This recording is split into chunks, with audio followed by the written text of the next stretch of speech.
Mountain, Paradise Lost. Chapter 1. Ulfilas. The year 1143 of the Age of Exiles, Eagle Moon. Ulfilas touched his heels to his horse's side, urging her up the incline before him, a slope of grey rock and gravel littered with the remains of long-dead trees. Beside him, King Jael kept pace, his face set in rigid lines. A dozen paces ahead of them rode Jael's huntsman, Dag. Jael should not be here, Ulfilas thought, a knot of worry shifting in his gut. The king of Isiltir, wandering in the northern wilderness on a fool's errand. It was not that Ulfilas felt any great sense of loyalty to Jael. He didn't even like the man. It was more that after all they had been through, to die now on a journey like this, which he considered a waste of time, would feel foolish. Ulfilas was aware that times were changing. There was war on the horizon, and the power in Isiltir needed consolidating. He had been Jael's shieldman since he'd sat his long night, and, despite his dislike of Jael's character and practices, Ulfilas was also a pragmatic man. I'm a warrior. Got to fight for someone. Recent events had proven his choice well made. King Romar was dead. Castel, Jael's cousin, was dead. Gerda, estranged wife of Romar, was dead. Her young son, Halen, technically speaking still heir to the throne of Isiltir, was missing. Running. He knew that Jael felt little to no loyalty towards the men who followed him, that the new self-proclaimed king of Isiltir was scheming, vain, and power-hungry, and would do whatever it took to keep his newly won crown. But he was a man on the rise. And so, Ulfilas had stuck with him, when a voice in his mind had been telling him to walk away and find another, more worthy lord to serve. A conscience, he wondered. A conscience doesn't put food on my plate or keep my head from a spike. How much longer? Jael called ahead. Not much longer, my lord, the huntsman Dag called back. We'll be with them before sunset.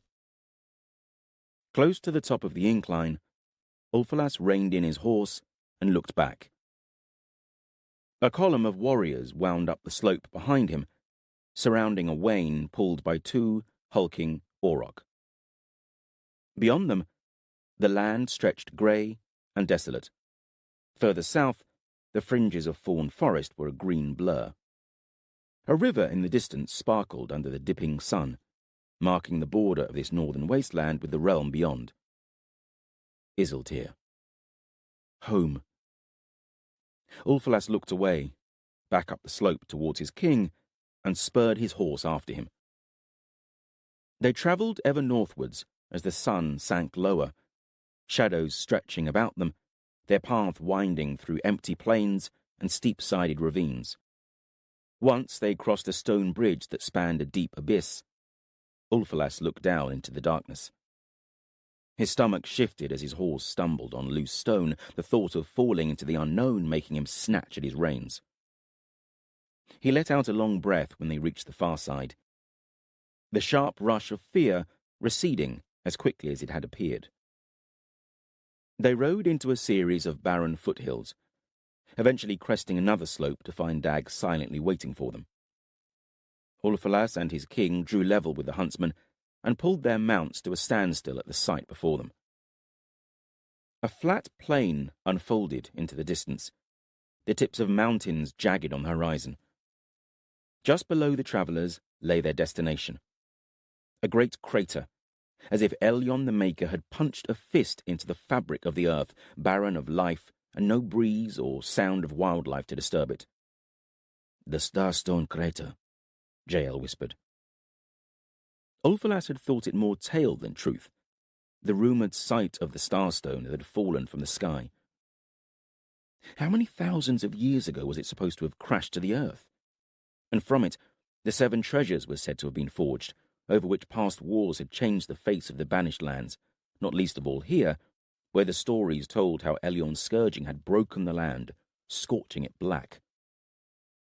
Ulfilas stared up at the sky, slate-grey and swollen with clouds, and imagined for a moment that they were filled with the white-feathered Ben Elim and Asroth's demon horde. He could almost hear their battle cries echoing about him, hear the clash of weapons, the death screams. Elyon and Asroth, Maker and Destroyer, their angels and demons fighting for supremacy over these banished lands. I thought it all a fairy tale, and now I'm told that it's happening again. Riding through these lands now, Ulfalas found himself believing what, only a year ago, he had thought to be bedtime stories for bairns. He thought of the time he had spent at Calidus, the burial ground of the Hunan giants hidden deep in Fawn Forest.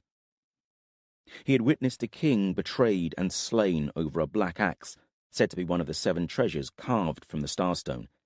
He had seen white worms and earth magic where solid ground turned into a swamp, suffocating the life from his sword brothers. He was a man of action, of deeds. Monsters made real were not something he'd found easy to accept. Fear churned in his gut at just the memory of it. Fear keeps you sharp. Further down the slope and built on the lip of the crater was the carcass of an ancient fortress, walls and towers broken and crumbling.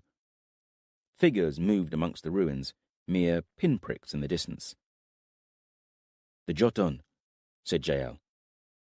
"The giants of the north, rumoured to be strongest and fiercest of the surviving giant clans."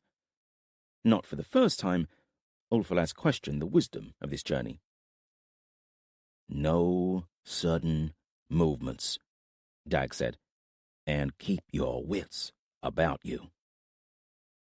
Some of the Jotun's number filtered out of the ruins, gathering on the road that cut through the derelict walls, their spear tips and mail catching the sinking sun.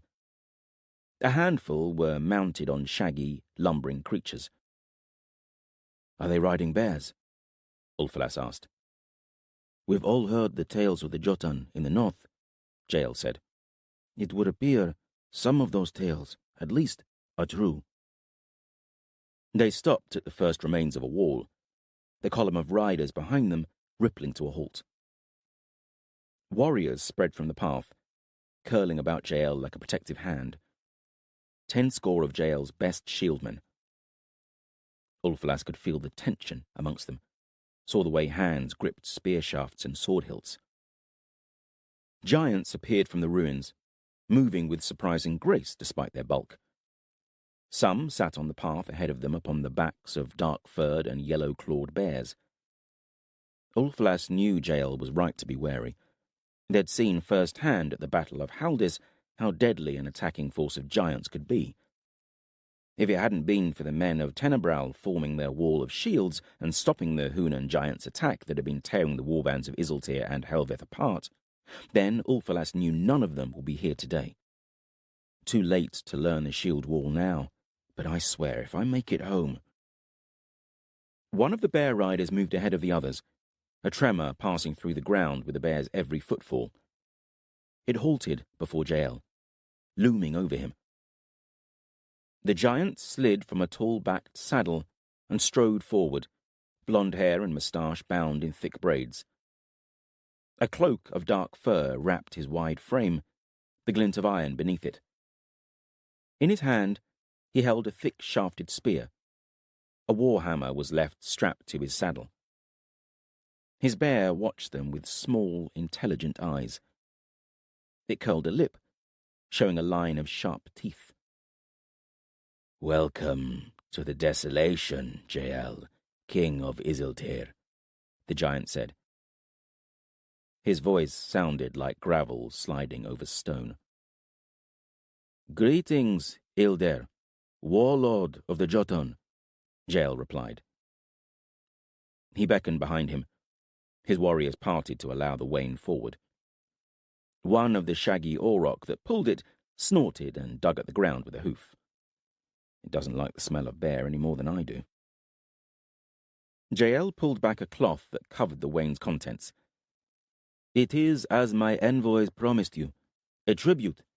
Weapons of your ancestors, hoarded at Dunkellan," he said, reaching in and with difficulty pulling out a huge battle axe. "My gift to you." Ildair gestured, and another giant moved to the wain, a broadsword slung across his back. He stood as tall as Jael did upon his horse. The giant took the axe, turning it in his hands, then peered into the wain. He could not hide the look of joy that swept his face.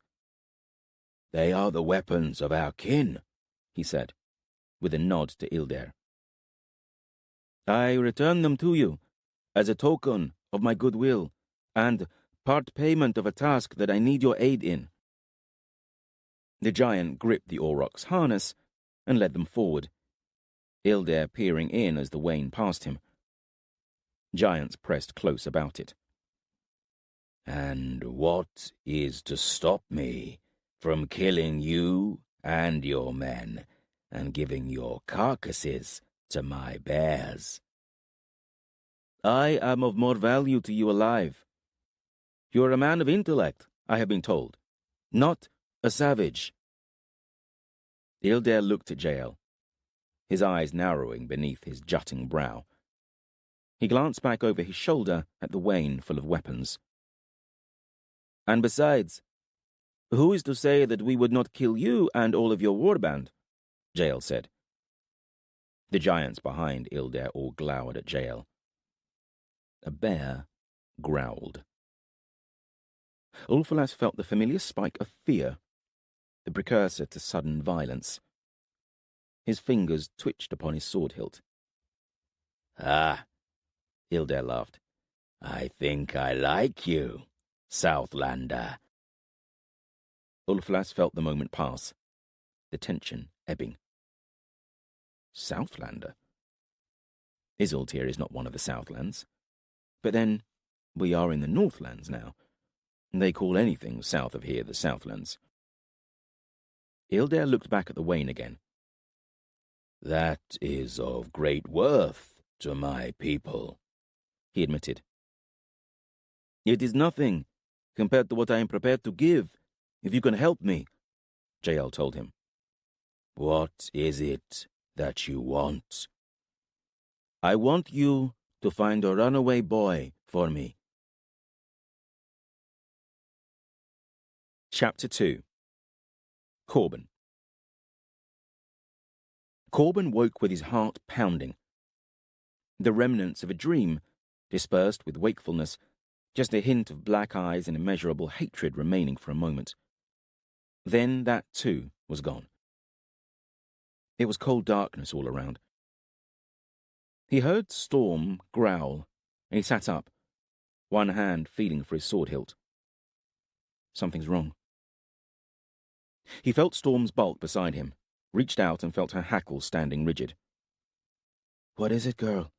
he whispered. The camp was silent. To his left, the fire pit glimmered, but he avoided looking at it, knowing it would destroy any night vision he possessed. He made out the dense shadow of a guard standing on the incline of the dell they were camped within. The moon emerged, revealing another figure close by, tall and dark-haired. Michael. He was standing perfectly still, his attention fixed on the dell's rim. Behind Corbin, a horse whinnied. There was a flapping up above, and then a croaking bird's screech. "Wake! Where the enemy? Wake! Wake! Wake!" Craff or feck. Corbin leapt to his feet. All around him, other shapes doing the same, the rasp of swords pulled from scabbards. Shapes appeared at the dell's edge, figures outlined for a moment in the moon's glow before they swarmed down the incline. There was a crunch, a collision, a scream. "Kadoshim!" Michael shouted. Then all was chaos. Bodies were swirling, solid shadows blurred with starlight, then an explosion of sparks burst from the fire as it blazed brightly, scattering light. Corbin caught a glimpse of Brinna calling out incantations beside the fire, making it burn higher and directing tongues of it towards their enemy. The new light revealed a dozen attackers amongst them, dressed like the Jihar, but moving differently, with none of their fluid grace, as if their bodies held too much power to contain within the confines of flesh and bone. They carved their way through the camp, sending those that attacked them hurtling away. Corbin remembered how the Kadoshim had fought in Murias, just after they'd been raised from the Cauldron, tearing limbs from bodies with a savage, inhuman ferocity. A wave of fear suddenly swept him, pinning his feet to the ground. He heard a strange language screamed in defiance, and looked to see Balor One-Eye, the giant, his kin gathered behind him, hurling defiance at the Kadoshim, who paused for a moment, then surged towards Balor. They've come for the axe. As he watched them charge together, Corbin remembered his mam, their attack on her, how he had tried to stop the blood flowing as he'd held her, how the light had dimmed from her eyes. Hatred for these creatures swept him, burning away the fear that had frozen him moments before, and then he was moving forwards, running faster with each step, Storm at his side. They saw him before he reached them, or perhaps it was Storm that marked him out. Either way, the Kadoshim obviously recognized him, and who he was supposed to be. The Seren Disclair, Brightstar and Elion's avatar made flesh. Some of them broke from the main bulk that was now locked in combat with Balor and his giant kin. Tuckle and his Jihar swirled around their edges, slicing, cutting. Storm lengthened her stride and forged ahead of him. Corbin glimpsed the muscles in her legs bunching as she gathered to leap. Then she was airborne, colliding with one of the Kadoshim in a mass of fur and flesh, her jaws tearing at its throat. Instinct took Corbin as he reached them. Gripping his sword two-handed, he raised it high, slashing diagonally, shifting his weight to sweep around his target. He felt his sword bite through leather and mail, shattering bone and carving through flesh. It should have been a killing blow. The Kadoshim staggered, one hand gripping Corbin's blade. It stared at him, black eyes boring into him, then it grinned, blood as dark as ink welling from its mouth. These were no longer the human Jihar whose bodies they'd possessed upon emerging from the Cauldron, but something far stronger. Corbin yanked his sword away, saw severed fingers fall as the Kadoshim tried to keep its grip. Its other hand shot out, grabbing Corbin around the throat, lifting him from the ground. Impossibly strong fingers began to squeeze. He kicked his legs, tried to bring his sword round, but could put no strength in his blows. Stars appeared at the edges of his vision, a darkness drawing in. The pounding of his heart grew in volume, drowning all else out. Panic swept him, and he found new strength, bringing the wolf and hilt of his sword down on the Kadoshim's head. He felt the skull crack, but still it gripped him. It regarded Corbin calmly, head cocked to one side. "So, you are Michael's puppet," it growled, startling Corbin. Its voice was unsteady, a basal rumble that seemed too deep for the throat it issued from. Corbin tried to raise his sword, but it was suddenly so heavy, too heavy. It slipped from his fingers. The strength was fading from his limbs, leaking from him, a great lethargy seeping through him. So much for everyone's hopes of me being the bright star. Is this what dying feels like? At least I'll get to see Mam again. There was an impact, a crunch that he felt shudder through his body, and he saw sharp teeth sink into the Kadoshim's neck and shoulder. Storm, he realized distantly. The Kadoshim was spun around as Storm tried to drag it off Corbin, but it would not release its grip on Corbin's throat. Then there was another impact, this one accompanied by what sounded like wet wood being split as an axe blade hacked through the Kadoshim's wrist, severing it completely. Corbin crashed to the ground, his weak legs folding beneath him. He looked up to see Tuckle wrestling with the Kadoshim, Storm tearing at the creature's leg. Then someone else was there, sword a blur, and the Kadoshim's head was spiraling through the air.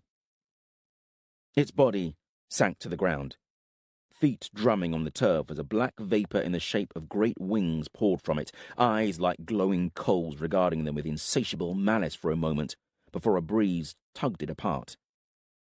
A wail of anguish lingered in the air. Gar stood over Corbin, reaching to pull him upright. "You have to take their heads," Gar said. "I remember now. Corbin croaked. "Remember earlier, next time." Corbin nodded, massaging his throat. He touched his warrior talk, felt a bend in the metal. This must have stopped it from crushing my throat. The battle was all but done. The grey of first dawn had crept over them as they fought, and by it, Corbin saw a handful of giants pinning the last Kadoshim to the ground, Balor standing over the creature. His axe swung, and then the mist figure was forming in the air, screeching its rage as it departed the world of flesh. There was the silent, relief-filled moment that comes at the end of battle. Corbin paused, just glad to still be alive, the fear and tension of combat draining from him. He could see it in those around him, the shift and relaxing of muscle in bodies, a change on their faces, a gratitude shared. Then they were moving again. As dawn rose, they gathered their dead, laying them out along the stream bank next to the cairn they'd finished building just yesterday. Corbin stood and stared at the pile of rocks they'd dragged from the stream. My mam is in there, beneath those rocks. A tear rolled down Corbin's cheek, as grief and exhaustion welled in his belly, swelling into his chest, taking his breath away. He heard a whine, Storm pressing her muzzle into his hand. It was crusted with dried blood. A cold breeze made his skin tingle as he stood before his mam's cairn. How can she be gone? He felt her absence like a physical thing, as if a limb had been severed. The events of yesterday seemed like a dream, a nightmare. His mam's death, so many others, men and giants and great worms. And he had seen the Cauldron, one of the 7 treasures, remnant from an age of fairy tales. He had seen a bubbling wave of demon spirits from the other world pouring from it, Asroth's Kadoshim, filling the bodies of transfixed Jihar warriors like empty vessels. He knew the group who had attacked them had only been a small part of those remaining a dozen leagues to the north. Nathair and his demon warriors camped within the walls of Murias. What are we going to do? He watched as the rest of his followers started to break camp. He searched for Michael but could not see him. Brinna stood close to the fire pit, Kraf and Fech fluttering about her. He glimpsed Corellin moving quietly to the camp's fringe, checking on the paddocked horses. Her wolfen claws were slung across her shoulders.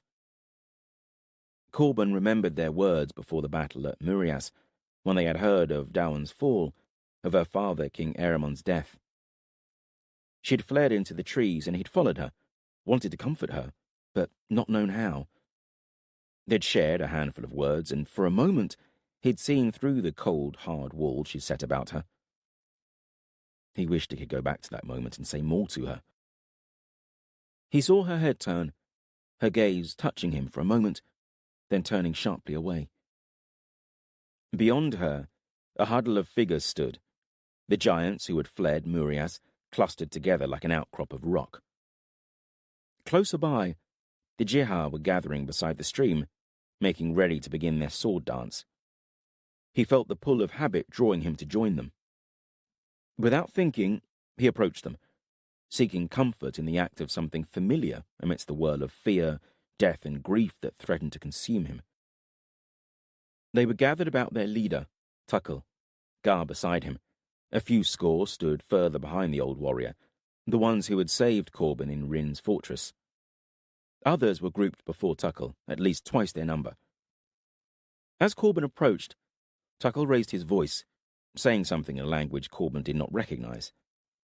The mass of Jihar before him dropped to their knees and bowed their heads. There was one who did not.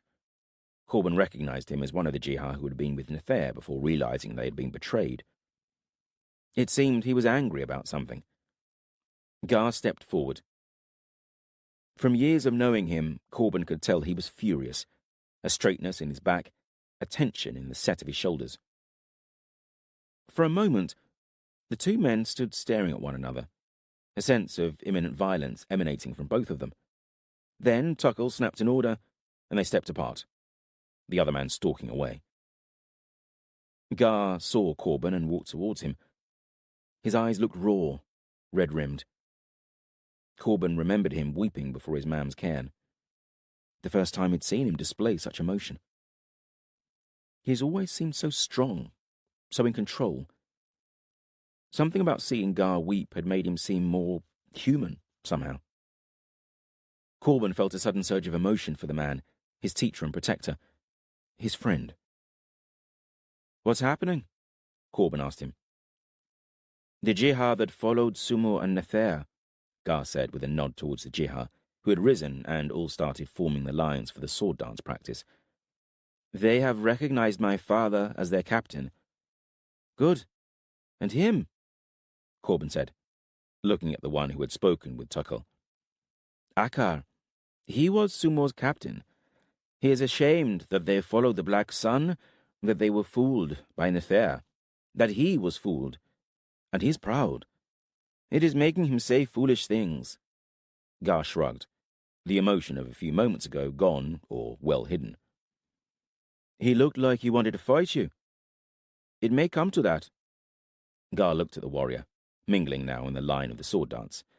"And we have a history." Corbin waited, but Gar said nothing more. "Where's Michael?" Corbin asked. "Scouting. He set off soon after the attack, took a giant and a few of my sword brothers, and left." "Shouldn't we go and find him?" "I think Michael can look after himself. He'll be back soon. Best use our time." Gar ushered him forward amongst the ranks of Jihad warriors. Corbin drew his sword and slipped into the first position of the dance, his mind sinking into the rhythm of it, muscle memory automatically taking over from conscious thought. Time passed, merging into a fusion of contraction and extension, of focus and sweat, of pumping blood and his beating heart and the weight of his sword. Then he was finished, Tuckle stepping from the line and ordering the Jihad to break camp. Corbin stood there a moment, savouring the ache in his wrists and shoulders, clinging to the familiarity. He looked around and saw his friends were nearby, watching him. Farrell and Coralyn standing with Dath. A figure walked towards him. Cohen, their mam's knife belt strapped diagonally across her torso. "Happy name day, Ban," Cohen said. "What?" "It's your name day. 17 summers." "Is it?" He shook his head. "It's been over a year since we fled Duncarrig, since I last saw Cohen. A year of running and fighting, of blood and fear. But at least I've spent it amongst my kin and friends. What has she been through? A year by herself, surviving who knows what, and only to come back and be reunited with us and help bury our mam." He took a long look at her, thinner, grime on her cheeks highlighted by tear tracks. The bones in her face were starkly defined, and her eyes were haunted. They hadn't spoken much last night before sleeping. There'd been too much happen to all of them that day for them to relive anything else. Instead, they'd sat by the fire for hours, just comfortable in each other's company, Dath teasing Cohen and trying to make her smile, Farrell quietly watching, and Coralyn pacing as if she couldn't quite settle. Before he could respond to Cohen's greeting, there was a drum of hooves as a handful of riders crested the dell. Michael led, with the hulking forms of giants following behind. Corbin could barely believe that what had once been mankind's fiercest enemy was now their ally. Michael rode into the camp, dismounted smoothly, and strode to Corbin. Balor and another giant, a female, accompanied him, with Tuckle following behind. "Only one of the Kadoshim survived last night's attack. We tracked him halfway back to Murias before we gave up the chase. The land between us and the fortress is clear, for now," Michael said. "My guess is that the Kadoshim will stay within their fortress walls a while and become accustomed to their new bodies." "Fech is watching them for us," the female giant said. "We will not have another surprise like the one last night." "Good," Corbin nodded, then looked at Michael. "What next?" "That is what we have come to ask you," Tuckle said, staring at Corbin. Me? Of course you. You are the Serendisclair. We follow you. Corbin felt a shift around him and looked about to see the whole camp still and silent, all watching him. He gulped. Chapter 3. Uthas. Uthas of the Benothi stared down at the dead. He was standing just within the great doors of Murias, the sun warming his back. The bodies of his kin were laid out before him. Scores of them. The might of the Benothi laid to waste. Here and there, survivors of his clan moved, a handful remaining of those who had joined him, little more than 200, pulling fallen Benothi from the mass of the dead. The whole chamber was clogged with corpses, giants, men, horses, the stench of blood and excrement underlying all else. Other figures lurked in the shadows. The Kadoshim. They moved awkwardly, not yet fully accustomed to their new bodies of flesh and bone. Uthas suppressed a shudder and looked away. The sight was unsettling now the chaos and rush of battle had passed. Most of his surviving kin were gathered around a large ink pot, dipping bone needles as they inscribed the tale of thorns on their bodies. All had killed during yesterday's battle. All would have fresh thorns to tattoo into their flesh. He saw Salach, his shieldman, bent close over Isa as he tattooed her shoulder. Uthas's eyes strayed back to the corpses lined at his feet, searching the faces of the dead. One that he had hoped he would find was not there. Balor. I should have known he would not have the good grace to die. He felt a flutter of fear at the knowledge that the old warrior was still alive, knew what Balor would wish to do to him. He will carry this blood feud until the end of days. He needs to die. His gaze came to rest upon the corpse of Naman, once his queen, now so much food for carrion. What have I done? Fear and doubt gnawed at him. He cursed the events that had led to this. Cursed Feck, the damn bird that had warned Naman of his betrayal. He put a hand to his face, felt the claw marks that Feck's talons had raked into his forehead and cheeks. Things could have been different if I'd had time to reason with Naman. He gritted his teeth. No. It is done. No going back. I must salvage from this what I can, protect and rebuild my clan. I am king of the Benothi now. Voices drew his attention, and he looked up to see Nathair's advisor, Calidus, emerge from a hall, the giant Alcyon looming behind him. After the battle, they had set a makeshift camp in the chamber of the Cauldron, deep in the belly of the mountain, but Uthas could not stand it in there. The stench of so many dead worms was making him retch. Besides, it was foolish to leave the great gates unguarded, the only entrance and exit to the fortress of Murias. Their enemies had seemingly fled, but who knew what they were capable of? Michael and his followers had already stormed their way into Murias once and shattered the ceremony, preventing many of the Kadoshim from passing through the cauldron into the world of flesh. Calidus saw him and strode over. "How many of the Benothi live?" Calidus asked. A cut across his forehead was scabbing, the skin puckering as he spoke. After the battle he had appeared weary to Uthas, face drawn, his silver hair dull. For the first time he had looked frail, like an old man. Now that was gone. He stood straight, his body alive with new energy, his yellow eyes appearing feral, radiating power. 45, 50 maybe of those who stood with me. Others still live who fought against us, or at least their bodies have not been found. Balor is one of them. Balor has the Starstone axe. He took it from Alcyon. Calidus flickered a withering stare at the giant beside him, who stood with head downcast, his face stained with a purple bruise. Uthas noticed Alcyon had a warhammer slung across his back, replacing the black axe that had been there. Taken from a fallen Benothi, no doubt. That stirred anger in his belly, and he scowled at Alcyon, a member of a rival giant clan, the Kurgan. No, he told himself, if my dream is to become reality, I cannot think like that. We were one clan once, before the Sundering. It can be so again. Looking at Alcyon, though, he realized just how deep the old grudges ran. You have something to say? Alcyon growled at him, standing straighter, returning his dark look.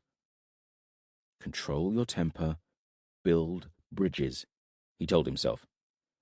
I see you carry a Benothi weapon. There is much honor in that. Honor? In the Benothi? Alcyon sniffed.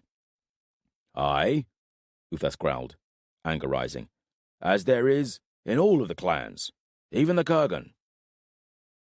Alcyon looked slowly around, his gaze lingering on the fallen Benothi. I see little evidence of Benothi honor here. I did what had to be done, Uthas snarled, for our future. Yours, mine, all of the clans. If Naman had continued to do nothing, all of the clans would have faded, become a tale to frighten wayward children. And instead, we will slaughter ourselves to extinction. You fool. You do not see the long path, only the next step. His temper was fraying. You would be better served by concentrating on the task set for you. Uthas shrugged, feeling the spite rise in him like bile after too much wine. But you were unable to do that, as you could not even hold onto the Starstone axe. Do not judge me. You that have betrayed your kin, your queen. Alcyon looked about the room, eyes resting on Naman's broken body. And I lost the axe to Balawanai. I feel no shame in that when I can smell the fear in you at the mere mention of his name. Uthas felt the words like a blow across his face. We have both served the same master here, he said. Aye, but you out of choice, Alcyon glowered. Enough, Calidus snapped. He glared at Alcyon until the giant looked away from him. Balor is a problem. I hoped that he would have been slain in the battle. As did I. He will do all in his power to see me dead. Uthas felt a stab of shame at the tremor in his voice. He gripped his spear tighter, his shame shifting to anger. He could be dead, slain by those that left in the night. There had been a disagreement after the battle. One of the Kadoshim had argued with Calidus. It had been unsettling, hearing a voice so alien issuing from the Jihad's mouth, rasping and sibilant. You have failed, Asroth, the Kadoshim had accused Calidus, arms jerking. We must regain the axe now before it is too late and reopen the pathway. Calidus had taken a long, shuddering breath, mastering himself. It is too great a risk, Danhal, Calidus had said. Battles are still being fought.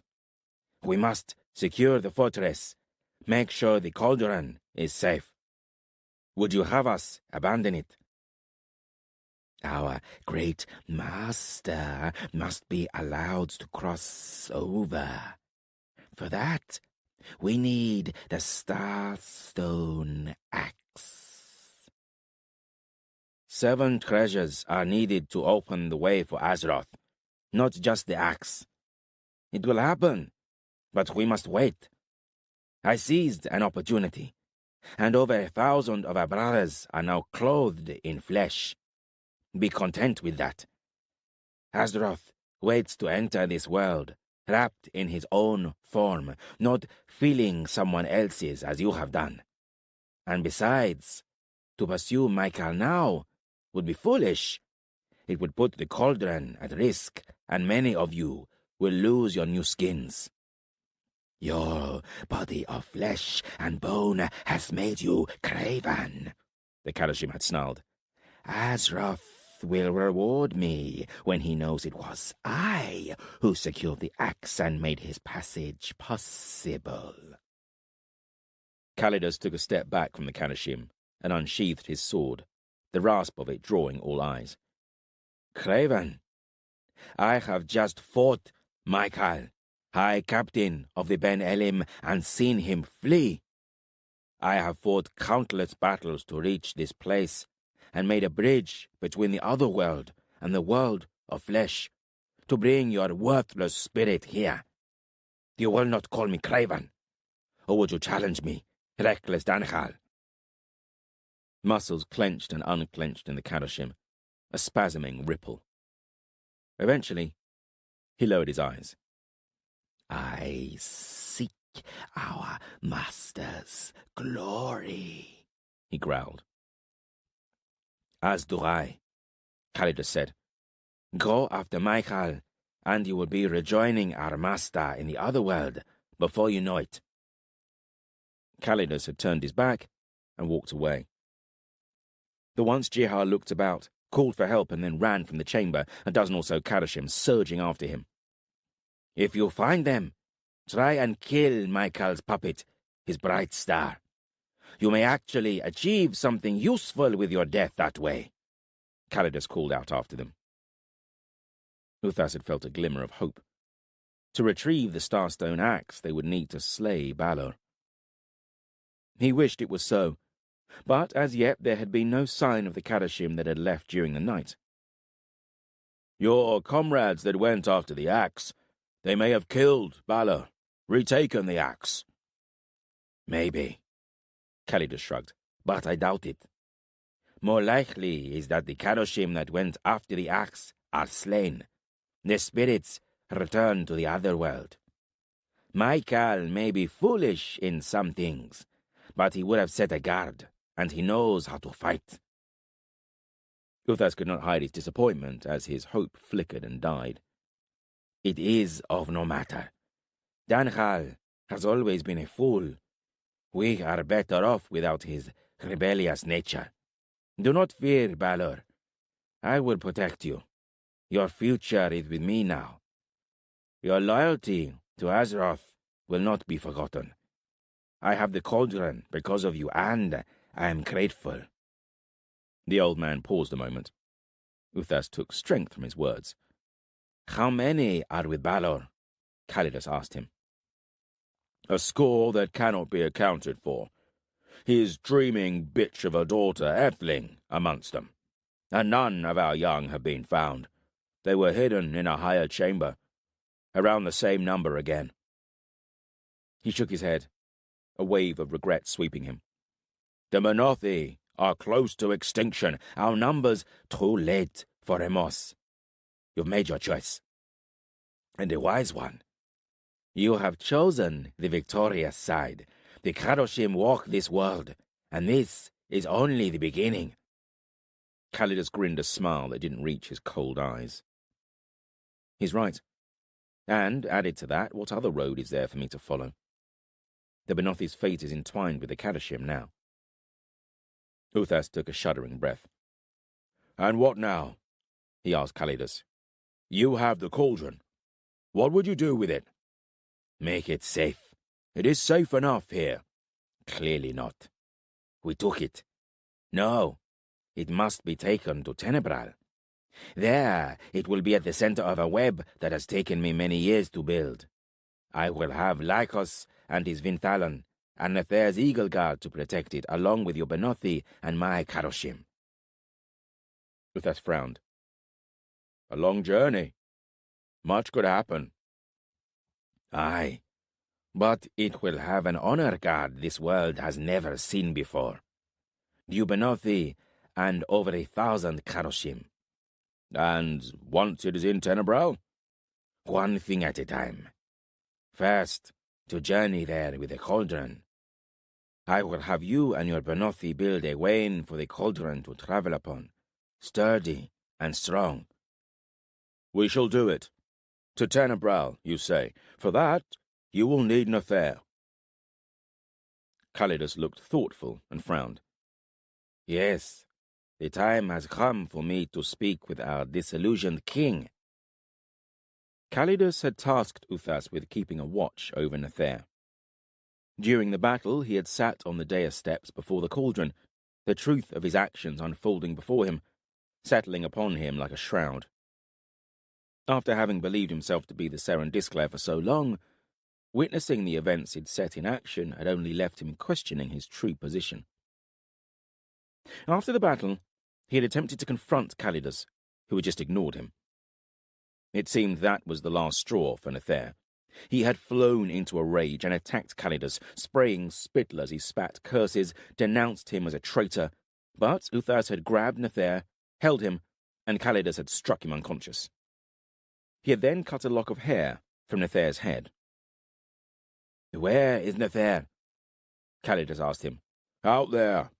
Uthas waved at the gates. "Accompany me. I need Nathair's cooperation. Some persuasion will be necessary, and your example may be helpful." "And if he does not agree?" "There is always this," Calidus said. He opened his cloak to show a crude clay figure, strands of dark hair embedded within it.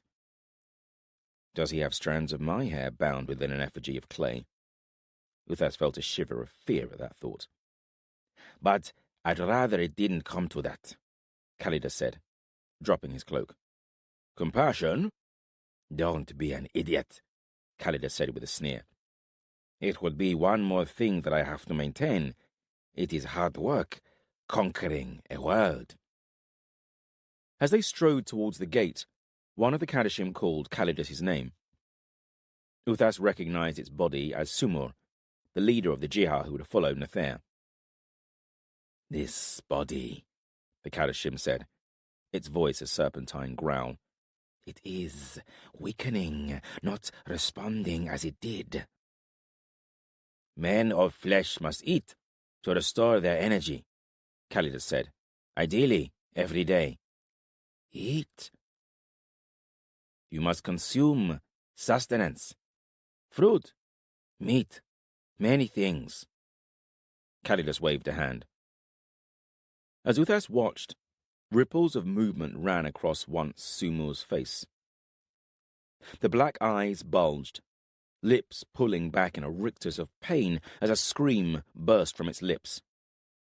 For a moment, the flesh of the face writhed, fingers trying to gouge their way out.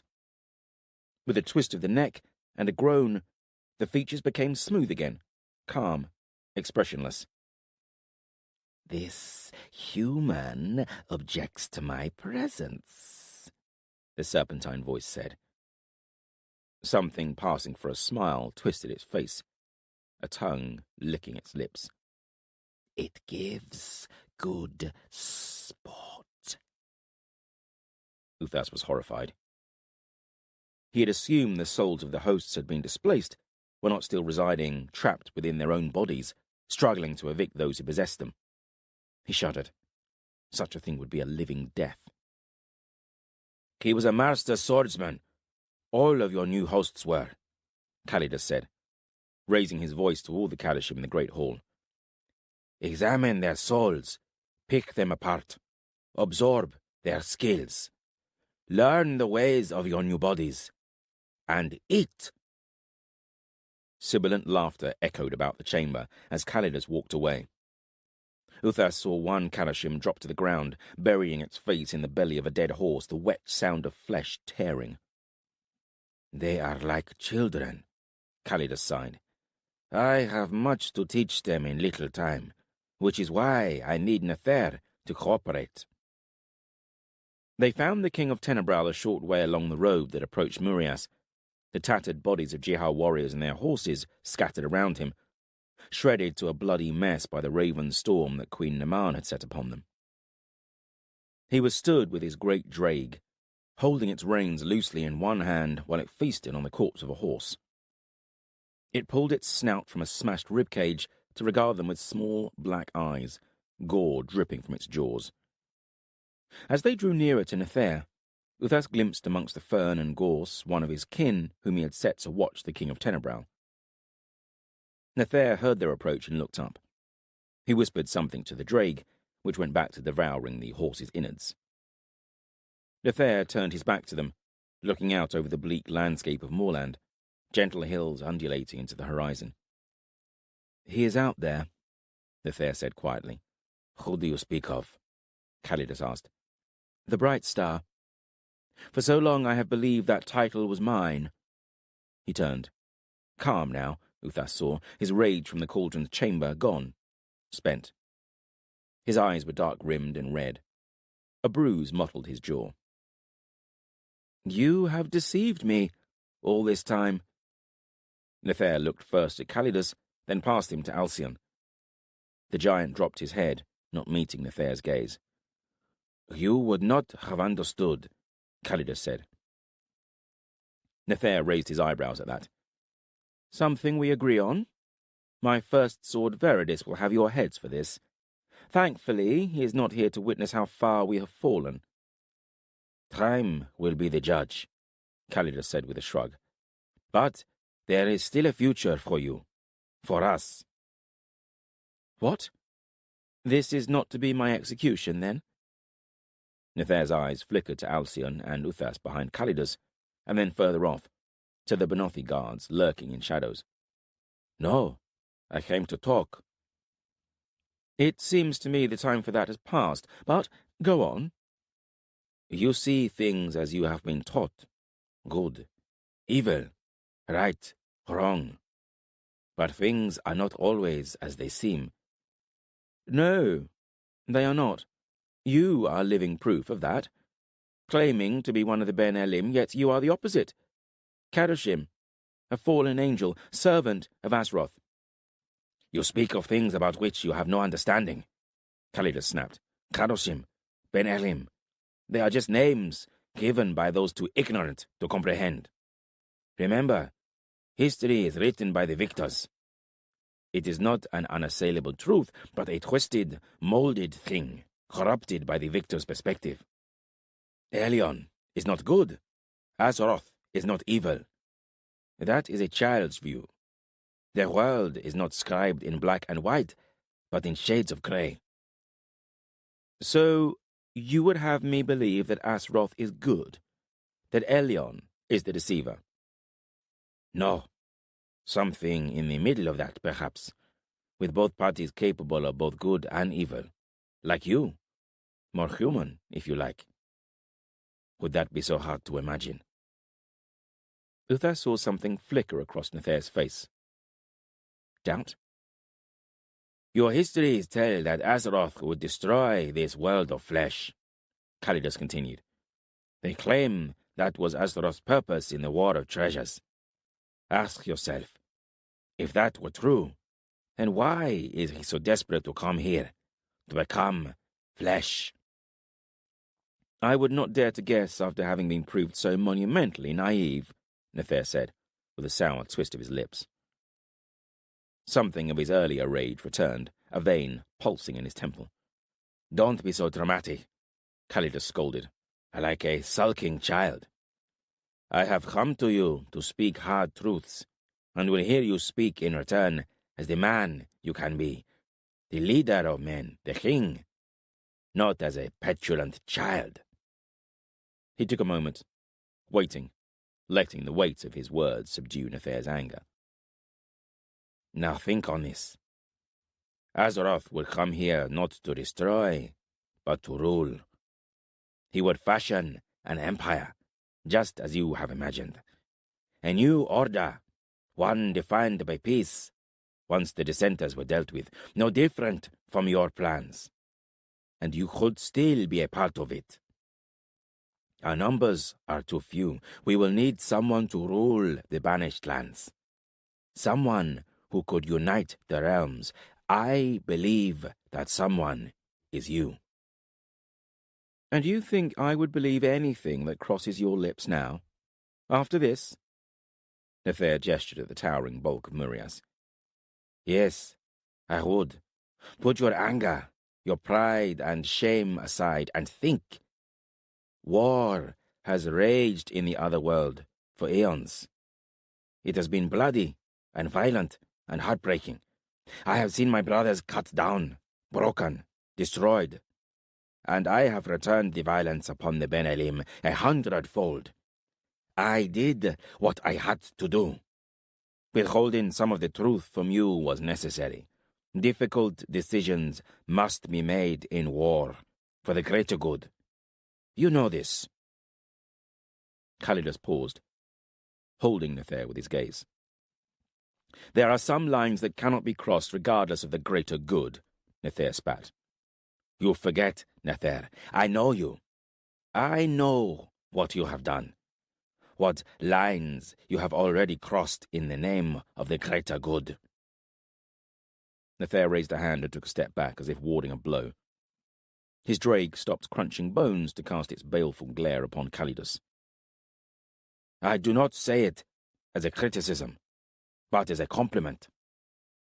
Once you are committed to a cause, you will do whatever is necessary to see it through, whatever it takes, regardless of the cost. A rare ability in this world of frailty and weakness, and one that we need. I respect that. So I ask you, Nathair, join us, commit to our cause, and you will gain all you desire. See your dreams come to fruition, your ambition rewarded. And, if you think on it, it is not so different from all that you are striving for before the scales fell from your eyes. Alcyone shifted from behind Calidus. Someone comes, he said, pulling his newly acquired warhammer from his back. Where? Calidus asked, hand on sword hilt, eyes narrowed. Alcyone pointed southeast, into the moorland. A dark speck solidified, moving at considerable speed. It is one of my brothers, Calidus said. One of those that left with Danjal. They stood in silence as the figure approached. It covered the ground quickly, running with a loping gait. As it drew near, Uther saw it was weaving. And something is wrong with its arm. It must have seen them standing on the road, for it veered towards them, collapsing before Calidus. Its hand was severed just above the wrist, blood still trickling from the wound. It was pale as milk, veins black within its skin. Nathair's drake gave a low, rumbling growl. I am weak, the Kadoshim rasped. This body is failing. I warned you, Calidus said. These bodies are still mortal. Soon it will die from loss of blood. Help me, the Kadoshim whispered. Swear to obey me in all things, Calidus said, voice cold as winter-forged iron. I swear it. Please.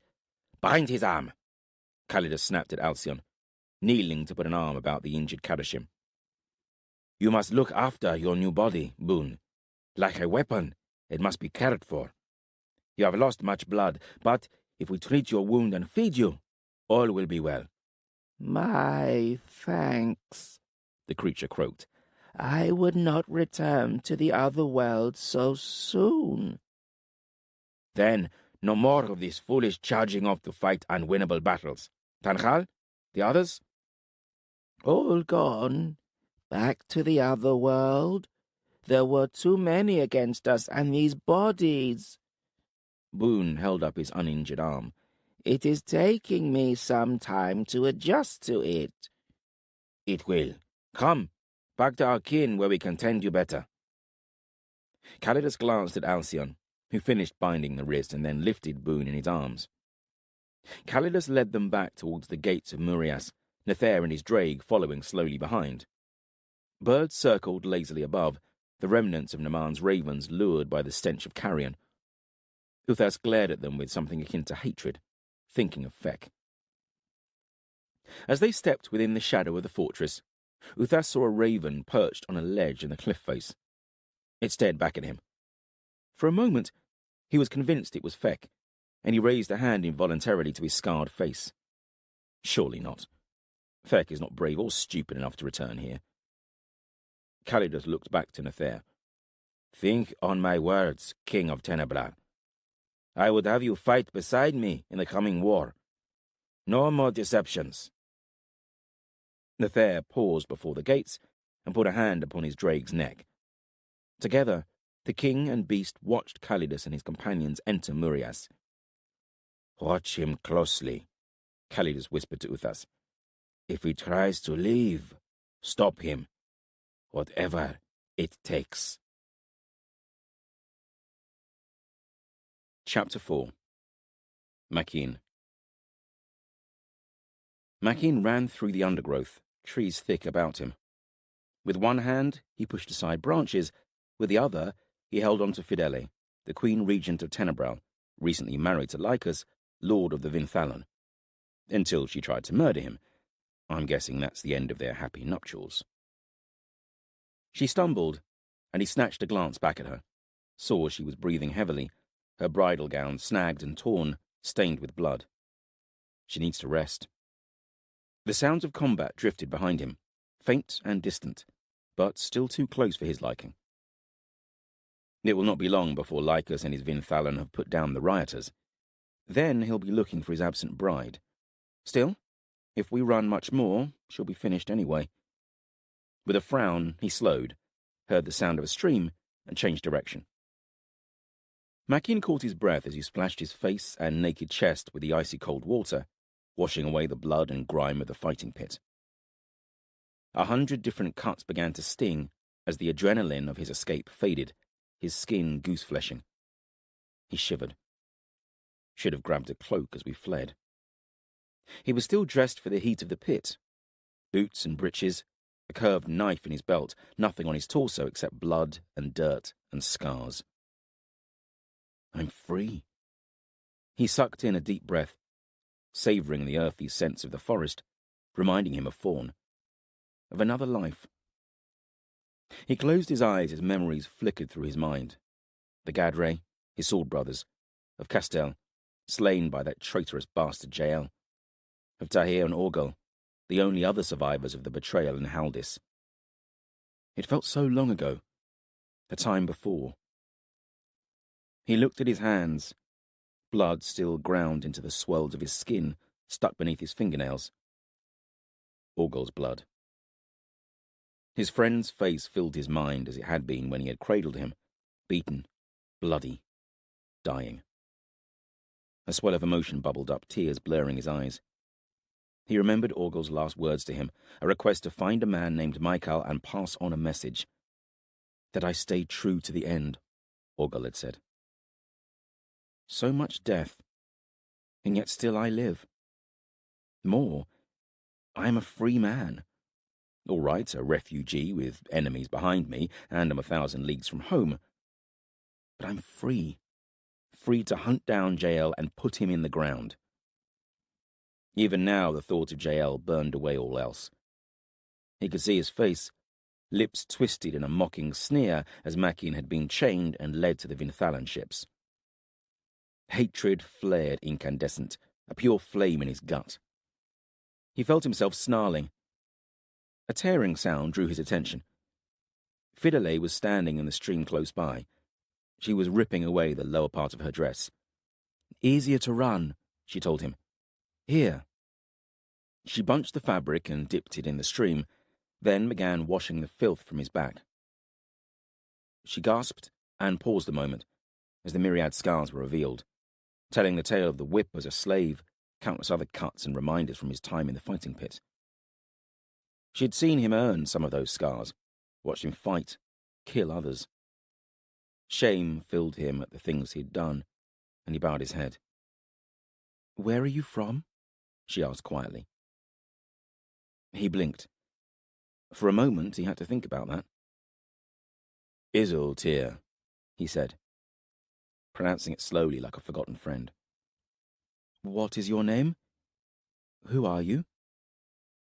"In the pit I was called Old Wolf, the only name I've gone by for a good long while. I'm a trained killer, have become that which I hate." "My name is Makin," he said with a twist of his lips, a step towards reclaiming himself. "I was shieldman to Castel, nephew of King Roma." "Oh." Fidelay breathed. You're a long way from home. How did you end up? In the fighting pits. He paused. The silence stretching, thinking back to before his enslavement, to the life he had led, the friends he had known, pulling at memories buried deep within, of the events that had preceded his life as a slave. Jael had usurped King Romar's throne, murdered the king, crushed the resistance in Isiltir. I fought him as part of that resistance, but Lycus and his Vinthalan came, allied to Jael. He shrugged. His voice was a croak, unused to conversations of more than a few words.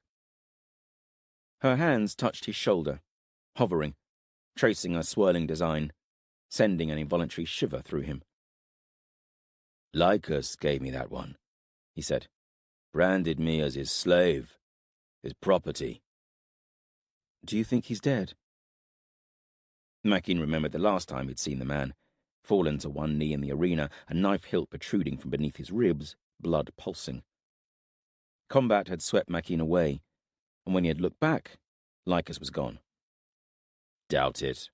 He's a tough one. I want him dead, Fidelay hissed, a flash of rage contorting her face. He looked at her a long moment, taken aback by the vehemence in her. He had always thought of her as unapproachably beautiful, calm, serene. Bit strange to marry him, then. She stepped away, eyes downcast. I was under a foul magic. He had an effigy, a small clay doll, with a lock of my hair cast within it. You crushed it when you fought him. That set me free. Fidelay shuddered, her eyes closed. Then she straightened and looked him in the eye. I have not thanked you for protecting me in the riot, for getting me away to safety. Makin looked about. This is not exactly what I would call safe.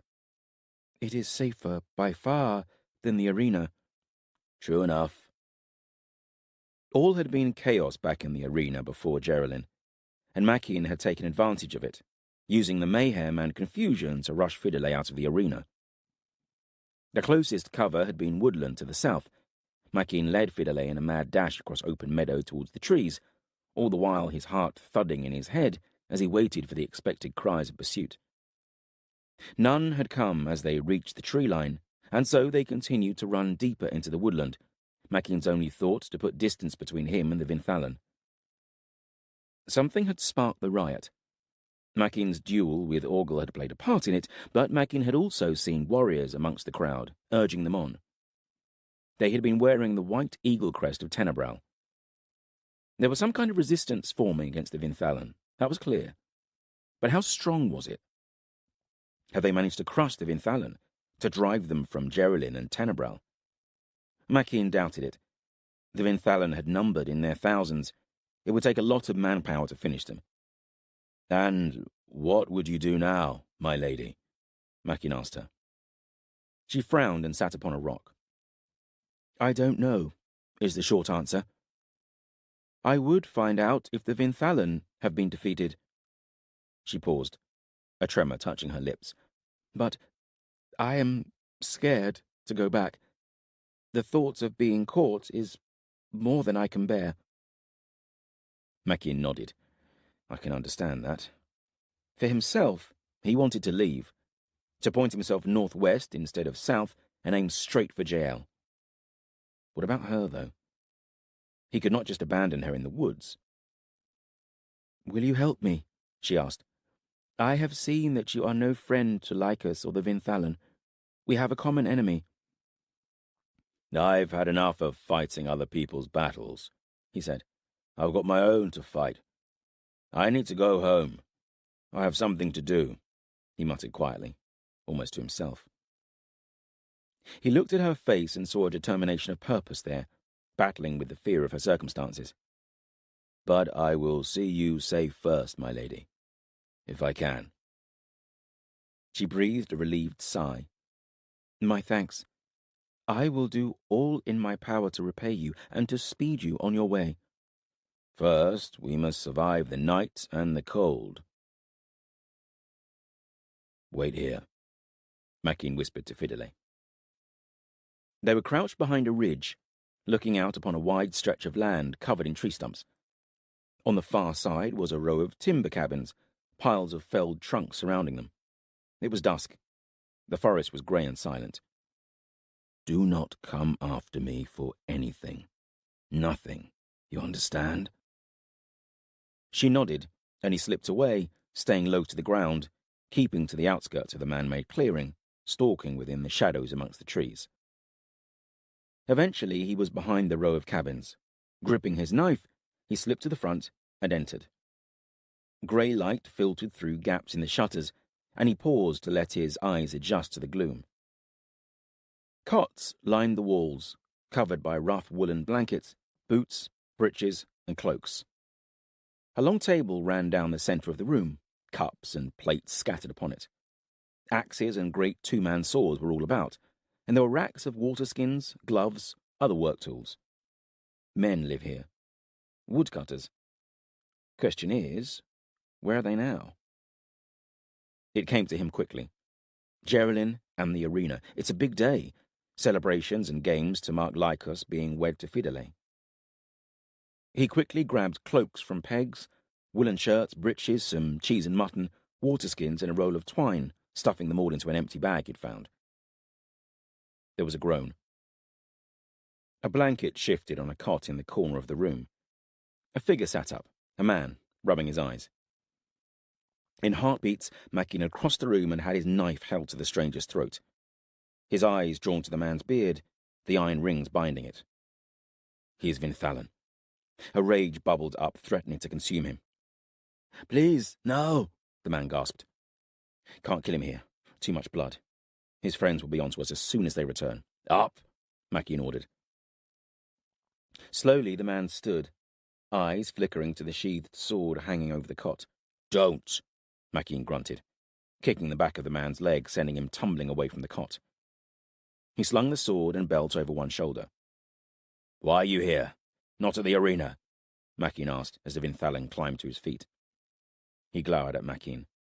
"Someone has to stand guard. Lycos' his orders. I pulled the short straw." "Outside," Makin ordered, and followed his prisoner out of the door, directing him behind the cabin into the trees. It was twilight.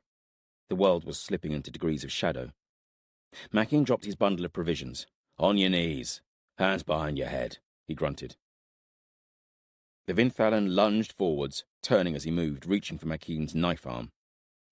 Makin was too quick for him, sidestepping, slashing at the warrior's hand, his blade coming away red. He barreled forwards, the Vinthalan somehow managing to grip his wrist. Makin headbutted him, blood spurting from the Vinthalan's nose. He staggered and dropped to the ground. "Time for you to die." The Vinthalan must have read the thought in Makin's eyes, and he began to plead.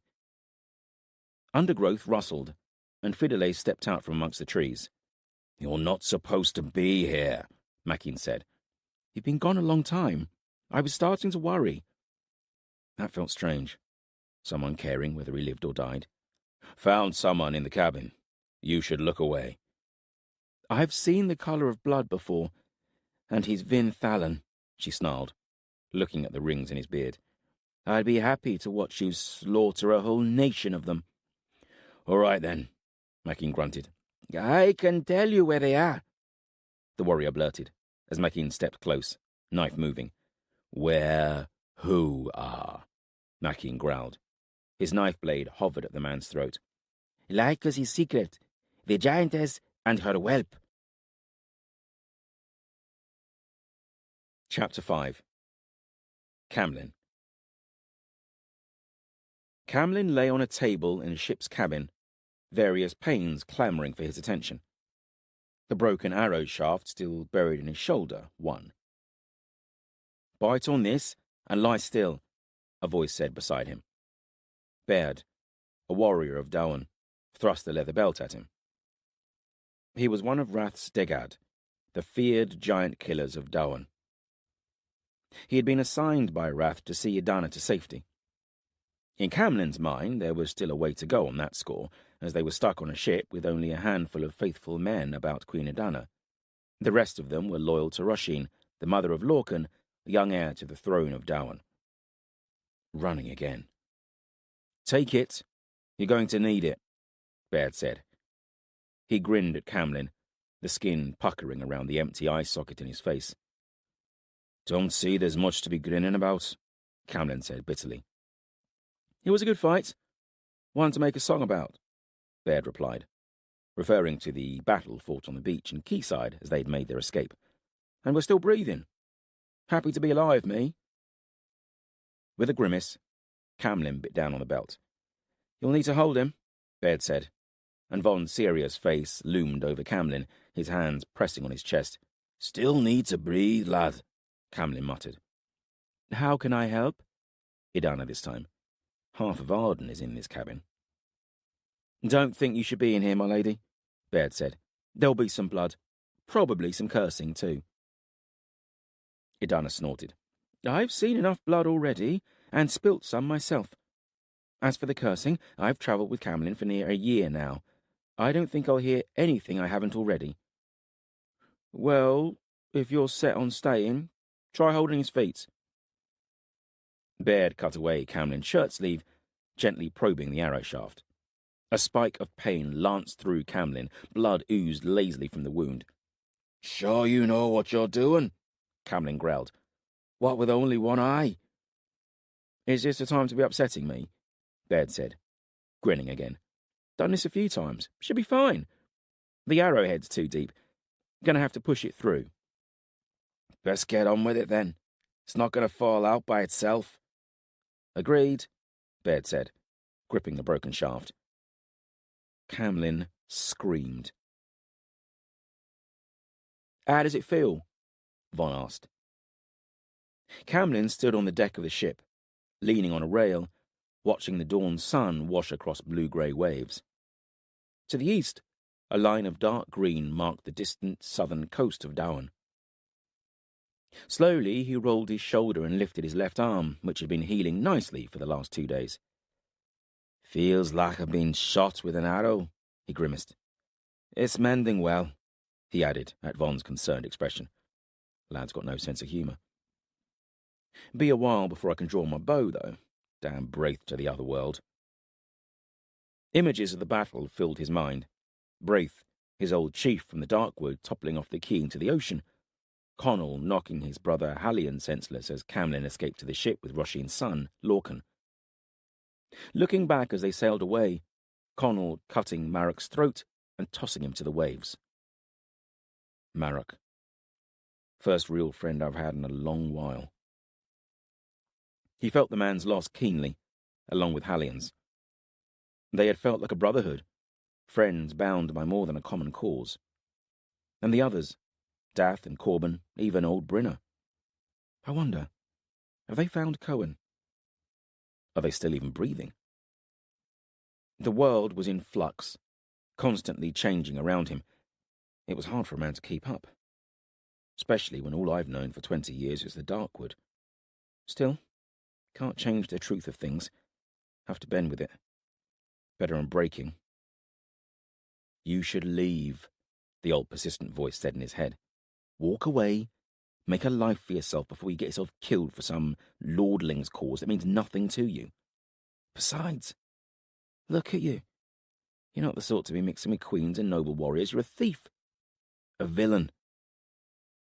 Dolphins leapt through waves, keeping pace alongside the ship. "Can't leave now. I've come too far, made promises. You've sworn no oaths? Not out loud, no. But I need to see this through. Besides, can't exactly walk away right now. I'm not much for swimming." "Where's Idana?" he asked Von, who had settled beside him, staring silently at the coastline. "In her cabin. Baird's guarding her." He was silent a moment. "Do you think we can trust him?" "Baird? He's a good man to have around in a scrap. Trust? Now that's another matter. What do you think?" "I wouldn't ask me. I'm not such a good judge. I trusted my father. Remember?" He pulled a sour face and looked down at the waves. Camlin felt a wave of sympathy for the young warrior. Evnis, betrayer of Duncarrig, slayer of Brennan, king of Arden. Not the best dar in the Banished Lands to have. Think you can be forgiven for that? Camlin said. Most of us do. Trust our da, I mean. For a while, at least. Von didn't respond. As for Baird, my guess is he's one of those that gives his word and keeps it as best he can.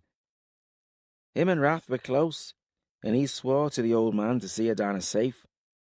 He did, Von agreed. Well, to my mind, she's not safe yet. We may be on a ship sailing away from Dowan, Rhin, and Connell, but most of those aboard don't owe Adana naught. Roshin and her boy Lorcan command a score of warriors. We won't be safe till we're off of this tub and away from them, is my thinking. Even if Adana is promised to Lorcan, I don't trust Roshin to keep her word. Adana, fugitive Queen of Arden. Initially, Camlin had become part of this group through circumstance. After the fall of Duncarrig, it had been his friendship and loyalty to a few, Marek and Hallion, the lads Dath and Corbin, that had kept him with them. Now, though, they were all gone. He stayed now for Adana. At first, she had seemed to be a spoilt princess, ill-equipped to lead and not worth following. Over the course of their flight from Duncarrig, through the wilds of Cambrin and the mountains that bordered Dowan, Camlin had seen a change in her. A moment stuck in his mind, in the mountains when Marek had chosen to stay on a suicide mission and delay their pursuit. Adana had stepped in. We'll all stay, or all go. I'll not lose you so that I can run a little longer. That's what she had said. Took some stones, that did. And from that moment a kernel of respect for the young woman had taken root in Camlin. Over the following moons it had grown, seeing how she had dealt with old Eramon and the cunning politicking of his queen, Roshin. Think she might be worth following, after all. As if the thought of her had been a summons, Adana appeared on the deck and came towards them, bared at her shoulder. Her fair hair was bound tight in what looked like a warrior braid. Her face was pale and drawn. A grey cloak, the colour of Arden, was wrapped about her shoulders, her hand resting on a protruding sword hilt. "I'm going to see Roshin," she said. "Thought my shieldman should be at my side." Shieldman. Been called plenty of things in my time, and not one of those before. "Of course," Von said. "What's this about?" Camlin asked, then felt Von frowning at him. Keep forgetting she's a queen. Adana looked about. The ship was a single-masted trader, the steering rudder on a raised platform at the stern. Roshin and her son slept, and for the last 2 nights had all but lived, in a cabin beneath the steering platform. 2 warriors stood by the door. "It's time we all know where we stand. I would know if Roshin will honour Eramon's last words to us." She straightened her shoulders and set off, Baird, Von, and Camlin falling in behind her. Adana stopped before the 2 warriors guarding the stern's cabin. "I would speak with your lady," she said, her voice firm. The 2 men regarded her a moment. "Get on with it then, Kian," Baird said good-naturedly. But Camlin could feel the threat of violence emanating from the man. He was like a pulled bowstring, always on the edge of release. One of the warriors frowned at him, but after another moment he knocked and then entered the cabin. "And tell Roshin to pour some wine," Baird called after him. Adana looked at him, and he shrugged. "She will see you, my lady," Kian said, holding the door open. Adana entered. Kian stepped between her and her shieldman. "Not you," he told them. "I swore an oath to Wrath," Baird said. "See her safe to Arden. I'll not be letting her out of my sight after the stunt Quinn pulled. You going to try and make me an oath breaker?" He took a step forwards. "Let them in," a voice called from within the cabin. The warrior hesitated a moment, then stepped aside before following them into the room. The cabin was dark. Camlin's eyes took a moment to adjust. Instinctively, he hung back, eyes scanning for points of exit. A shuttered window on the far wall, the door behind him. That was all. The room was small, sparsely decorated, a table, 2 chairs, 2 cots built onto the walls. Roshin sat in a chair at the table, a flickering candle highlighting her pale skin, jet-black hair a dark nimbus about her. She looked exhausted, cheeks gaunt, eyes dark pools of shadow, but even under these circumstances she was still beautiful. "Forgive Kian," she said, with a wave at the door. "My shield men have been tense since Quinn's betrayal."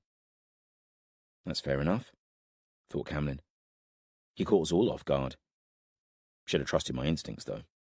Never liked him. "That is understandable," Idana said, taking a seat and the wine that Roshin offered her. Quinn had been King Eramon's first sword, Roshin's champion. He had turned traitor on the beach in Dowan, when it had become clear that the ship they were boarding was too small to take them all to safety.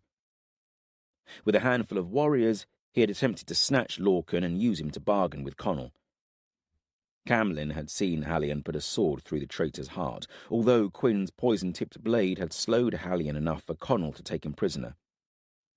"I will talk frankly with you," Idana said. "These are dark times, and some clarity would go a considerable way to easing all our minds." "Dark times indeed. My husband is murdered, my kingdom stolen, my son pursued by a usurper. Yes, the crimes against us both are many, but I have not come to talk of the past, but of the future." "Ask your questions," Roshin said, taking a long draught of her drink. "Your intentions? You have 20 shield men about you still. Do you intend to honour King Eramon's last words to me, to set me ashore in Arden?" "Ah, Eramon, the stubborn old fool. He should have fled with us. Should be here." They sat in silence, Roshin staring into her cup. With a shudder, she lifted her gaze. "And what of your promise to him? To take Lorcan with you to safety? To be hand-bound to him?" Idana looked at her calmly. "I will not be hand-bound to Lorcan. That agreement is dead. It was on the condition that Dowan's warband defeated Rhin and helped me regain the throne of Arden. Dowan's warband is scattered, that hope gone. But if you wish, I will take you and Lorcan with me, give you what protection I can." She smiled wanly. "It may not be much. I hope to return to Arden. As Eramon said, there is rumour of resistance gathering in the marshlands around Duncrin, but it will be dangerous. Rhin rules there, with Evnis as her puppet. I do not know how many, if any, will be loyal to me. I cannot guarantee your or Lorcan's safety. Your other option is to sail as fast and as far away as possible, to go into a life of hiding, but I fear Rhin will hunt you, as she has hunted me. Lorcan and I are a threat to her power. We are legitimate heirs and a standard for the dispossessed to rally around." "There is another option," Roshin said, slowly sitting straighter, looking at Idana from under heavy-lidded eyes. "I could hand you to Rhin, a gift, in return for Lorcan's safety." She has teeth yet, the snake, Camlin thought, feeling a tension settle upon all in the room. "That would be foolish," Idana said, smiling tiredly. Of all of them, she appeared the calmest. "You cannot trust Rhin. Whatever promises she makes, Lorcan is still a threat, no matter what gift he gives her. And she has placed Connell on the throne of Dowan. He will not suffer Lorcan to live. Surely you know that." She stared straight at Roshin, holding her gaze. The older woman glared back, fierce and proud. Then, abruptly, like a sail with its wind taken from it, she slumped. "I know you speak the truth," she whispered. "I will offer you a new deal," Idana said. "We have a common enemy, one that wishes us both dead and our supporters destroyed. Join me. See me safe to Arden. Help me in the fight to reclaim my home, and when it is done, I shall do the same for you. I vow on the cairns of my murdered parents, by the blood that runs in my veins, and with every ounce of strength I possess, I shall see Lorcan back upon the throne of Dowan." She stood suddenly, drawing a knife from within her cloak. Roshin tensed. Her shieldman took a step. Idana drew the blade across the palm of her hand, blood welling, dripping, and offered her knife to Roshin. The older woman sat and stared a moment, then stood and took the knife. She cut her palm and gripped Idana's hand tightly, their blood mingling. "I vow to see you safe to Arden, and to do all I can to help you reclaim your throne," Roshin said. "More like you know where you and Lorcan are best protected," thought Camlin. "Not that sticking close to us is anything like safe, but if Rhin is going to be hunting us, the more swords about everyone, the better." Roshin sighed, sitting back in her chair as Kian moved to her side. "But Lorcan will be disappointed that you're not to be handbound," she said. "I think he's a little infatuated with you. Perhaps you could not tell him for a while. Let him down gently." Just then the door burst open, Lorcan striding in, a warrior shadowing him. He was slim, dark-haired, fine-featured, almost pretty like his mother. "Ah, my two favorite ladies," he said with a smile. "My mother and my future wife." Idana rolled her eyes, and Camlin suppressed a laugh. Chapter 6. Rafe. Rafe splashed up to his waist into the surf and grabbed the body floating in the waves. A black shaft sprouted from its chest. That'd be more of Camlin's handiwork. Rafe had seen the huntsman on the quay, shooting arrow after arrow into Connell's men. Half a dozen other corpses were laid out on the beach with matching arrows sticking from some part or other of their bodies. He looked out to sea, but the ship Camlin, Von, and his companions had escaped on was long gone. Not even a dot on the horizon now. What am I doing here? The answer to that was simple enough. He'd been ordered to come. Back at Duntaris, when a hungry mob had opened the gates to Queen Rhin, Rafe had told Rhin and her force how he'd seen Idana and her companions flee the fortress. Connell had set about raising a pursuit, and Braith, Rhin's huntsman, had been part of that. Braith needed huntsmen, had asked for any that knew how to handle a brace of hounds. Connell had volunteered Rafe. And that was that.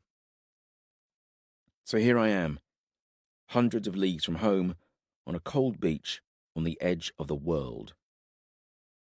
Rafe grunted as he dragged the corpse to shore. Another warrior came to help him as he struggled onto the shingle. A hound whined and sniffed the body as Rafe and the other warrior hauled the dead weight along the beach, laying it down alongside the other dead, over a score of those who had ridden from Duntaris with Connell. That Hallion knows how to swing a blade. I'll give him that. As the battle had played out, Rafe had been standing on a steep ridge overlooking the beach, gripping two hounds on a leash. Braith had been with him, and together they'd watched as Hallion's defenders had held the quay against overwhelming numbers, until Hallion had toppled to the beach below. Even then, Connell's brother had fought on, aided by a few who had leapt to his defence. It was only when Connell had faced him and beaten Hallion unconscious that the path to the quay had been cleared. And by then, it was too late. Idana and her companions were sailing away, along with Lorcan, the young heir to Dowan's throne. One of the hounds whined and nuzzled his leg. "There you go, Sniffer," he said, giving the hound a strip of dried mutton from the pouch at his belt. He crouched and scratched the grey-haired hound between the ears.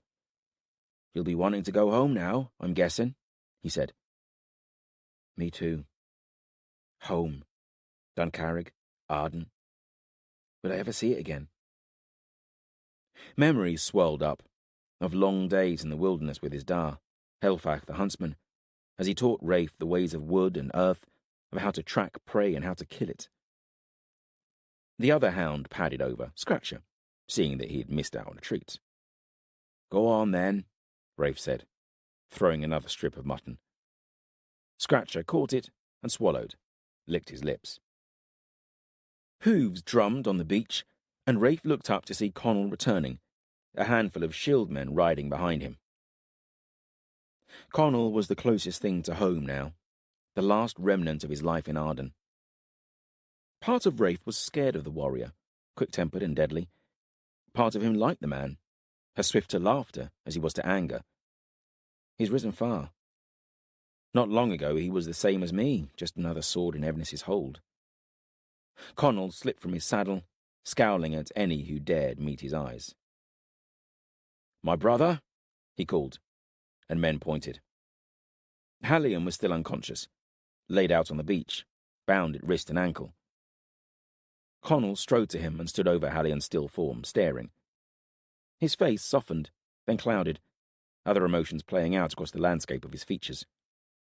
Eventually his expression settled back into a scowl.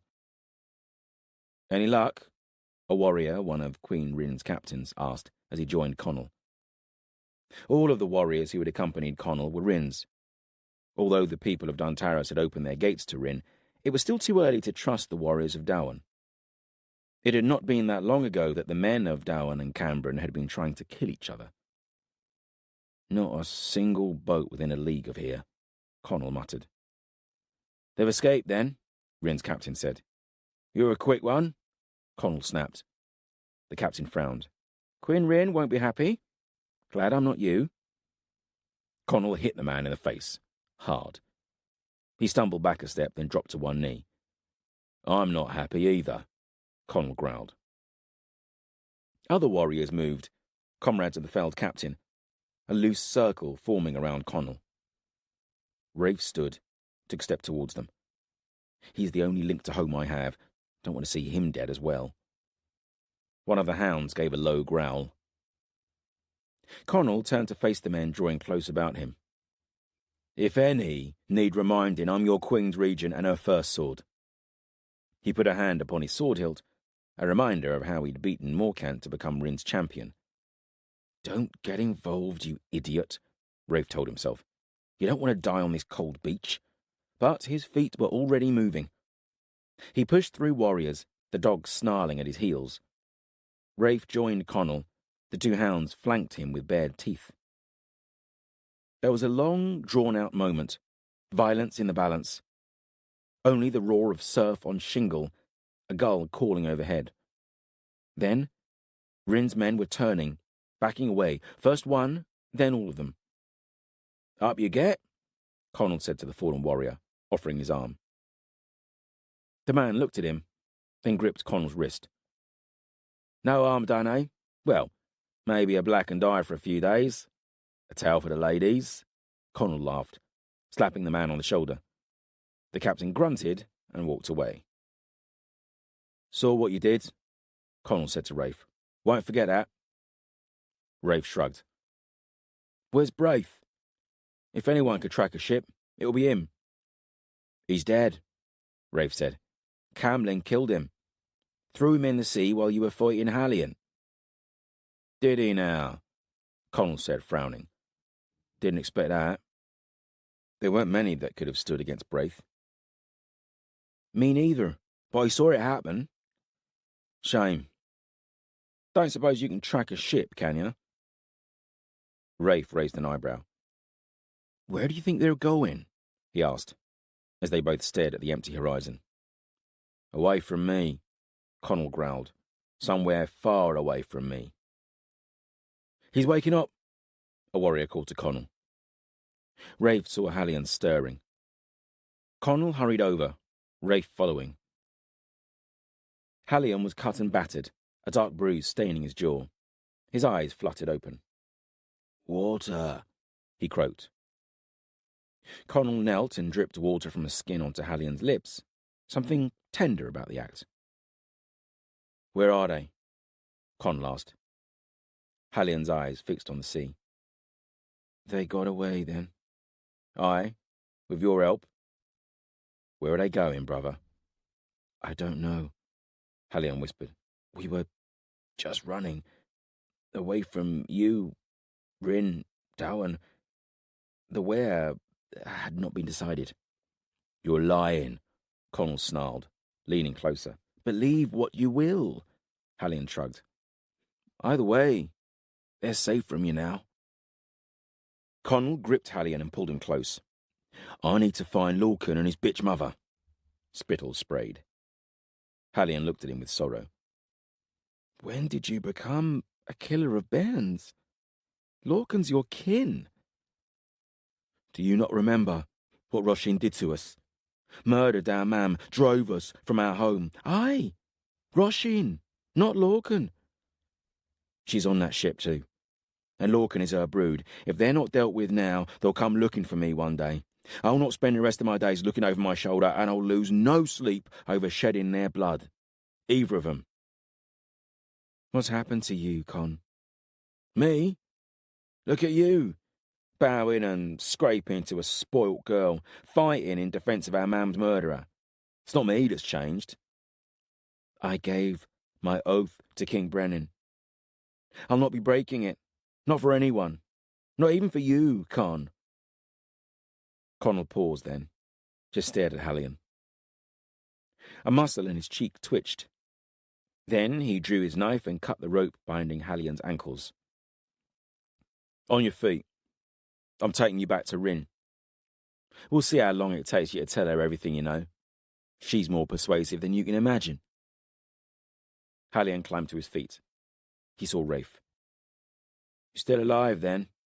Hallion said to him. Aye. Hard to kill me. The last time Rafe had spoken to Hallion was in Adana's tent, back when Rafe had been captured on the border of Dowan. The memory of it stirred a swell of anger. Corbin and Dath and Farrell, all sneering at him, Idana looking down her nose, judging him. Things have changed since I saw you last, he said, as Hallion was steered towards a horse. And they're likely to change some more before this is all over, Hallion said over his shoulder. What's that supposed to mean? Make ready, Connell called out. We'll bury our dead, and then we're riding back to Duntaris. One of the hounds whined, staring out to sea, his body stiff and straight. Something was bobbing in the waves, a dark smudge amidst the foam and grey of the sea. Another body? Rafe waded into the surf. Definitely a body. He could see limbs, a shock of hair. The water was up to his waist as he reached it. Then he froze. It was Braith. Face pale, skin tinged blue. There was a great wound between his neck and shoulder that still leaked blood, the surf foaming pink. Rafe grabbed him and began pulling the huntsman to shore. Then Braith groaned. Chapter 7. Tuckle. Tuckle held the severed head up high, gripping a handful of black hair. He regarded it grimly. A young Jihar warrior, female, younger even than his Gar. Empty, lifeless eyes stared back at him. You were my sword kin, a warrior, bred for battle, trained in righteousness, yet you ended life as a servant of Asroth, his tool. He shook his head, feeling a wave of sympathy for his dead kin, knew the shame she would carry across the Bridge of Swords. The emotion shifted quickly to anger as his thoughts turned to Sumur. The prideful fool who followed a Kadoshim, who led my people into disgrace. With a growl, he put the head into a leather saddlebag, along with the heads of the other Kadoshim that had been slain during the night raid. A reminder to us of the cost this god war will carve from us. What of these? Gar said with a gesture, as Tuckle stood surveying the twisted, headless corpses of the slain Kadoshim. He looked at Gar. The sight of him after so long a separation filled Tuckle with deep joy. My son, how you have grown. Strong, and with a fine measure of wisdom. Pride and humility mixed. You make my heart soar. Tuckle had often daydreamed of the man his son would grow into, but the reality was better. Quicker to smile than the rest of us, but that is no bad thing. No smiles today, though, or for a while, I think. Grief sat fresh and raw upon Gar's face. The death of Corbin's mam had hit him hard. Life and death, grief and joy, all part of the road Elyon has set before us. Nevertheless, he frowned, wishing he could ease his son's pain. An impossible task, he thought, remembering the death of his own wife, Daria, a faint echo washing over him of the long despair that he had felt upon her death. Keeping busy is what kept me sane through those dark days, and if that is the case, then Gar will be fine. We are entering the time of the God War, and that should keep us all busy enough. He looked back to the corpses strewn upon the ground. I was thinking we should leave something that would serve as a reminder to those who follow, to Calidus and his ilk. A warning to them. Tuckle gazed about, saw a cluster of wind-swept trees close to the stream. Over there, he said. And they set about carrying the bodies to the trees. They passed Corbin sitting by his mam's cairn, staring into nowhere. He has so much to think about, and not least is what he's going to do with this unusual warband that has grown up around him. Tuckle had seen Corbin's dismay when he'd realized that all were waiting on his decision. Since their meeting in the dungeons of Queen Rhin's fortress, Tuckle had watched Corbin with the intensity that a lifetime of expectation had nurtured. He is the Serendisclair, the bright star, Elyon's chosen avatar to stem the tide of Asroth and the legions of his black sun. How can any man bear such a burden? And yet, Tuckle had a confidence in the young man, born not only from faith, but also from what his eyes and instincts told him. He does not want to lead, and that is a good start. Only the vain and foolish crave such a responsibility. He's loyal to a fort, marching 500 leagues into a giant's fortress to find his sister, and rejecting Michael's advice in doing so. That cannot have been easy, disagreeing with a warrior angel. Tuckle liked that. Is he all right? Tuckle asked Gar. His son shrugged. Yes, he said simply. He has lost much, learned much. I trust him. Good enough for me, Tuckle said with a smile. He was looking forward to hearing Corbin's decision. It will tell me more of this man that I have sworn to follow. He'd better make his mind up soon, though. We cannot just wait here for the Kadoshim and Benothi to fall upon us like a hammer. About him, the camp had been stripped down, horses saddled and ready, packs loaded, the fire kicked out, the giants grouped together, waiting, some of the bands wrestling with one another upon the heather. Help me here, Tuckle ordered, lifting the corpse of a dead Kadoshim beneath the branches of a tree. More Jihar came to help. Eventually he stood back and surveyed his and his kin's handiwork. It will serve. A murmuring spread about him, and he turned to see Corbin leaning down to pick a purple thistle. He pressed the flower to his lips and placed it tenderly on the cairn, whispered something. Then he stood straight and strode to his stallion, his sister Cohen holding the bridle for him. "And where are we going?" Michael asked Corbin, as the young warrior swung into his saddle. Corbin took a deep breath, looking at all those gathered about him. His eyes came back to rest upon Michael. "I don't know." A silence settled. Not the answer I was hoping for. "You have counseled me to go to Drassel," Corbin said. "As I thought of your advice, which is probably good advice, though I don't understand anything about prophecies in old forests and fortresses, my heart whispered to me. It said, you swore an oath to Redana." "I counselled riding to Drassel for a reason," Michael said, speaking slowly, controlled. "The prophecy. You must go there." Tuckle saw Corbin's eyes flicker to Gar. He's unsure. Searches for reassurance. "We have already lost much time and accomplished little," Michael said, seeing Corbin's hesitancy. "And all the while, Asroth is moving." "Accomplished little?" Corbin's eyes snapped back to Michael. "It may not seem much to you, in the scheme of things, but I have accomplished what I set out to do. My sister is safe." "She is not safe. No one," is safe. You should know that better than most. You stood before Asroth himself. You must know what is at risk. Corbin nodded. I do. And you saved me from that. Plucked me from Asroth's throne room before his very eyes. He was going to cut my heart out.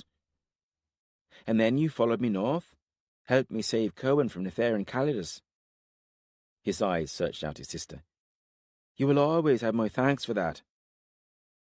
I do not seek thanks or praise, Michael said. I seek victory. We are at war with a foe more powerful and evil than you can hope to imagine. I fear that another delay in the south will spell our defeat. I know what you have counselled, because of the prophecy, about these times, about me. He trailed off. As you say, I've seen Asroth, and I know that a terrible evil is stirring. I've witnessed it, and it must be stopped. He glanced north, towards Murias. I do not possess great wisdom. Tuckle heard a cough, saw Brinna staring at Corbin, a smile twitching her lips. But there are things that I do know, Corbin continued. Things that I have clung to through the dark times that we have already faced. He waved a hand at his friends. Family, friendship, loyalty. These things have been my guiding star, my light in these dark times. He looked to his mam's cairn beside the stream. He stopped then and met Michael's gaze. Idana sent the Raven Feck to find me, to tell me of what had happened in Dowan, how she was fleeing back to Arden. She asked that I find her, if I can. He shrugged. My heart tells me that I should do that. I swore an oath to her. Tuckle glanced at Gar and nodded. I like this young man. He had felt his spirit soar at Corbin's words, even though it sounded as if he was building up to rejecting Michael's advice, and in Tuckle's experience that had never ended well. But I like what I hear. If it were me, I hope I would have said exactly the same. Although the fact that Corbin seems to be taking counsel from a scruffy old raven over the High Captain of the Ben Elim is a little worrying. This time, Corbin, your heart is misleading you, Michael said. Passion, emotion, those are Elion's blessings upon your kind, but they can blind you as well as guide you. You must go to Drasil. A question, Corbin said. Our journey to Drasil, how would we get there? We would ride south until we reached the river Afren, then we would turn east into Isiltir. Beyond that is Fawn and Drasil. The river Afren, which runs through the Darkwood, marking the border between Navon and Arden. Aye. That's what I thought, Corbin said. Then, for 100 leagues, our journey would be the same, whether our destination was Arden or Drasil. Aye, it would. Then, let us do that. Ride south. The decision about our final destination could wait a while, be thought upon. Michael frowned at that. Michael wants him to lead us, Tuckle thought, to be decisive. But it is a lot to ask in one so young and one so unused to leading. Maybe he needs some time to adjust to the weight he now bears. Michael considered Corbin for long, drawn-out moments, his expression as flat and unreadable as any of the Jihad. We shall ride south, then. Corbin smiled, relief spreading across his face. He touched his heels to his stallion and rode over to the giants, stopping before Balor. If we ride south, it does not mean we're running away from Nathair and the Kadoshim, running away from this war. It is the God War. There is nowhere to run, Balor said, with a shrug of his massive shoulders. The God War? Aye. I'm not running. Nathair killed my da, burned my home, and now my mam. He gritted his teeth, grief mingled with anger washing his face. Nathair and those he rides with are a plague that will sweep the land unless they are stopped. I mean to fight them, with all that I am. I have never met a giant before, nor do I understand your ways, anything about you or your people, except that we were once enemies. But now you are the enemy of my enemy. I would value your company, should you choose to come with us. Balor looked to the giantess at his side, Athlin, then at the rest of his group before turning back to Corbin. It has been a long time since we have seen the Southlands. I think we will come with you, at least for a while. To Tuckle's surprise, Corbin, somber-faced, held his arm out and offered Balor the warrior grip. The giant blinked, then took Corbin's arm, engulfing it with his massive hand. "Fine, then let us ride!" Michael cried out. And suddenly all were in motion, the Jihar mounting horses, giants making the ground tremble. "Corlin," Corbin asked, "scout ahead. Take whoever you wish." Corlin stared at Corbin with one eyebrow raised. Then she nodded. "I'll take Dath," Corlin said, eliciting a look of shock from Dath and a frown from Farrell. "Inkara," Corlin called to one of the Jihar, one of the 100 that had ridden forth from Whitewall's Telesar with Tuckle all those years ago. "And Storm, if I may." Corbin muttered something, and his wolfen padded over to Corlin. "And your crow," Corlin added to Brinna. "Tired?" the bird croaked from Brinna's shoulder. "Get on with you," Brinna snapped, shooing Craft into the air. Tuckle looked back as they rode away, saw the flattened ground of their campsite, the stone cairns by the stream, and above it, like ragged banners swinging in the breeze, hung a score of headless bodies, suspended from the cluster of trees, slumped, empty sacks of skin and bone. A reminder to those who follow that we are not so easily cowed, not even by the dread Kadoshim. Chapter 8. Cohen. Cohen rode beside Corbin, close to the head of their strange warband, Budai loping along beside her. It was high sun. The sky above was a cloudless blue. A cold breeze blew out of the east. She glanced at Corbin. Is this really my little brother? He had just taken his warrior trials and sat his long night, the last I saw him, and here he is, giving orders to a warband including Jihar and giants. So much has changed. He was taller, wider about the chest and shoulders, relaxed as he sat upon shield with the easy grace of a warrior. Even his face had changed, thinner and sharper, the stubble of a short beard shadowing his jaw. And he was pale, dark hollows beneath his red-rimmed eyes, evidence of this grief. A shared grief. "Ma'am." At the thought of her, Cohen felt the dark wave of sorrow that lay beneath all else in her soul. She reached a hand up to the belt of her mam's throwing knife strapped across her torso. It was the only thing she had of her. So long apart. Only a few moments together before. The image of Calidus cutting her mam down filled Cohen's mind. Grief and rage swelled inside, a physical thing that stole her breath away. So many things I wanted to say to her, stolen from me by Calidus. She remembered crouching, stroking her mam's face, trying to wipe away the blood that trickled from her mouth. It's my fault she died. She would be alive now if she had not come to free me. She swiped at tears as they spilt onto her cheeks, and she clenched her eyes shut. "Free. Thank you, ma'am. I will not squander your gift." She looked about, surrounded by a bleak, rolling countryside of purple heather and gorse, and breathed in a deep lungful of air. Free.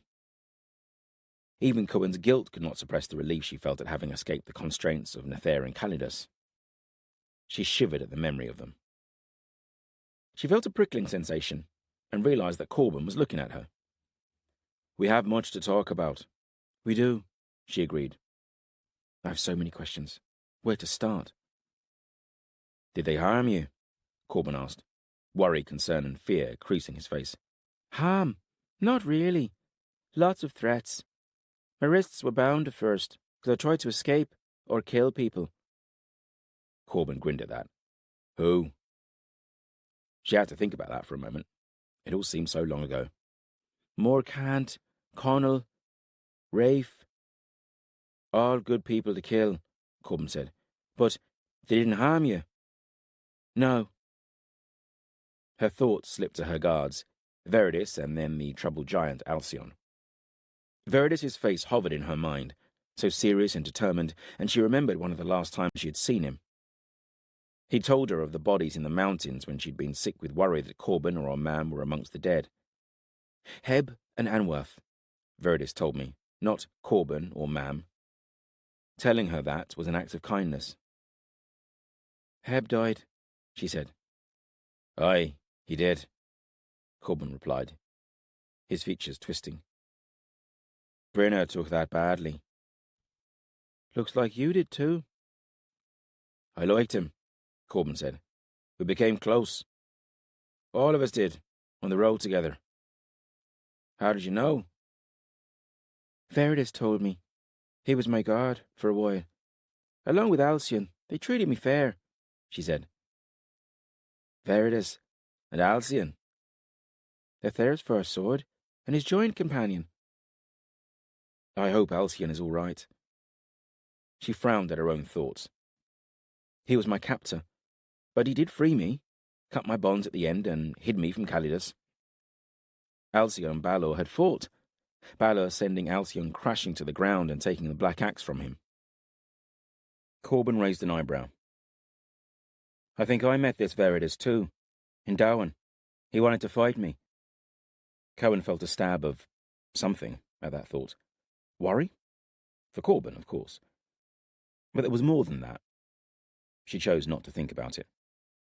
We're starting in the middle, she said. Tell me from the beginning, from Duncarrig. Were you with Da when...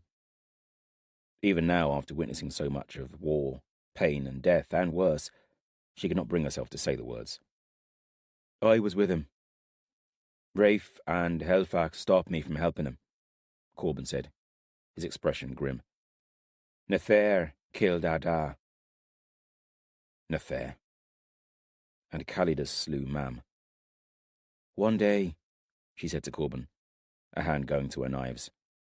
He nodded, understanding her meaning. Corbin spoke for a long while after that, of his flight through the tunnels beneath Duncarrig, sailing away to Cambrin and all that befell him and his companions.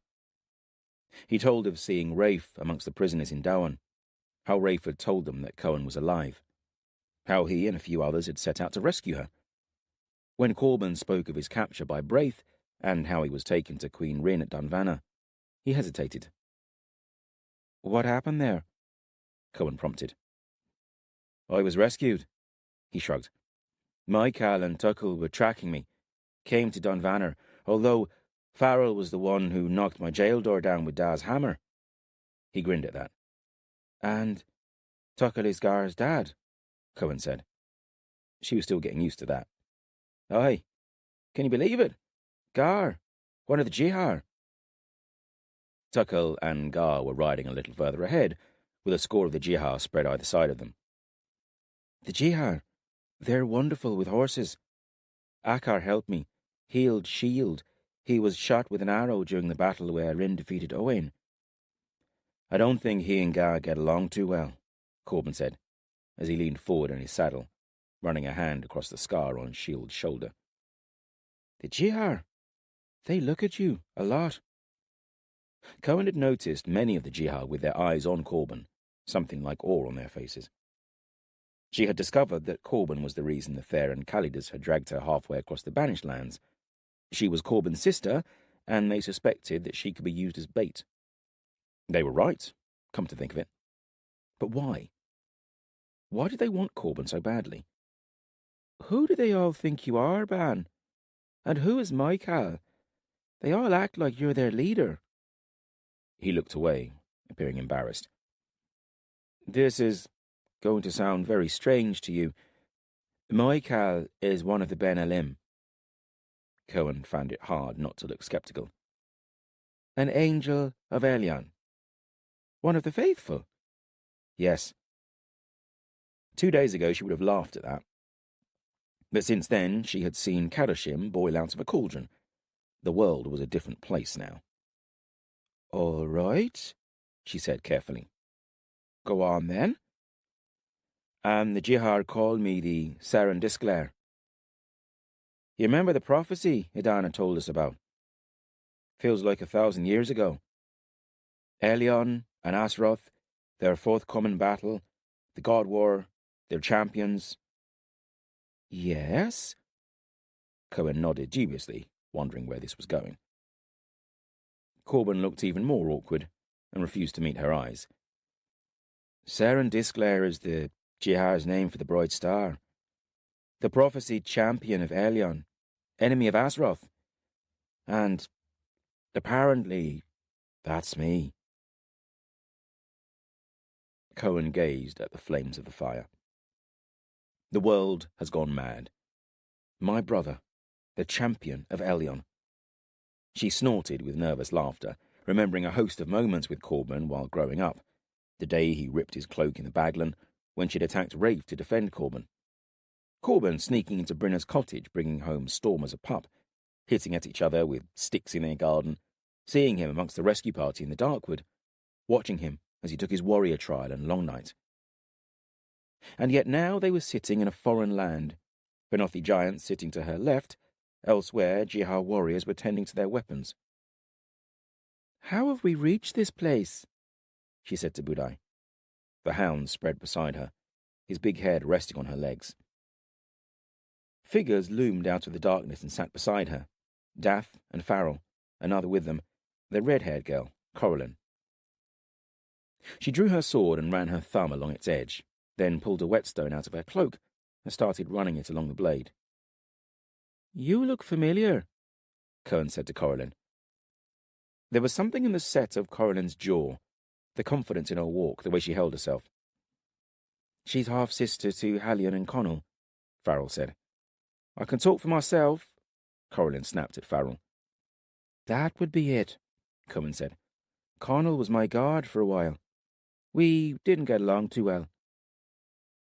Coralyn just stared at her, her face a cold mask. "He tried to kill me?"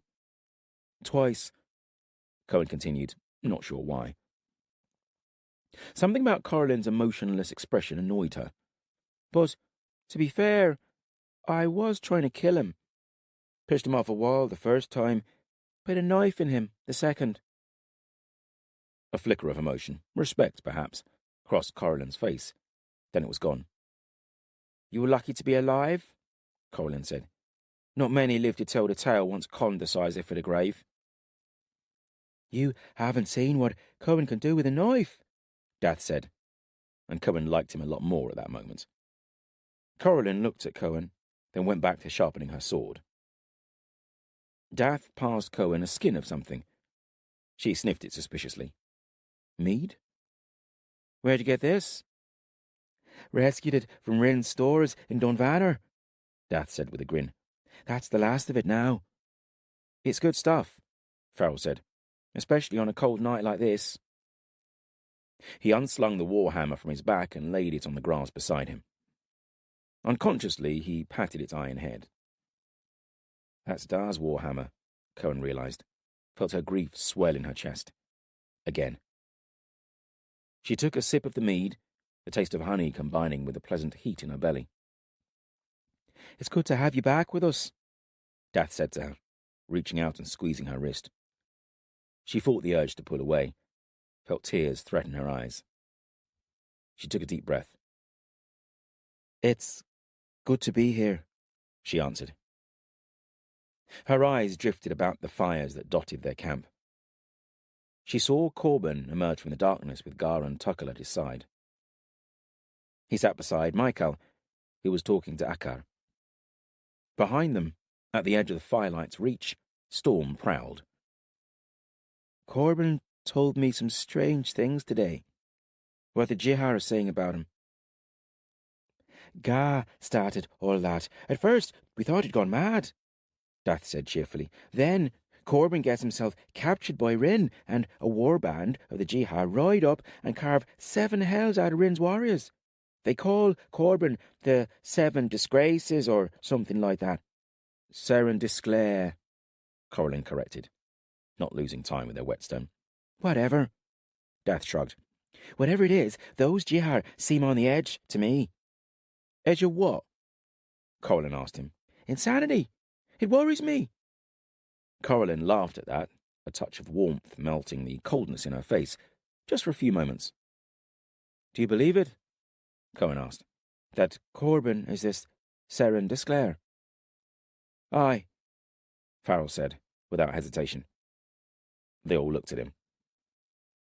There's more to what's going on than border disputes and a power-mad queen, he said to their inquisitive gaze. Look at what we all saw back in Mirias. That was the Kadoshim that came out of that cauldron.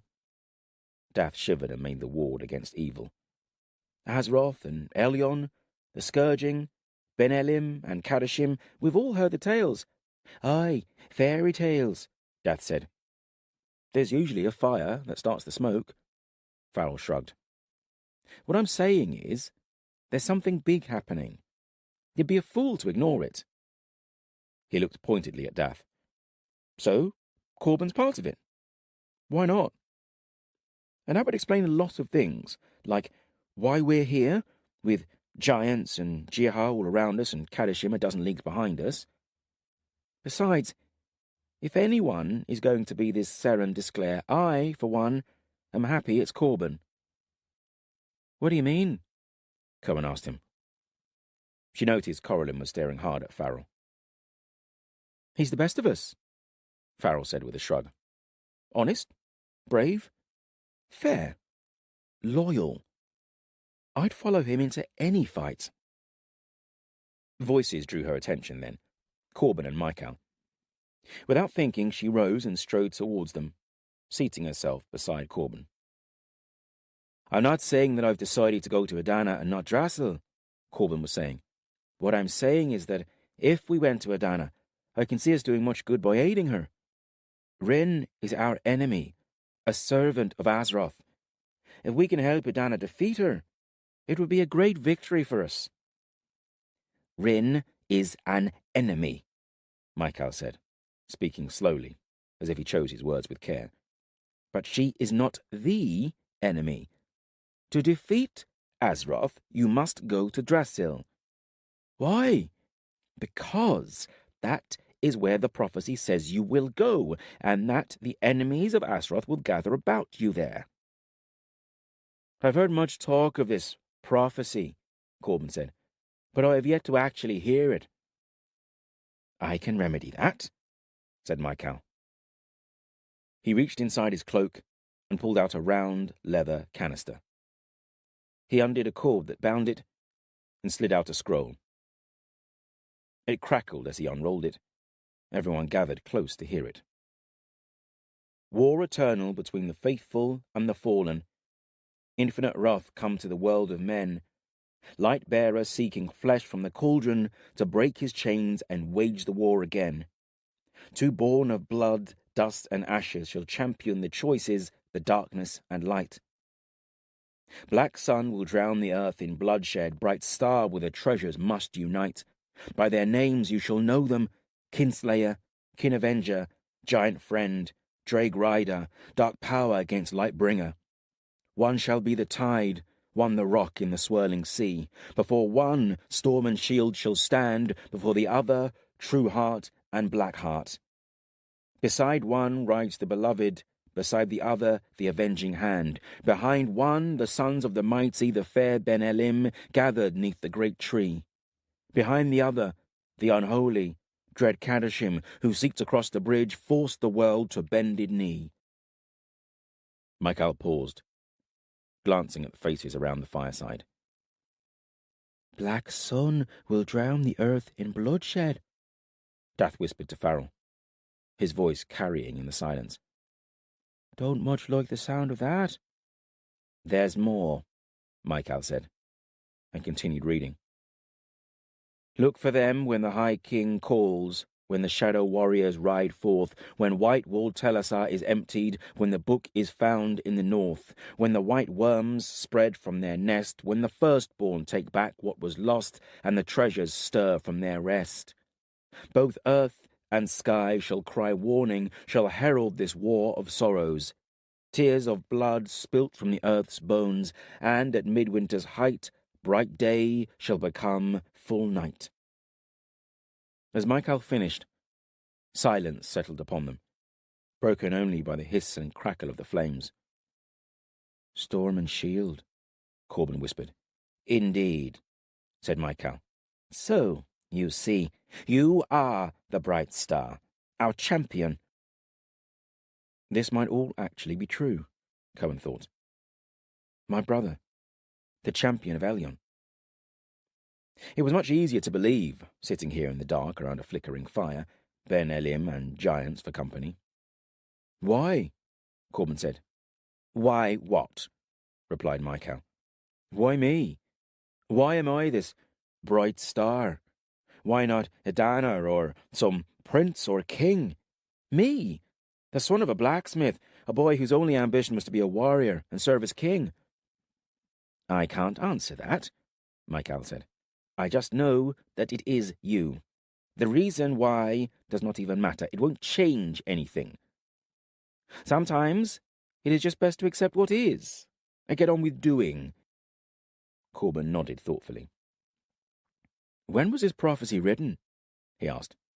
2,000 years ago, Michael said. Corbin blew out a long breath.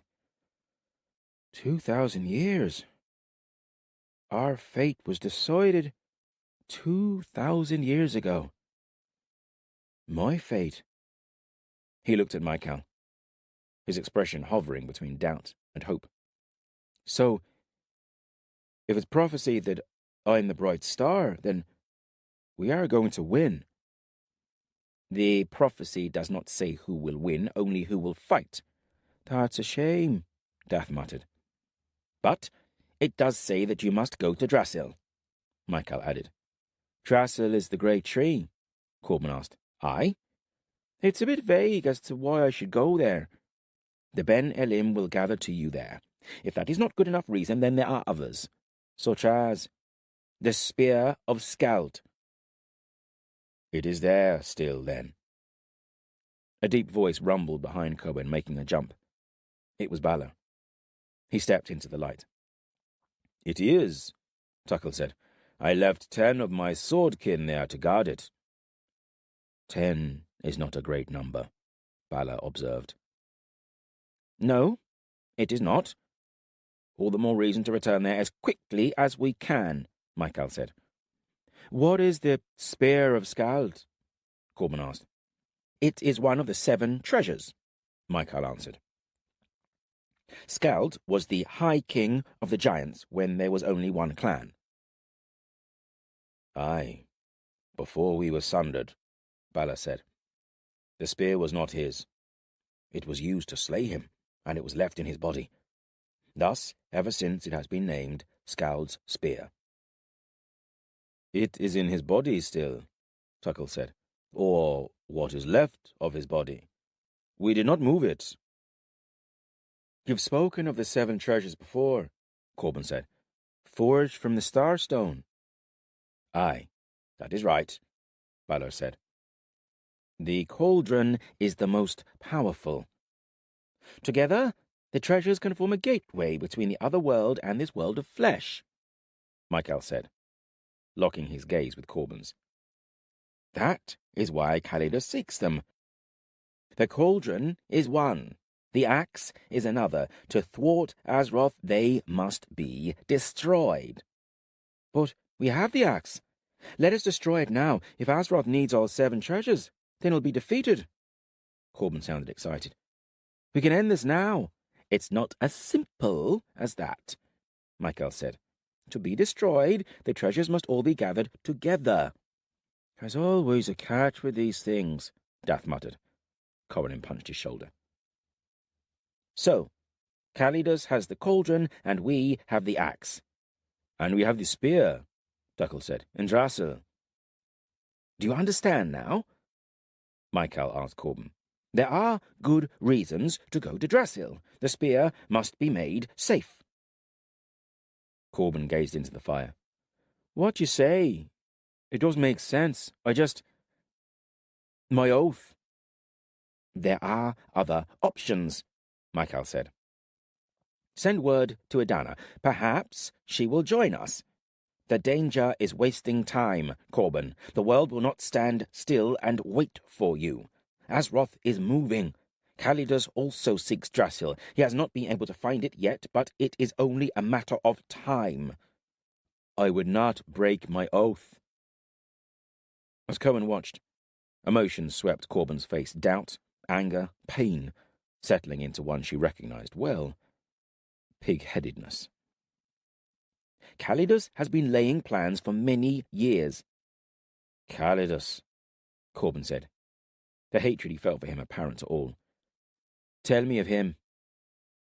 He is High Captain of the Kadoshim, second only to Asroth, Michael said, as I am High Captain of the Ben Elim.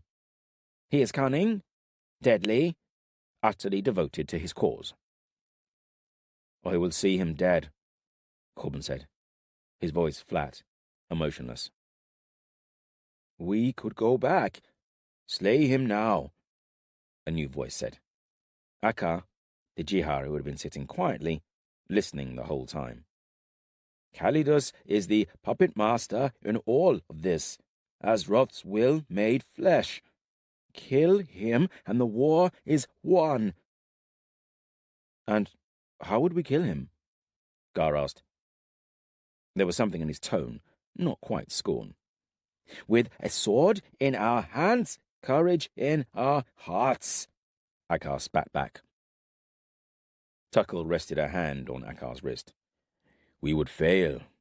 He is surrounded by 1,000 Kadoshim clothed in Jihar bodies, all that strength and skill at their disposal. Corbin would most likely be slain, and the war would be lost. It can be done, Akkar insisted. Your shame blinds you. You were deceived, and there is no dishonor in that. Suma is responsible. As for you, master your emotions. See clearly. Michael and Corbin are right. We will fight other battles first, wait for a better time. And if there is no better time? Then we will die then, instead of now. Corbin stood. Michael, all of you, thank you for your wisdom, your guidance. You've given me much to think on. There is so much to consider. He fell silent, eyes distant. I've not decided, but my heart whispers to me that I should find Idaner. I don't say this out of stubbornness. Really? I gave my word, and it seems to me that our hearts, our oaths, our choices make the difference between us and them. He glanced over his shoulder, northwards into the night. His eyes came back to them, settling upon Cohen. And I know, if my mam and dad could see me from across the Bridge of Swords, they would want me to keep my oath. Truth and courage, they taught me. I'd not let them down. With that, he turned and walked away. Storm appeared out of the darkness and padded alongside him. Chapter 9. Fidele. Fidele held a knife to the Vinthalan's throat as Makin bound the man's hands about the trunk of a tree. Lycus's secret. Fidele repeated the words their prisoner had uttered back at the woodcutter's cabin. The giantess and her whelp. Those words had kept him alive, at least for a little while longer. What do you mean? Makin had asked. I'll show you, the pirate had said, refusing to comment further, even when Makin had put his knife to the man's throat and drawn blood. Fidele and Makin had shared a look, both of them intrigued. Fidele had changed into the breeches and woolen tunic Makin had stolen for her. Then they had walked into the forest, Fidele a pace behind Makin, who held his knife close to the Vinthalan's back, following a path that was little wider than a fox's trail. As far as Fidele could make out, the Vinthalan led them south, which was fine by her as it was away from Geraldine and Lycus. They passed through rolling woodland that turned steadily thicker. Dusk settled over them quickly, the forest becoming a place of dense shadows and eerie sounds, and now darkness was thick about them. The trail ahead was almost invisible. They'd stopped for the night. Their prisoner sat with his back to a tree, arms bound about it. "No fire," Mackin said, as Fidele passed the knife back to him and started gathering forest litter. Fidele frowned. Walking through the forest, she had been sweating, but soon after they stopped, she felt cold, shivering despite the cloak Mackin had stolen for her. The thought of a fire had lifted her spirits for a moment. She forgave Mackin when he opened the cloak that he was using as a makeshift sack, revealing a round of cheese and a leg of cold mutton. Fidele's stomach growled at the sight of it. Mackin cut her a slice of each, and she set to devouring them. "Any spare?" the Vinthalan asked them. Mackin gave him a flat stare, but said nothing. "Starve, you animal," Fidele thought.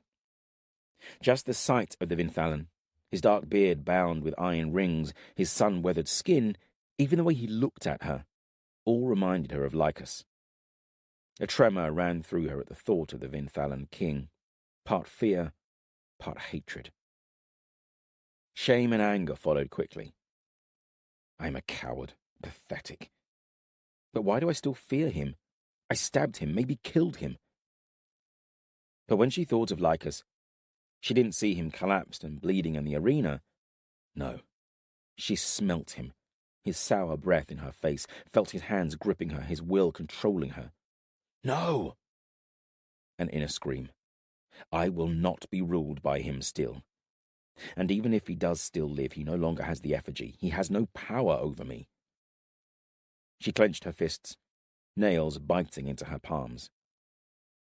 If I believed that, I would have walked back to Geraldine, not be sitting here, shivering and starving with a pirate and a trained killer. Her gaze shifted to Mackin. His face was all hard lines and shifting shadows in the moonlight, his eyes dark wells. She had seen him kill in the arena, both in single combat and against many. She was no stranger to death. Had witnessed combat firsthand, seen lifeblood spilt, heard death cries, had seen warriors in battle, straddling that line between life and death. None had seemed as ruthless, as devoid of emotion, as the man before her. She had watched him with a mixture of revulsion and fascination, in all her years never having seen someone deal out death so efficiently. Old Wolf, they called him in the arena. The name fits him. Lean, explosively violent, patient in combat, unrelenting. Maybe he sensed her watching him, for his head turned. She could not tell if he returned her gaze, his eyes in shadow. Nevertheless, she looked away. "I know you," the Vinthalan said to Fidele, breaking into her thoughts. "Aren't you supposed to be enjoying your wedding night round about now?" "Shut up," Fidele snapped, instantly annoyed with herself at the emotion in her voice. "Got a long walk on the morrow," the Vinthalan said. "Starve me, and I'll be too weak to show you the way to Lycus's pets." "Huh," snorted Mackin. Fidele regarded the Vinthalan silently. He's younger than he looks. 20 summers, maybe, not much more. And he is someone's son. At that thought, an image of Nathair filled her mind. My son. Where is he? Halfway across the Banished Lands? Alive or dead? Someone's prisoner. If he is, I hope that he will at least be fed, given water. She focused back on the Vinthalan before her and felt a flush of shame at her earlier willingness to starve him. I will not become that which I hate. Here, Fidele said, cutting a slice of cheese for the warrior. Don't know how long that has to last us, Mackin commented, looking at the cheese. We are human beings, not animals, Fidele said, the words aimed at herself as much as anyone else. Don't think you'd get the same treatment if things were the other way around. I know I wouldn't. I have a very good idea how I would have been treated. But I will not make myself less. Mackin said no more, just watched as Fidele offered the cheese to the Vinthalan. Their prisoner glanced at his bound arms, then opened his mouth. Fidelay hesitated. I won't bite. Think your hound might have his knife out quick if I did. I've seen him in the pit and arena, seen what he can do. Makin's gaze snapped onto him at that, something predatory in the movement, threatening. No offense meant by that, the Vinthalan continued. Made a lot of money out of you, old wolf. Seen you come through some pretty thin odds. They were lives, other men's lives, not odds, Fidelay said. Makin's eyes shifted to Fidelay. Aye, well, he carved them up real good, whatever you want to call them. Fidelay broke a piece off the cheese and put it in the man's mouth, glad that it shut him up for a few moments. Sounds rang out abruptly, branches snapping, footfalls thudding. Voices called to one another, sounding close. Fidelay's heart was instantly pounding, the fear of capture filling her mind. Makin went from sitting to standing in one fluid movement. Fidelay didn't see him draw his knife, but it was suddenly in his hand. He stood poised, listening. There was the sound of iron clashing. Screams. Further away? Closer? I cannot tell. Fidelay felt a moment of panic, took a deep breath to calm herself. Don't make a sound, Makin whispered, and do not come after me. I won't be long. Then he slipped amongst the trees, merging with the darkness. That's what you said last time at the woodcutter's cabin. Fidelay counted time in heartbeats, the forest now eerily silent except for the sigh of the wind through trees, the creak of branches. Sporadically she'd hear a shout, a battle cry, a scream, then nothing again. I am still hungry, the Vinthalan said. She looked at him, knew that he must be weighing up whether to call out or not. She had been tempted by the same thought. But who would come if either of them cried out? Friend or foe? Not worth the risk, Fidelay had concluded, and, judging by his silence, the pirate agreed. My name is Senios, the pirate said. Just a man, like you said, and I'm still hungry. Fidelay gave him some more. As the cheese touched his lips, he burst into movement, jerking against the tree trunk, his legs whipping round to coil about her, dragging her close. She sucked in a lungful of air to cry out, then his head was snapping forward, crunching into her cheek. Her vision contracted, an explosion of light and darkness inside her head, and she felt her body slumping. No! She yelled at herself, feeling her awareness flutter. Not a victim! Never again! She reached a hand down the pirate's body between his legs, grabbing and twisting. She heard a scream, wasn't sure for a moment if it was her or the Vinthalan. Then the grip in his legs about her was gone, and she was pushing away, crawling across the ground, the pirate gagging behind her, gasping for air. A figure loomed out of the shadows. Makin. He paused a moment, taking the scene in, then exploded into motion, a boot crunching into the Vinthalan's head. He sagged against his bonds, unconscious, blood and saliva dribbling from his slack jaw. Makin was beside Fidelay. Has he hurt you? No, it's nothing, Fidelay said, one hand to her face. Makin gently lifted her, fingers touching her cheek. It throbbed. You'll have a bruise the size of my fist, but you'll live. He looked at the unconscious Vinthalan, took a step towards him. Don't, Fidelay said. Makin frowned at her. It's not compassion. I'd happily kill him myself. But I want to see these giants. It could just be a lie, to prolong his life, give him a chance to escape. Fidelay shrugged. Perhaps. Give him one day. If we haven't seen these giants by dusk on the morrow, we'll kill him. You sure you can deal with that? Yes. It will be an execution, not a murder. He is an enemy of my realm. Good. What was out there? Fidelay nodded at the darkness. Death, Makin muttered.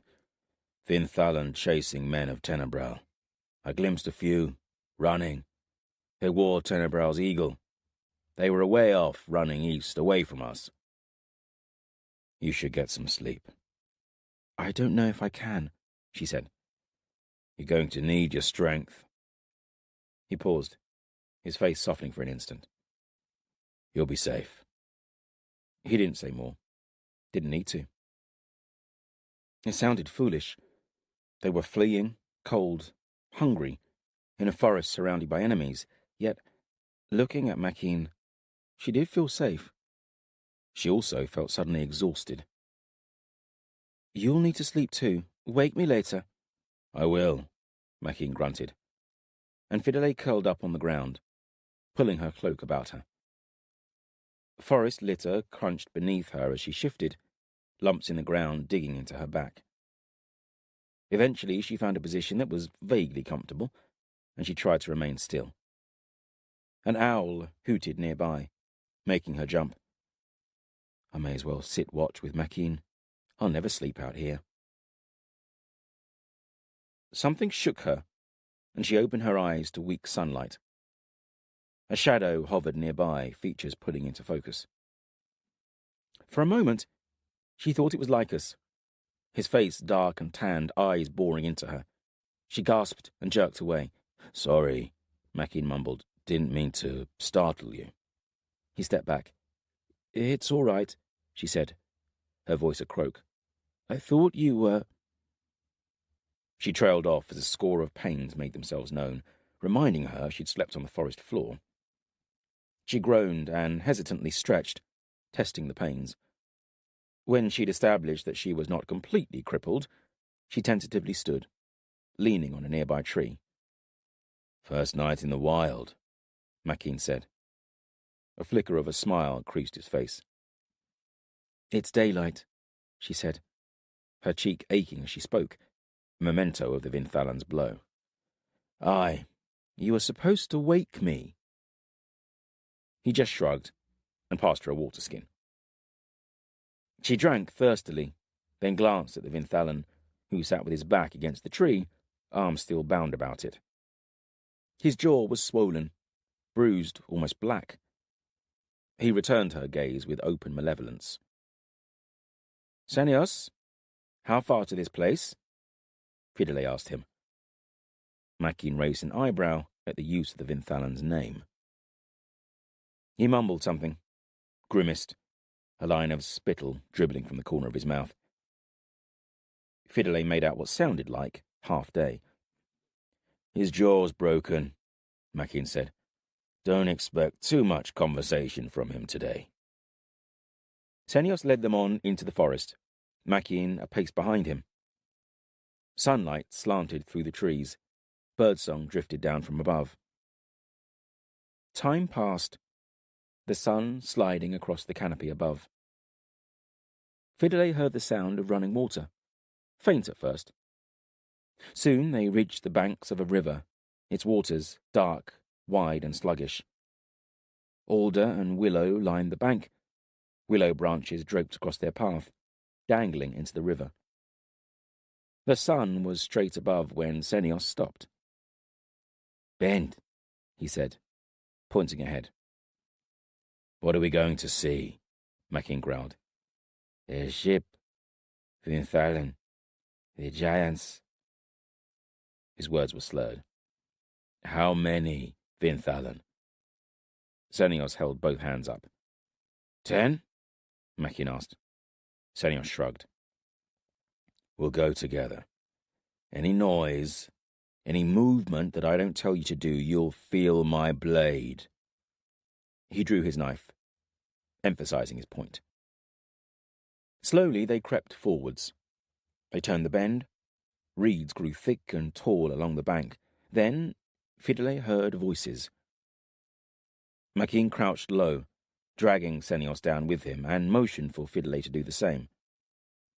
They moved into the bank of reeds, inched their way closer to the river's edge. Sweat stung Fidele's eyes.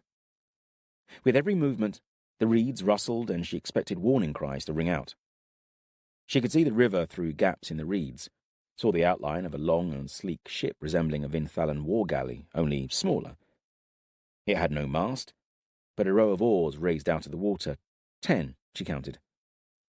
So that's 20 oars, 20 men, double what Senios told us. And there could be more. At the rear of the ship was a large cabin. Figures moved on the deck, others were on the far bank, where a wide fire pit had been dug. Near them, a great moss-covered stone slab rose from the ground. Lines dissected it, too straight to be natural. Giant runes? Something about it was strange, unnatural. An iron ring dangled from it.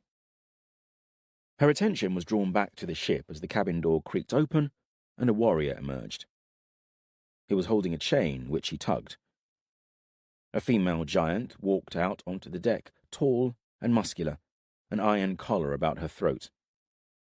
Another giant followed behind her, bound to a connecting chain at the waist. This one was male, shorter and slighter, with wisps of a scraggly moustache. A giant bairn. I did not even know that such a thing existed. More Vinthalan warriors followed behind, spears levelled at their prisoners. The giants were led from the galley onto the far bank. The chain linking them was attached to the iron ring in the great stone. One of the Vinthalan prodded the small male with a spear, making him twist away with a pitiful whine. The female snarled, stepped in front of the smaller one, and lunged as the Vinthalan laughed and jabbed at her with their spears. They soon grew bored of their baiting and left the two giants. The giantess cupped the young male's face in her hands, the two exchanging a look both bleak and tender. Fidele felt the breath catch in her chest. Something about the gesture was shockingly moving. Fidele remembered doing the same to Nathair as Aquilus was laid in his cairn. Remembered the grief they'd shared in a look, intimate and unique only to them at the loss of Aquilus, husband, father. She's his mother. She felt Makin's hand on her arm, saw him gesture that it was time to leave. She didn't want to go. A wave of empathy for the giant mother and child almost overwhelming her. She had been a Vinthalan slave, just with different shackles. She wanted to help them. There was a burst of sound close by, the reeds shuddering about them as Senios tore himself from Makin's grip and threw himself forward. Makin lunged after him, his knife stabbing into Senios's leg. The two men tumbled down the riverbank, splashing into the water, disappearing in a mass of white foam. Panic exploded in Fidele. The two men rose to the surface of the river, grappling, spluttering. Senios broke free of Makin's grasp and swam away, heading for the far bank. Makin followed, seemingly oblivious or uncaring that the Vinthalan warriors from the ship had noticed the commotion and were aiming their spears at the river. "No!" Fidele yelled at Makin. And he must have heard her, for he glanced up at her, then back across the river to where Senios was being hauled up on the ship by his comrades. Makin scrambled back to Fidele, grasping at her hand to pull himself ashore. There was a whistling sound as a spear sank into the ground close by. Another followed shortly behind. "Quickly!" Makin snarled, vanishing into the reeds. Fidele paused and looked back, saw the two giants staring at her. For a moment, Fidele's eyes locked with the mother. "I'm sorry," she thought. Chapter 10. Uthas. "Lift!" Uthas cried, and a dozen Benothi giants grunted as they took the weight of the cauldron on two long iron poles. For a few moments, the cauldron hung suspended over the dais, its resting place for 2,000 years. Then they shuffled forwards, transferring it onto a huge wain that stood nearby. Its timber frame was reinforced with iron, but it still creaked as the cauldron's weight settled. Leather straps were tightened and secured to iron rings, fixing the cauldron in place. Then a leather sheet was unfurled and tied tight, hiding the cauldron from sight. The wain had taken nearly 2 full days and nights to construct, the forges of the Benothi belching smoke as great wheels and axles had been fashioned using iron and weathered and hardened timber gathered from the huge doors that had hung within the fortress of Murias. "It still stinks in here," Uthas wrinkled his nose. The cauldron's chamber was still littered with the dead. The Benothi giants had tended to their own fallen, carrying their dead kin from the hall to lay them in a great cairn beyond the gates of Murias, but the stinking tangle of Jihar and worm corpses had been left to rot. He looked with disgust at the bodies strewn about him. Some of them appeared to have been chewed upon. Uthas looked up, his eyes meeting with Calidus, who stood beside the wain, directing his Kadoshim brethren. He let out a long breath and looked away. I don't want to know. 8 of the Jihar war horses were harnessed to the wain. At his signal, it moved forward slowly, the wheels crushing flesh, crunching bone as they rolled across the cavern floor. The Benothi followed, an honor guard. "You have done well," Calidus said to him, as they left the chamber. "The cauldron is not of this earth. The fabric it is made from is dense and heavy, but that wain is sturdy enough to carry it 1,000 leagues." "The Benothi are skilled craftsmen," Uthas said, with a hint of pride. They passed through the wide corridors of Murias, Uthas feeling a blend of melancholy and anticipation growing in his belly. He was leaving Murias, home of the Benothi for 2,000 years, possibly leaving it behind forever. I will not look back. It is the destination that is important, the end, not the beginning. Eventually they reached the entrance hall. A line of wains stood waiting, all loaded, most with huge barrels of brot, enough to provide sustenance for them for a year or more. Though it appears the Kadoshim are acquiring other tastes. The Kadoshim were spread about the hall, thickest around the wains. Once the wounded Kadoshim, Boon, had been brought back to Murias, and the others had heard the disastrous fate of those that had rushed after Michael and his companions, Calidus had managed to introduce a level of order to the Kadoshim. And they were adapting to their new bodies well, suppressing the spirits of their unwilling hosts and learning the way of flesh, as Calidus had taken to calling it. Nathair stood to one side of the open gates, the bulk of his drag making him easy to find. The giant Alcyone stood with him. "Come," Calidus said to Uthas. "It is time to hear Nathair's answer to my offer." "What will be his choice, I wonder?" Uthas said, as they strode across the wide chamber. "He will choose life. He is no fool. He has dreams, delusions of nobility and greatness. But when life or death are only a word apart—" Calidus smiled coldly. "Are you sure?" "As sure as it is possible to be. But one thing I have learned in this world of flesh: mankind is fickle, and nothing is certain. So, I have a rule. Prepare for all eventualities. If he says no, then I have a lock of his hair. I need Nathair. We are too few, and he has the keys to an empire within his reach. And I have worked hard to make this so. It's taken a considerable amount of time and effort to bring all of this about." "I can only imagine," Uthas grunted. "And so, I would not like to see it all wasted. Nevertheless, things could go awry." Calidus looked behind at the wain emerging into the chamber. "Bring Salah, and whoever else you think necessary, if we need to dispatch Nathair's drake." Uthas raised an eyebrow, not relishing that thought. He remembered the creature carving away through a mass of worms in the cauldron's cavern. He gestured to Salah, Isa, and another half-dozen of the Benothi. They followed.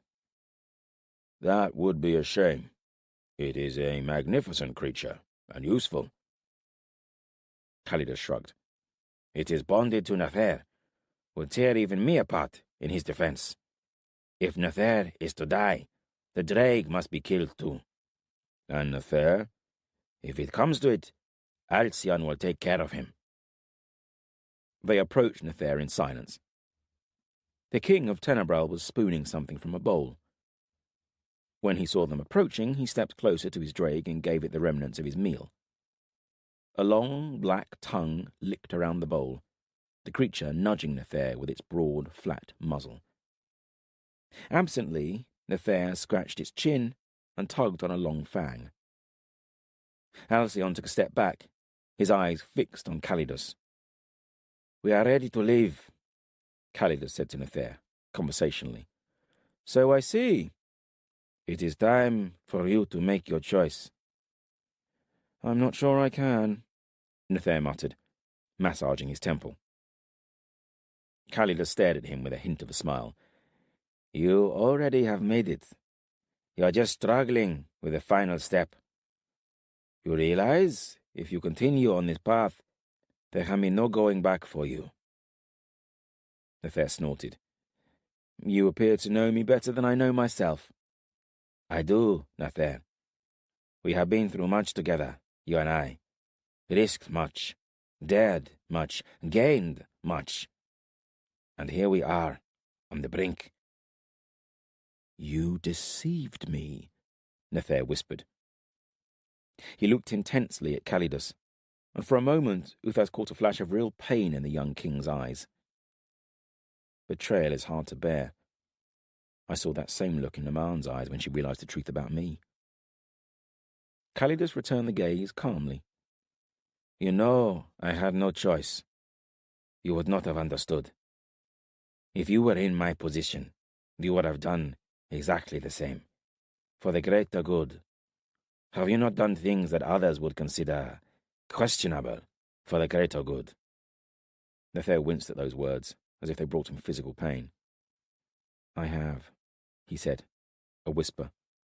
"And have you not withheld information, even from those you value and trust? Veradis, for example. Again, for the greater good." "I," louder this time.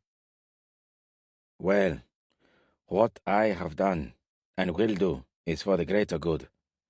I'm offering you a chance to fulfill your vision, to see an empire bring peace to these banished lands."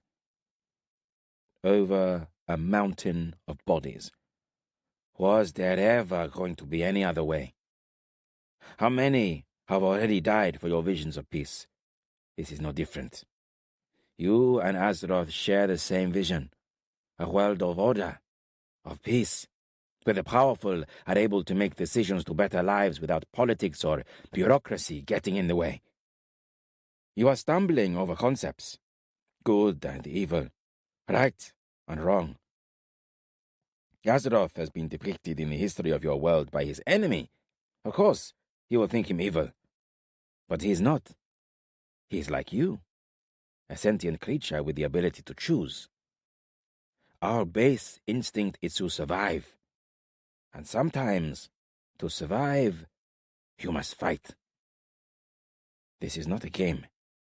It is a fight for life or death.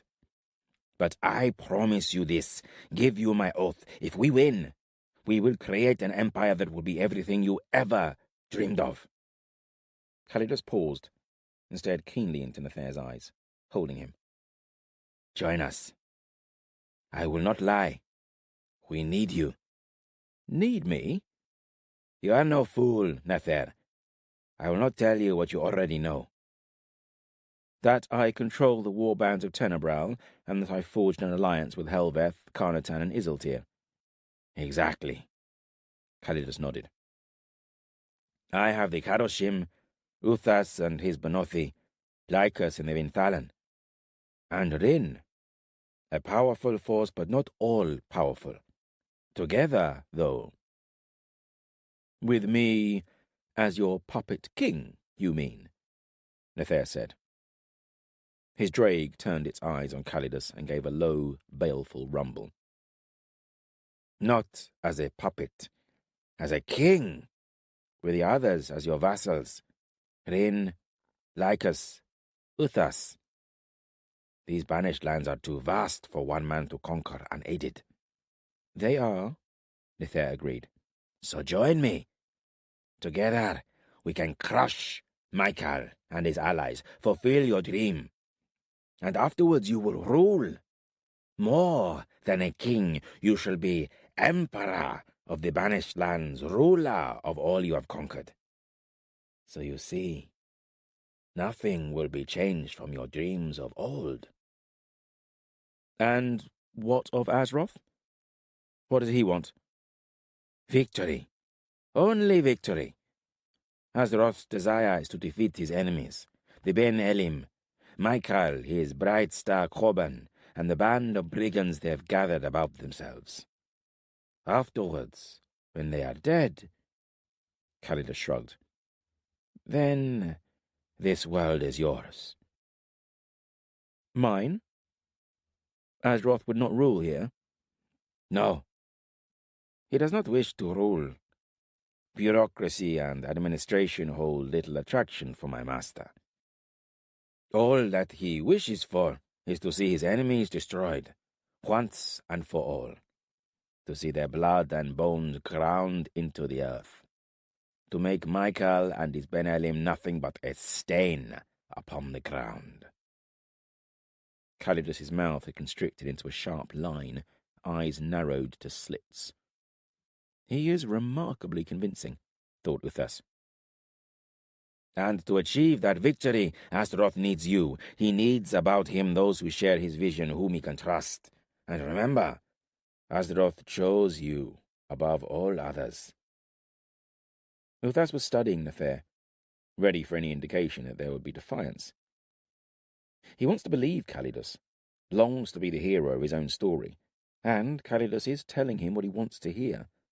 Flattery blended with a measure of truth. Your dreams, which you have been having for years, Calidus continued, they are true. Asroth picked you out, chose you from countless others. You, Nathair, have the qualities to see this through, to make a difference, to rule. The only error in your dreams was the name that you chose to give Asroth. And myself, Nathair said, the earlier bitterness still in his voice, but weaker now, diluted by something else. Hope. Calidus shrugged. My dreams, Nathair said, a distant look in his eyes. They made me feel different, special, chosen. And you are. All you need do is change your perspective on Asroth. I will not lie. He is angry. Angry at Elion, the great tyrant, his hubris nothing but a cloak for his betrayal. Calidus's face twisted with a flicker of rage, like lightning on the horizon. Asroth had the audacity to question Elion, and then to challenge his wisdom. Elion is proud, arrogant. Calidus smiled and shrugged. Questioning him did not go down too well. Asroth was betrayed and cast out, along with those of us who stood beside him. We who had the impudence to wonder, to ask, to question. We were all betrayed by Michael and the Ben Elim with their piety and zeal, their lack of interest in the affairs of mankind. They are callous and cruel. Your words, they're convincing, Nathair frowned. But how can I trust you now? Would Veredis trust you if you confessed to your past deceptions as I am confessing to mine? I don't know. Perhaps. Not immediately, but if I prove myself to him, as I shall prove myself to you. Join me, and you will see. You can trust me, Nathair. There is nothing hidden between us now. Ask me anything. What is your plan? The next step in this war? To consolidate what we have. The Cauldron is the greatest of the 7 treasures. It must be kept safe. I would take it back to Tenebral, where we are unassailable.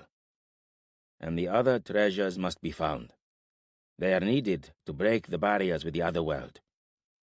So you would bring Asroth into our world? Aye. That is the goal.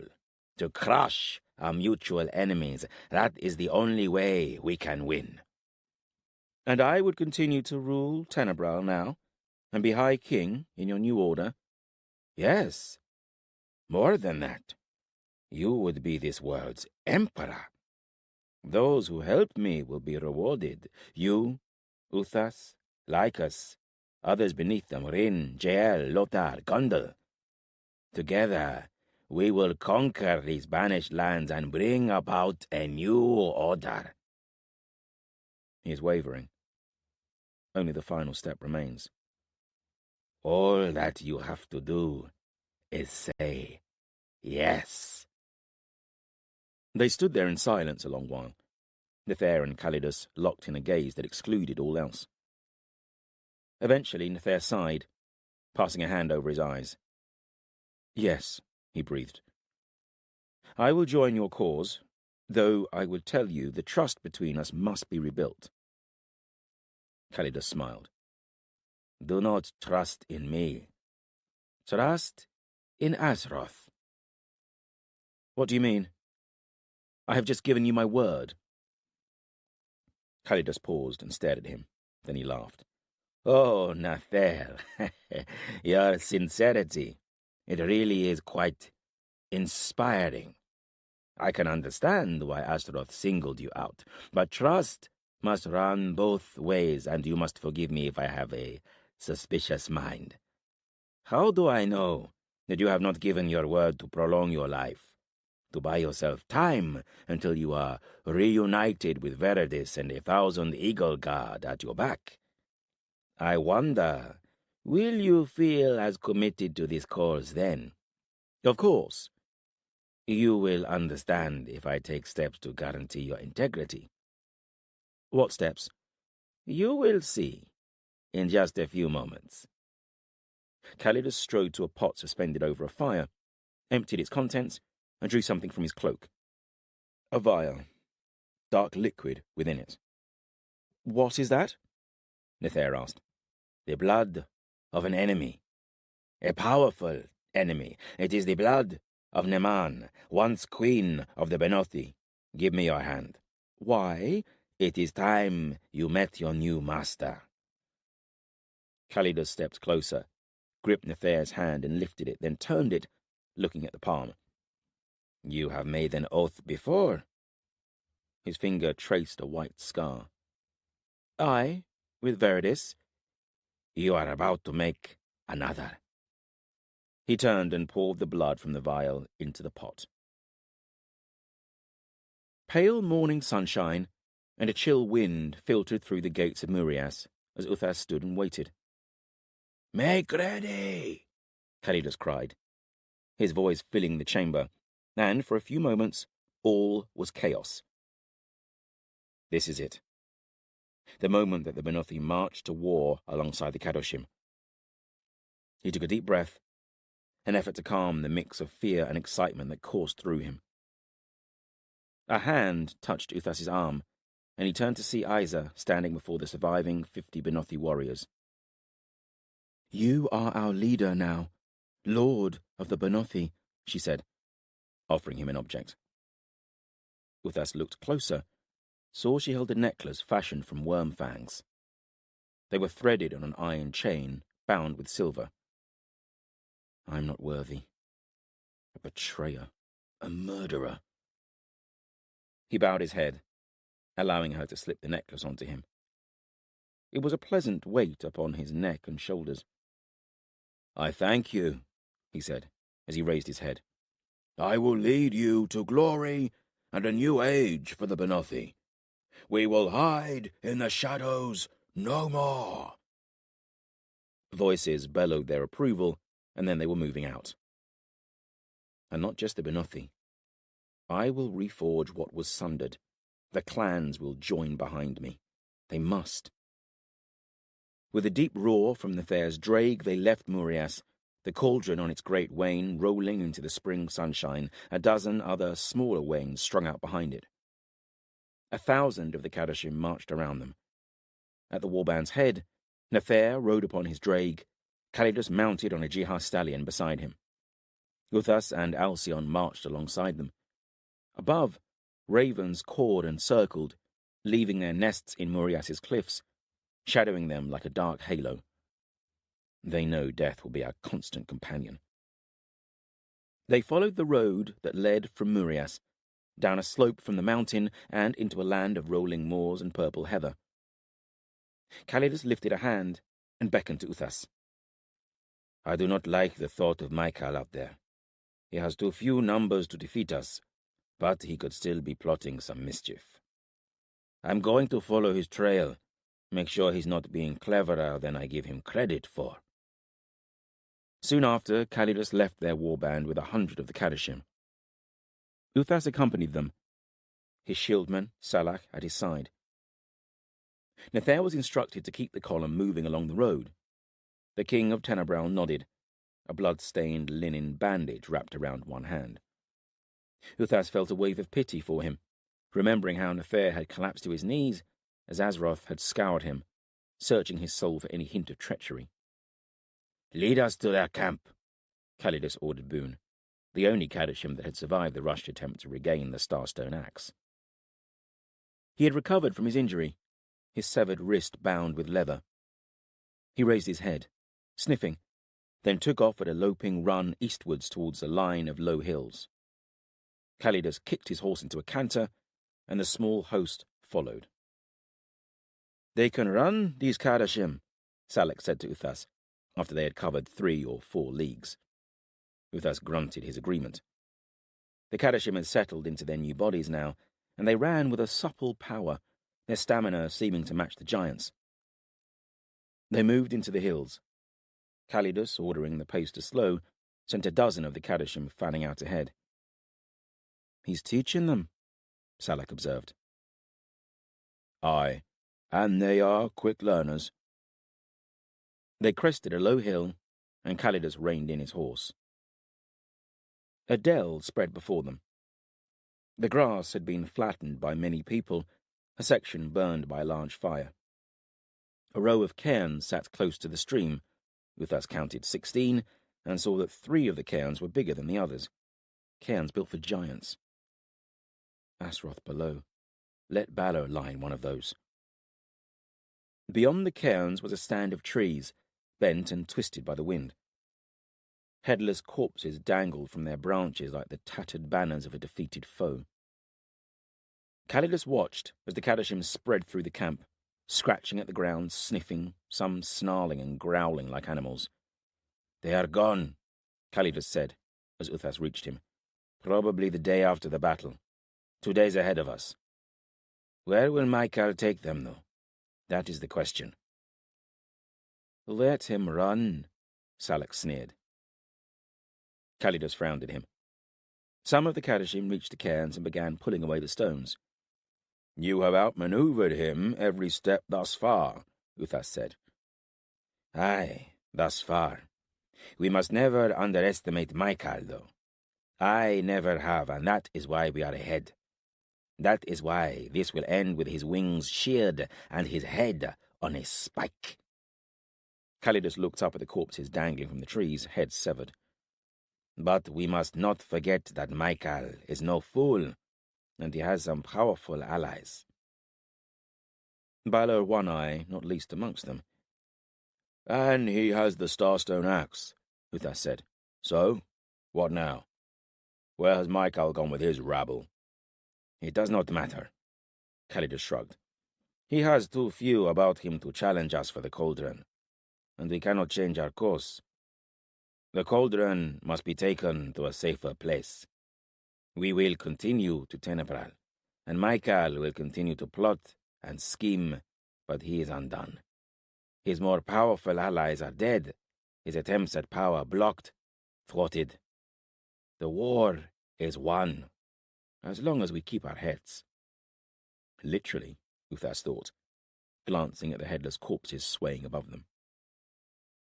Calidus looked up, Uthas following his gaze to a dot in the sky, a bird high above. It circled lower, huge wings spread, riding the current, until it was close enough for Uthas to see the curve of its beak. "I recognize that bird." Calidus held an arm out, and with the beat of its wings, the great hawk alighted on his forearm. Calidus scratched his chest. "Kartala," he said. "Your master is dead, then?" The bird stared at him, its head cocked to one side. "Boone, Share your meal. One of the Kadoshim that was taking bites out of a Jihar corpse threw Calidus a chunk of rotting flesh. Calidus ripped off pieces and fed them to the bird. Kartala was my link to Ventos, the man who tracked Corbin, who told us of his coming north. I remember, Uthas said. You sent Alcyone south to waylay Corbin on the information from this Ventos. Yes. Unfortunately, something happened between Ventos's last message and Corbin's arrival at Murias, involving 100 or so Jihar warriors in Ventos's death, I'm guessing, Calidus said sourly. He shrugged. Such is the way of war. Things change. People die. Information often travels too slowly. You can help us with that, though, he said to the bird. Michael is leading Corbin and a band of miscreants about the countryside, and I need to know where he is going. You understand, Kartala? Michael and Corbin. That is their trail. He pointed to the wide path of trampled grass that led southwards through the hills. Kartala beat her wings and lifted into the air, the power of her departure making the corpses sway and creak in the trees. That should go a long way to avoiding any more unannounced interruptions, Calidus said. Indeed. The Kadoshim had now uncovered the giant cairns, and Uthas looked in, scowling when he didn't see Balor amongst the dead. Calidus held up a hand as one of the Kadoshim reached the cairn he was standing beside.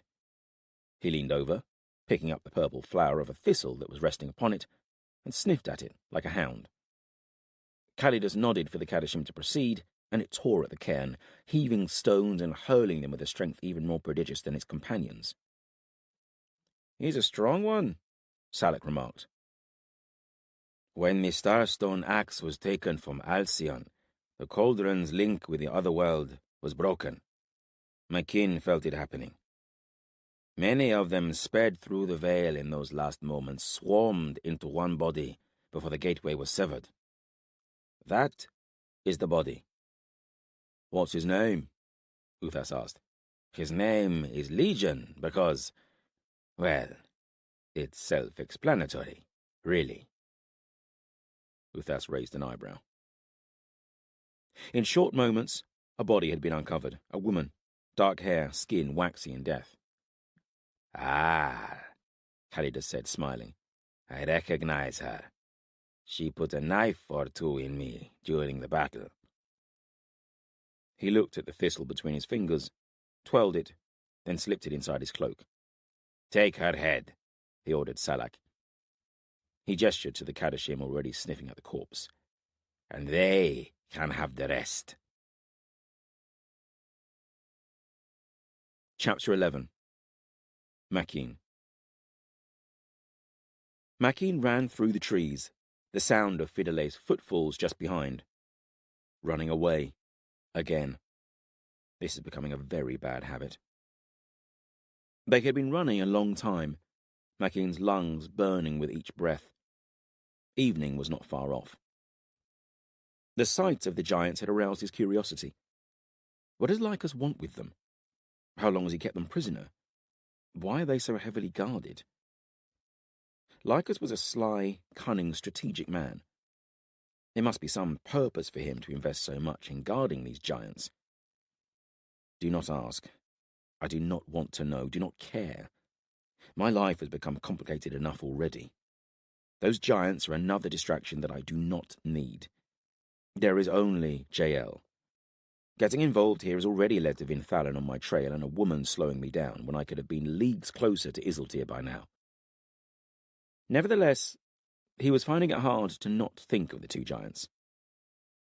There had been something pitiful about them, something broken. They are slaves. He knew how that felt. It had stoked his hatred of the Vinthalan, and he felt that hatred still, a white-hot glow that threatened to consume him. They're following us. He had heard their calls as they had crossed the river, occasionally heard them crashing through the forest. They are seafarers, not woodsmen, and he'd wanted to stop, to turn back and hunt the hunters, see their blood spilt, lives ended. But he knew he could not. Responsibility drove him, made him flee. Behind him, Fidelay's breaths were laboured, ragged. He slowed his pace, then stopped. She was flushed, sweating, dark hair plastered to her face, clearly exhausted. And yet, she is not asked to stop. Not what he would have expected from a pampered queen. There is a strength in her, pride and determination. "Do not stop, on my account," she breathed. There was a rumble overhead, thunder, and a raindrop dripped onto Makin's nose. "Senios will have told them of you. They will continue following us," Makin said. "And he'll have told them about you. They may think twice about chasing us." "No. They'll just send enough to make sure the job gets done." "How many is enough? I saw you in the arena, against 4. Makin looked away. He remembered that day. Remembered seeing the 4 warriors appear through the arena gates. Remembered each individual as they bled out in the mud. "Depends how good they are," he shrugged, banishing the memory. He looked about the forest. "They are seafarers, not at home in a forest. Me, I lived in Fawn. They should send at least 7, to be sure, and there were more than enough of them to do that." "How do you know?" "I counted 22 at their camp. They'd need at least 10 to guard the giant and her bairn, probably a few more than that. 2 would have left to take word to Lycus. That leaves around 10, depending on how many stay with the giants." She nodded resolutely. "What should we do?" "Keep running, until it's too dark for them to track us at least. Then we'll go on some more, to be safe." Fidelay nodded wearily, and they set off again. It was raining harder now, water dripping constantly from the canopy above. They were following a narrow trail. The undergrowth about them was dense and impenetrable. Makin had considered leaving the path, forging into the forest, but that would only make them easier to track and slow them down as well. Speed is what we need. Something changed around them. Makin sniffed the air. An earthiness rose above the other scents of the forest. He slowed, then stopped. Fidelay stumbled into him, knocking him a step forward. The ground shifted beneath him, and his foot sank into the ground past his ankle, black mud bubbling up around it. His first reaction was to heave backwards, but, to his horror, it felt as if some creature had gripped and pulled at his foot. At a quick glance, the ground appeared normal, covered in lichen and vine, but as he looked closer, he saw it shift, a ripple spreading about his boot. A sinking hole. Panic bubbled in his gut. He'd seen them in Fawn, seen a giant trapped and sucked below the surface in a matter of moments. "Take my hand," Fidelay said, stretching out to him. He gripped her wrist and very slowly leaned backwards, resisting the urge to heave with all his might. Slowly he felt his foot move, pulling free of the sucking mud. With a squelch and a popping sound, his foot appeared, and he was free. He nodded thanks to Fidelay and drew his sword, prodding at the ground to negotiate their way around. After that they proceeded more slowly. Visibility dropped steadily until shapes began to blur around them. They split into a clearing where dark shadows were heaped on the ground. Makin saw the dull gleam of metal, heard a groan. He drew his knife, hissing at Fidelay to stay back, then made his way forwards. Thunder cracked overhead, lightning flashed, for a heartbeat, illuminating the glade as brightly as high sun. Warriors were strewn upon the ground. The first he reached bore the eagle of Tenebral upon a battered cuirass, dead eyes staring, throat opened. Others were Vinthalan. The last he approached still lived, a warrior of Tenebral. His breathing was laboured and uneven. A shadow loomed behind Makin, and he tensed, but it was only Fidelay. She crouched and stroked the wounded warrior's forehead. He was a young man, his face pale and eyes wide with pain. He stared at Fidelay, recognition slowly dawning. "My lady, what is your name?" Fidelay asked him gently. Drusus, the warrior breathed. What happened here, Drusus? We fled the arena. He grimaced with pain. Peritus's orders split up, regroup in a 10 night, but the Vinthalan followed us. We could not shake them. You fought well, Fidelay said. Makin grunted his agreement. 5 eagle warriors were scattered about the clearing, 11 Vinthalan. Peritus still lives, then? Fidelay asked. The warrior nodded. And Lycus? I do not know, the warrior said. All was chaos. Pain racked him and he gave a gurgled hiss. Makin checked him over. Superficial wounds everywhere. 2 were more serious. A deep wound in his thigh and one in his back, a hole punching through the lower section of his cuirass. Blood made black by the twilight pulsed rhythmically. Fidelay looked at Makin, a question in her eyes. Will he live? Makin shrugged his answer, tore a strip of linen from his shirt and tied it tight around the warrior's thigh. The wound in his back was another matter. If it hasn't hit a kidney or his liver, he may live. He's already lost a lot of blood, so who knows? But he's most likely dead anyway. The Vinthalan on our trail will find him. Help me lift him, Makin said to Fidelay. Together they raised the warrior up. He was unsteady, standing only a moment unaided before his knees buckled. Over here, Makin said, half carrying the young warrior into the undergrowth. What are you doing? Fidelay asked. Hiding him, Makin grunted, pushing through a thicket. We can't leave him. The Vinthalan following us, Fidelay said. I know, Makin shrugged. He can't walk. We can't carry him or stay. Staying means dying, and I'll not be dying for him. Fidelay's face shifted. A look of horror swiftly replaced with determination. No, she said. I'll not abandon him. He is one of my people. Makin laid Drusus down. This is war, not wishful thinking. We stay and we'll die. Simple as that. He's a warrior. Knows the life he's chosen, don't you, lad? Aye, Drusus gasped. You must leave, my lady. She looked between them. No. Don't be a fool. He is a man of Tenebral, has risked his life for this realm, for me. I'll not just walk away from him, abandoning him to certain death. Your dying too won't keep him alive any longer. It's not brave, not noble, just foolish. You're throwing away his sacrifice, their sacrifice, by dying yourself. Fidelay looked pale, but he recognized the stubborn set of her jaw. I said no, and you should remember I am queen of this realm. Not my queen, Makin growled, anger at her bubbling up. Fine. Stay and die if you wish. He stalked away, gathered up some weapons from the dead warriors and returned to Fidelay. She was sitting beside Drusus, speaking quietly to him. The warrior lay with his eyes closed, his breathing shallow. My offer to you was to help you stay alive, not sit and die with you. You should come with me. He held out his hand. She just shook her head.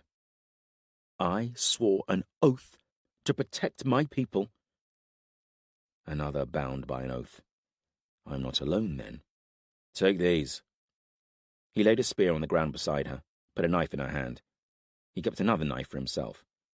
If they find you, use the spear first. Keep the butt end low and push up, hard, like this. I will.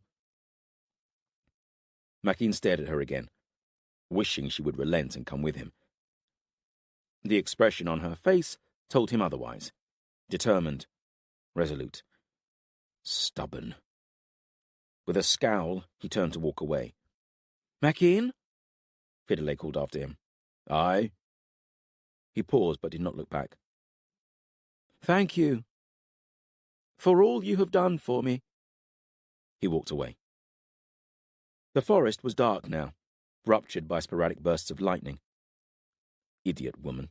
To fight so hard for life only to throw it away for a dying man. Still, what point freedom if you cannot decide what you will die for? Deep down he felt a stirring of respect for her. Walk on, man. You're free. Free to leave Tenebral, free to hunt down Jael, free to finally seek your vengeance. He blinked rain from his eyes. Damn her. He stopped. With a snarl, he turned and strode back the way he had come. Soon he was back amongst the dead warriors. He passed through the glade like a ghost, not knowing or caring if Fidele was aware of him retracing their steps along the forest trail. Voices sounded ahead, and then he saw the flutter of torchlight. He stepped away from the path and nimbly climbed a tree, its branches hanging thick and low. He drew one of his knives, the heaviest one with a wide blade and a round iron pommel, the handle carved from bone. Then he waited. Men emerged from the gloom. He counted 4, 6, 7. Too many. A few held torches, including the first, an older warrior with the familiar iron rings bound into his beard. He paused as he passed the tree Makin was in, crouching to study the ground. His torch hissed as rain dripped upon it. "They came this way," the old warrior said. "We should make camp. Continue in the morning. We could miss them in the dark," another said, a younger man gripping a spear. He was standing at the back of their column, his eyes nervously scanning the darkness of the forest. "We could, but I doubt we'll lose them," the older man said. "They've stuck to this trail so far, and leaving it would be slow going." He waved his torch at the thick undergrowth. "And my guess is they won't be stopping, not for a while. They'll want to put as much space between us and them as they can." "Don't know about you, but I don't like the idea of bumping into Old Wolf in the dark." Other warriors muttered agreement. "There's 7 of us, damn you," the older warrior growled. "Aye. Still, I've seen what he can do." Makin gave a feral grin. They didn't know the half of it. "Lycus won't thank us for letting them escape. Who are you more scared of?" "I'm not scared of anyone," the young warrior snapped. "Just being realistic." "We'll go on a little further." The old warrior stood and moved on, treading slowly, carefully, his eyes scanning the ground. The 7 men filed off, the last one hesitating, glancing behind him. The others were further ahead now, on the edge of sight.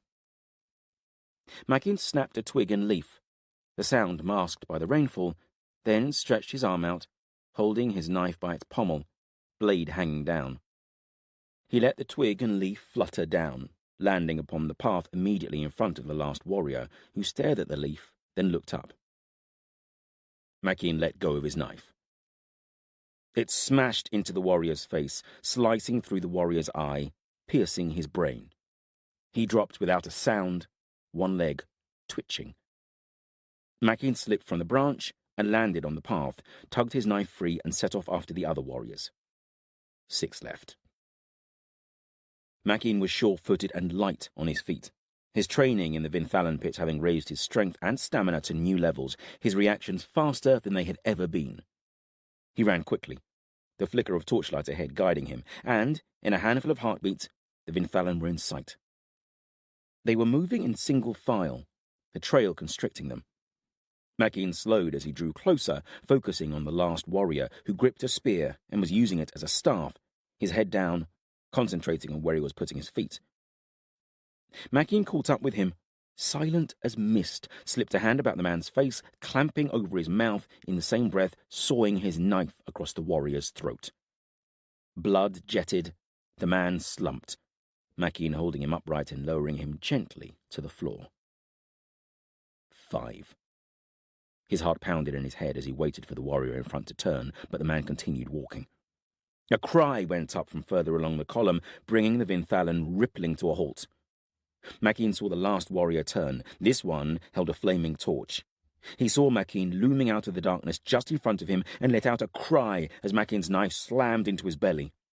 Both of them tumbled to the ground, Makin using his momentum to rip the knife upwards, slicing the Vinthalan from belly to ribs. They both screamed, crashing to the floor, blood exploding in Makin's face. 4. Makin rolled to his feet, came up running, snatching at the burning torch. "It's the old wolf!" a cry went up. Makin saw fear-filled faces, but knew that these men were warriors. They were not so easily defeated. They turned to face him, drawing swords, levelling spears. Surging forwards, he hurled the torch at the man trying to circle to his left, sending the warrior stumbling into the undergrowth. Makin drew his other knife, a blade in each hand, and then he was amongst them. He ducked a sword swing, punched one knife into a thigh, left it there, powered on. He swayed away from a spear thrust, grabbed the shaft, and pulled the warrior off balance, putting his knife in the man's eye, the blade sticking. 3. Then he was through them. One dead, one injured, maybe bleeding out. Both his knives gone, he drew his sword. The older warrior was stood before him, short sword in one hand, torch held like a weapon in the other. The man Makin had thrown his torch at had extricated himself from the undergrowth, but was keeping his distance, eyes glancing between Makin and the old leader. The warrior, with Makin's knife in his thigh, was upright. It didn't look as if Makin had hit the artery that would have put him down. They all stood, frozen for a dozen heartbeats. Then thunder crackled overhead and Makin was moving again. He went for the leader, covered the distance in a few strides, and swung at the man's head. His blade was blocked and he swerved right, avoiding a torch in the face. Instead, it caught his shoulder, pain searing through him. He grunted, spun away, saw the warrior from the undergrowth closing in, the one with the knife in his thigh, stumbling after them. Not good. I need to finish this quickly. The old Vinthalan clearly had other ideas. He backed away, sword and torch raised, making time for his comrades to close on Makin. Can't just stand here waiting to be killed. Gritting his teeth, Makin charged at the old warrior, who stepped forward to meet him, sword high, torch low. Knows what he's doing. Makin skidded, leaning back.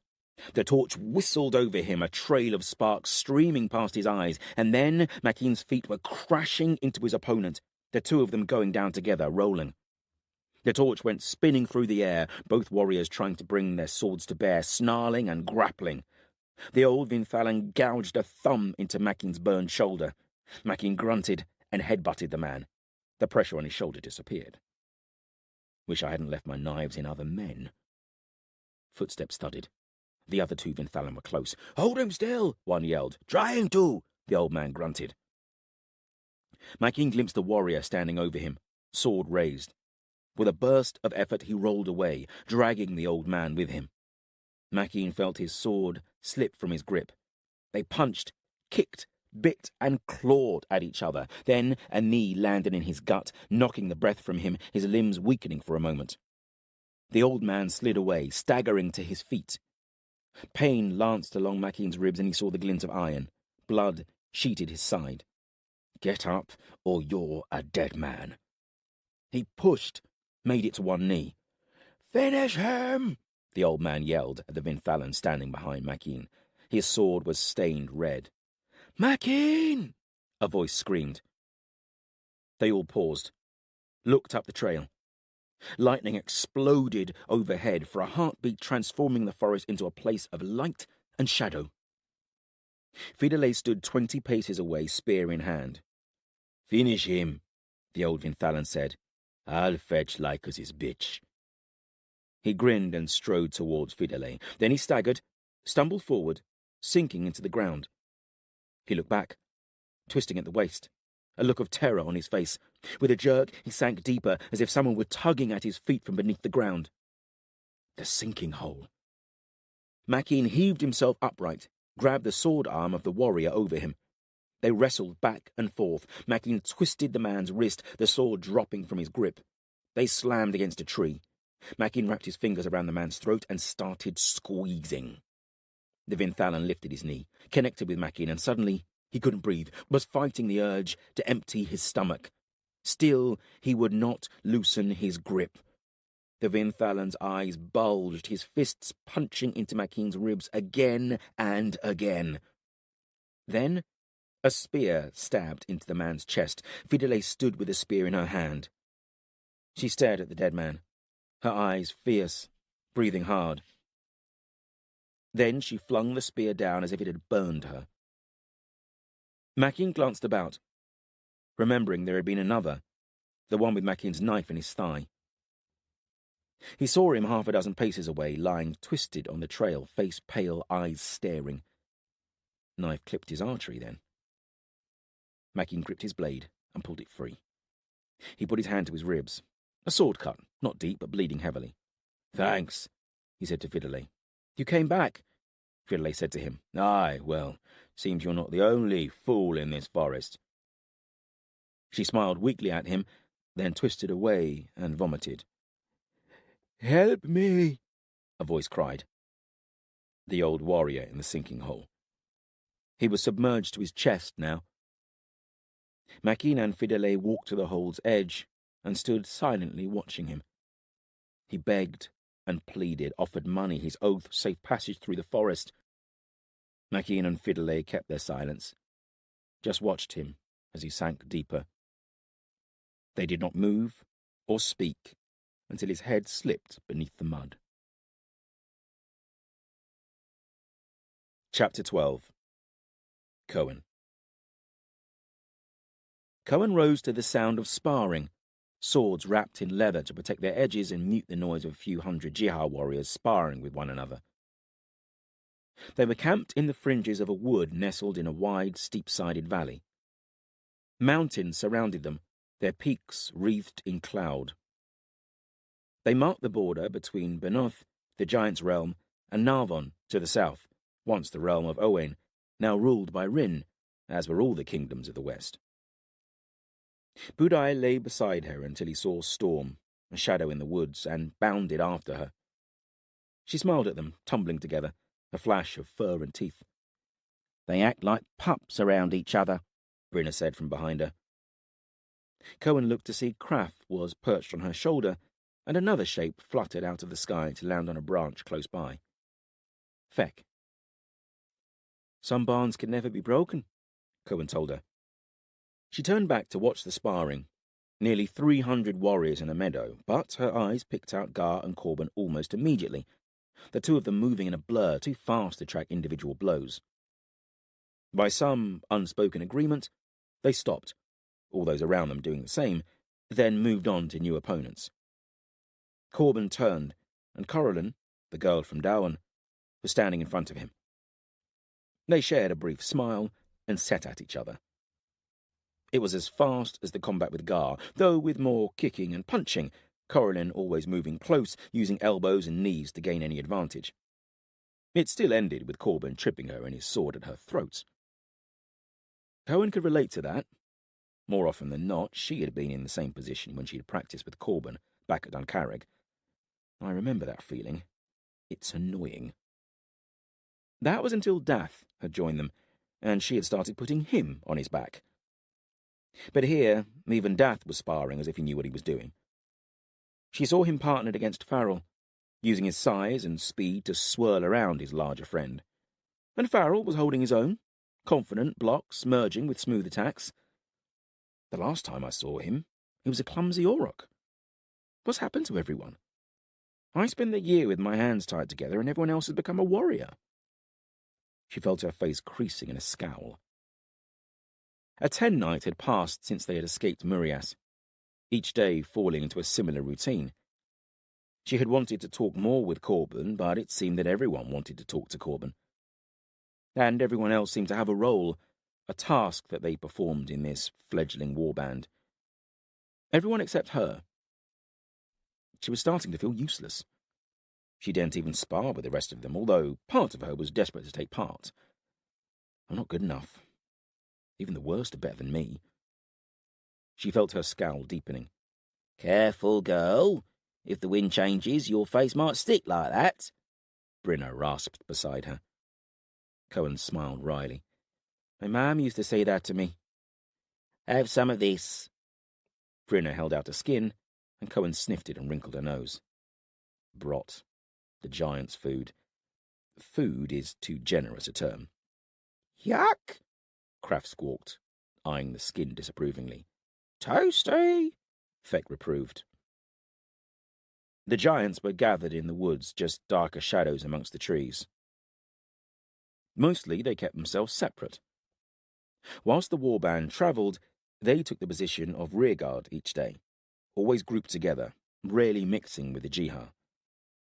Sometimes the younger ones would run alongside the column, racing and tackling each other to the ground, wrestling and even laughing. The sight of it had made us smile, feeling like a taste of normality in this world gone mad. just a mouthful, Brenna said, poking Cohen with a bony finger, and Cohen swallowed some rot, figuring it was easier than trying to argue. It was like porridge, but chewier, with all the pleasure taken out. It filled her stomach like a stone, but it did its job. Cohen had consumed just a mouthful each morning, and had not felt hungry until the next day. Brenna took the skin and replaced it with an empty linen bag. Come help me, the old woman said. I saw some foxgloves and elder in the woods. Me? Said Cohen. Yes, you. My old apprentice seems to have become too busy lately to help me gather plants. Cohen followed Brenna silently into the woods, frowning at Kraft, who, along with Feck, flapped from branch to branch above them. Here, Brenna said, pointing at a bush dotted with clusters of white flowers. They'd stopped in a small glade, wild flowers opening about them in response to spring's pale sun. That is elder, Brenna told her. Too early for the berries, but the flowers are useful. Everything on an elder is useful. The bark, the roots. She pulled out a knife and started cutting stems of flowers, skinning some bark and gesturing impatiently for Cohen to hold her bag open. We're a long way from Duncarrig, Brenna said, peering over a branch at Cohen. We are, Cohen agreed. A long way from home. All of us different people now. Changed by what's happened. She felt a moment of frustrated, helpless rage, aimed mostly at Calidus and Nathair. I don't just mean the distance, Brenna said. I know, Cohen grunted. She looked up and saw Brenna staring at her. He's still your brother, just... Busy? Cohen finished with a sigh. Brenna grinned at that. Yes, very busy, but he's a good boy. A big heart, a rare loyalty to his kin and friends, and quite a good brain inside that thick skull of his when he bothers to use it. Don't tell him I said that, she added. Your secret is safe with me, Cohen said. Safe secret? Kraft commented from above. Trust? It was disconcerting to have a crow joining in with the conversation, more so when it made astute observations. I was sad to hear about Heb. Brenna blinked at that, sudden pain washing her face. With an obvious effort, she smoothed it away. Corbin told me about the battle in the mountains of Dowan, against giants and wolfen. Uthas, Brenna said. Bad giant? Kraft muttered. Peck out his eyes, Feck added vehemently. What? Something dark contorted Brenna's features, her eyes narrowing.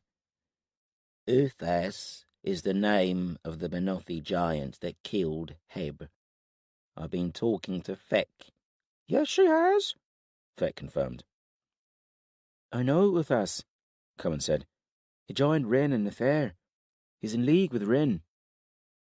I hate him, as I hate all of my captors. Other faces swam in her mind. Alcyon, Veridis. Faces that had shown her some measure of kindness amidst the bleak horror of it all. Maybe not all. He is a traitor to his kin, Feck muttered. He killed my Heb. I'm going to kill him. There was no humour, no kindness in Brenna's voice now. We, Feck corrected. Sorry, we. Brenna smiled, a cold thing. And then I will eat his eyes, Feck added. Good, Cohen said fiercely. Heb was very brave. standing against a giant. He was a fool, Brynna said. But he was my fool, and I miss him. Her expression softened. Kraft fluttered down and landed on Brynna's shoulder, began running his beak through her hair. Brynna absently scratched Kraft's wing. The only other person I've told that to is your brother. She smiled at Cohen. It was very out of character. Why are you being so nice to me? Cohen asked suspiciously. I can be nice, Brynna snapped. You've been through a lot, and now you're here, back with kin and friends, and yet you feel out of place. Cohen finished for her. Useless. Useless, useless, useless, Kraft repeated. Cohen shot a glare at him. You're not, you know, useless or out of place, Brynna said to Cohen. You're in the only right place, around people that care for you. You just need to find your feet again. Are you feeling sorry for me? Ah, you're a proud one and no mistake. Proud! Kraft screeched from Brynna's shoulder. She shooed him off, rubbing at her ear. Not sorry for you, Cohen. I'm just one of the few that care about you, that's all. And it just so happens that I need a new apprentice. What do you mean? Cohen asked. As you pointed out, Corbin is busy. He was my apprentice. I've taught him much of the art of healing. But he is busy, and that's not likely to change. I need help. My guess is there's going to be a lot of blood spilt before this is all over. Someone has to try and patch the wounded up, and I can't do it on my own. She shrugged. I'm asking you to help me. And as you've just told me that you feel useless, I'm thinking you should be saying yes to my proposition. You need something to do. I need someone to do things for me. She smiled, a little too sweetly for Cohen's liking. Cohen felt as if she'd been neatly manoeuvred into this position, but, as she thought about it, the idea of being Brynna's apprentice did not seem so bad. Apart from one thing, or two. On one condition. I'll not be told what to do by two crows. Raven, Feck corrected. By a raven and a crow. Cohen shrugged. You'll have to work that out with Kraft and Feck, Brynna said. Kraft, orders? The crow cawed, then clacked his beak repeatedly. Is he laughing at me? Yes, I believe he is. Hooves sounded then, growing closer. Uh-oh, Kraft squawked, and launched himself into the branches above them, merging with the shadows. Cohen turned to see a handful of riders coming through the woods towards them. Coralyn was at their head. To one side, a Jihar warrior rode, a female with a thick white streak in her black hair. On Coralyn's other side was Dath, his longbow strung and strapped to his saddle. He flashed a grin at Cohen as they drew up in the glade. Storm and Budai loped up behind them, Budai padding forward to nuzzle Cohen's hip. Corbin was looking for you, Coralyn said. She wore a wolfen pelt for a cloak, a sword at her hip, a knife beside it. Another knife hilt jutted from her boots, and Cohen saw a gauntlet hanging from her saddle pommel, 3 iron claws protruding from it. Like Corbin's. He wants you back at the camp. He's my brother, not my lord, Cohen snapped. Something about Coralyn's tone irritated her. Camp is broken. They're ready to ride? Coralyn said. All are waiting on you. We'll leave when Brynna is done, Cohen said, knowing she was being childish. Coralyn shrugged, which annoyed Cohen even more. We are done here, Brynna pronounced. Storm growled, Budai as well, looking at a cluster of trees at the far end of the glade. A twig snapped. In a heartbeat, Cohen had a knife from her belt and threw it. It stuck, quivering in a trunk. Dath had his bow in his hand, arrow knocked. Coralyn and the Jihar had drawn their blades. Come out, if you know what's good for you, Coralyn said. There was a drawn-out moment. Then a figure emerged from behind the tree. A giant, but slimmer, gangly limbs, and with no hair upon its face, not even straggly wisps of a moustache, like the other giantlings Cohen had seen. A giant bairn. A girl. She had her hands raised, palms out, and her eyes were wide, flitting from storm to the array of weapons lined before her. "Me broin, han, hamlias," the young giant said. "She means no harm," Brinna said. It took a moment for Cohen to realize that Brinna had translated from Giantish. She can teach me that if she likes. The giant looked at Cohen's knife stuck in the tree. She pulled it out, stared at the blade a moment, then ran, faster than Cohen would have thought possible. "Hey, that's my knife!" Cohen shouted. But the giantling had already disappeared amongst the trees. "The Benothi," Cohen spat, then shrugged and looked at Cohen and Brinna. "Nice throw. Now get back to camp if you don't want to be left behind." She looked up at the branches above them. "Craff, I know you're hiding up there. Come with me. You got work to do." "Not fair," Craff grumbled. Feck clacked his beak, a sound like laughter.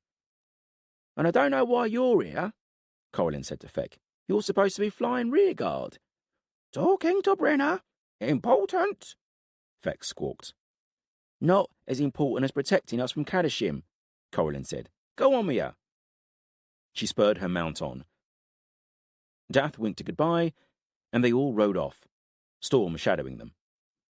Budai whined, and Cohen rested a hand on his neck. "Stay with me, buds." "Tired?" Craft protested. "Busy," Feck complained. But they both took to flight, flapping noisily away. "They're good birds, but lazy," Brinna said, a half-smile twitching her lips as she watched until they disappeared. "Craft's too opinionated," Cohen said. "A terrible affliction, I must agree." Brinna regarded Cohen with a raised eyebrow. Cohen had the good manners to blush. "Come on, then," Brinna said. "Make sure that bag's tied properly and be quick about it. Don't be ruining my supply of elder." Cohen sighed and rolled her eyes. What have I let myself in for? Chapter 13. Camlin. Camlin checked over his kit methodically. He'd put a fresh coat of wax on his long bow of yew and had 3 hemp strings rolled in wax in a leather pouch. A quiver of 30 arrows stood wrapped in oiled doeskin. The ship they were sailing upon was a trader and had a good selection of furs and tanned skins. He emptied his bag, checked over its contents again. A copper box packed with dry tinder and kindling, a flint and iron, fishhooks and animal gut for the stitching of wounds, various medicinal herbs, honey, sorrel leaves, yarrow and seed of the poppy, a roll of linen bandages, an arterial strap, an iron to heat for the cauterization of wounds, a needle and hemp thread, and a pot. I'm looking at the difference between life and death. Most of it he'd traded or won at dice during the journey from Dowan. Some of it he'd bought. He knew it would be needed, and they would reach their destination soon, Arden, ruled by the enemy, where they would be hunted. A horn rang out above him, muted by timber, and shouts followed. Land. Camlin climbed above decks and rolled his shoulder and lifted his arm, more out of habit than need. It had healed well. Over a 10 night had passed since Baird had pulled the shaft through his shoulder. 3 days ago he'd strung and knocked his bow, tested to see if he could draw it. His muscles had protested and he'd not pushed them. He'd done the same each day, and earlier today he'd managed a full draw. A bit shaky, but nothing had snapped, so that was good enough for him. The first person on the deck he saw was Von, leaning at a rail, staring at a dark line on the horizon. A coastline rose up from the horizon, dark cliffs and tangled coves. Land. Camlin grinned at the sight of it. Arden. Around him, the ship's crew were busy, climbing in rigging, securing ropes, doing what sailors do. There was a tension in the air now, an excitement. The end of their time at sea had arrived, and they were about to begin something new. Something more dangerous, most likely, but I don't care. Another night on this damned tub and I'll go mad. Others were gathering on the deck now, warriors preparing to disembark. Camlin joined Von. "Home," Von told him. Von's face was a mixture of emotion, longing, fear. It'll be hard for him. His Dao rules there now. "You ready for this?" Camlin asked him. Von looked at him for a few long moments. "I'm ready. I've always been ready. The night Duncarrig fell, I was ready. If my oath to Adana had not kept me with her, I'd have put a sword through my Da's traitorous heart." "Right now, I believe you. But words are easier spoken than deeds are done. How would you feel if you stood before Evnis, could see him, look him in the eye, hear his words?"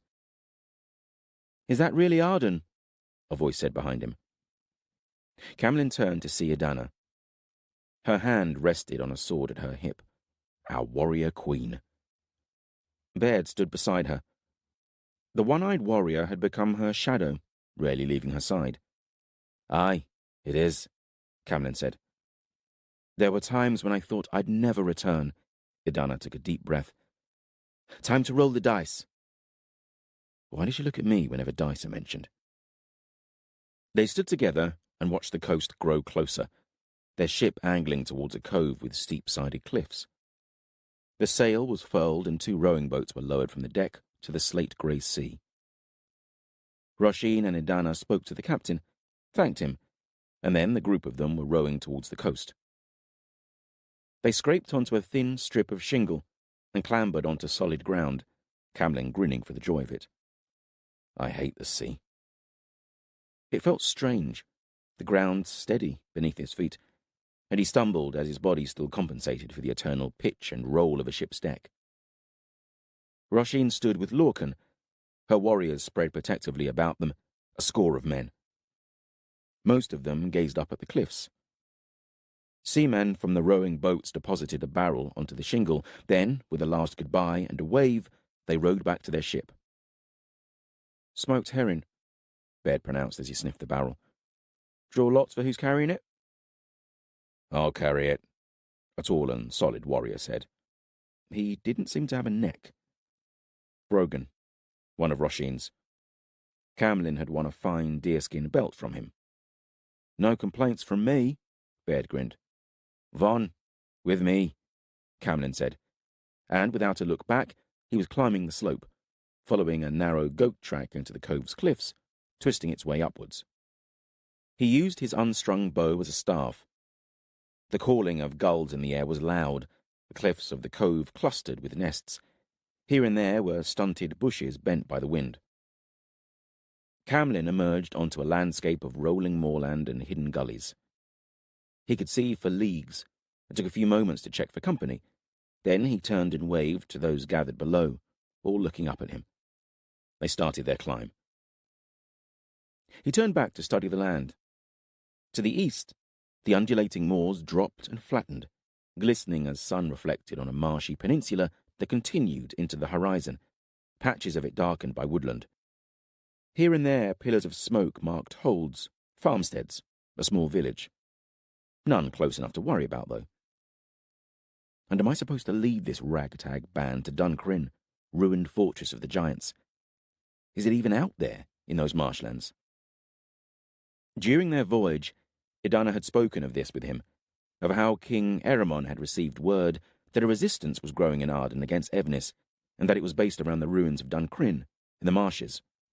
Well, there are the marshes, and if there's a ruin out there, I'll find it.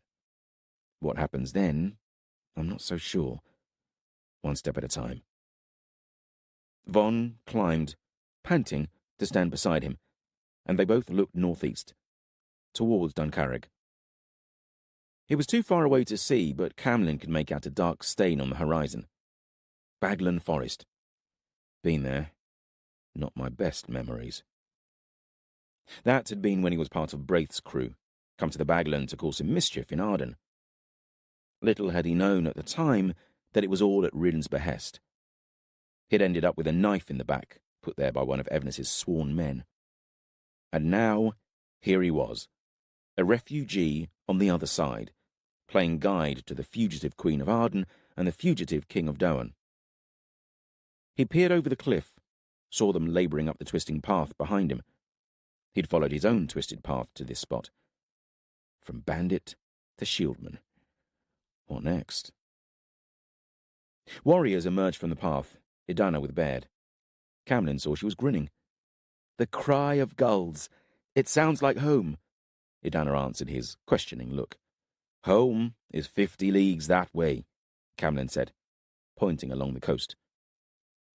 Duncarig was there, somewhere, and between them a host of Rhin's sworn men, led by Evnis, the man who had slain Idana's father. Idana's smile evaporated as she stood staring into the distance. Men crouched, drank from water skins. Warriors in a strange land, thought Camlin. They were all hard men in Roshin's company, battle-tested and loyal, hand-picked by wrath. "Why have we landed here?" Roshin said, frowning at the countryside. She was no longer dressed in her fine velvet dresses, instead wearing dun breeches, a linen tunic, and leather vest. Over it a dark cloak, but to Camlin she looked just as beautiful as when draped in her court finery, and as dangerous. "We are too exposed here, too close to Duncarig," Roshin continued. "We should have landed in the marshes, less likely for us to run into Rhin's followers, and it would be harder to track us. This is a mistake." "Is it intentional?" Undermining Idana. Idana gave Roshin a hard look. "There are reasons why we are here. Duncrin is our destination, a ruin somewhere in those marshes. We don't know exactly where it is. It could be 20 leagues to the south or 1 league east. Camlin is a masterful scout, and he will find it, I have no doubt." "I am? I will?" "He suggested we begin from higher ground. Once we're in the marshes, the travelling will be slow-going. It will be easier to cover ground on better terrain, skirt the marshes, and choose a point of entry." She paused and gave a moment to look at each one of them. "This is my land," Idana said, looking at the warriors gathered about her. "It's been taken from me. My parents murdered. My people scattered and oppressed." She looked at the gathered warriors, meeting each eye. "You are all brave, faithful men, and I thank you for your courage and your honor. Do not think that Lorcan and I are beaten. We have yet to begin the fight. We will win back our rightful thrones with your help, and that starts here, today. That starts now." Warriors nodded, muttered their approval. Even Camlin felt his blood stirred at her words. She's growing up. "Camlin," Idana said to him, "take us to Duncrin."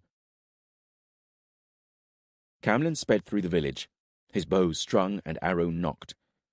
He kept to the shadows as much as possible.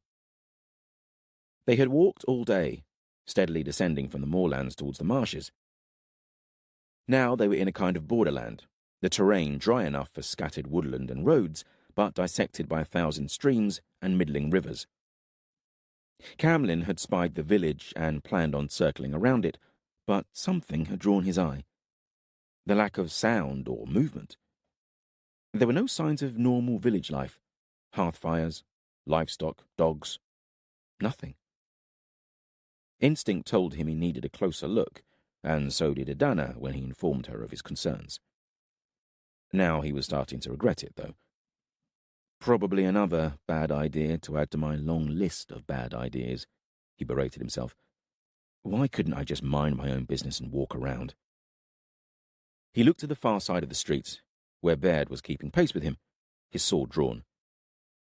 Camlin had also sent 6 men wide around the village, with orders to sit and wait for him and Baird. Unless they heard trouble, then they were to come running. The rest of their crew were camped a 1/4 league back, with Idana and Roshin. Lorcan had volunteered to come with them, but Camlin had told him to sit tight. He'd received a sulky glare in return. The village was small, built on the banks of a river. Camlin had seen the tips of willow rods in the river, the telltale ripple of a current around submerged salmon traps, nets left out to dry along the bank. 12 coracles, assorted rivercraft and flat-bottomed marsh boats were pulled out of the river. There were no more than a few score homes, and so far he had not seen a single person, had not heard a single voice. He crossed the gap between buildings, paused to look around a corner, saw a crow picking at the carcass of a dog. He walked past it, almost certain now what he would find. Camlin smelt it first. Death. The metallic hint of blood mixed with rot and excrement. He hung his head, readied himself before he went on. The street spilt into an open area, what would have been a market square. A roundhouse stood on its far side. About halfway between Camlin and the roundhouse, a gallows had been erected, a dozen or so small figures hanging in the still air. A fury rose within him. Bairns. He took a step forward and then halted abruptly. The ground between Camlin and the gallows was black, uneven, and moving. Crows. Hundreds of them. And flies. Camlin and Baird shared a look, and they both moved into the square. Crows rose up before them like a wave, cawing and screeching their protests. Part-eaten bodies were everywhere, a stench verging on overwhelming. Men, women, children, seething with flies and maggots. Over 100. The whole village. Camlin saw the glint of iron and checked a body. A warrior in a shirt of mail. His cloak was tattered, torn to pieces, splattered with blood, but Camlin could still make out the black and gold of Cambron. Rhin. He felt suddenly vulnerable and turned a slow circle, scanning the surrounding buildings, the dark shadows of the roundhouse. Baird appeared in the shadow of a doorway, shook his head. Nothing. They are all dead or fled to the marshes. Camlin carried on searching amongst the dead, making his way deeper into the courtyard. He found 3 more in Rhin's cloaks of black and gold. Reaching down, he unclasped one, pulling it free, stirring up a cloud of flies in the process. Then he heard a noise, looked over at a building with wide open doors. He heard it again, coming from within. The whicker of a horse. Stables. Why are there horses alive when every other man, woman, child, and beast has been slain? More movement. This time from the roundhouse at the far side of the square, figures emerging, warriors, 5 of them, cloaks of black and gold, swords in hands. Eyes fixed upon him, they were striding purposefully towards him. He dropped the cloak in his grip and drew an arrow, knocked and released in less than a few of their strides. It took the first warrior through the eye, dropping him like a felled tree. The others began to run at him. Not the effect I'd hoped for. He drew and released again, the arrow hissing between warriors as they spun out of its way. Camlin cursed as he released the next arrow, this one punching low into a man's belly. He dropped to his knees. Then a figure crashed into the 3 still running at him, bared, sword rising and falling. One of their enemies screamed, his belly open and guts spilling about his feet. Another had grabbed Baird, whose head lunged forward, butting the warrior's nose even as his sword stabbed into the warrior's side. Camlin stood and stared a moment, frozen by the ferocity of his companion.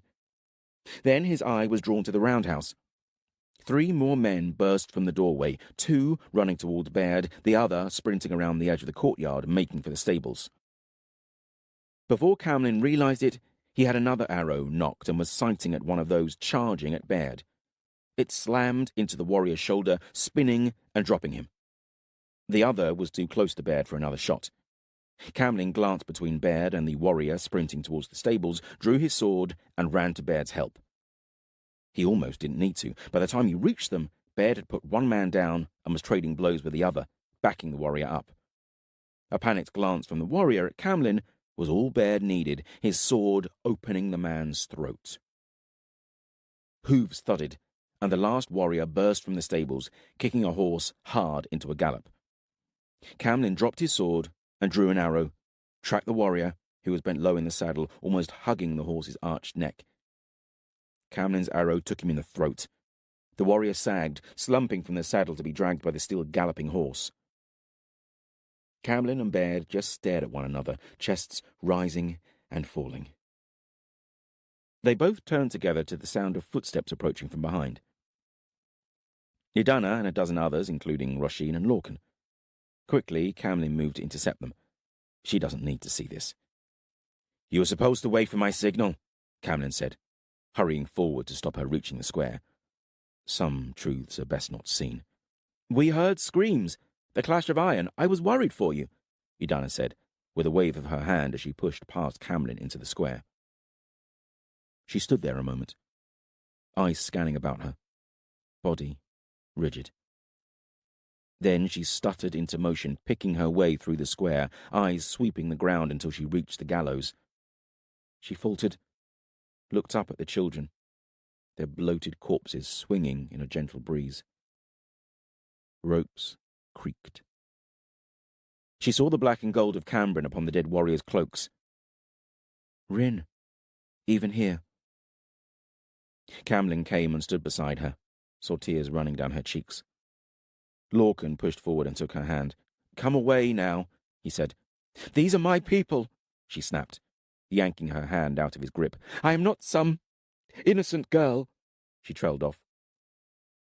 "Not any more." "But why do you stare so? You do not need to be here. We have seen. Now let us go."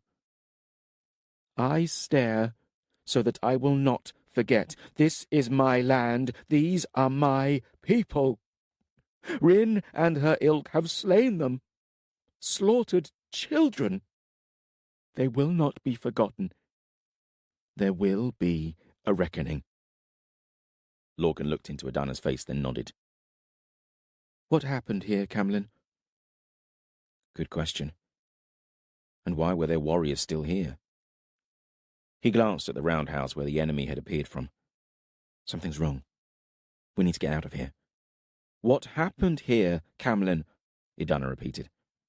"Hard to say. Rhin has warriors down this way for some reason. Maybe the word that there's a resistance base in the marshes is true.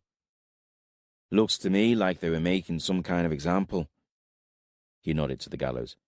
"My guess is it didn't go down too well. Got out of... Over there!" Idana blurted, pointing behind Camlin. "To the stables. Something moved." "I'm an idiot. These buildings need checking. You should leave," he muttered to Idana, as he set his bow down and drew his sword, Baird following him as he entered the stable. Camlin waited a moment for his eyes to adjust, then started skewering the straw in each stable. He got to the last partition, saw a lump in the straw. "If you don't want an extra hole in your body, you'd best be standing up now." There was a moment's silence. "All right, I warned you," he said, stepping in. The straw exploded upwards. He saw a flash of red hair as a small figure darted past him. "Got it?" Baird shouted, hoisting the figure into the air. "I mean, her!" he suddenly bellowed, as the child squirmed in his arms and bit his hand. "Enough, girlie," Camlin said. He made a point of sheathing his sword for her to see. She slowly calmed, then went limp in Baird's arms. "We're not going to hurt you. What's your name?" Camlin asked. She just looked at him. Big, dark, haunted eyes in a dirty face. She can't be more than 8, 9 summers old. What's the poor little mite had to witness to put such fear into her? When Idana saw the child, she held her arms out, but the child only stared, her face full of fear and suspicion. Baird put her on the ground. "We're not going to hurt you," Idana said, crouching down to look her in the eye. "We're friends, not enemies. What's your name?" More silence. "If we were going to put a blade in you, we'd have done it by now," Camlin told her. The child looked at him. "Meg," she whispered. "How old are you, Meg?" Idana asked with an encouraging smile. Just a silent stare. Camlin's eyes were raking the buildings around the courtyard, his skin prickling.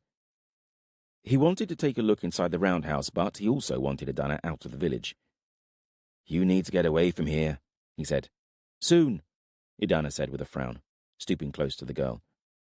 It's all right, she said. We'll not hurt you. Meg just stared at her. Need to hurry this along. How old are you, Meg? Camlin asked. 8. How long ago did this happen? Camlin gestured at the square. She frowned, as if unsure. 2 nights, she said hesitantly. Then her bottom lip trembled and she started sobbing. We know it was Rhin's men, Camlin said, feeling sorry for her. No child should have to go through this horror. They wear the black and gold. Don't know why they did it, though. And it'd be real helpful if you could remember how many. That's enough for now, Idana said to him, as Meg continued to sob. Days of pent-up emotion and fear obviously released. There were lots, Meg suddenly blurted, and their chief was called Morkant. She spat his name. Morkant, Idana whispered. Camlin sucked in a breath as they shared a look. Back when Camlin had been part of Braith's crew in the Darkwood, Morkant had joined them and led the raid that had captured Idana and her mam, Alona, Queen of Arden. Soon after, Camlin had found himself drawing a blade against Morkant and switching sides. Camlin loathed him. He looked at the square, at the bodies swinging from the gallows. Not a surprise that he's behind this. But was he doing this far west, hunting rebels? Something nagged at Camlin, and he looked about, feeling suddenly vulnerable. Then he saw Von and the others burst into the far side of the square, Von waving desperately. Camlin crouched down, placing a palm flat on the ground. A slight vibration, steady, rhythmic. Horses. Chapter 14. Veridis. Veridis marched forwards, stepping in time with a dozen warriors spread either side of him, over 2 score more at his back. They were advancing upon a squat stone tower, surrounded by a village of thatch and wood. The sun sat low in a blue sky, the air fresh and sharp, as they continued their approach through green meadows carpeted with wildflowers. A beautiful day. To the west, behind a low hill, he saw a cloud of dust appear, marking Geraint's horsemen as they circled the village, hidden from the rebels inside. The plan was that they would go round the village and wait for Veridis' shield wall to flush the rebels out of the town into the open meadows beyond, a killing ground for Geraint's mounted warriors. Veridis had spent over a moon hunting down the remnants of King Eramon's resistance. The realm was still not stable, and that would not change while its newly appointed vassal King Connell was away chasing after Idana. Dowan had been conquered, the citizens of Duntaris throwing open the gates in surrender in acceptance of Connell, one of their own, with the blood of a Dowan king in his veins.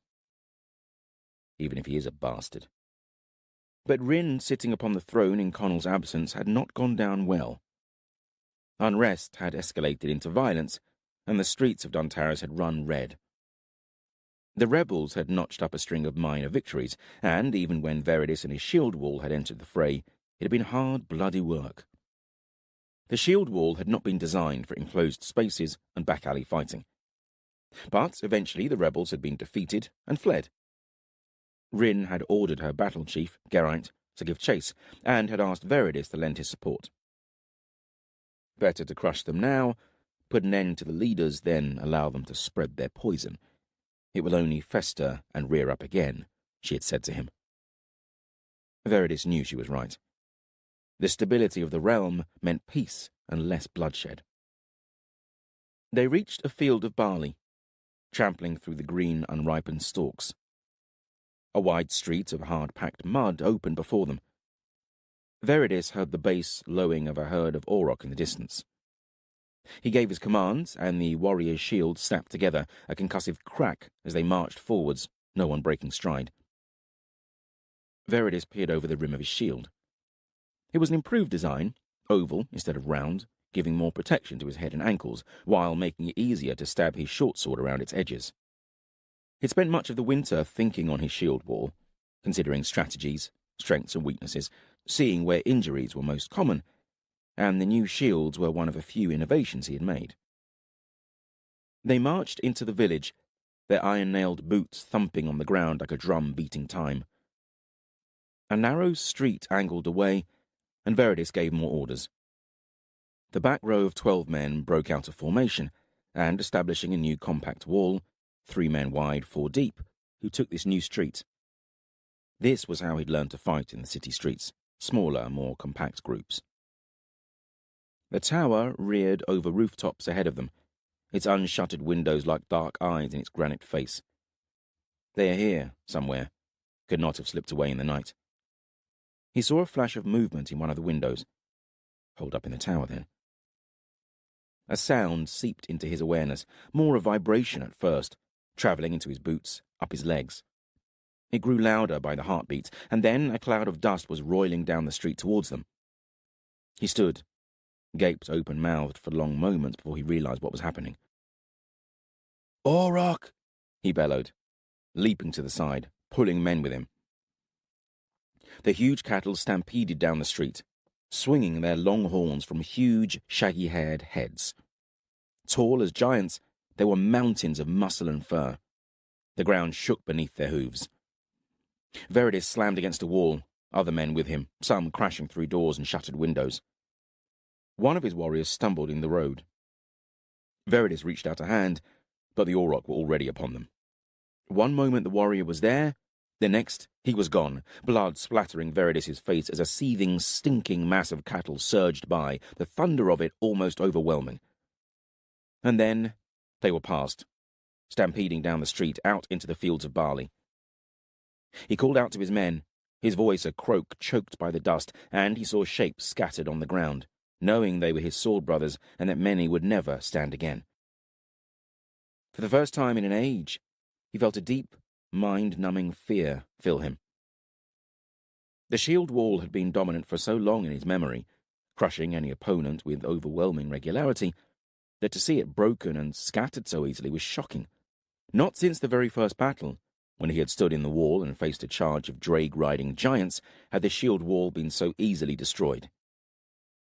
Then he heard voices, battle cries, saw shadowy figures emerging from the settling dust. The rebels, come to finish any survivors before we can regroup. Somehow he was still holding his shield. He drew his short sword. "To me," he managed, more a choking whisper than the battle cry he was hoping for. Then, again, louder, the act dissolving the fear that had frozen him, transforming it into anger. His Eagle Guard would not fall like this. He glimpsed a handful of his warriors moving towards him. Then the rebels were on them, screaming their defiance. Veridis took a blow on his shield that reverberated through his arm. He swept his shield wide, opening his foe's defense, and plunged his sword into the man's belly, wrenching it free in a spray of blood. He snarled and kicked the collapsing man away, strode into the chaos, a hot rage filling his veins. Bodies littered the ground, mounds of trampled meat. The rebels were all warriors, stalwarts of Eremon and Wrath, not pitchfork-wielding farmers. They attacked with a controlled fury, knowing this was their last and also their best chance of defeating Rhin's notorious ally. Veridis looked around wildly, trying to find men to regroup the shield wall, but they were fractured, embroiled in scores of solitary battles. "So be it," Veridis growled. "They'll see there's more to us than just the shield wall." He blocked an overhand swing that was about to take a stumbling comrade's head off, twisted and backswung, opening his attacker's throat. He reached down, pulling his sword brother to his feet, and moved on. Smashed his shield into an enemy's side, stabbed hard, his sword tip breaking through his shirt and mail to slide across ribs. His opponent cried out, pulled away, was hacked down by another Eagle Guard. A spear was thrust towards him. Veridis deflected it with his shield, the spear tip bursting through layers of oxhide and beech, punching through a handspan above his wrist.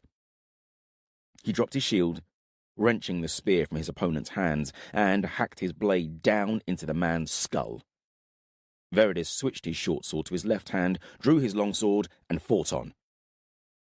A horn blew to his left, 2 short blasts, 1 long. He grinned fiercely.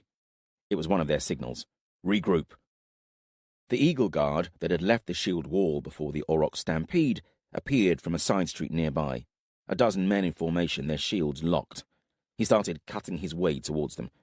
Others did the same, merging into the wall, swelling it. And before Veridis reached them, it had grown, 6 men wide, 4 rows deep. The resistance started to fall before it. Other sounds emerged over the din of battle, the thunder of hooves and the blowing of horns growing rapidly louder. Geraint and his warband.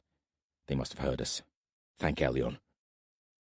He saw Geraint riding a black warhorse at the head of a host of mounted warriors. He skewered a rebel with his spear, let it go, drew his sword, and started cutting down rebels as if they were stalks of wheat. It was a matter of heartbeats before the rebels were broken, fleeing in all directions. No one can stand with a shield wall before them, cavalry behind. Veridis stood there, panting, both swords bloody. "Well met," he said to Geraint, as Rhin's battle chief pulled his horse up beside him. The warrior leaned over and gripped Veridis' forearm. "Think you might have just saved my life," Veridis said to him. "Good," Geraint grinned. "I've been meaning to return that favour." Duntaris came into view as the road wound between 2 hills, the fortress's dark walls a brooding shadow against the countryside. Veridis rode beside Geraint, their warriors spread in a column behind them. A cluster of prisoners walked at the centre of the line, hands bound and heads bowed. 30 men, survivors of the uprising, heading towards Rhin for her judgment. Which is unlikely to be merciful, judging by her mood when I left Duntaris. Geraint, however, was in fine spirits, laughing and joking as they approached Duntaris. Veridis was in the grip of a dark mood, the deaths of his men weighing heavily upon him. 38 men dead. And what honour in that death, slain by overgrown cows. More men lost than in the Battle of Dowan Pass, where we fought against a warband 10,000 strong. He looked at the pouch hanging from his belt, filled with the drake teeth he had collected from a dozen of the fallen. Men who stood with me from the beginning, who stood against the drakes and giants of Tarbesh. Nathair's first battle, his first victory. Nathair's fangs, we called ourselves. It was my fault. I should not have marched them into that village unprepared. I should have sent scouts first. I have become overconfident, arrogant, thinking my men and shield wall are unbeatable. This proves we are not. Rhin was waiting for them in Eramon's old chambers. Veridis remembered the room all too well. It had been where they had fought the old battle chief Wrath and his shield men, where his friend Boss had died. He avoided looking at the flagstones where Boss had fallen, scrubbed of blood now, but there was still a faint outline if you look hard enough. Blood always leaves a stain. "Well, Geraint, I can tell by your grin that my problems with rebels are ended," Rhin said coolly. Her silver hair was braided with gold thread, spilling across one shoulder, the paleness of her skin enhanced by her sable gown. "Yes, my queen," Geraint said. "The rebellion is finished. None escaped, a few hundred dead, and 30 prisoners await your justice." Rhin raised an eyebrow at that. "Something to look forward to, then. Come, celebrate with me." Veridis was handed a cup by a servant, and was pleasantly surprised to see that it was a cup of wine, not the mead or ale that was so popular in this part of the world. "2 strong men that will always do my bidding," Rhin said, lifting her cup, chuckling. Veridis wasn't sure he wanted to drink to that, but the wine smelt good, and his throat was dry after their long ride. Rhin inquired of the battle, shrewd as always, asking about tactics and the decisiveness of the conflict. How many dead on both sides? How many survivors? Were the leaders dead? Her eyes bored into him as Veridis told of the Auroch stampede. "Always adapt," she said when he'd finished. "War is wits, Veridis. Strength, courage, skill. These are all valuable assets in combat, but wits are what win a battle and a war. Your shield wall has served us well, but our enemy are not mindless animals. They will study, analyze, adapt. You must be one step ahead, always, or you will stagnate and be outwitted." "Aye, my lady," Veridis said. "This I have learned. And how go things here, my lady? She sighed wearily and rubbed at her temple. I am spending my life organizing, administrating, and advocating between petty grievances, Veritas, and it is boring. I find myself in a position where I command 4 realms, all of the West, in fact, and it is tedious. There is a lot to do, and I am stuck here in Down waiting for Connell to return to us. She smiled ruefully. It would appear that I prefer to conquer than to rule. She shifted in her seat, scowling. Not to mention that this chair is uncomfortable. No wonder Eramon killed himself. I thought he was assassinated, my lady. Yes, but we'll keep that between us. Took his own life is better, less likely to turn him into a martyr. A cowardly act, suicide. Couldn't face me. She winked at him. I would not like to face you as an enemy either. And what would my orders be, my lady, now that the resistance against you is crushed? I do not want to spend another moon here. The God War is happening out there while I play at peacekeeping on the edge of the world. Getting a scratch in your boots? Rhin asked. Can she hear my thoughts? Aye, he nodded. I feel the same, Rhin said with a shrug. Once Connell returns, I plan on leaving Down. Nathair is on my mind. And mine too, my lady. Of course he is. And there are other concerns I would attend. I sent a warband north after this Corbin and his companions, the ones I had trouble with in Dunvanna. She pulled a sour face. I have not had any news from them, and I am impatient. So, I will travel north. I would like you to accompany me, and we can see if I can reunite you with your king. That will be good, Veritas said. How do you know where the boy's gone? He told me, Rhin said. He came to Dunvanna chasing after his sister. She was with Nathair, riding to Murias with him. I forget her name. Cohen, Veritas said, her face filling his mind as he spoke her name. That's the one. Her brother seemed to have a strong sense of family loyalty. Foolish child. It's an overrated quality, in my opinion. I've spent most of my life plotting how to kill off my kin, not rescue them. So you've sent a warband after him? Veritas asked. I'm surprised you have the men available, spread throughout 4 nations as you are. I've spent many years raising my warbands in preparation for these days. Even so, you are right. Things are a little stretched. I've had to send men who were stationed in Narvon. They should be at the border with Benoth soon. Booted feet echoed from the corridor. A guard entered. Lord Connell has returned, my lady. Excellent, Rhin said. Where is he? His company approaches the gates as we speak, my lady. Come then, Rhin said, rising. I could do with stretching these old legs. They found over 70 warriors dismounting from horses in the courtyard beyond Dunvanna's keep. Veritas knew in a heartbeat, from the averted faces and the stoop of shoulders, that Connell and his men had failed to capture Idana and Lorcan, Eramon's heir. Veritas saw Rafe dismount, the blond lad from Arden, 2 hounds circling him. One jumped up at him, sniffing a pouch on his belt. He cuffed it good-naturedly and went to another horse and helped a grey-faced warrior dismount. The man looked close to collapse, a wide bandage strapped around his neck and shoulder. Spots of blood had leaked through. Braith? Rhin cried out as she strode down the wide stone steps into the courtyard. She stroked the huntsman's face, and for a moment it was as if the 2 of them were the only people in the courtyard. Get him to a healer, Rhin snapped at Rafe. I'll be along as soon as I can, she called over her shoulder. Then Connell was there, his face set in proud lines. They got away, he said. That much is obvious, Rhin scowled. The how I will hear when we are somewhere more private. And I hope you can tell me something of the where. I have a prisoner who may be able to help with that, Connell said, stepping aside and pulling a man forward. He looked remarkably like Connell.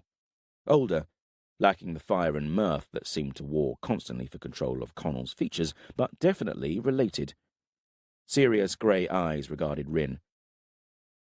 "This is Halion, my brother, and Adana's first sword." "Ah," Rhin smiled viciously. "Your jaunt across half of Darwin may not have been entirely wasted, then."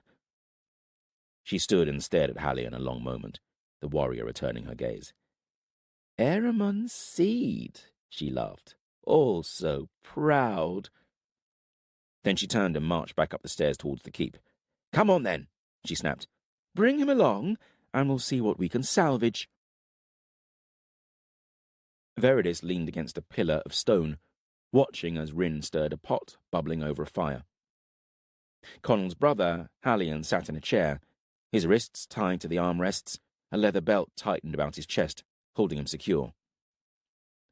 "We could try the traditional method of questioning," Rhin said, as she unstrung a pouch from her belt, pulling some dried leaves from it and crumbling them into the pot. "But I'm inclined to cut straight to the end of the hunt. With the traditional route, flaying, toe-crushing, hot irons, the removal of genitals, that kind of thing, there was always so much blood. And screaming. It takes time." She smiled grimly. "I don't really have the time to waste. I don't like it here. I need to be elsewhere, so you need to tell me what you know, and you need to tell me now." Halion watched her, his face an unreadable mask. "I'm glad I'm not him." Bitter fumes started to rise from the pot. "I wouldn't stand too close," Rhin warned Connell and Veridis, "unless you wish to tell me your deepest secrets." Both men took a step back. "Now then, take a deep breath," Rhin said to Halion, taking the pot by its chain and holding it above Halion's lap. He held his breath before the fumes enshrouded him. He bucked in his chair, trying to break free. Two warriors stood behind, holding it in place. Halion shook his head from side to side, searching for an escape from the fumes, his arms rigid, his back arched. Eventually, he had no choice. He took a shuddering breath, then another. Moments passed, and he slumped into the chair, tension seeping from his muscles. "Good," Rhin muttered. "Now, tell me your name." "Halion ben Aramon." He looked surprised, then too relaxed to care. Rhin smiled. "And whom do you love, above all others in these banished lands?" "Connell ben Aramon, my brother." Connell took a step back, as if from a blow. "And who is your lord?" "I have no lord," Halion corrected. "I serve a lady, Idana ap Brenin, Queen of Arden." Rhin scowled at that. "Why are you asking him these questions?" Connell growled. "How are they relevant?" "I am establishing that he is telling the truth, that the drug has him fully." She looked back to Halion. "And where is Idana now?" "At sea, I would imagine." "What are her plans?" "To reunite with the resistance in Arden, to take back her crown." "It was never hers," Rhin muttered. Halion stared ahead. "And where is this resistance? What is Idana's destination?" "Dun Cryn, the giant ruins in the marshes of western Arden." Rhin smiled triumphantly. She reached out and stroked Halion's cheek. "Thank you. You have been most helpful." Chapter 15. Corellin. Corellin looked up as Craft spiraled down to her. She drew her horse to a halt and waited for him, twisting in her saddle to check on the main company emerging from the woodlands of the mountain slopes, as small as ants from this distance. "Village?" the crow squawked as he drew nearer, alighting on her saddle pommel. "Where?" she asked. "Ahead. On the road." Typical. She'd known it was inevitable that they would encounter other people at some stage, but had hoped they'd have escaped detection a little longer than this. They had spent 2 nights travelling through the mountains and entered Narvon only yesterday. Ankara and Storm approached her. Even relaxed, they both radiated strength and menace. Corellin grinned, for a moment lost in the strangeness of the company she kept. The world has changed immeasurably since I tracked 6 Benothi giants into the mountains between Dowan and Cambron. That had been where she'd first encountered Corbin and his company. "What is it?" Ankara said, as she rode over. She was one of Tuckel's Jihar, one of the 100 that had ridden out in search of the bright star nearly 20 years ago. Corellin had a healthy respect for all of the Jihar. Their martial prowess and dedication was verging on inhuman, and the fact that the women amongst the Jihar ranks were easily as skilled as the men impressed Corellin. But Ankara had become more than that. A mutual respect had developed, and out of that, a hesitant friendship. "A village not far ahead," Corellin said. As she stared, she saw faint columns of smoke. Cook fires. "Can we go around?" Ankara mused. "If we numbered a score, yes, we would go around. 300. Corellin shook her head. "There's no point. We would have to march leagues out of our way not to be spotted. And this is only the first of many villages that we're going to come across." "So, we just go straight through it?" "Yes, fast." Ankara thought about that a moment, then smiled. "I like it." The rest of the scouting party joined them. "So, what now?" Dath asked, sitting relaxed and confident in his saddle. He was starting to lose the nervousness that had seemed to cloak him like a mist. He's found something he's good at. He's made to be a huntsman, can track, scout, has a remarkable eye for details. And he's a better shot with his bow than I am, or anyone else I've known.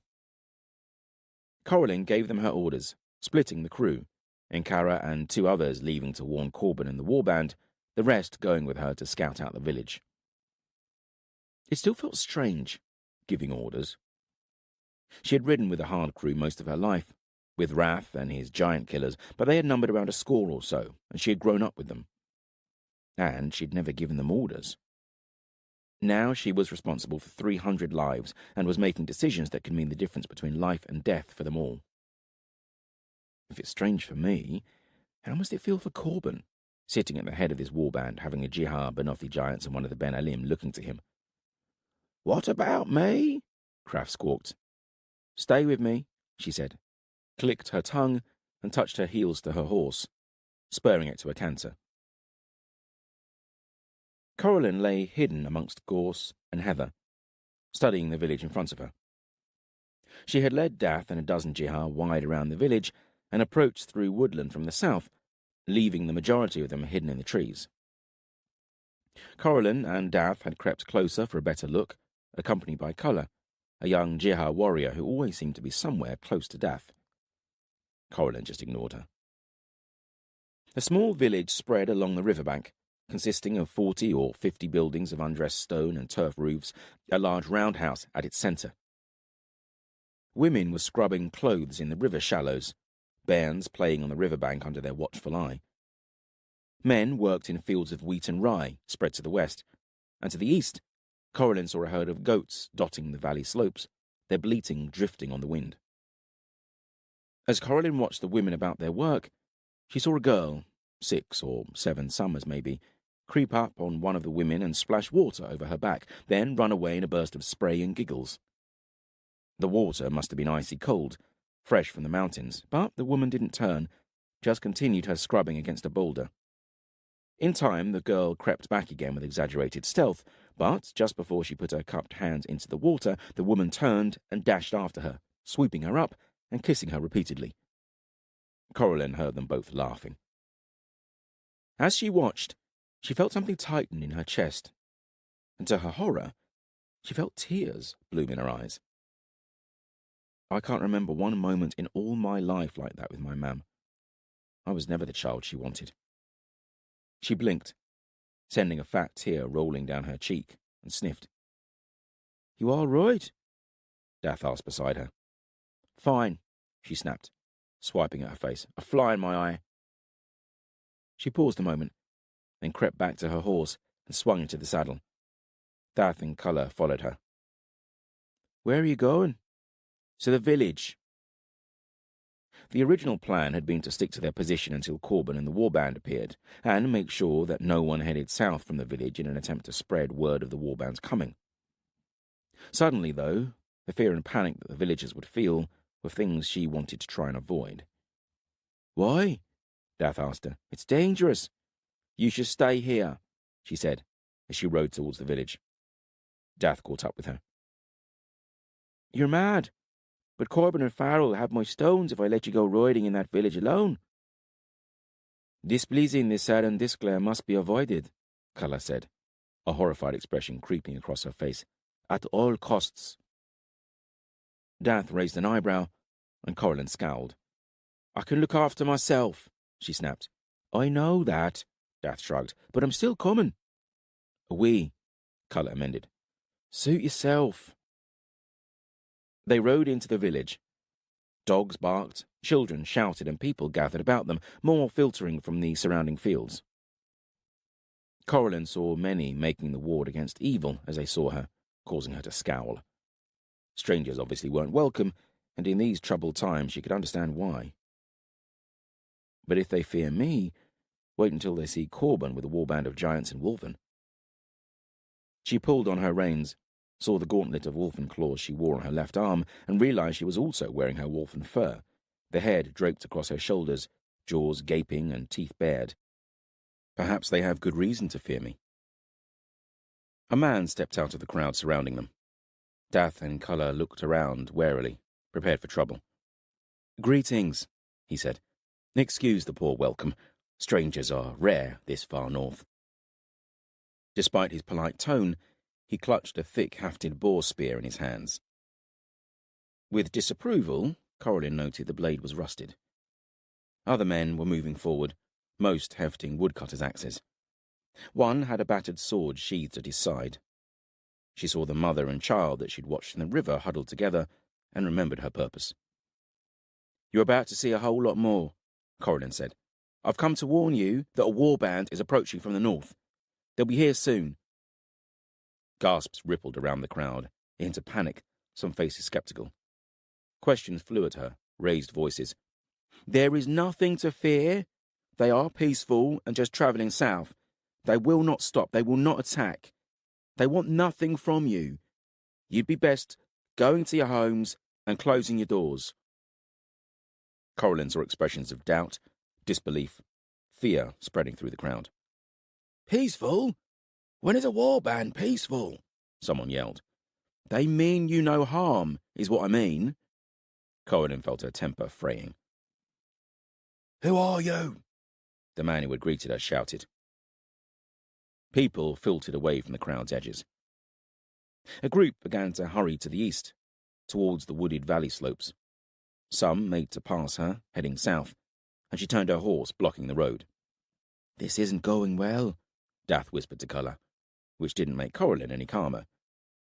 "Go where you wish, except south," Corlin said, then stood in her saddle. "No one heads south." "They mean to slaughter us all!" A cry rose up, and hands grabbed at her bridle. She slapped them away, clenched her fist, causing her wolfen claws to chime, and gripped her sword hilt. More people surged towards her. Dath shot an arrow into the ground at the spokesman's feet, and Culla drew her sword.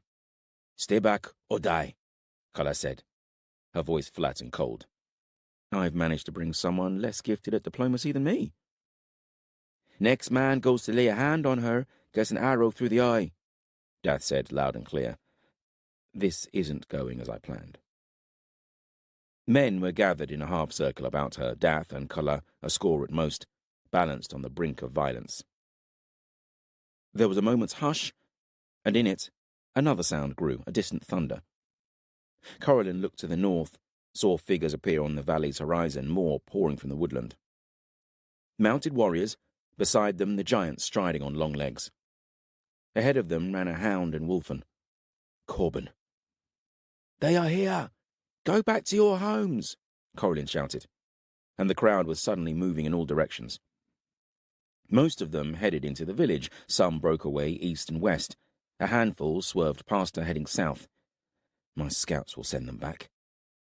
Coralyn leaned down and reassured the woman from the river, who was standing frozen, wondering what to do, her daughter gripped in her arms.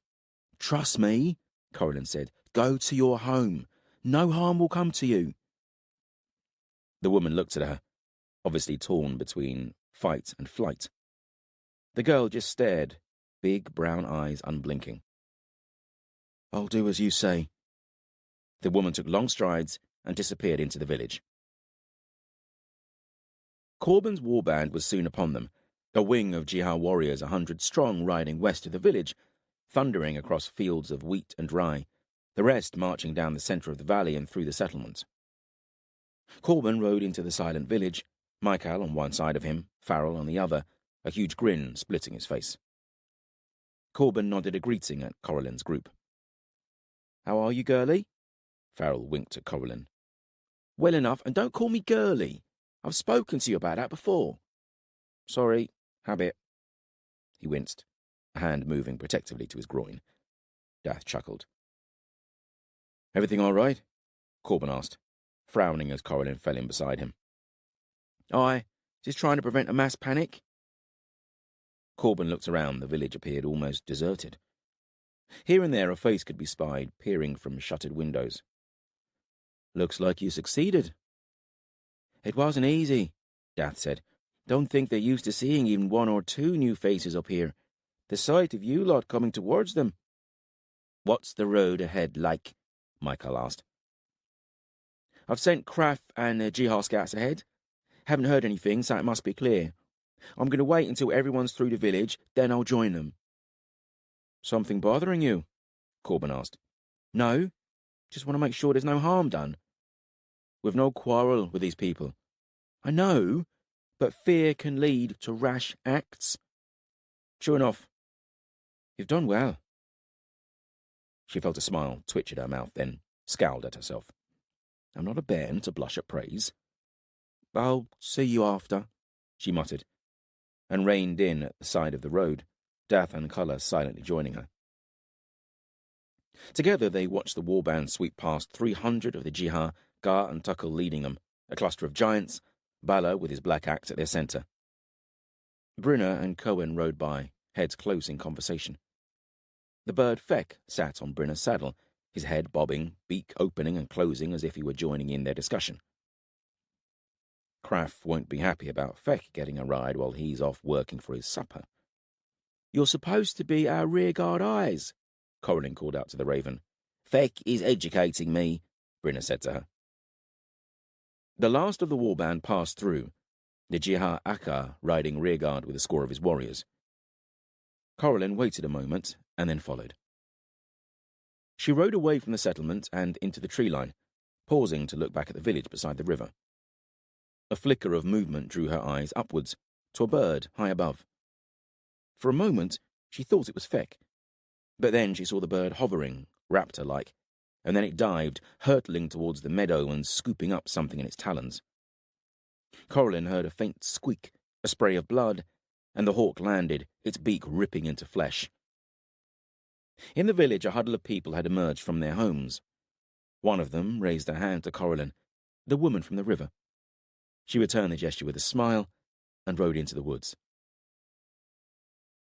2 nights had passed since Coralyn left the village behind, the warband ploughing deeper into Narvon.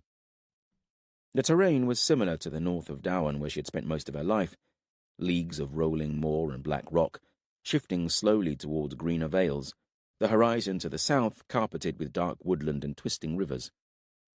Storm loped alongside, the rest of her scouts spread in a half-circle either side of her across a league or so of ground. Dowan. Home. She felt a flash of guilt at the thought of her homeland, its warbands broken, her father, King Eramon, murdered. And now Rhin was sitting upon its throne, and Connell, her puppet king.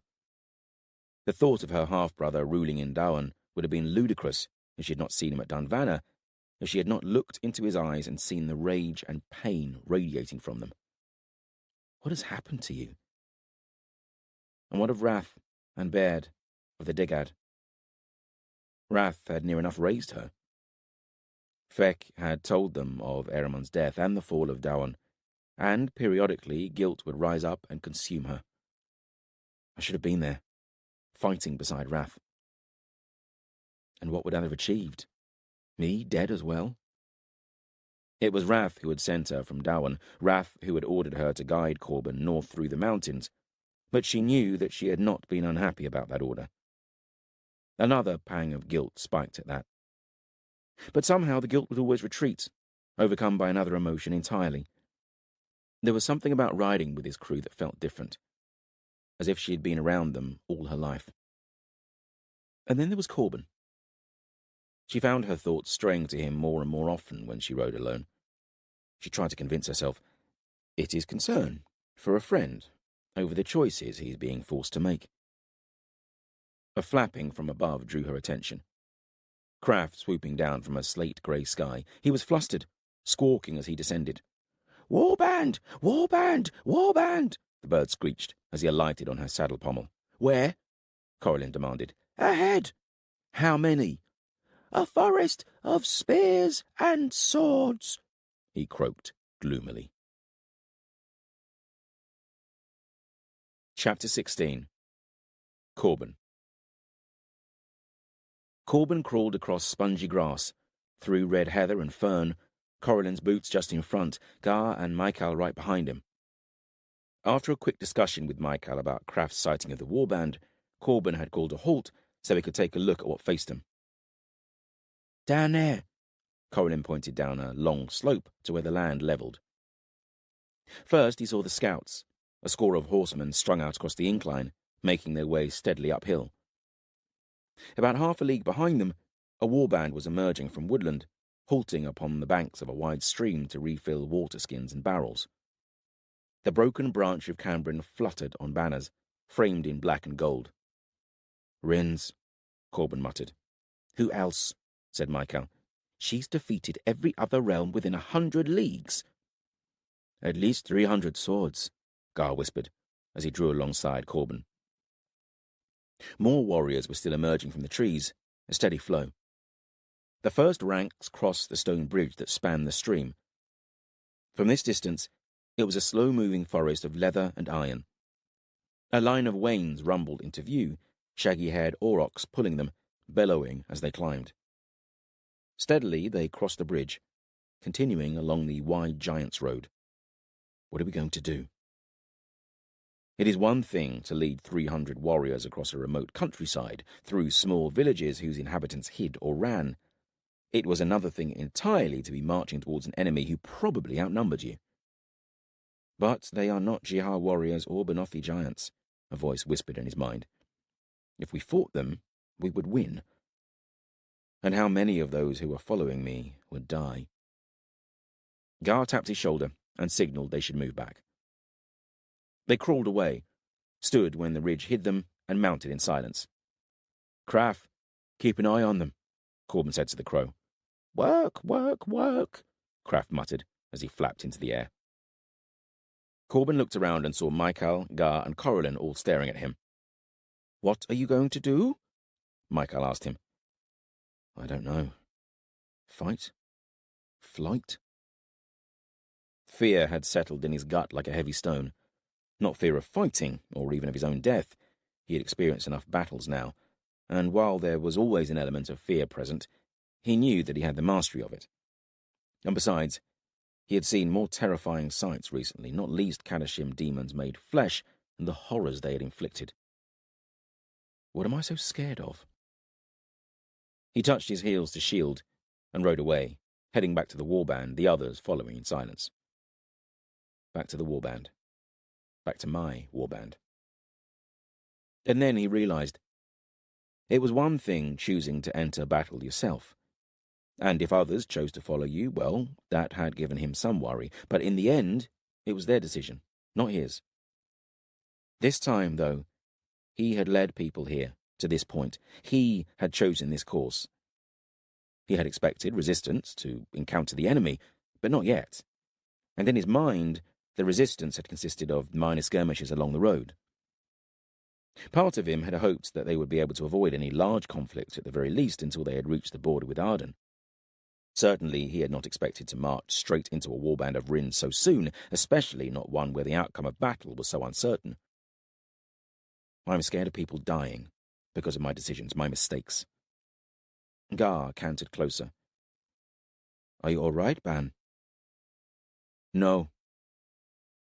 The warband came into view, spread along the slope. Corbin looked about. Undulating moorland surrounded them. If we were to fight, the terrain here is no good, too open against an enemy that outnumbers us. The sun glowed behind thick cloud. It's high sun. Plenty of the day left. I need some time to think. Concerned faces watched him, men, women, giants. Everyone always seemed to be watching. He took a deep breath. Prepare to move out, he cried. We're turning around. They rode hard, retracing their steps, Corbin at their head. Craff had returned, reporting that the warband was heading due north, straight towards them. He sent Coralyn and a handful of Jihar back to watch the enemy. Storm loping beside her, as Craff had collapsed exhausted upon Brynner's saddle and refused to fly another handspan. He had asked Feck to scout for them, but the Raven refused, which annoyed him. Here I am, the chosen avatar of Elyon, the bright star, the high captain of the Ben Elim listens to me, and yet a scruffy old raven refuses me. Apparently, Feck was explaining something vital to Brynner. For once, she did not overrule the bird, but sat there quietly, just nodding her head. She had the book in her hands, the one that she'd been teaching him from. It lay open across her saddle. He stared at the book. The giants' book from Duncarrig, full of their histories and lore, and of their magic.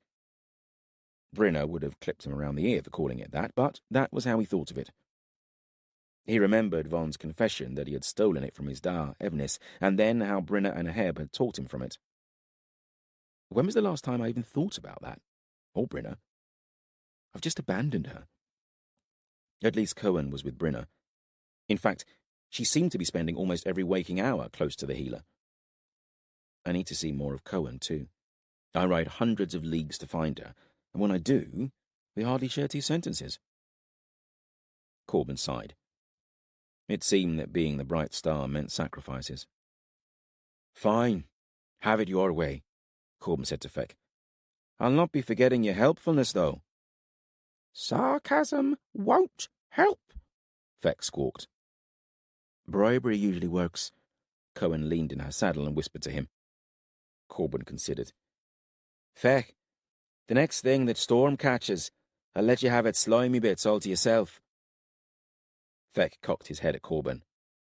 Agreed. Fly soon, he croaked. Good. Corbin kicked his horse on, annoyed at Feck and just wanting to be alone, if even for a few moments, without some decision or another needing to be made. He cleared the front of the warband, where Michael, Tuckle, and Gar were riding, Balor and his daughter Ethelyn striding beside them. He clicked his tongue, and Shield opened his stride, pulling her head into an open space. Corbin leaned forward, patting Shield's neck, her horse snorting with pleasure. I've missed you, boy. He looked back over his shoulder at the warband spread behind him, the bulk of giants mingled with the grim-faced Jihar. How did I end up here? Leading a warband, hailed as the champion of Elyon. I'm not champion of anything. And why would Elyon, maker of all, choose me? It doesn't make sense. And yet, Corbin knew it was more than the mad delusions of a handful of fanatical warriors. Michael was one of the Ben Elim. Corbin had seen him in the other world, transformed with white wings and eyes that blazed, but still most definitely Michael. And more than that, he had seen Asroth, spoken with him. Asroth had been in no doubt that Corbin was Elyon's chosen, had been quite prepared to cut Corbin's heart out. He shuddered at the memory, a faint echo of the terror that had filled him. Asroth wants me dead. Hooves drummed louder, and he turned to see Michael spurring his mount to join him. Gar and Tuckle rode with him, Balor jogging beside them. Corbin sighed and slowed a little, dropping back to them. Here it comes. What are we doing? Michael asked him. Giving ourselves space, time. I would not throw us into battle without thought. Time is something we don't have, Michael said. Asroth is moving. He has been planning for this war for hundreds of years, and now he is striking. We do not have the time to ride back and forth like this. You must lead us. That is what I'm trying to do. No. You are hesitating, undeciding, and it will achieve nothing. Corbin felt a flash of anger at Michael's words, mostly because he knew they were true. His eyes flickered across the others, all watching him keenly. We should turn and fight. Ride through Rhin's warband, Michael told him. And how many of our own would die? It's not a decision I would lightly make. Aye? Well, decisions must be made, and they all have their consequences. You chose to ride south, and that means riding through the heartland of your enemy. It means blood being shed. That's what I'm worried about, Corbin muttered. Your blood? Their blood? He gestured at the few hundred following behind them. Michael sighed. Corbin, this is the God War. It is inevitable that oceans of blood will be spilt by the time it is over. All that matters is that Asroth is defeated, so yes, I am prepared to see my blood shed, your blood, and the blood of all those riding with us to achieve that aim. It is all that matters. Corbin thought about that a while, looking back at the faces who would follow him blindly into battle and beyond, into death, if he required it of them. You're wrong, he said eventually. There is more to this than victory or defeat. I will not throw lives away. They matter. My heart broke when my dad was slain, and it broke again in Murias when my mam died in my arms. He paused, willed the tremor in his voice to pass. And it is broken for every friend that has died in between. Yet I am but one man, surrounded here by hundreds, each with kin, with loved ones. Balor, who is dear to you here? Who would you give your life to save? The giant looked surprised, then frowned, his already creased face wrinkling into a place of deep valleys. Ethlyn, my daughter, he rumbled. And you, Tuckle, who would you give your life to save? You, Tuckle replied without hesitation. He shrugged. Every soul here. His eyes fixed on Gar. Most of all, my son. A gentle smile crept across Gar's lips. Every one of us here has those dear to them, hearts that would grieve at their deaths. We do fight for a cause against a great evil, but I also fight to save those I love. So I will not throw away their lives unnecessarily. Admirable sentiments, Michael said, though he looked more confused than understanding. Nevertheless, in this case your sentiment is delaying action, and that will have a worse result, most likely all of us dead eventually, and Asroth reigning over the Banished Lands. You are our leader. Lead us. Corbin scowled. Michael shook his head in despair and dropped back, Balor and Tuckle following him. Corbin's thoughts churned.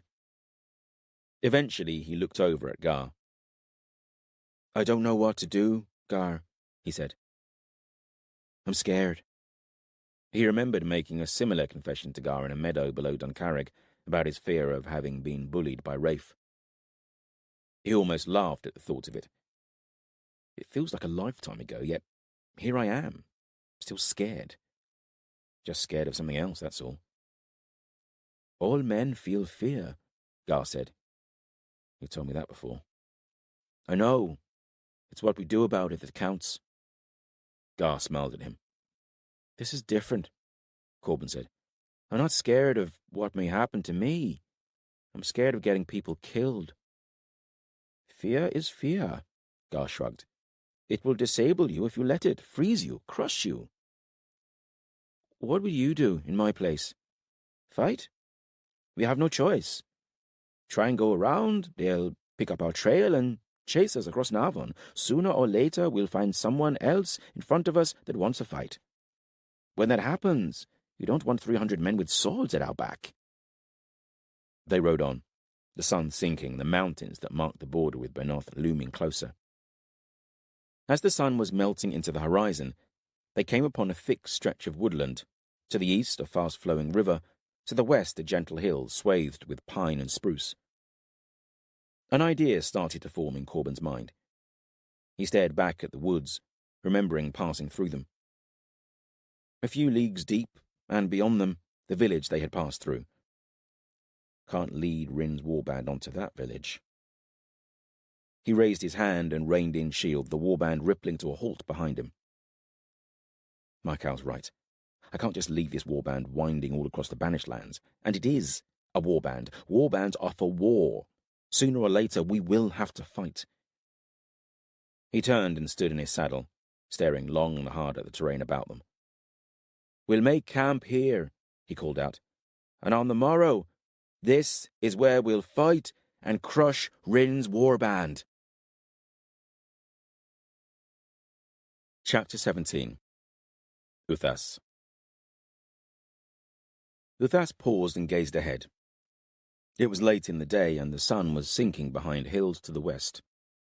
The mountain cliffs that had shadowed the pass they'd been marching through had gentled to pine-shrouded slopes, and beside them, a white-foamed river carved a valley, widening into the green meadows of a floodplain only half a league ahead. "Narvon," Calidus said beside him. "Aye. Once it was Benoth, as were all of the western realms." They moved on. Before them, Nathair rode his drake, the lumbering beast scattering stone and gravel with each footfall, pine cones falling from shaking trees. Alcyone marched beside Nathair, a handful of the Kadoshim spread about them. Calidus rode close behind. His eyes were never far from Nathair. He does not trust him, yet. Nathair had given no sign of rebellion, had ridden mostly in silence every day. Any conversation he did participate in was usually with Alcyone. Time will be the judge. He will have to act upon his new oath soon enough. The Kadoshim and Benothi were strung behind them, over 1,000 men and women lending their strength pulling the wains. It had been hard going through the mountain passes, Kadoshim massed around each wain's wheel, straining to turn them across the ancient and pitted road, and through deep banks of wind-piled snow. They had made it, though, and now they were moving ever downhill, the road smoother and wider with every league. "I was a lord of Western Benoth, once, governing for Naman from Duntaris," Uthas said. "How long ago was that?" 600 years, give or take a moon. Uthas felt a prickling on his neck, and turned to see Calidus staring at him. "You drank from the cup?" It wasn't a question. "I did," Uthas said, looking away. He didn't want to talk about the Starstone Cup. "You know I need the treasures. They are vital to our plans." "I know." Uthas tugged on his long white moustache, a habit when he was troubled or anxious. "Do you know something that could help me?" It is too late to go back now. "I have knowledge of 2 of the treasures, the cup and Naman's necklace. I know where they were last seen." "What?" Calidus hissed. His hand snaked out and gripped Uthas's shoulder. It was cold. "Where are they?" Uthas took a deep breath and swallowed.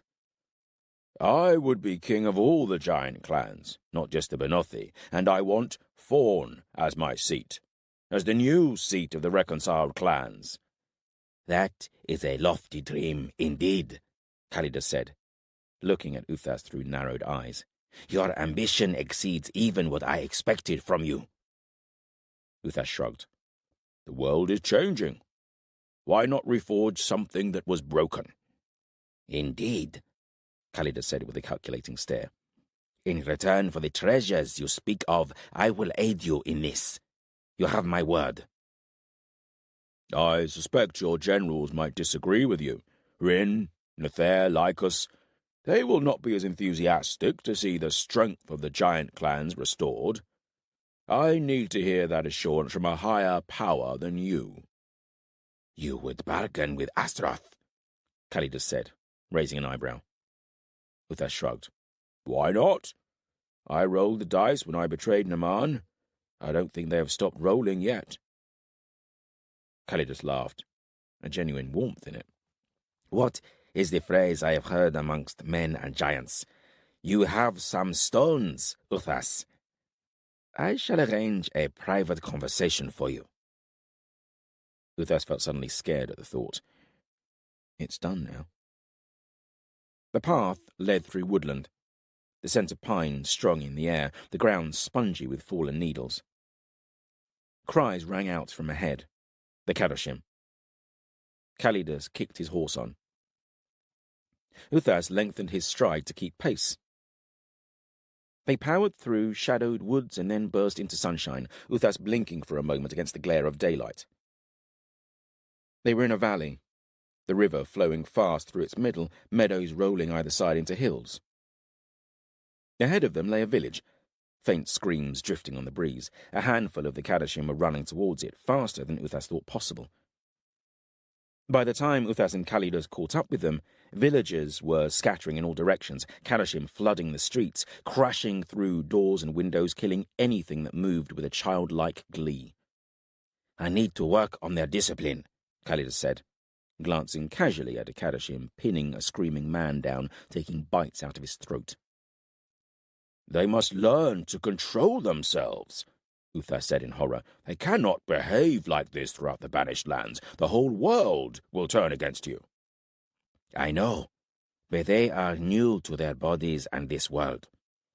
I remember the wonder when I first became flesh, and the taste of it." He paused, eyes wistful. "And besides, they have had only brought for a 10-night. A little indulgence one last time." "They are animals," Salak muttered beside Uthas. "As are we all," Calidus said flatly. "Creatures of flesh and blood that must consume flesh and blood to live." Uthas saw a Kadoshim leap from a rooftop, land running, and dive onto a fleeing bairn, roll with it, biting and wrenching. The child's high and terror-filled scream suddenly cut short. Nathair and his drake thundered into the village. Someone burst from a shuttered window, falling into the street. A woman, a Kadoshim, peering out from between the broken shutters behind her. Nathair viewed the carnage with a flat stare, his lips twisting briefly in distaste. "There's no need for this," Nathair called over his shoulder to Calidus. "They are slaughtering innocents." "The unfortunate casualties of war," Calidus called back. Nathair just stared at him. "I have neglected to teach the Kadoshim the code of combat," Calidus said. "They are fresh to this world. I shall rectify that soon." "Not soon enough for these," Nathair said. "Aye, but not all here are innocents," Calidus answered. "Look ahead." Other villagers were making a stand by the roundhouse, clutching weapons, spears and axes bristling. Some of the Kadoshim were learning to use their weapons, harnessing the memories of their hosts. With a last shake of his head, Nathair whispered to his drake and led a handful of the Kadoshim at the villagers, the Kadoshim with swords drawn, swinging with greater speed and strength than any human could possibly manage, even the Jehar. The drake crashed into the knot of warriors Kadoshim behind, and then limbs were spinning through the air, blood spraying, and in moments the resistance was shattered. "We shall make camp here," Calidus declared, looking at the sun sinking into the hills to the west. Screaming drifted about them, the stench of blood and excrement thick in the air.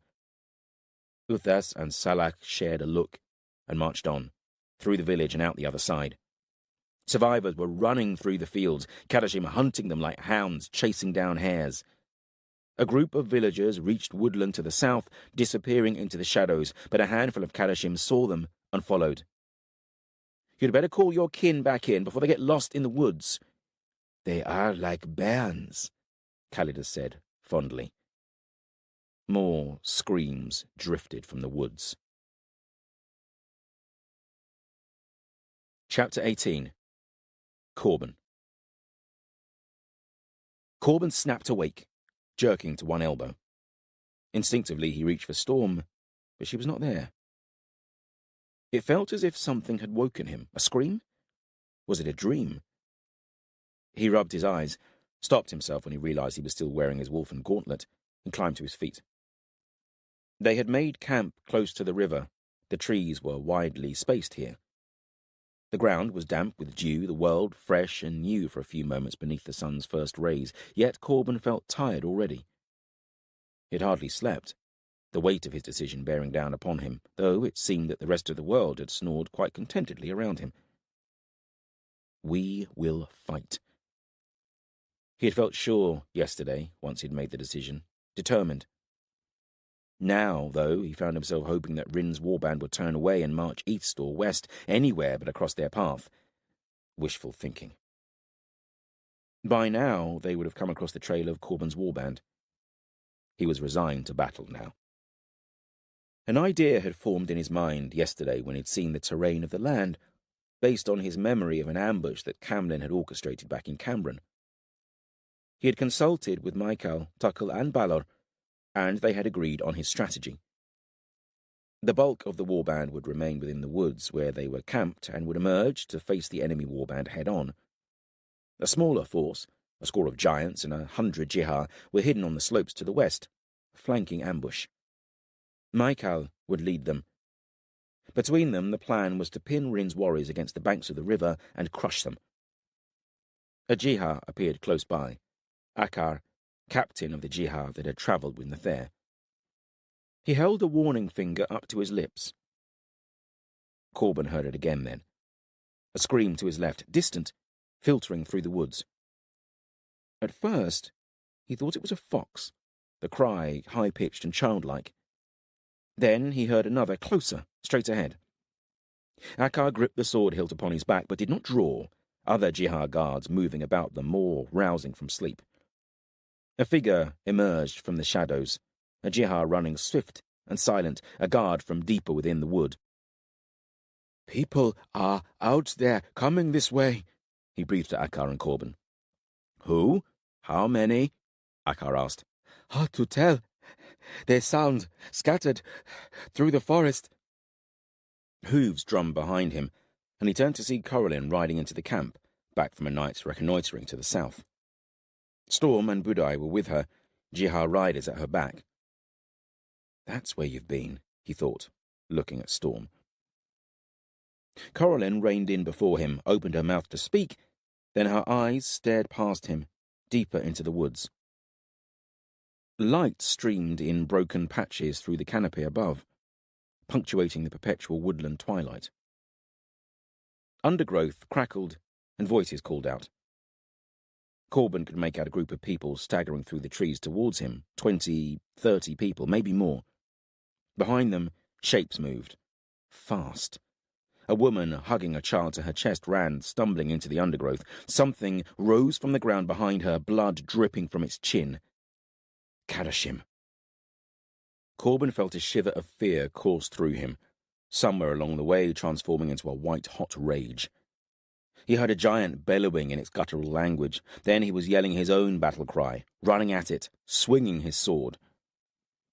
24 strides and he was almost upon it. His mind flickered to his last encounter with the Kadoshim. This time, his rage didn't blind him. Instead, he focused it, the world evaporating away, leaving only the pale, black-veined creature before him. He feinted high with his sword, shifted his weight and twisted his wrist, swinging suddenly low, putting his hips into it, the weight and strength of his back and shoulder. His wolfen claws caught the Kadoshim's blade as it swept high to block a blow that didn't land, Corbin's sword hacking into the creature's leg just above the boot. There was a meaty slap, Corbin's blade shearing almost clear through the leg, lodging in bone. Then his momentum was carrying him past the Kadoshim, one of its hands reaching out, snatching at his cloak. He staggered away with the Kadoshim lunging after him, swung his wolfen claws, cutting into a hand. Severed fingers fell away, and he was free, the creature stumbling as its injured leg betrayed it. There was snarling, and then Storm smashed into it, teeth ripping at its throat, hurling it to the ground. Corbin yelled a command, fearful as he remembered the injuries she'd sustained from her last encounter with the Kadoshim. Reluctantly, she released her grip and backed away, snarling at the fallen enemy as it scrabbled on the ground, pushing itself upright, Corbin's sword still lodged in its leg. Then the Jihad were there. Akar first, others close behind, Gar amongst them, swirling about the injured Kadoshim, their swords gleaming as they sliced and cut.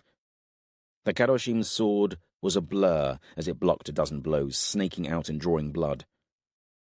A Jihad warrior staggered back, gurgling as blood jetted from his throat, but no one could defend against a sustained attack from half a dozen Jihad at once, not even a demon from the other world. Corbin saw a severed hand spinning through the air, thick black blood trailing it, the Kadoshim still struggling forwards, grabbing at those around it, its face twisted with hatred. Abruptly, it was over. There was an explosion of shadow above the Kadoshim, the demon's winged spirit emptying from its headless host, a frustrated screech, and then it was gone, evaporating into the morning air. "Better that you hang on to this," Gar said reprovingly, as he returned Corbin's sword. "He won't take a head off with one swing of those claws." Around them, small pockets of combat raged. For a moment, Corbin had feared that the entire host of the Kadoshim had descended upon them. But now he saw there were only a score at most, all of them surrounded by Jihad and giants. Even as he looked, Balor took the head from one with his black axe. But why are they here? And how far behind is the rest of their host? He stared into the gloom, searching for any hint of movement, of a host hidden just beyond sight. He watched as Corellin spurred her horse past him towards the woman and band that he had seen earlier. They were still running, a dark shadow chasing them. Corellin angled her course to head off the Kadoshim, swerving around trees, crashing through undergrowth. Corbin felt a flush of fear, a weightlessness in his belly, and started running. The Kadoshim leapt a fallen tree and was upon its prey, the three of them falling in a tangle of limbs, the child flying free, snagging in a bush of thorns. The Kadoshim and woman came to a halt, the Kadoshim on top, pinning the woman down. Its teeth sank into her shoulder, ripped away a chunk of flesh. The woman screamed. "It's eating her." Then Corellin was upon them, leaping from her horse as it hurtled by. She crashed into the Kadoshim, rolled with it, somehow got her feet into its belly and sent it flying through the air, crunching into a tree trunk. She rolled to a crouch, drew her blade as she rose, without pause, surged forwards, her sword a blur. The Kadoshim pushed away from the tree, drew its own sword. Their blades clashed, a cascade of sparks bright in the woodland shadow ringing out. 5, 6 blows, faster than Corbin could follow. Corellin was ducking, pivoting, slashing with sword and claws, the Kadoshim countering and striking with a force that sent Corellin reeling away. It followed, relentless, blood welling from half a dozen cuts, struck again, Corellin tripping and falling to the ground, cracking her head on a moss-covered stone. The Kadoshim stood over her, sword raised, then staggered back a pace, an arrow jutting from its chest. Something else slammed into it, snapping its head back, a knife hilt protruding from an eye socket. The Kadoshim's remaining good eye fixed on Corellin, who was trying to stand, and it surged towards her, a bloody, butchered mess that still radiated menace and power. Corbin jumped over Corellin, still on her knees, and stood before her to meet the Kadoshim, sword raised two-handed over his head. The Kadoshim's mouth shifted, smile or snarl he could not tell. Then their blades met, a crunch that numbed Corbin's wrists. They traded blows, Corbin forcing the creature back a step, then another. It's weakening. He swept its sword up, turned his parry into a downward cut, chopping through its wrists, severing its sword hand, kicked it in the chest, sending it staggering back another few steps. An arrow slammed into its belly, another knife followed, and Corbin was aware of figures closing all around them, Jihad, Giant, Storm, and Budai snarling behind them. Farrell appeared beside him, hefting his warhammer. It was black with blood. The Kadoshim powered forwards. Farrell smashed his hammer into the creature's chest, bones shattered, flesh mangled as the Kadoshim flew backwards. Then Corbin's sword flashed, hacked into the Kadoshim's neck, half severing its head. It jerked, tried to turn and grab Corbin. Farrell gripped its wrists as Corbin's sword rose and fell again. The head fell away, black shadow-like oil pouring from the severed neck, rising to take winged shape, then drifting apart, a frayed and tattered banner. Corbin stood there, chest heaving. Everyone around him stared for a frozen moment. "Hellions, stones, but they're hard to kill," panted Farrell. "Too hard," Corbin agreed, feeling the notches in his sword. He patted the flat head of Farrell's warhammer. "You need a blade for them." "Aye." He walked to Coralyn. He was on her feet, but still groggy. "Thank you," she said. He squeezed her arm. Cohen put her foot on the Kadoshim's severed head and pulled her knife from its eye. Brinna was crouching over the woman it had attacked, staunching the blood from her injury. Corbin looked around and saw the combat was over. But for how long?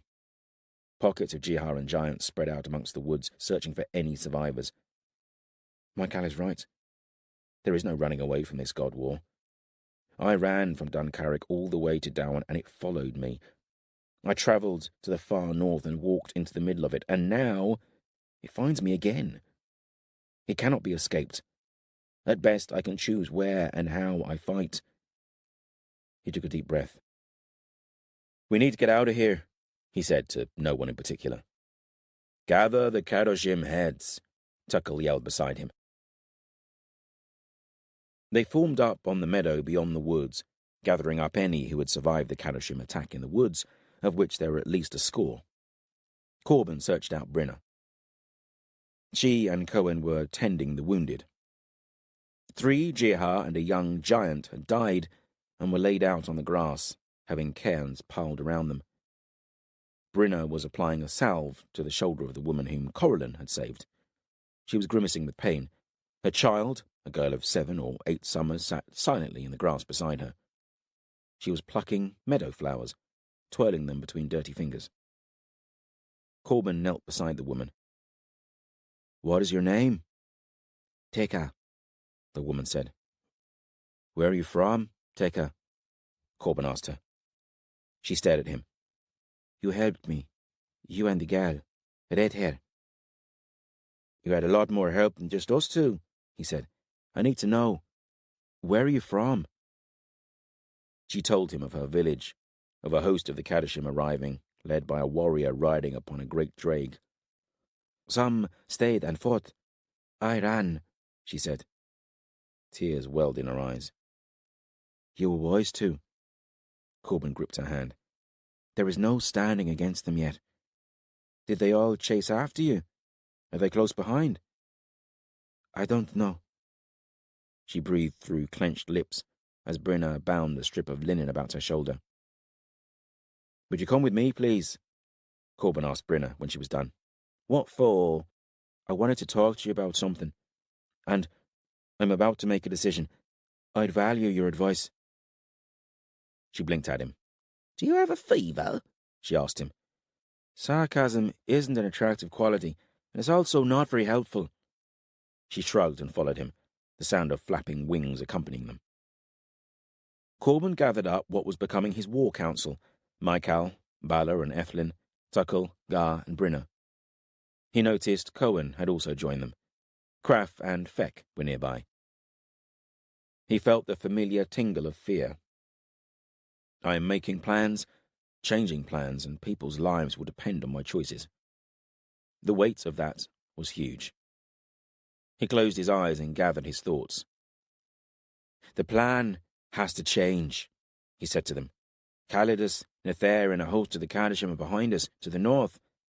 At best, they are a day's ride away. At worst—" He shrugged, looking at the dark wall of trees behind them. "And what about Rhin's warband?" Michael asked him. He paused. "When I speak it, there's no going back." Took a deep breath. "Can't go around, so we'll have to go through them." "Is that wise?" Brinna said. "You risk being ensnared with one foe while another gets to stab you in the back." I asked her for advice, not criticism. though the two are often entwined where Brynner is concerned.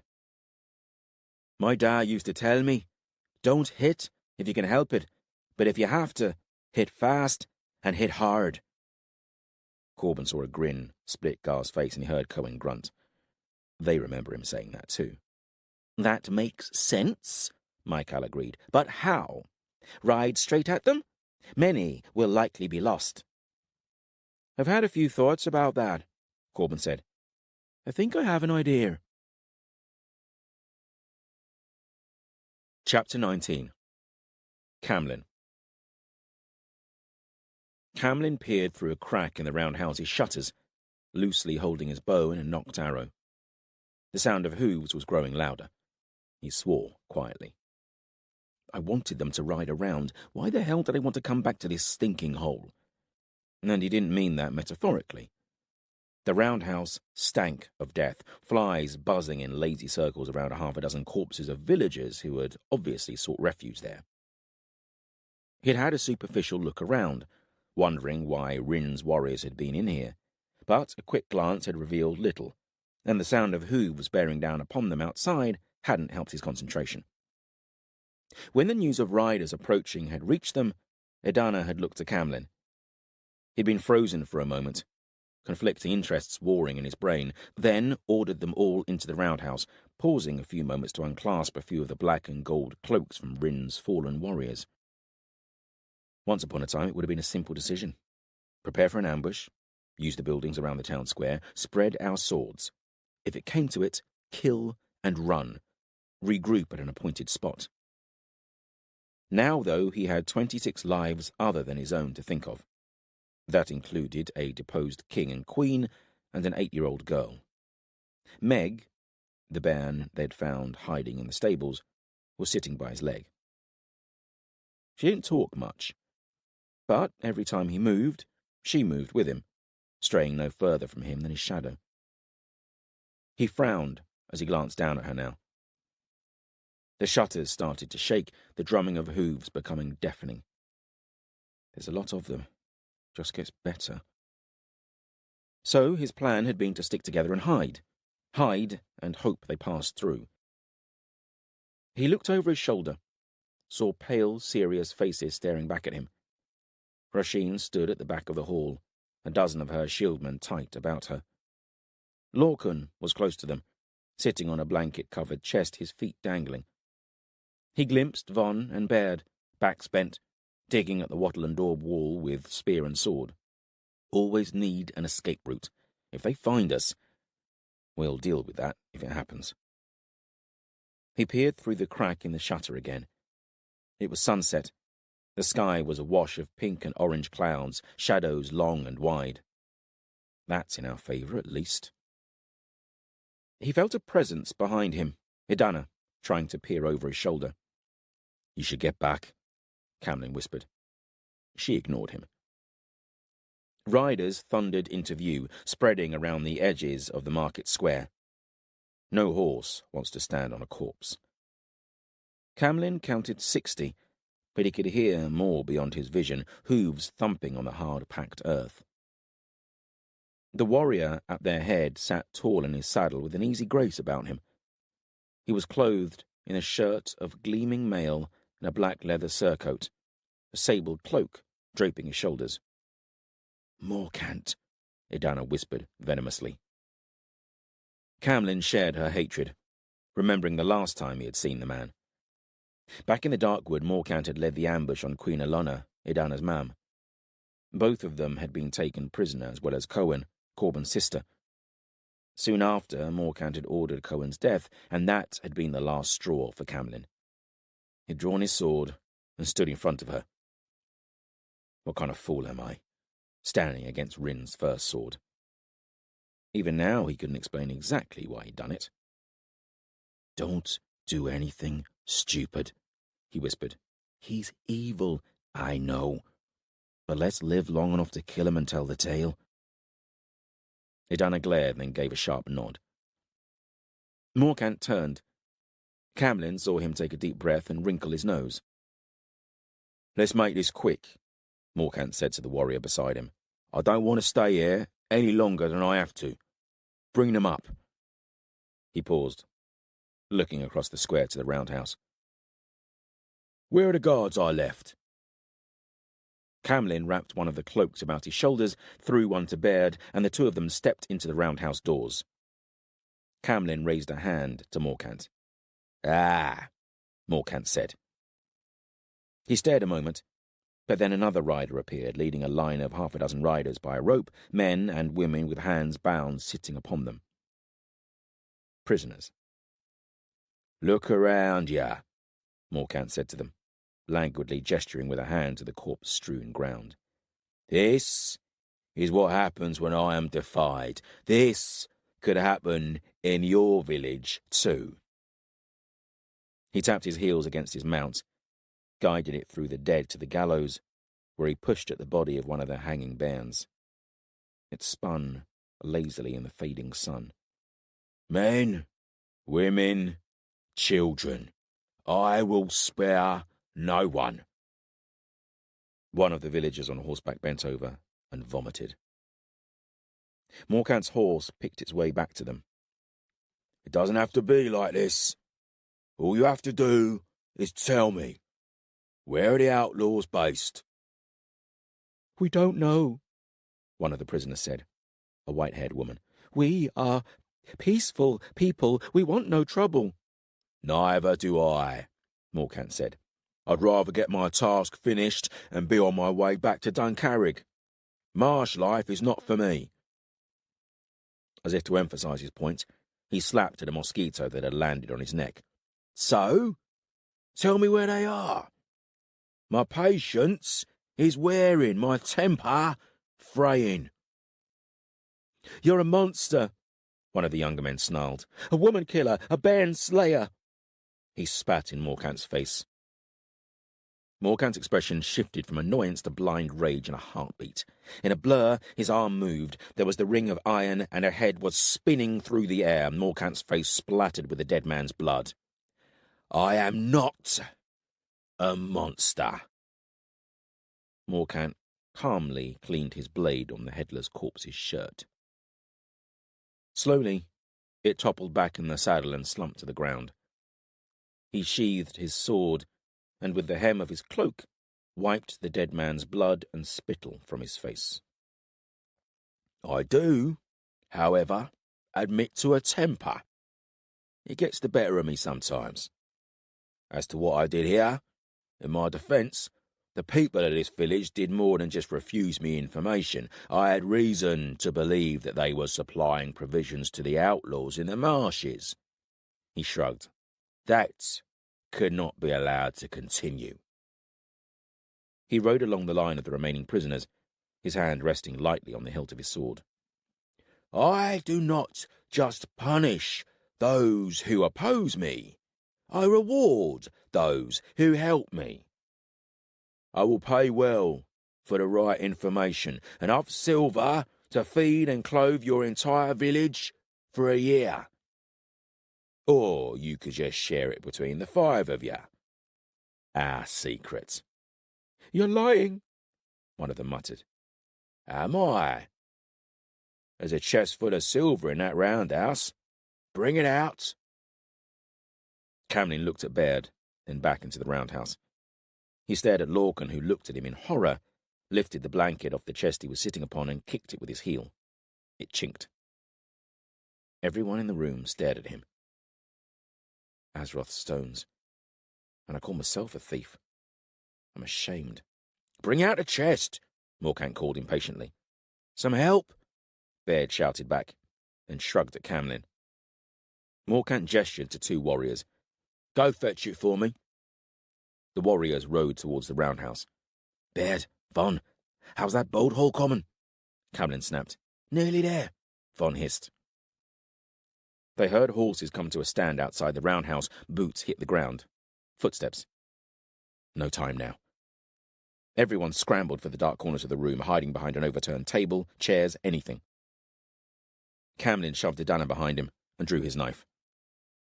The wooden doors creaked open.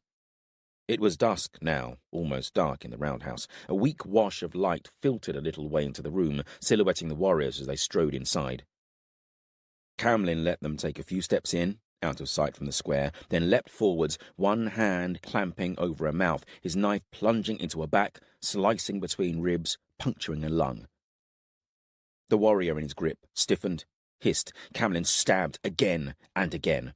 The other warrior was turning, sword already half out of its scabbard, his mouth open, drawing breath to yell. A sword crunched into his neck, cutting deep, blood spurting. The sword swung again, wildly, hit him in the face, taking off half his jaw and spinning him. Teeth, blood, and bones sprayed as he collapsed to the floor. Camlin turned, saw Edana standing with her sword gripped in both hands. She was staring at the fallen warrior. Camlin peered through the shutter. No one's noticed. Yet. He swept up his bow and arrow and ran to the back wall, where Baird and Von had finally cut a hole in the wall. Pale light seeped through. With about a fast count to 30, if we're lucky. "Out now!" he hissed. Kian was first through, Roshin behind him, another half-dozen shieldmen straight after. Camlin stuck his head through the hole. "Don't wait. Head south, to the river. Saw some boats. They're our best chance." He searched the room for the bairn, Meg, jumped a little when he saw her standing beside him. "Meg, show Kian the way to the river in boats." "You coming?" she asked. "I'll be along after." She chewed at her lip a moment, then nodded, slipped through the hole, and sprinted off into the dusk. Kian and the others hurried after her. Edana was still standing by the door, clutching her sword. Von was whispering to her, but to no apparent effect. Camlin strode over, took one look at her, and shook her by the shoulders. "You've killed a man," he hissed at Edana. "Good. He was your enemy, and would have killed you. Now, sheathe your sword and get out, before someone else comes and tries to kill you." She blinked at him, then nodded, tried to sheathe her sword, but her hands were shaking. Baird helped her, and hurried her through the hole in the wall, other warriors following.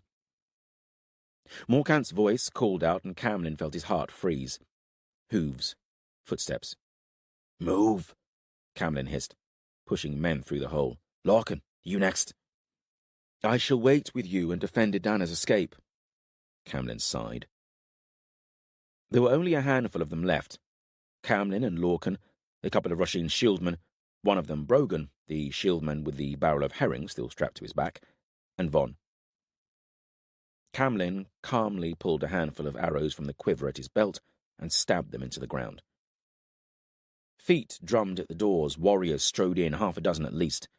They saw Camlin and his companions, froze a heartbeat or two, and Camlin put an arrow through the first man's throat. He fell back in a spray of blood, crashing into those behind him.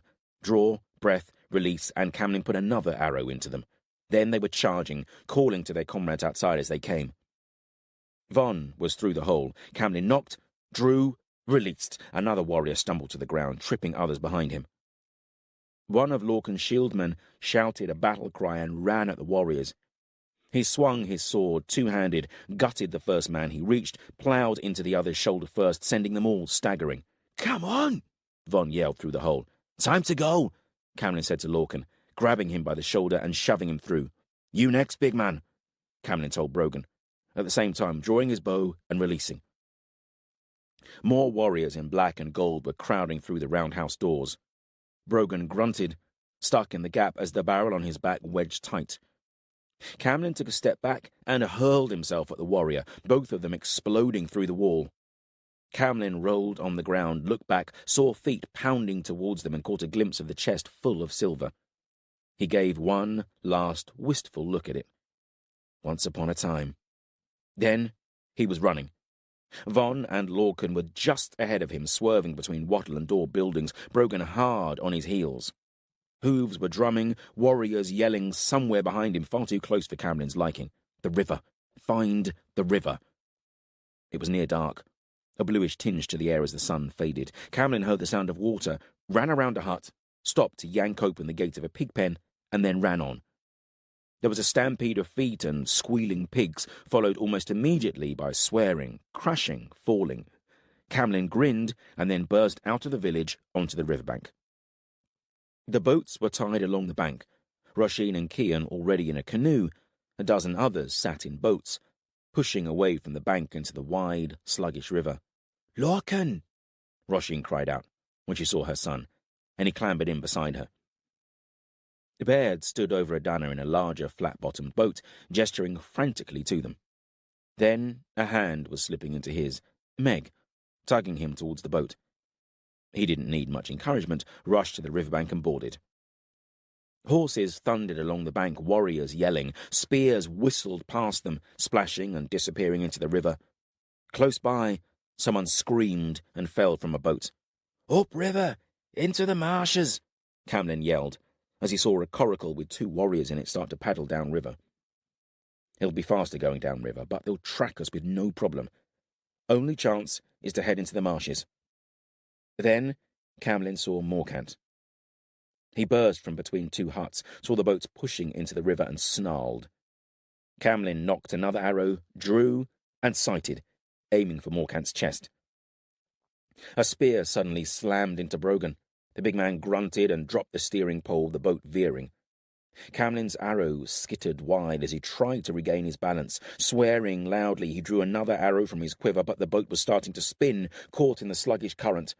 Camlin clambered to his feet, the boat rocking. He grabbed the pole and started pushing. In seconds they were moving in the right direction, heading upstream into the marshes with 6 other river craft. Brogan groaned and pushed himself up. "Thought you were dead," Camlin said to the big warrior. "Spear hit the barrel of fish on my back," Brogan grinned, and held up a herring from the shattered barrel. Baird laughed, the sound strange amidst the panic and fear of their flight. "Come on, fishman, lend a hand," Baird said. Morcant was leading riders along the bank, shadowing the boats. "Meg, do you know your way around these marshes?" "A bit," the girl confessed. "Appreciate it if you be our eyes. Take us where they can't follow." It did not take long before Meg was guiding them off of the main river down narrower tributaries, ever south and east, sometimes pushing their way through great banks of reeds, sometimes coasting like ghosts on the liquid dark, always heading deeper into the marshes. It was darker now, the moon and stars veiled by ragged cloud. Camlin watched with satisfaction as their pursuit slowed, the terrain becoming unnavigable for the horses in the dark. Eventually, Camlin heard a splash and a horse neigh wildly. Before they disappeared into the darkness, Camlin saw a rider come close to the bank. For a moment the clouds cleared, and moonlight shone bright upon them, silvering the dark river and the warrior upon his mount.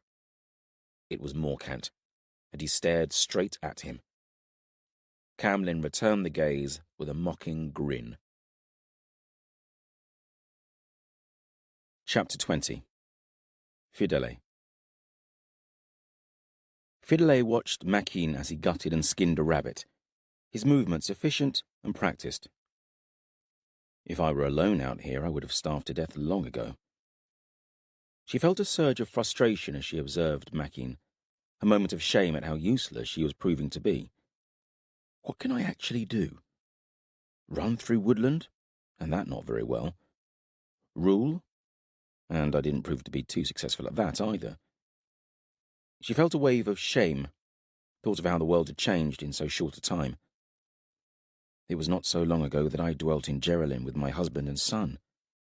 Now Aquilus is dead, Nathair gone who knows where, and I'm living hand-to-mouth in the wild.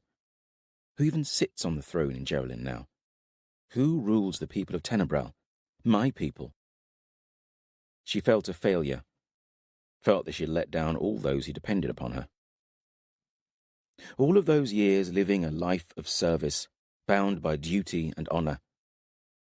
Aquilus was almost a stranger through our last years of marriage, so consumed and driven by Michael's prophecy, and yet it all came to nothing, ended by a traitor's blade. And Nathair, my own son, left me and then chose Lycus over me. She felt a flush of anger. The 2 men in her life whom she had trusted wholeheartedly, both abandoning her. Neither of them taking her into their confidences. The emotion was swiftly followed by shame. Aquilus was a good man, just preoccupied by these dangerous times. And Nathair is a good man, again swept away by the dark times we live in, as I have been. But I was betrayed.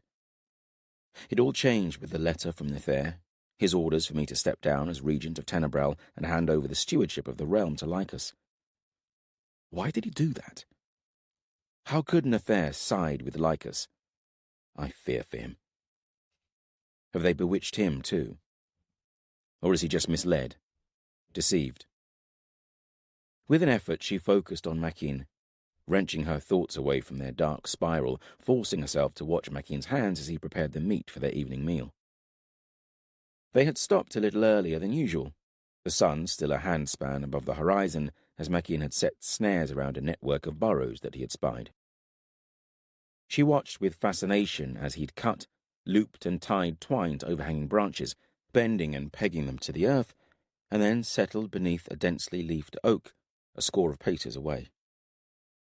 It had been dark when she finally heard the snap and creak of the snare tripping. Makin had grinned at her, a rare thing, transforming his dour expression. "Hot meat for our supper," he'd said. She couldn't express how happy she was about that. It had been raining all day, a soft drizzle that had soaked her through long before high sun. Makin's hard pace had allowed no time for rest, keeping her breathless and exhausted as usual. She was glad to stop before the darkness settled about them. "Is a fire safe?" she asked, as Makin searched for kindling that wasn't soaked through, cutting away at a rotted branch to reach the dry wood within. "So much cloud, and it's so low. Smoke shouldn't give us away, and we've gone a 10 night since we last saw any Vinthalan. I can bank and hide the fire, keep the flames low and covered. Reckon it's worth the risk, eh? Feels like my bones are damp." I'm glad to hear him say that. He seems inhuman, all of him distilled down to strength and will. Makin skewered the quartered meat of the rabbit and set it on a spit above the small fire. They were a 10 night into the heartland of Tenebrel, keeping as much as possible to the dense woodlands that carpeted the undulating landscape. After that night in the woods, when Makin had slain the Vinthalan, with some help from me, they had set out east. Fidele had still not recovered from that night. She had killed a man. She'd put her spear through his throat, and had had nightmares about it ever since. Idiot woman. He was my enemy, would have killed Makin and then me. "Teach me how to do that?" she asked abruptly, nodding at the rabbit. "Don't think it's something for a fine lady's hands," Makin said. "Well, it should be," Fidele snapped. "What use am I, otherwise? I am like an infant, unable to fend for myself." Makin shrugged. "We all learn what we need to," he said. "People like you learn how to govern, give orders. People like me to do what we're told, to learn something useful." "And what is your useful trade, then?" Fidele asked him. "Death. I deal in death." His gaze dropped to his hands and her eyes followed. They were surprisingly fine and long-fingered, like a musician's hands at court, though as he turned them, she saw thick calluses on his fingers and palms, the whorls of his skin marked by earth or blood. "I'll teach you to catch a rabbit, prepare it for cooking, make a fire, if you'd like, though there may not be another opportunity before we reach Ripper." If we reach Ripper. The injured warrior of Tenebrel, Drusus, had died the same night, but not before he told them that Peritus had set a rendezvous point with every member of his small rebellion. Ripper, fortress of Lamar. That had made sense to Fidele, as Lamar and his eldest son Krellis had always borne an ill-concealed hatred for the Vinthalan. If anyone would declare openly against the Vinthalan, it would be Lamar of Ripper. Makin passed her a piece of the quartered rabbit, and she bit into it, burning her lips, but not caring, it tasted so delicious. She realized Makin was watching her, and she wiped her mouth. "Sorry, not very ladylike." "Don't mind me," Makin said. "It all goes down the same." "Tell me, Makin, how did a man of Isiltir end up here?" "It's a long story," Makin grunted. And we have many dark nights ahead of us. You don't have to finish it all tonight. He stared silently at the fire a while, as if trying to remember. I was shieldman to Castel ben Ainur. His cousin, Jael, killed him in the tombs beneath Haldis. He killed Roma, king of Isiltir, as well, though he didn't hold the blade. He spoke to the fire, not taking his eyes from the flicker of the flames. I fought against Jael in Isiltir. Lycus came with his Vinthalan and turned the battle. He paused, as if remembering. A hand lifted to his ear, which Fidele noticed was only a stump. I was captured. Lycus took me as part of his spoils, put me on an ore bench, gave me this. Makin touched the scar on his back, where Lycus had branded him. He speaks as if it didn't happen to him, as if he is recounting someone else's tale. He threw me in the pit, told me that if I lived long enough, he'd set me free, that I could seek my vengeance on Jael. Is that what you want?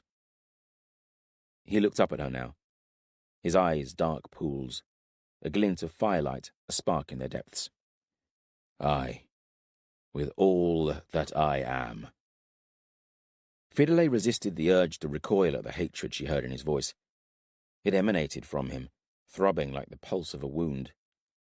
He had spoken of Lycus, and at that name she had felt her own anger stir and bubble. I feel the same about Lycus, she whispered fiercely. I hate him. I am scared of him, too. If he lives, I would wish to spend my life hunting him until he were dead. But another voice within me says that I would run as far and as fast as I could to escape him, to the very edges of the world. She ground her teeth, fear, anger, shame all swirling through her. He's high on my list of people to see dead, I'll not deny, Makin said. If he's not already dead. I saw you put that knife into him. It went deep. Wouldn't be surprised if you killed him. Maybe. And then again, he may still live. Makin shrugged. Can't change that. Yet. No, but it doesn't stop me being scared. Don't you feel fear? Fear? I left that in the pit. I have nothing left to lose, nothing to fear for. I have lost everything. My kin, Castel, my sword brothers, my pride. In the pit, I lost my honor and humanity. All that's left is revenge. Then, why are you here? He shrugged again. I made you a promise. You were going to break your promise, though. You left me. You walked away. He stared at her. Why did I say that? I did. I won't do that again. Not until you're safe. The effect of those words was comforting, seeping through her like hot soup on a cold day. I didn't blame you for leaving, or judge you. I judged me. That was enough. Fidele woke to a touch, Makin's hand on her shoulder. She half rose, then paused as she saw his face. What's wrong? She said. Listen. She did. What is that? Hounds, Makin said. We have to go, now. She leapt to her feet, and in moments they were hurrying through the undergrowth. Fidele hoped that Makin was mistaken, or that the hounds were just a coincidence, out on a hunt with a local woodsman. But all morning the sounds trailed them, becoming clearer, an excited baying. The land around them changed, the woodland growing denser, the ground rising into a steady incline. The scent of pine grew around them as they climbed higher, the woodland opening up, pine needles dense and spongy underfoot. The baying behind them was louder now, and Fidele had started looking over her shoulder, fearing to see hounds and men behind her. They are a league or so behind us, Makin said. They sound so close, Fidele gasped. Sound carries in this woodland, Makin grunted. but they were double that distance away at daybreak. What are we going to do? She was walking with a spear in her hand, the same one that she had used to kill the Vinthalan. Now, though, she was using it as a crutch to keep herself upright. Her grip on its shaft tightened. Sweat ran down her face, dripping into her eyes, stinging, her lungs heaving, the aching in her legs a constant companion. They were following a fox trail. Animals know the way through the forest better than I do, Makeen had said to her. Better to trust them than try cutting a new way through the undergrowth. Blessedly, the ground levelled beneath them. To one side, a cliff, rising steep and sheer, pines crowding close on the other. A new sound made itself known, growing with each step. Running water. Makeen pulled up in front of her and grabbed her about the waist as she stumbled past him, her legs not instantly obeying the order to stop. She was glad he did. A ravine opened up in front of her, a river roaring through it some distance below. She fell to her knees, sucking in great lungfuls of air. "What are we going to do?" she asked.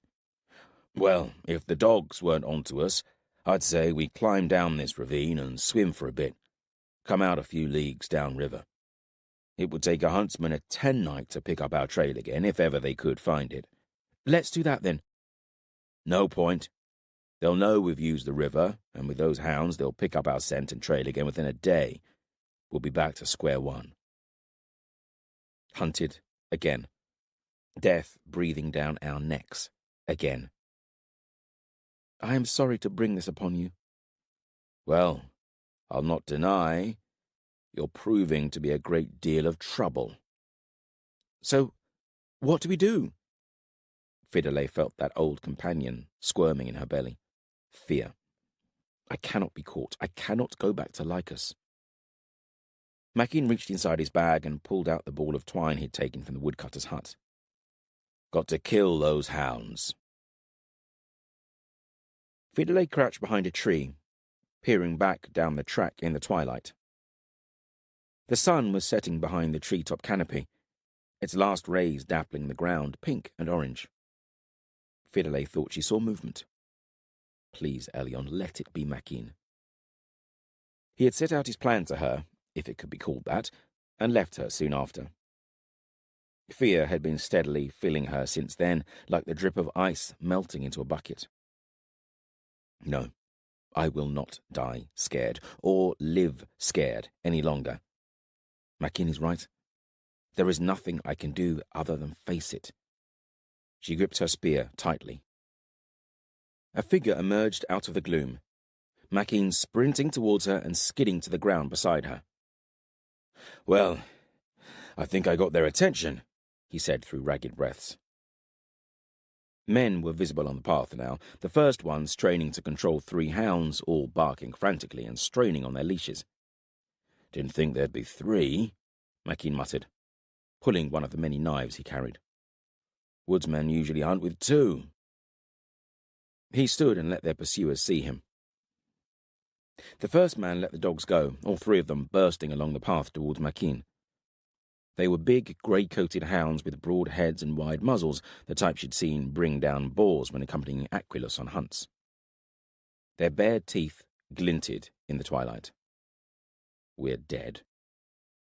One pulled ahead of the others, tongue lolling, so close that Fidele could see the muscles of his chest and shoulders bunching and flowing with each ground-eating stride. He stumbled on something across his path, and suddenly the undergrowth was in motion, a long branch whipping out of nowhere, sharp spikes slamming into the hound's flank, impaling it a dozen times.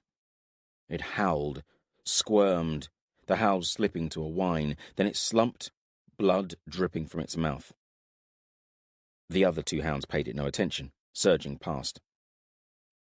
"Remember, do what I told you," Makeen hissed, as he spread his feet, crouching, drawing another knife. Fidele shifted the weight of her spear, eyes focused on the nearest hound. It was 30 paces away now, a heartbeat, and it was 20. She shuffled involuntarily backwards, heard the roar of the river behind her, set her feet. The hound jolted to a stop, one leg wrenched into the air, its body swinging around, dragging on the branch that it was now snared to. Fidele held her breath, but the snare and branch held. The other hound powered past it and leapt at Makin. As she rushed forward, she glimpsed Makin tumbling away, the hound slamming into him. "Finish your task," she screamed at herself as she ran forwards and plunged her spear into the snared hound's chest. Dimly, she remembered Makin telling her to stab it in the belly, that it would be softer there, at the same time feeling the spear head slide on bone. She put all her weight onto the shaft and pushed, felt the spear slip past ribs, deeper into something softer, the hound whining, snapping and writhing. It shuddered and then collapsed. She pulled on her spear, but it was stuck. She tugged more frantically, then heard the shouts of men running towards them down the track. 100 paces, closing quickly. She left her spear in the dead hound and turned. Makin lay beneath a pile of fur, the last hound slumped on him. He's dead. Fidele rushed to him, feeling as if her heart was lurching in her chest, and heaved the dog away. Makin groaned, and she felt a tide of relief wash her. "Thought I was dead," he blinked. "So did I," Fidele breathed as she helped him stand. "What now?" "Didn't think we'd get this far." He glanced down the trail at the onrushing warriors, then over his shoulder at the river. "Time to get wet," he said. He gripped her hand in his, and together they ran at the ravine's edge, leapt into the air, and plummeted towards the river below. Chapter 21. Lycus. Lycus wandered in a world of grey. Grey plains, undulating into the distance, a charcoal river curling through it like some fluid serpent. Grey trees, branches swaying, slate-grey clouds boiling above him. In the distance, he saw a structure, arching out of the land. A bridge? On its far side was a wall, stretching into the sky, merging with the clouds. Or was it a wall? He squinted, saw that there was movement within it, a billowing like sails in a fickle wind. It is not a wall. It is mist, a fog bank. He saw a rock and sat to assess the situation. Pain spiked in his face and back. He put his hand to the greater pain, his back, and his fingers came away, red, blood red. How did that happen? He felt a flicker of worry, but almost as soon as it had come, it was gone. It was hard to care in this world leached of all colour, of all life. He looked about again, knew where he was. The other world. He had been here before, since he had made his pact with Asroth, summoned here on rare occasions by Calidus for some clandestine communication or other. But this time, it felt different. Time was different here, hard to measure, but he knew somehow that he'd been here. A while? How long? Long enough. Longer than ever before. Is this death? No, a voice said beside him, startling him, but near enough. It was Calidus, sitting upon a boulder. He looked younger, his white hair softer, less brittle. The creases in his face, lines instead of grooves. He wore a coat of chainmail, dark leathery wings folded behind him. A smile spread across his face. You look pleased with yourself, Lycus commented. I am. Things are going well. So, why am I here? Lycus asked him. Calidus's smile disappeared. I have not summoned you this time. You found your own way here. You are dying. Oh. I guessed as much. I should feel scared, but I don't. And that's over there. He pointed to the bridge and the wall of mist. The bridge of swords and what comes next, Calidus told him. What does come next? Death. Whatever that is. Lycus felt indifferent to it, not even any hint of curiosity. I don't want you to die, Calidus said. I need you to live. Lycus shrugged again. Here, Calidus said, and passed him an apple. Lycus took it in both hands, ran his fingers over the featureless skin. A grey apple. Not very appealing. Would you walk away from it all then? Calidus asked him. From what? Your life. Lycus thought about that, maybe for a few heartbeats, maybe for a moon, he could not tell. Eventually he shook his head. I can hardly remember it. Your heart's desire was to unite the 3 islands, to become Lord of the Vinthalan. The 3 islands? Aye. Your father was a Vinthalan corsair and Lord of the island of Panos. You inherited that island, though you had to fight for it. A dim memory stirred. The corpse of his father lying upon a bower of thorns. Flames. Blood in the firelight. I did. You made a pact with Asroth. He helped you win the 3 islands. You united them, forged a nation out of the Vinthalan and became their king. Lycus felt a flicker of emotion, an echo of the joy that had consumed him as he had sat before the defeated captains of Nerin and Pelset and heard their oaths of fealty. Take a bite of your apple. Lycus lifted it to his lips and saw there was a pink flush to its skin, faded and pastel, but there now, stark against the grey of this world. He took a small bite, tasted something, faint, bland. And you have done more. You rule in Tenebral, a regent in Nathair's stead. Aye, but that hasn't gone so well. Tell me of it. As Lycus spoke, he remembered the effigy of Fidele that Calidus had gifted him, the power it gave him over her. Passion stirred in him at the memory of her, the sensation of her skin beneath his fingers, the taste of her fear. He remembered the arena, his wedding day, Fidele as beautiful and desirable as he had ever seen her. Makin and Orgel dueling in the fighting pit. Makin throwing down his weapons, the explosion of Eagleguard from amongst the spectators.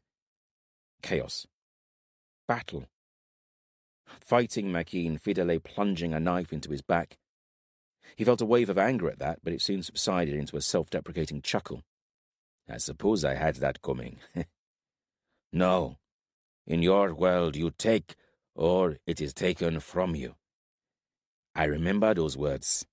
My dad spoke them to me. Aye, and you have taken and tasted.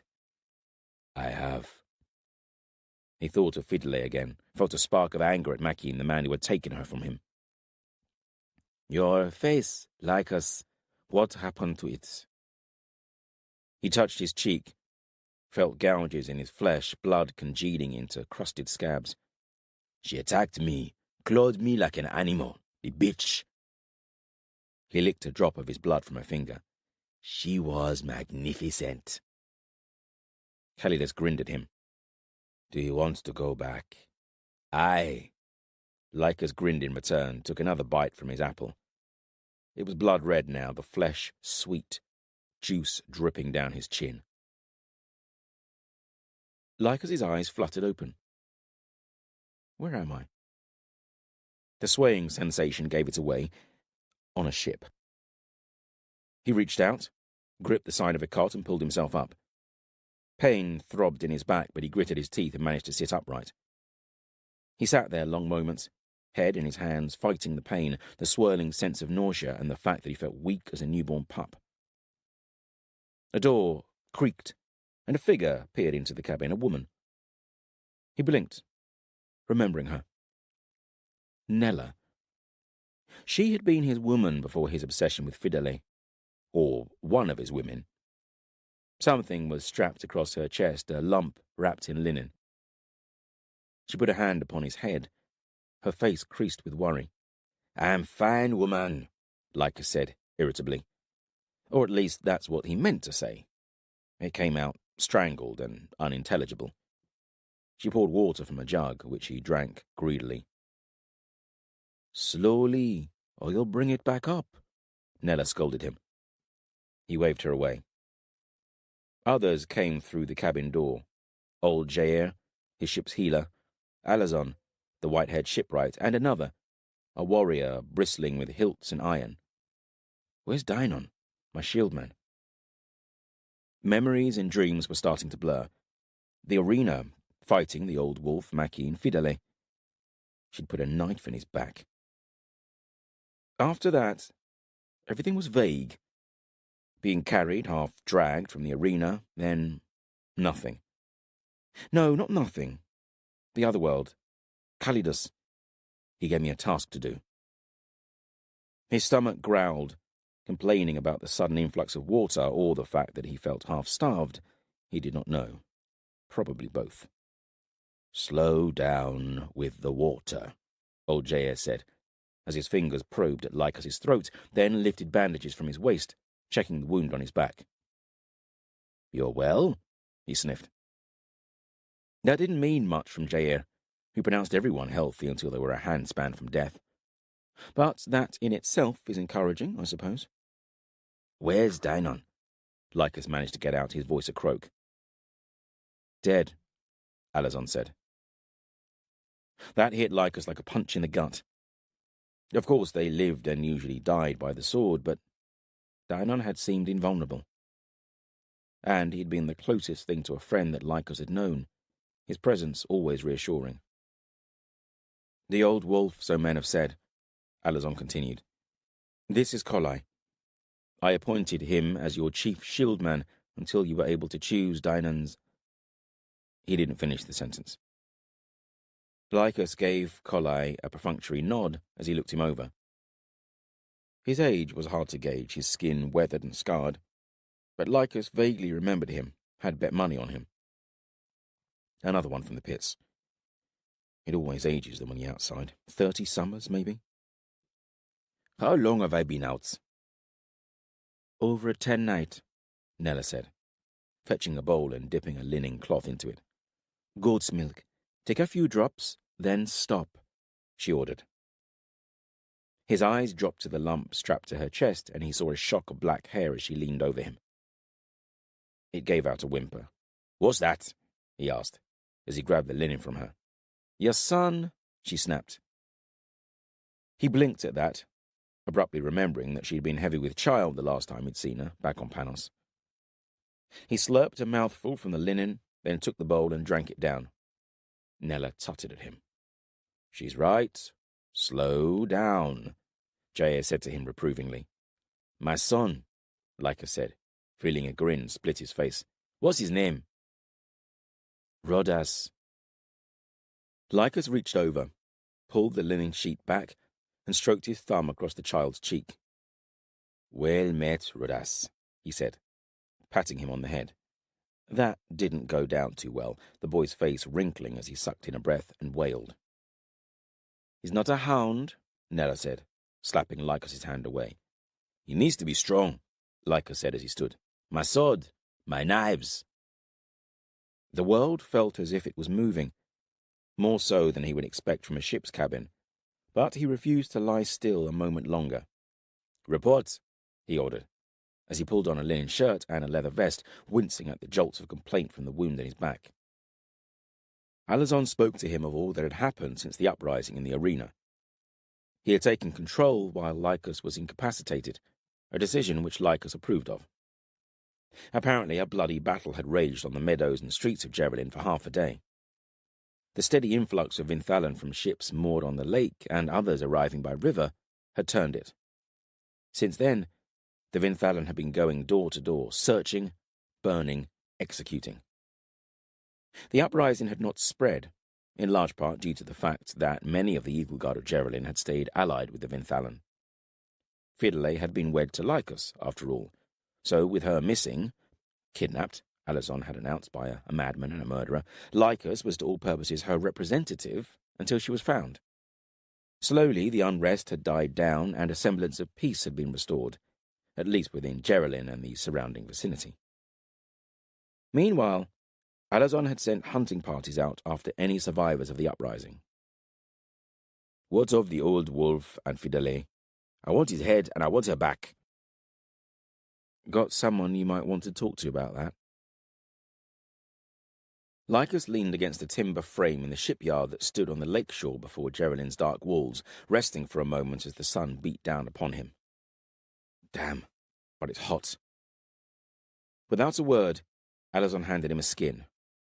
Lycus sniffed and drank cool watered wine. A glance at the village on the lake shore and Geraldine on its low hill had been reassuring. All seemed normal, people going about their everyday business. It's as if there was no uprising. The only visible difference was that there were more Vinthalan about the place. In the village, on the lake shore, standing watch on the walls of Geraldine alongside the fortress's eagle guard. Alazon has done well. The situation could have polarized us. The lake was a forest of masts and black sails. A Vinthalan fleet settled on it like crows upon a field of corpses. I've had words from Calidus. A fleet must be ready for sail. War galleys and transporters for a warband 2,000 strong. Room for horses and baggage. And something else. That's 50 ships at least. We can do that, Alazon shrugged. Good. We'll talk more of it later. This way, Alazon said, striding bow-legged through the shipyard, and led him to the arena that still stood on the plain before Geraldine. Its earth was hard-packed now, dried out by the sun. Dark stains betrayed the violence that it had witnessed. There were cages on the far side, designed to hold pit fighters. The cages were full. A score of Vinthalan warriors guarded them, lounging in the sun, some sparring half-heartedly, some drinking. Alazon called out a name, and a warrior separated from the guards, a young Vinthalan, his beard oiled and bound with only a few iron rings. He looked as if he'd seen combat recently, his nose crooked, his jaw swollen, bruises fading. "This is Senios," Alazon said. "He's got something to tell." I saw Fidele and the old wolf, he said, eyes unable to meet Lycus's. Where? The forest. I was guarding the timber fields the day of your... He trailed off. Aye, go on. Senios told of his capture by Makin, bargaining for his life and time. How he had tried to escape, fought hard with the old wolf, only losing because Fidele had struck him from behind. Lycus looked him up and down. I saw the old wolf kill Harak, trainer of pit fighters. Can't see you besting him. What did you offer in return for your life? Lycus asked him. Information. Lycus just stared at him. Senios looked at the ground, shuffled his feet. The giantess and her whelp, he muttered, just above a whisper. I took the old wolf and Fidele to see them. Lycus felt a hot gush of rage, fear entwined about it. His most closely guarded secret. 12 years he had kept them safe from harm and prying eyes on the island of Pelset. But things had become so fluid, danger everywhere, that he had wanted them close to him. And now Fidele and the old wolf had seen them. The old wolf must die, and Fidele must be returned to my side where I can seal her flapping lips. And, he managed to say, bottling his rage.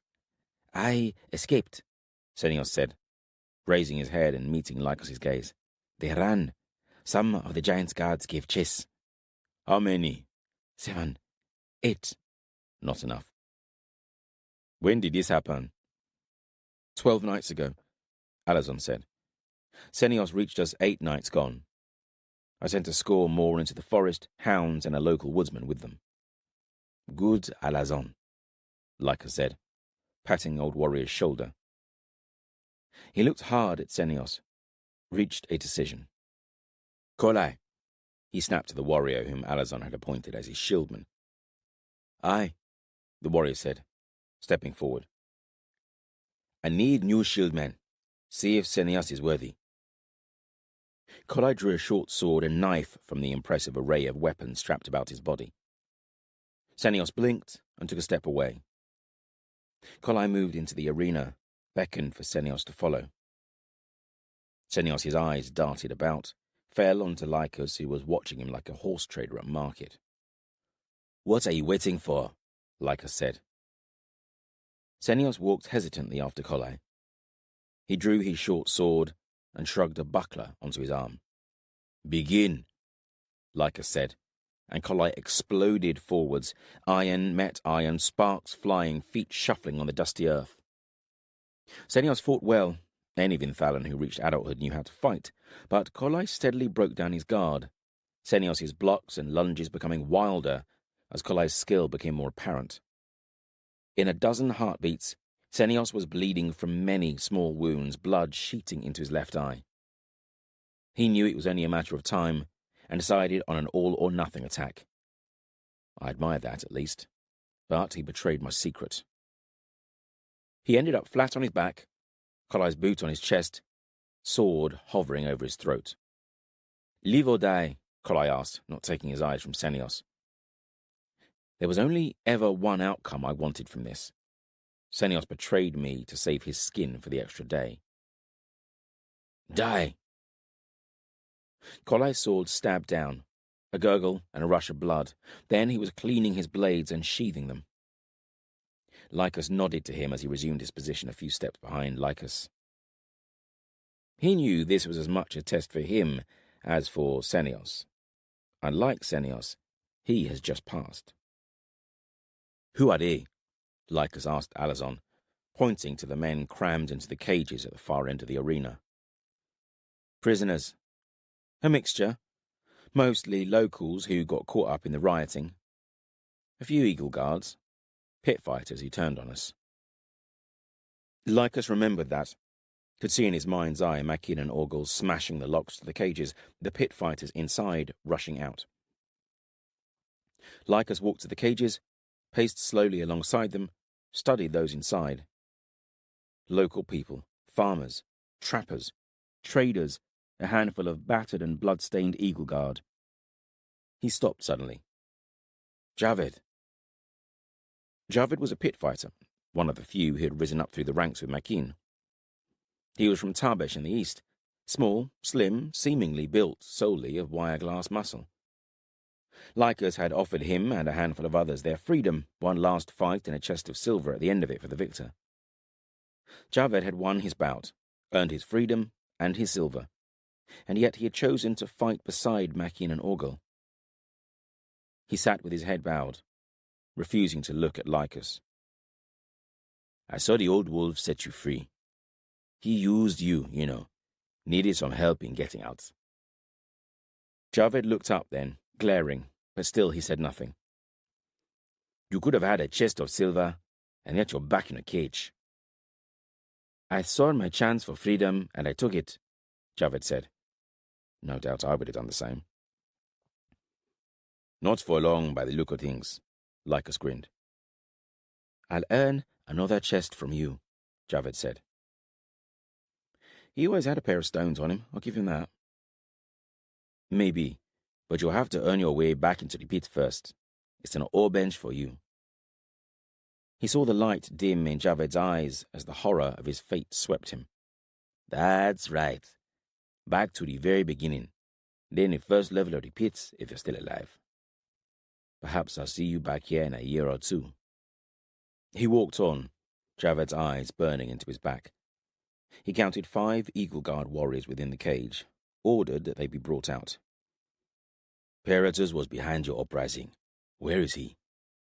None answered. He drew his sword and buried it in a warrior's belly, ripped it out, intestines spilling to the ground like a barrel of writhing snakes. The man screamed. "Where is Peritus?" Lycus asked again. Silence, except for the agonized screams of the man who had just been gutted. Lycus swung at the next warrior's ankle. There was a crack as the bone broke. Lycus struck again, hacking through flesh and bone, leaving the man's foot hanging by a thread of skin. Lycus felt a sharp pain in his back, stitches pulling, tearing. He brushed hair from his face, breathing hard. The warrior with his guts on the ground had stopped screaming, was now making pitiful mewling sounds like a hungry kitten. Where is Peritus? 3 men looked silently back at him. One, greybeard, stared flatly, one glared. The third was a young man, barely past his long night. Urine dribbled down one leg, pooling in the dirt. Lycus left him, went to the man who glared. Where is Peritus? The warrior spat in his face. Lycus smashed the pommel of his sword into his mouth. Blood and teeth spattered the ground. Lycus punched and punched the iron hilt into his enemy. The man slumped unconscious, face a bloody pulp.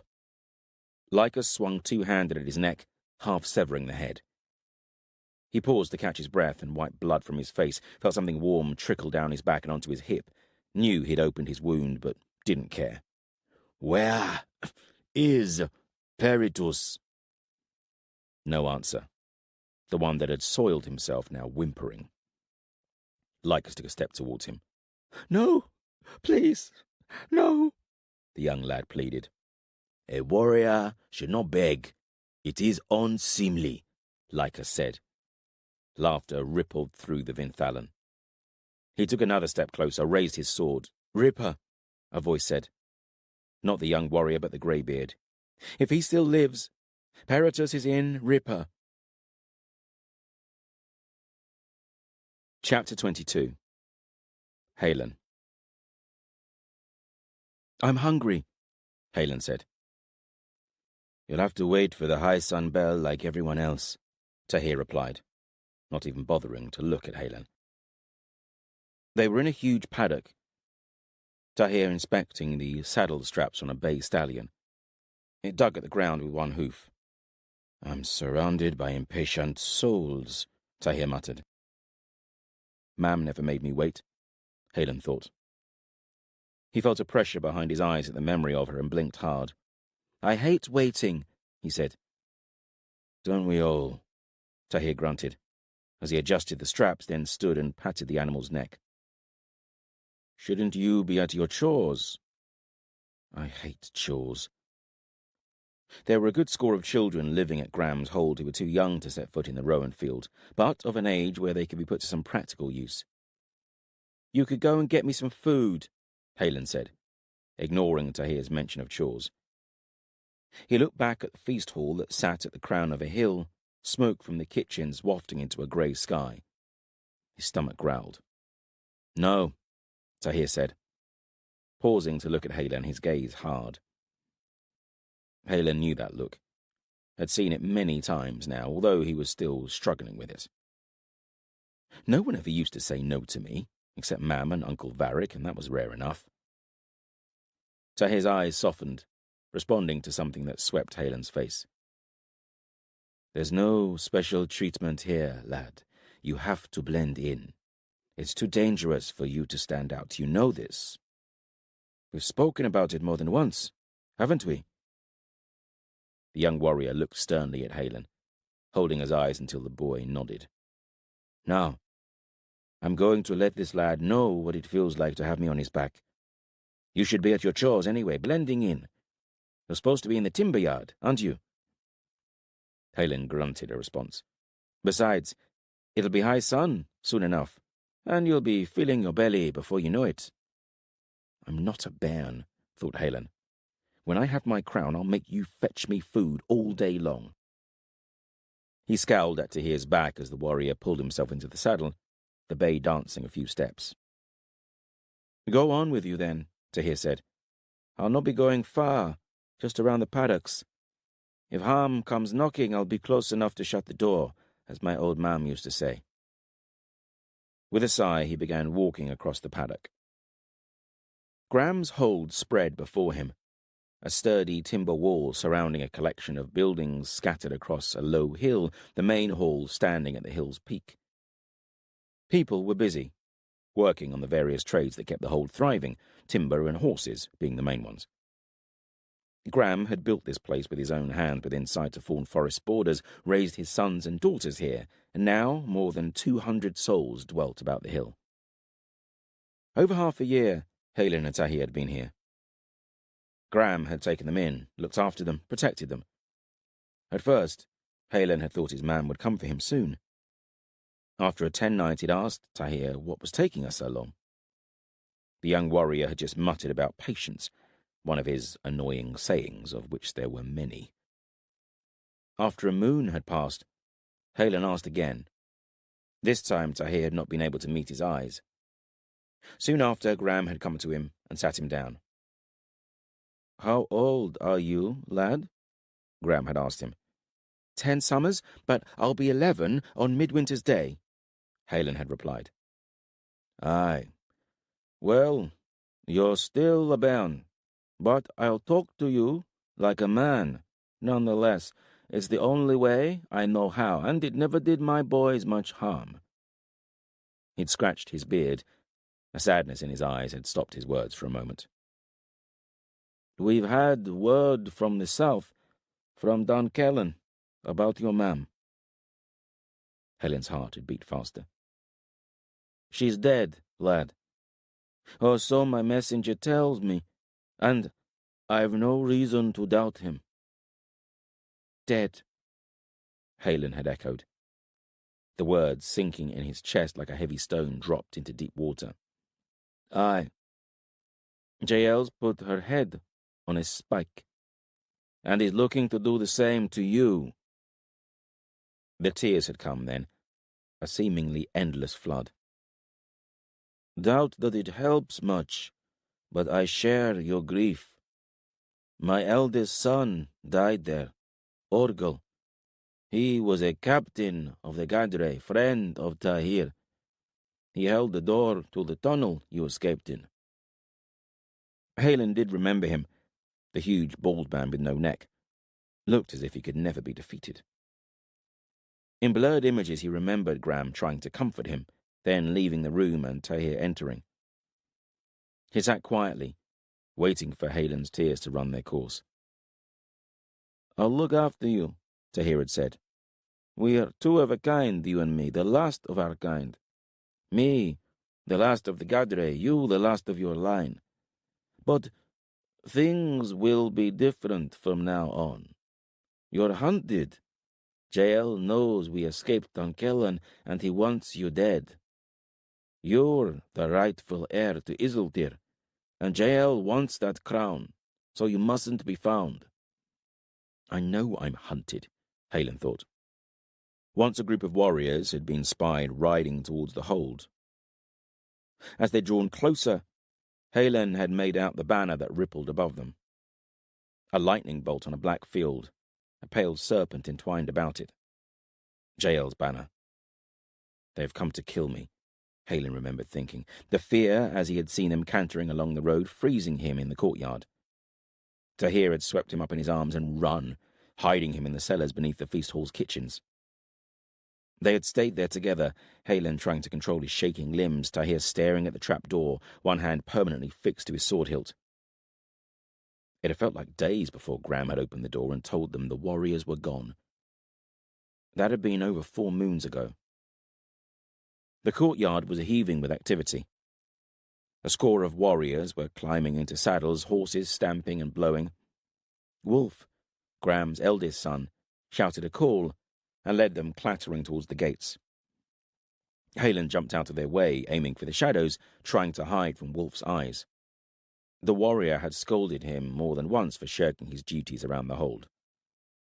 Halen put his head down and ran across the courtyard, heading for the timber yard which was situated in the far north of the settlement, beside the river. He sprinted along the edge of the feast hall, pausing for breath as he crested the hill the hold was built on. His eyes were drawn eastwards, towards Fawn Forest, the river disappearing into the endless expanse of trees that consumed the horizon. Closer, on the river, Halen saw line after line of felled timber bobbing in the water, like the body of some half-submerged creature, the current and long barges speeding it towards the hold. An open gateway in the hold's wall led to the river, and to the stone bridge that spanned it, remnant and reminder of the giants that dwelt here once. Halen saw figures moving on the bank amongst the moored craft. He glimpsed Swain, Wolf's boy, the closest thing to a friend that he'd ever known. Back at Dunkellen he'd had playmates, but there was always a divide between the future heir and future subjects. I am still heir of Isiltir, but here that does not seem so important. Sometimes he struggled to remember his mam and da's faces. Sweyn was the natural leader of those who were not old enough for the Rowan field, and from Haelin's first day at the hold had looked out for him. Haelin ran down the hill, through the gates onto the riverbank. "There you are," a voice boomed, old Calf beckoning to him, as barrel-chested as the boats he tended. "You're late, but better late than never, so here you go," Calf said, as he handed Haelin a mallet and a bucket, Haelin wrinkling his nose at the hempen pine tar inside. "Get cracking, then, before the day's over." Haelin found a barge without workers and began. He knew what to do now, having performed the same task every day for the last 10 nights. Graham's hold had grown wealthy on timber from Thorn Forest, and most of it was transported down the river, great floating rafts of it tied and pulled by barges. Over a dozen of those barges had been dragged from the river and now hung suspended on timber frames in various stages of repair. All of their hulls needed caulking with the pitch in Haelin's bucket. I can do this now. Haelin felt a flush of pride as he banged tarred fibres into gaps between the timber strakes of a barge's hull, the pine tar sticking to everything. He managed to get most of the tar in the right place, unlike his first day, when his wastefulness had earned him more than one clump around the back of his head by Calf. He'd felt ashamed and useless until Sweyn had taken pity on him and shown him how to scoop and spread the pitch without losing half of it to the ground. Now, with something resembling competence, he scooped, spread, hammered, and repeated, kept going until his arms were aching. "You getting better at that?" a voice said close by. Sweyn appeared with a bucket of his own, his younger sister, Sif, and a scruffy dog at his heels. "I'll help you finish up."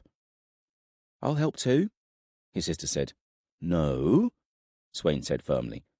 "Last time you tried, you ended up with more tar on you than the boat. You looked like a river wraith. Mam had to cut your hair and Dan nearly killed me. You sit there and play with pots." Sweyn was half a year away from entering the Rowan field, his limbs looking too long for his body, wiry muscles stretched upon his frame. He was all energy and ideas, always coming up with ways to brighten each day, whether it was leading stealthy nighttime excursions to catch river rats or organising raids on the kitchen ovens. Tahir had caught Haelin more than once as he was sneaking after Sweyn and a dozen others. "You can't go," Tahir had said. "It's too dangerous." But lately, either Haelin had perfected his skulking skills, or Tahir had decided to turn a blind eye to the adventures. Sweyn climbed the scaffolding to work on the parts of the hull that Haelin couldn't reach. Working together, they made quick progress along the barge. The sounds of Sif giggling drifted around them as she played with the dog, a wiry ball of white fur that took a willing part in Sweyn's adventures, sniffing out pies that had been hidden in the kitchens or rooting out rats' nests along the riverbank.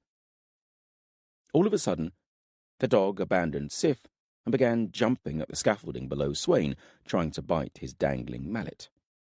"Stop it, Potts," Sweyn ordered. "Why do you call him Potts?" "He was born in a cook pot in the kitchen, him and 6 others. And he kept going back after the litter was grown and given out. Maybe that's why he's so good at finding the pies." Sweyn grinned conspiratorially as he climbed down from the scaffolding. He crouched low, beckoning Haelin closer, and pulled something from a pouch at his belt. "Here's some of the last pie Potts found. Keep us going till high sun." He passed some to Haelin and Sif, then threw the rest to the dog, who swallowed it without chewing. "Thank you," Haelin mumbled over pie crust. He gave his last bit to Potts and scratched him behind an ear. "Well, it's a family business, looking after you." Sweyn winked at him. "You mean Orgel? He was your uncle?" "Your dad's brother," he said, steering his thoughts away from his mam and Dunkellen. "Aye, he left here a long time ago, joined the Gadre in Thorn Forest after killing a giant from the north." Sweyn's hand dropped to a hatchet hanging from a loop at his belt, running a thumb along its edge. "He gave me this when he left." It was a perfect smaller copy of the throwing axes Haelin saw the warriors of Graham's Hold carrying, What was he like? Sweyn asked him, something other than his usual confidence in his face. Halen shrugged. Big? Sweyn laughed. I remember that. He used to throw me around like pots with a rat. Do you remember anything else? Halen thought hard. This obviously meant a lot to Sweyn, and Halen was grateful to him for many things since he'd arrived here, not least a piece of pie he just gulped down. Tears, he said at last. Tahir wept as we left Orgel and the other one. They were good friends, is my guess. He knew there was a tale there of sword brothers. Part of him wanted to know more, another part shying away from anything that reminded him of the circumstances in which his mam died. He looked at Sweyn, saw a desire for more, a need to know. I'll ask Tahir about him. Sweyn patted Halen's shoulder and gave him a weak smile. A murmur of sound drifted over to them, growing quickly. Halen saw a dozen or so lads and lasses gathered in a huddle down by the riverbank. He and Sweyn hurried over, Sif trailing after them. It was Trig, holding a willow trap high. A half-breed. Trig was of an age to Sweyn, but she stood a head taller than him, her face broad and angular, limbs long and muscular. Her mam and da had been part of Graham's hold, and part of an expedition that had rowed up the river into Fawn. They hadn't returned. The barges they'd used had eventually been found, half sunk in the river, signs of battle on the vessels, but no bodies. A year later, Trig's mam had staggered back into the hold from across the bridge that led into the desolation. Her belly was swollen with child, and she was half mad, babbling about being made slave to the Jotun giants. Trig had been born, her mam dying in the act of giving birth, so the hold had raised Trig, not one person taking her on, but many of them. Now she was just part of the hold, although Sweyn and the others behaved differently around her. Nothing they said, but Halen could see a wariness in the way Trig was treated, like an unbroken colt, as if she were dangerous. Halen had only spoken to Trig fleetingly, the tall girl always standing on the edges when she was around at all. She disappeared for long lengths of time. Sweyn told him that she travelled into Fawn. What for, he didn't say. What have you caught? Sweyn asked, pushing through the crowd. Biggest rat you've ever seen, Trig grinned, hefting the basket. Whatever was in it was heavy, as even Trig was straining to hold it high. As Halen watched, the basket bucked and rocked. And angry. It was in the river, after the salmon. Sweyn peered through the willow slats and whistled. I've caught bigger, he said, winking at Halen. I don't believe that, Trig said flatly. No anger in her tone, no insult, just a statement of a fact as she saw it. Potts was yapping at Sweyn's feet, jumping up at the basket. Looks like your ratter wants to go. How about a wager? Halen had seen Potts sniff out and kill a score of rats down by the river, and he was good at it, quick and deadly, the rats always dead within heartbeats. No, Sif said. She tugged at Sweyn's hand. Don't do it, she said. Sweyn peered back into the basket and frowned. Old Calf will catch us, then we'll be scrubbing these barges till midwinter. There's an empty barn over there, Trig smiled, sensing a victory over Sweyn. Are you scared for your pup? Sweyn snorted. What's the wager, then?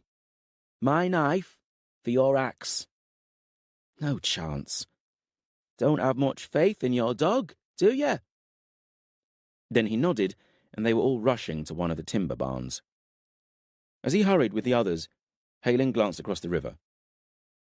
Beyond a strip of green vegetation, the land to the north quickly changed, turning it into a wasteland, barren and pitted, punctuated by a scattered range of mountains receding into the distance. The Desolation, it was called, a peninsula of land where the scourging had raged hottest, so Tahir had told him.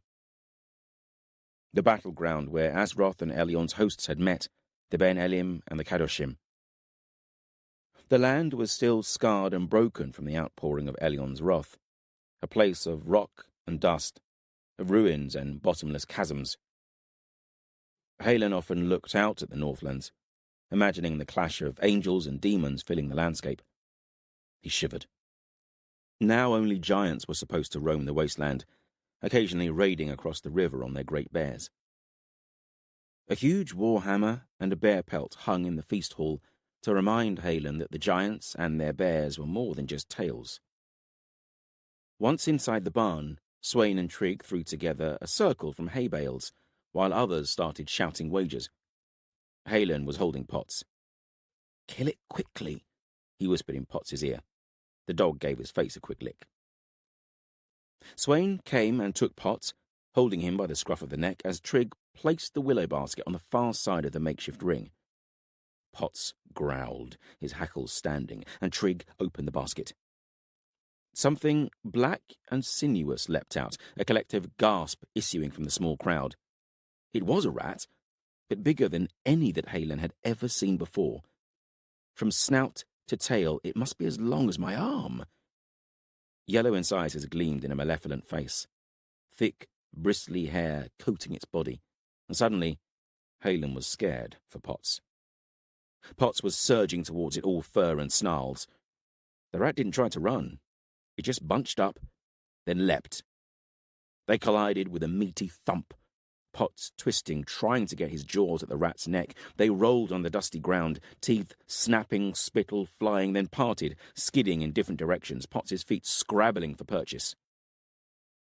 The rat found its balance first, darted forwards, and the two animals were a swirling mass again. Abruptly, there was blood spattering the ground and animal whine. Halen closed his eyes, scared, saw a memory of blood flying in a dark tunnel, and quickly opened his eyes again. The fighting animals crashed against a hay bale. Halen saw the rat's jaws clamped around Potts's shoulder, the dog squirming frantically, teeth snapping, head twisting as he tried to get to the rat. Potts shook violently. The rat flew off with a ripping sound, bouncing off of a hay bale. The two animals stood staring at one another, Potts holding a front paw in the air, blood pulsing from a ragged gash in his shoulder. He's going to die, Halen thought, knowing Potts killed with speed. That was gone now. "Help him," he whispered to Swain. "I can't," Swain said, looking on in shock. Sif buried her face in Swain's breeches. The rat approached Potts, slower this time, nose twitching. Potts lunged forward, teeth snapping, and stumbled, the rat leaping aside. Then it was on Potts's back, teeth gouging, Potts crying out, high-pitched. Halen screwed his eyes shut, clenched his fists, trying to blot out the sound. Memories surged, Potts's screams becoming deeper, morphing into something else, something worse. The sound of men dying in a dark tunnel, blood flowing. He grabbed his head, fingers squeezing, trying to stop the sound, but Potts's cries of pain filtered through everything. Distantly, he realized it was moving, a hand grabbing at him, but he shook it off, voices shouting at him. Then his arm was rising and falling, faster and faster, warm liquid spraying his face, in his mouth, blurring his vision. Then silence. Only the heaving of his breath, a dog whining. He wiped blood from his eyes, saw Swain's hatchet in his hand, slick with blood. The rat was a twitching mess on the floor, hacked into savage ruins, intestines spilling about Halen's feet. Potts had crawled away, watching him. He looked up, around the ring, saw faces staring back at him, mouths open. Sif was crying. "Not fair," Trigg said. "My rat was winning." Swain stepped into the ring and picked Potts up. Halen felt tears bloom, leaving tracks through the blood on his cheeks. His shoulders started to shake. "Come on," Swain said, putting an arm around Halen. Sif came and took his hand. "Look at my rat," Trigg said, frowning. "I would have won. You put him up to it." Swain stopped and turned, then took the hatchet from Halen's grip and threw it at Trigg's feet. "Your prize," Swain said. "No, you can't," Halen blurted. "Ogle gave it to you." "That is fair," Trigg said. I don't want it anyway. She stooped and picked up the weapon, wiping its shaft clean on a hay bale. A horn call echoed through the barn, all of them looking to the entrance. Swain strode away. They stood outside, the horn call ringing out again. "What's that about?" Halen asked. "Look," Swain said, pointing north, across the river towards the desolation. Halen stared, frowning. In the distance, a cloud hovered low over the land. "What's that?" Halen asked. "Dust. Look to the land beneath it," Swain replied. At first, Halen saw nothing. Then he caught movement. A line of riders emerged from the wasteland, approaching Graham's hold, metal glinting in the sunlight. Chapter 23. Ulfalas. Ulfalas felt a wave of relief fill him as he saw the river coming to view, a dark shimmering vein winding across the land. Beyond it was Isiltir, and goodbye to this pox-ridden land of ash and stone, and giants, and bears.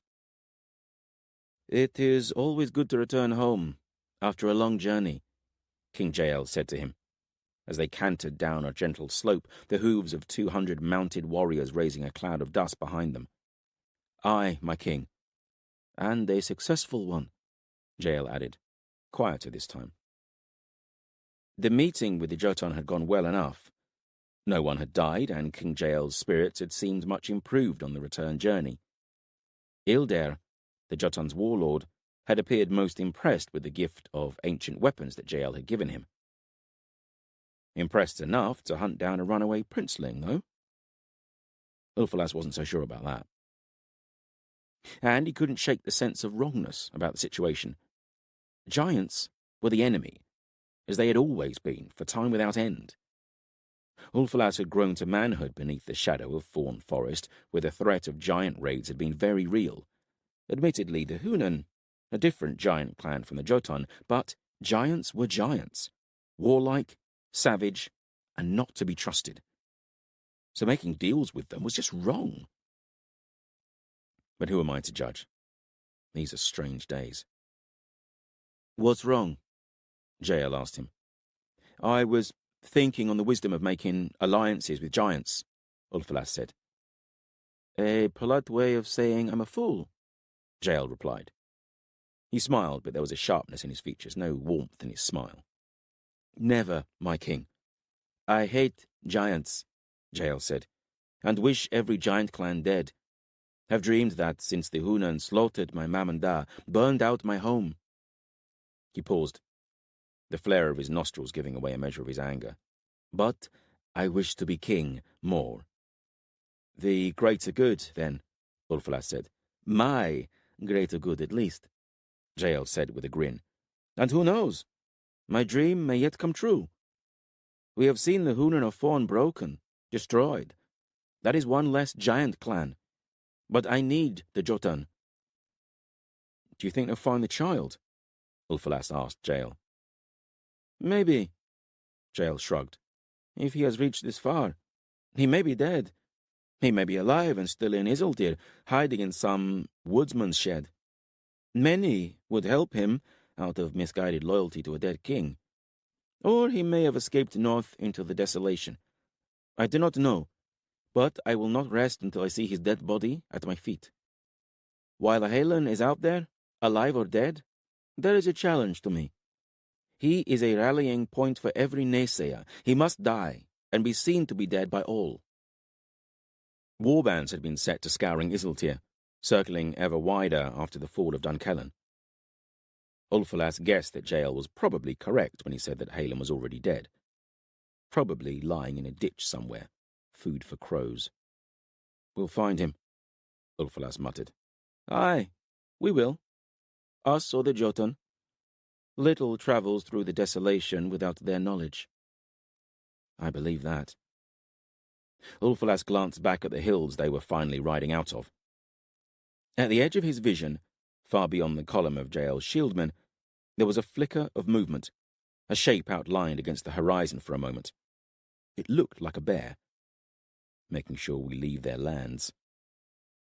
He turned his eyes forwards. To the east, the bulk of thorn forest loomed, dark and brooding. The river was closer now, dark shapes of boats appearing upon it. To the southeast was a bridge. Beyond it, a hill with a timber hall at its crest, a palisaded wall circling it. Buildings sprawled down the slope, almost right to the river's banks. "A desolate and dangerous place for a hold," Jael remarked. "Aye. Who would be mad enough to build here? Thorn forest to the east and desolation to the north." Dag the huntsman dropped back to join them. "That is Graham's hold. He's been here a good long while, 25 years.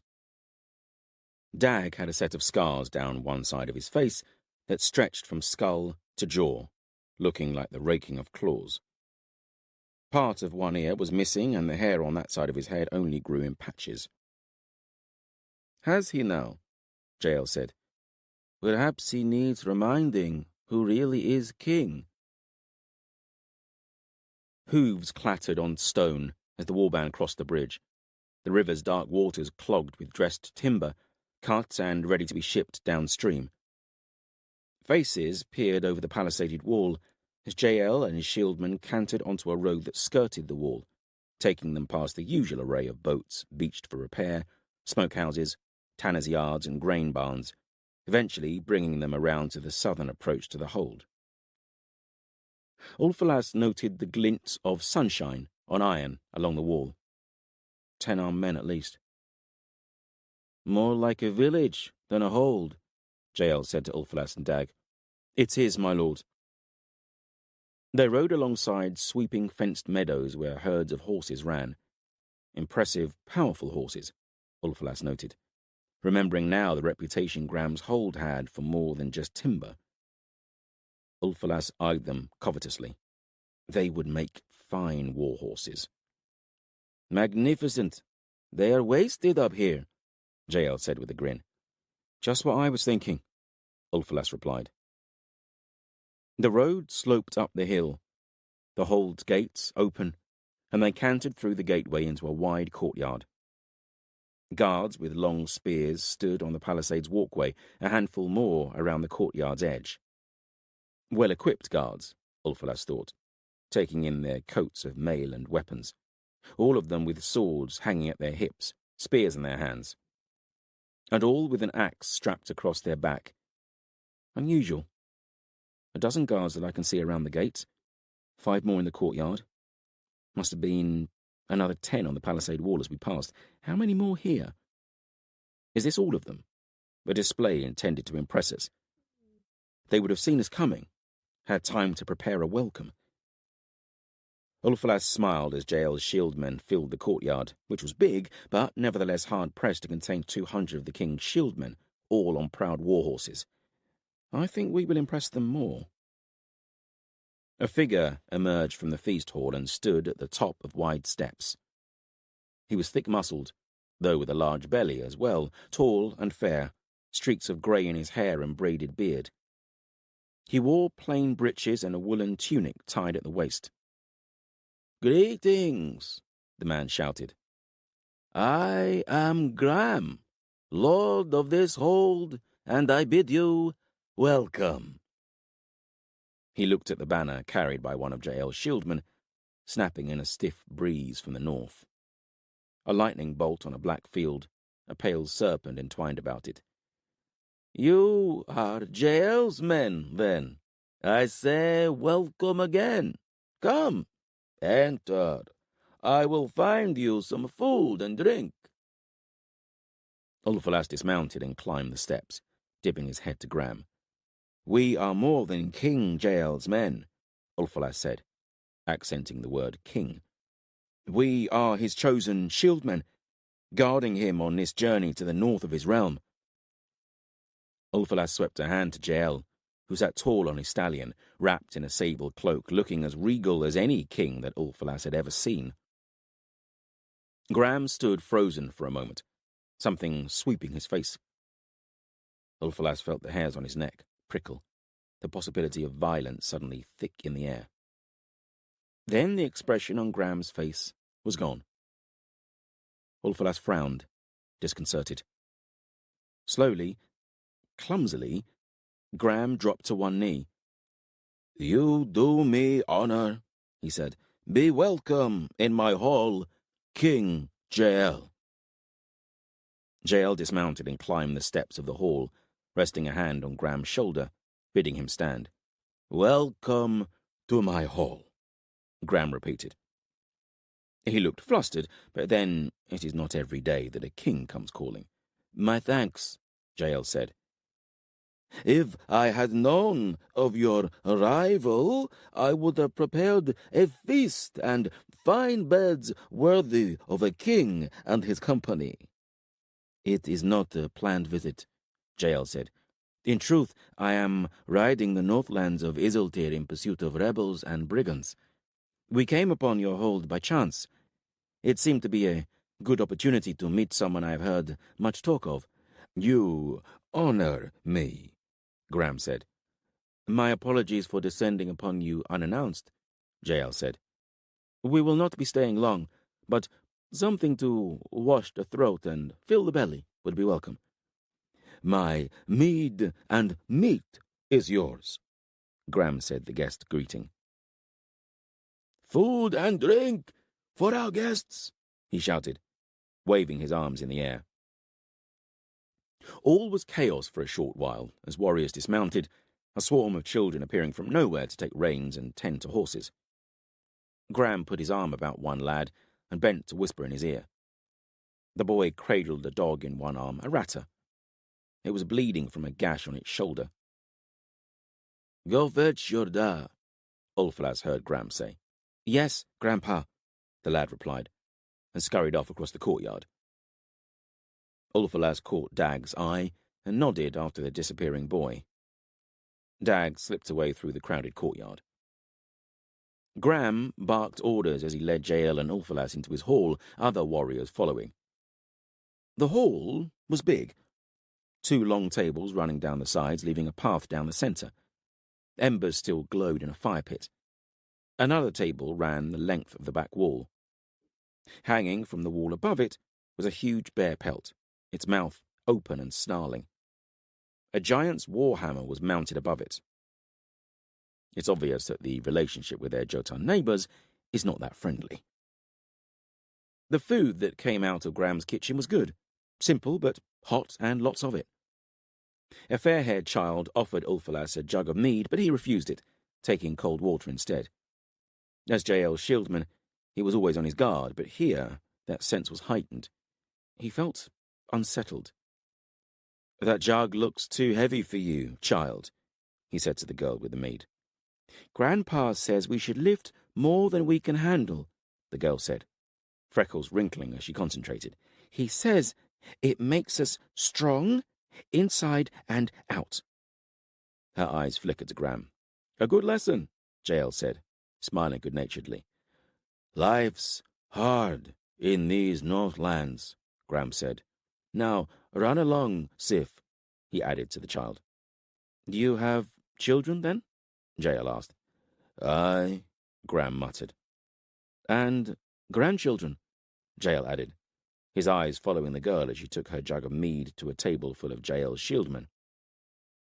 After Graham's initial surprise at meeting the king, it seemed that his nerves had calmed. Jael was courteous and charming, as Ulfalas had seen him on countless occasions. Now Graham was telling Jael of how he had built the hold with his own hands, braving close proximity both to Fawn Forest and the desolation to take advantage of the timber and the river. "A bold endeavour," Jael remarked. "And one that has paid off," Ulfalas thought as he looked at the size of the hall. "You have carved out a fine living for yourself," Jael said. "Profits must be high indeed to provide for so many." Jael is no fool. He has no doubt seen all that I have seen, and more. "Trade is good, I'll not deny," Graham said. "And your warriors. I have not seen so many in a single hold, and uncommonly well-equipped," Jael commented. "Life is dangerous this far north." Graham pointed to the bear pelt and giant's hammer hanging on the wall. "They are not there for decoration. But as a reminder, we are close to the desolation and to Fawn Forest. A cold winter is often all that's needed to lure giants across the river or entice creatures from the forest with more legs and sharper teeth than is entirely good for us. Warriors with sharp swords are a necessity here, not a luxury. And besides, what with all the goings-on further south, his eyes flickered to Jael, there has been an outbreak of lawlessness and thievery, the likes of which I have never seen before. Brigands seeking to take advantage of Isiltir's upheaval. My lands have been raided more than once. That will all end now. I will see to it. Isiltir has a new king, and I mean to bring peace to the land. These brigands' days are numbered. Glad to hear it, Gram said. And talking of the goings-on in the south, where do your loyalties lie? Nothing about Jael's tone changed, but the hall seemed to quieten, an indrawn breath waiting upon Gram's answer. Gram looked at Jael with an undecipherable expression. We are a long way from anyone here, isolated. Priorities change when you live on the edge of the wild. In truth, I have little interest in the goings-on in Isiltir. Family, food on my table, trade, that the giants stay on the north side of the river. Those things are highest on my list, but if a choice had to be made, then I am a man of Isiltir, and my loyalties lie with its king. Of that you need have no doubt.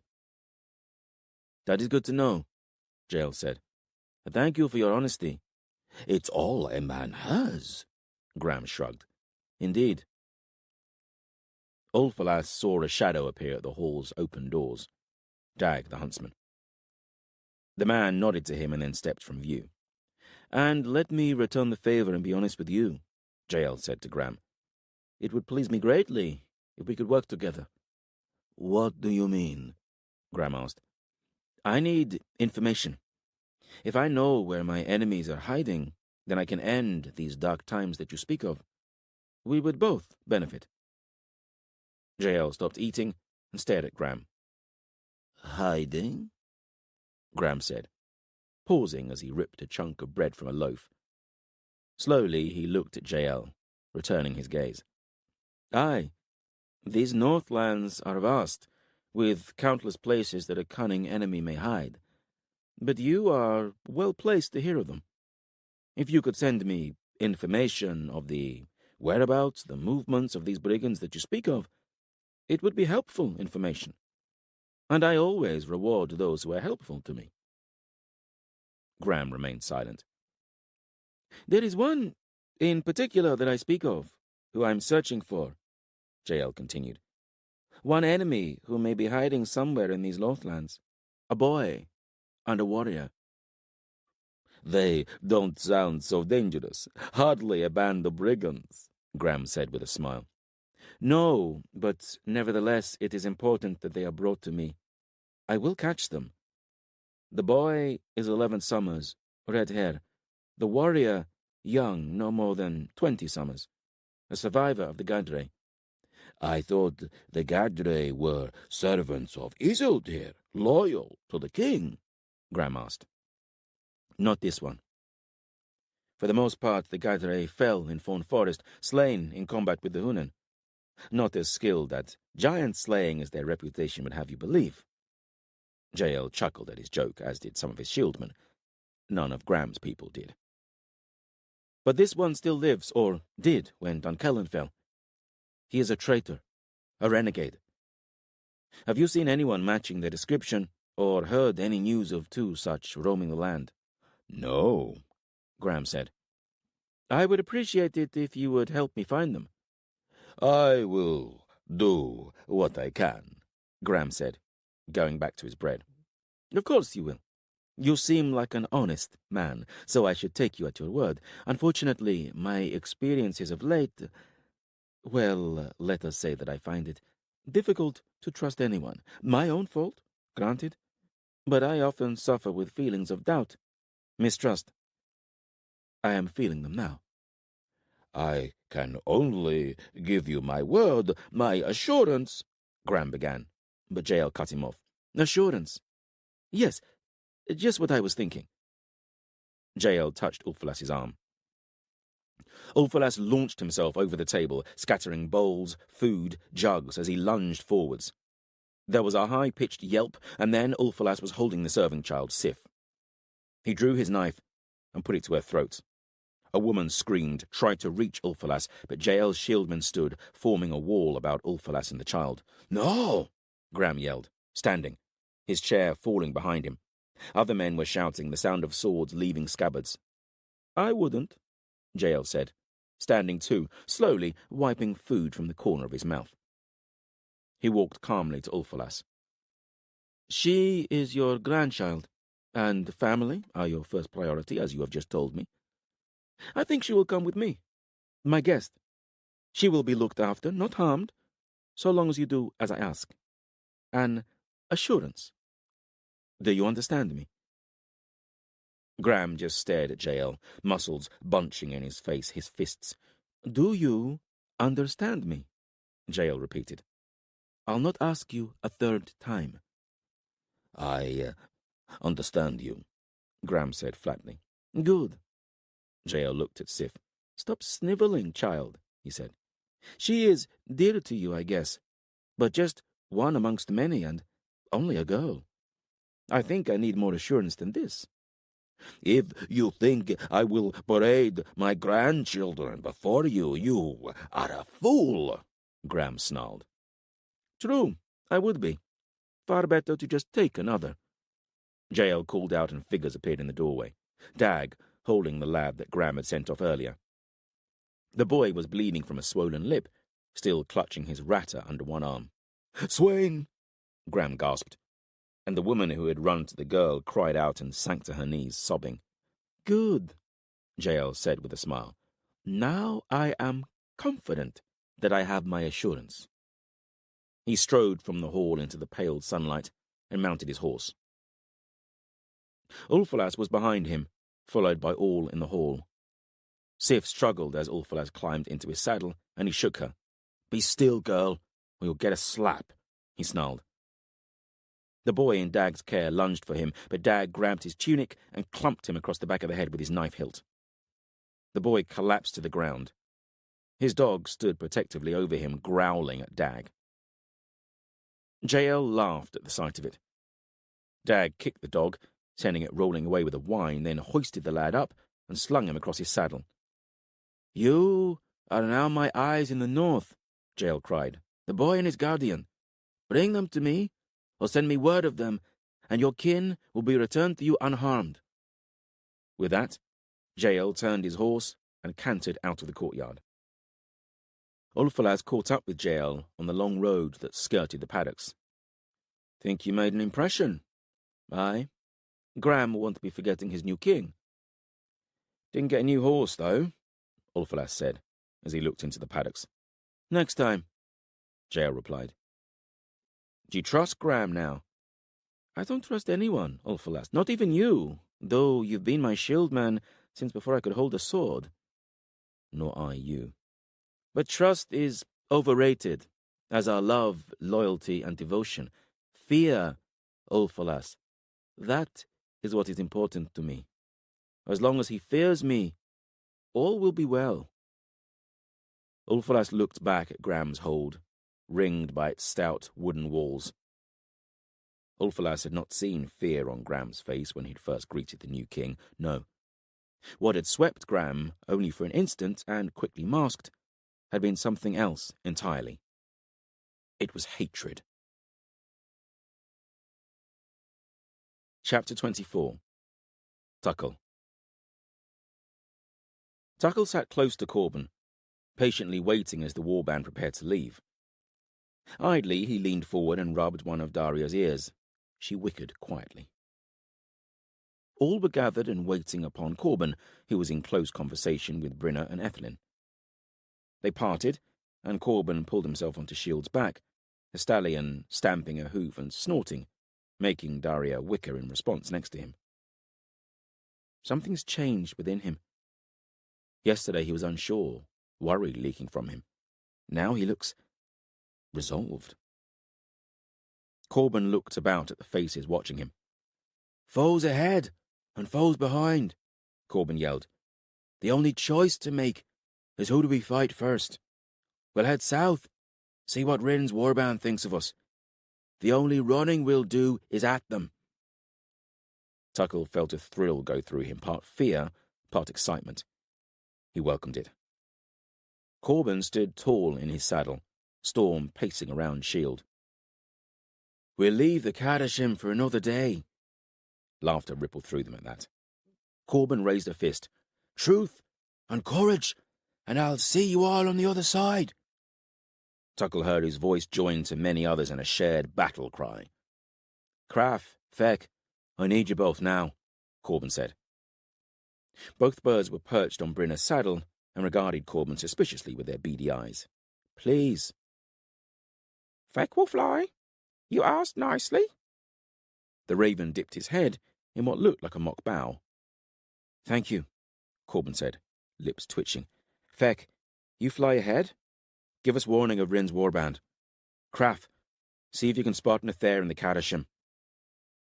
Craft and Feck flapped into the air, spiraled upwards together, then separated, one heading south, the other north.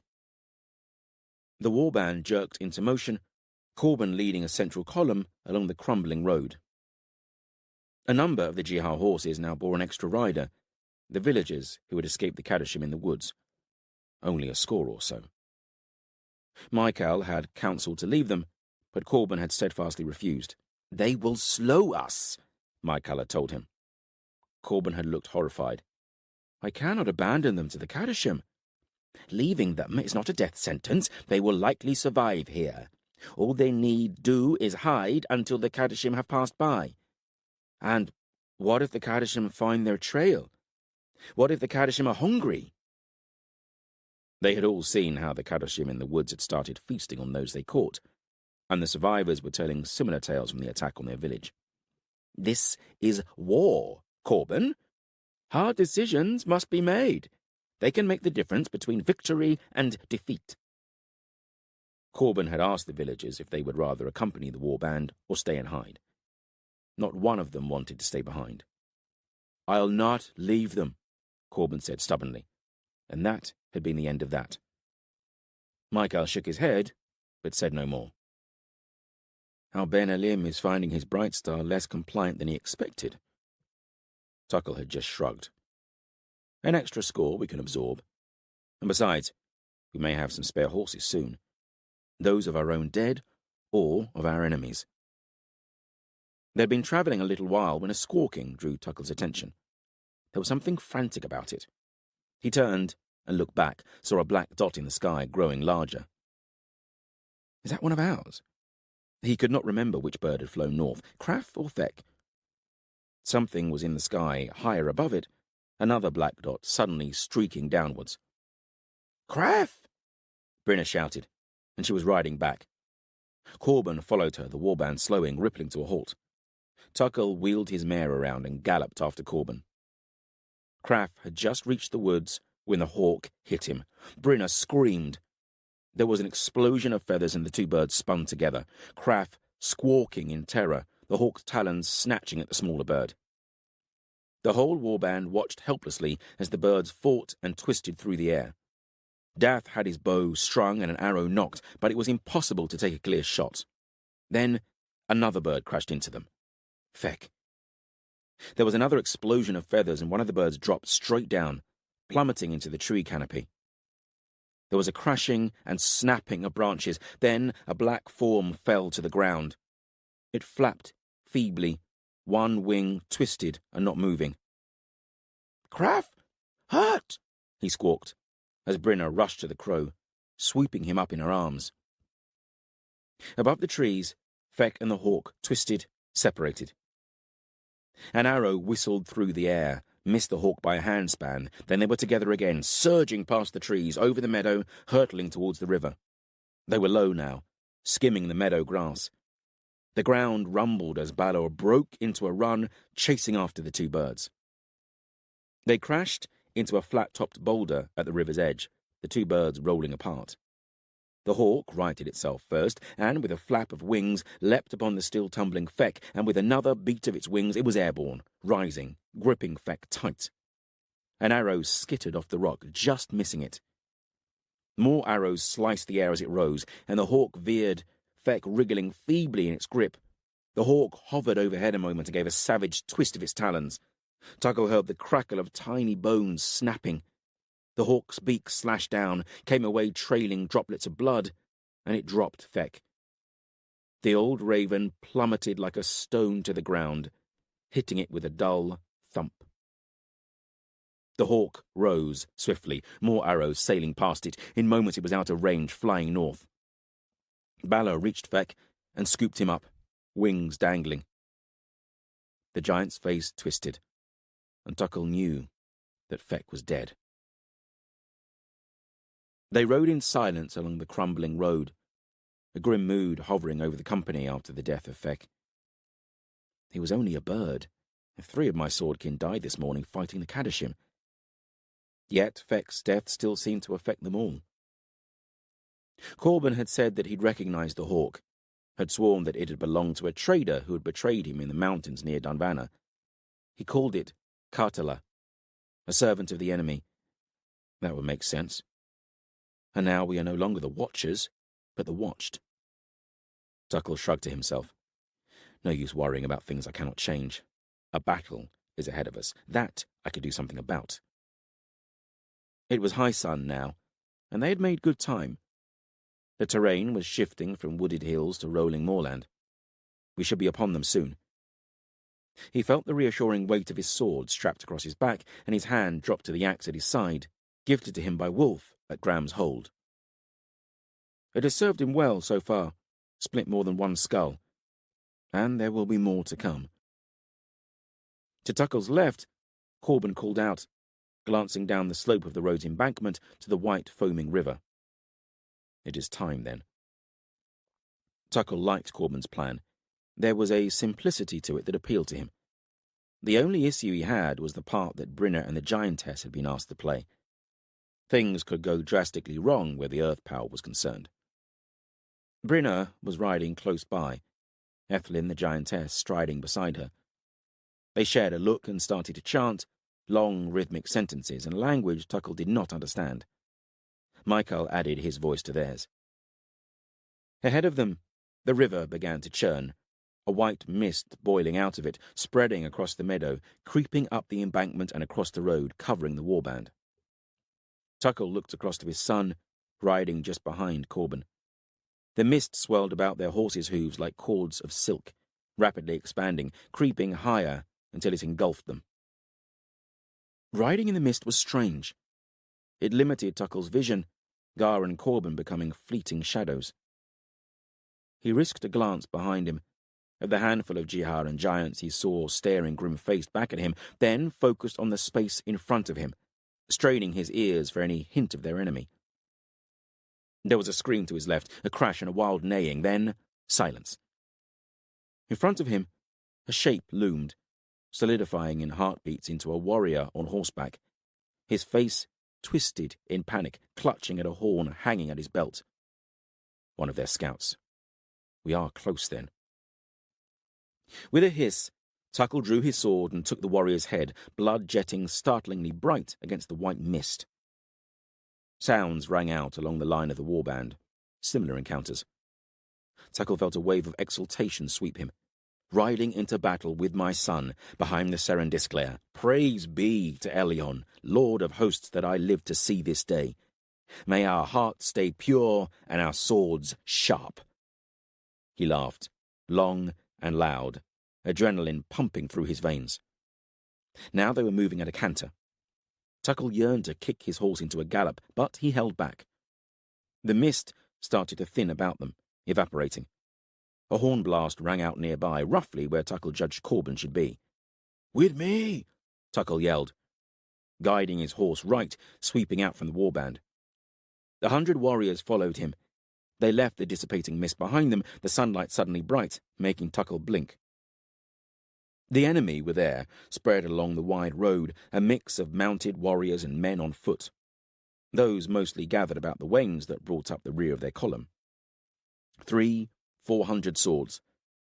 Tuckle could see expressions of shock and horror upon his enemies' faces as their warband emerged from the mist, Wolvern and giants snarling and yelling battle cries. I think even I would be scared at the sight, Tuckle thought. A moment later, there was a great crash as Corbin and the bulk of the warband smashed into the front lines of the enemy. He saw Storm leap high, tear a rider from his saddle. Tuckle's eyes searched for Gar, thought he saw him, a curved sword rising and falling. Fear for his son fluttered in his belly. He will live or he will die, he told himself, dragging his eyes away. He touched his reins, guiding his horse into an arc that led back towards the road, fixed his eyes on a pocket of warriors who seemed to be organizing quicker than the rest. They were gathered about the wains, were spreading along the embankment of the road, moving to flank around Corbin's arrowhead that had punched into the heart of the enemy. He glanced behind him, saw the Jihar and Benothi were following him, spreading either side. They would be a wall when they hit the enemy, not a point. He saw Akar's face, the man nodding grimly to him. Tuckle had mixed both groups of the Jihar, having noticed a polarization occurring between the 100 that had followed him from Telazar and the survivors of those who had followed Sumur. That is not good. We are kin. What's done is done, and there should be no grievance between us. And nothing binds like battle. Tuckle was 200 paces away when he urged Daria to a gallop and let her go. She did not need telling twice, exploding forwards. Wind whipped his face. He looped his reins around his saddle pommel, pressing his knees tight against her flanks, flicked open the leather catch on his axe's saddle holster. 150 paces. The ground was drumming to their charge, hooves and iron-shod giants. He pulled his axe free, drew his sword from his back in one long, sinuous move. All about him he heard the Jihar echoing him. 100 paces. Battle was raging further along the road, Corbin and his followers carving deep into the warband, their progress slowing, horses jostling and heaving in a mass of flesh. Closer to Tuckle, men amongst the enemy were screaming orders, moving to meet Tuckle and his 100. 50 paces, and Tuckle fixed his eyes on a trio of warriors standing together, braced, shields raised, spears dipped like stakes. Elyon above, I give you my sword and my soul. He charged them, Daria not slowing as she hit the embankment, powering up the small slope. Heartbeats before collision, Tuckle threw his axe at the same time nudging Daria to the left. He saw the axe smash into her face, the warrior falling back, blood erupting, and he slashed at another with his sword as he pounded past, felt the blade cut through leather and flesh. Then he was beyond them. Hooves clattering on the stone of the road, a mounted warrior appeared from amongst the wains, saw him and charged. Tuckle raised his sword two-handed over his head. Sparks flared as their blades clashed, the momentum of their mounts carrying them past each other, Tuckle back-swinging, decapitating his enemy. The horse carried on, disappearing down the embankment, its headless rider slowly slipping off its back. There was a thunder of hooves. He looked to his left, and a horse crashed into him, its rider slashing at his head. Pain exploded in his leg. He blocked, a part of his mind disapproving his technique. Daria neighed wildly. She was bludgeoned backwards, hooves slipping, scrabbling, almost falling. She bit the enemy's horse in her frustration, and Tuckle grabbed his opponent's wrist, pulled and stabbed his sword up into the man's armpit, piercing chainmail and sinking deep into flesh. He fell away, Tuckle ripping his sword free, blood spraying his face. Daria righted herself, and with a grimace, he sent her plunging deeper into the battle. He slashed either side. Great looping strokes left a trail of blood and dying men in his wake. Blows came at him, but the stark clarity of battle had taken him. Everything bright, sharp, every blow seen as if in slow motion. Men came at him, and they died.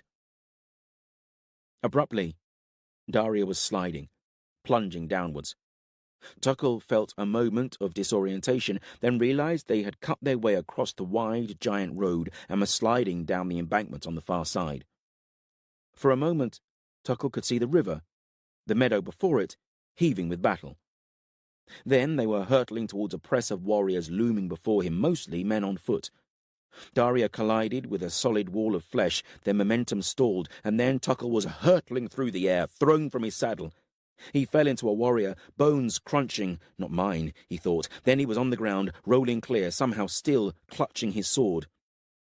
He came to his feet, his left leg throbbing, sword held in the stag's guard, met a surge of blows, his blade parrying and striking faster than he could think, his years of training and discipline taking over, counteracting more rapidly than conscious thought. In a matter of heartbeats, 6 men lay dead or dying about him. He stood, frozen, sword raised, breathing hard. I am getting old.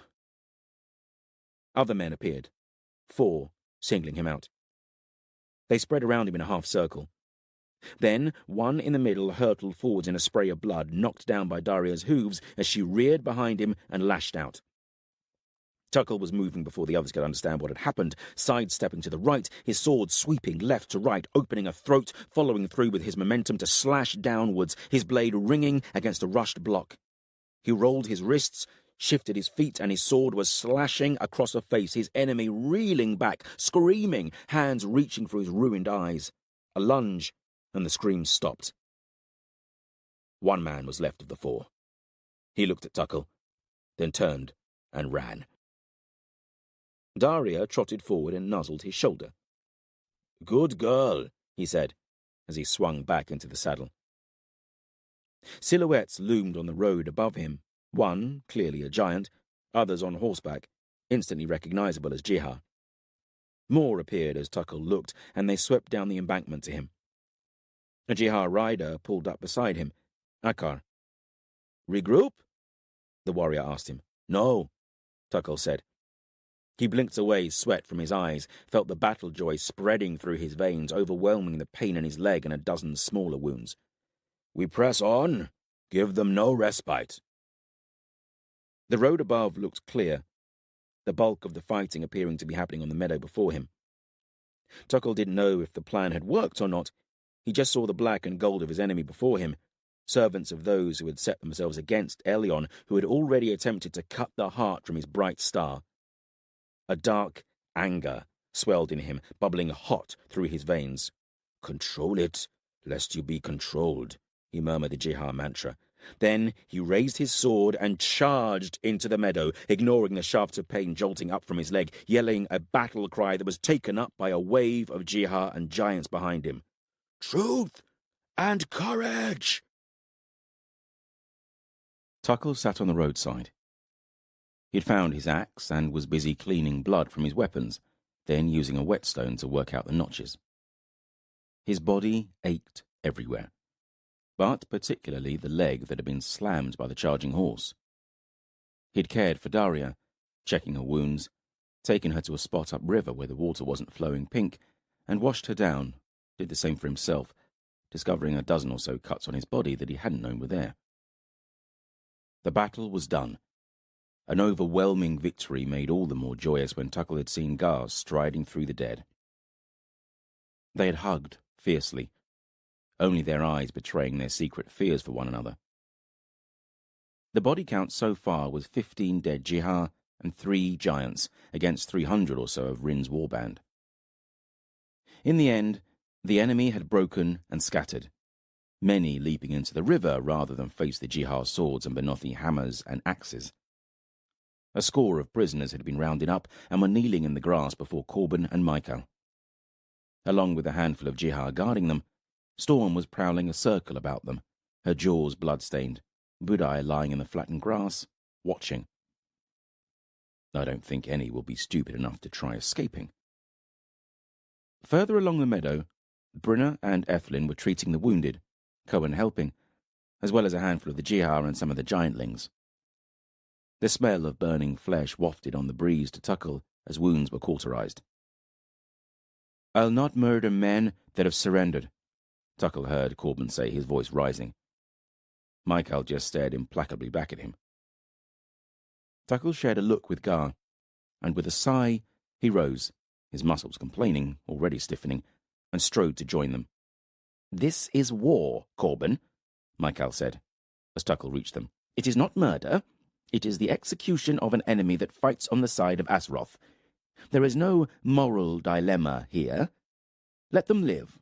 They will join with Nathair and Calidus behind us, swell their ranks, give them information, and fight against us again." Corbin pinched his nose.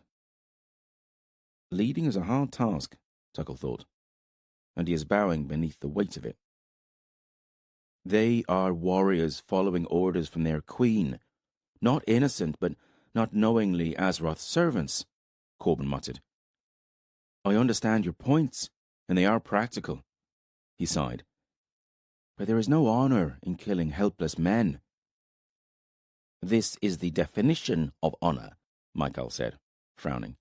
"They chose a side.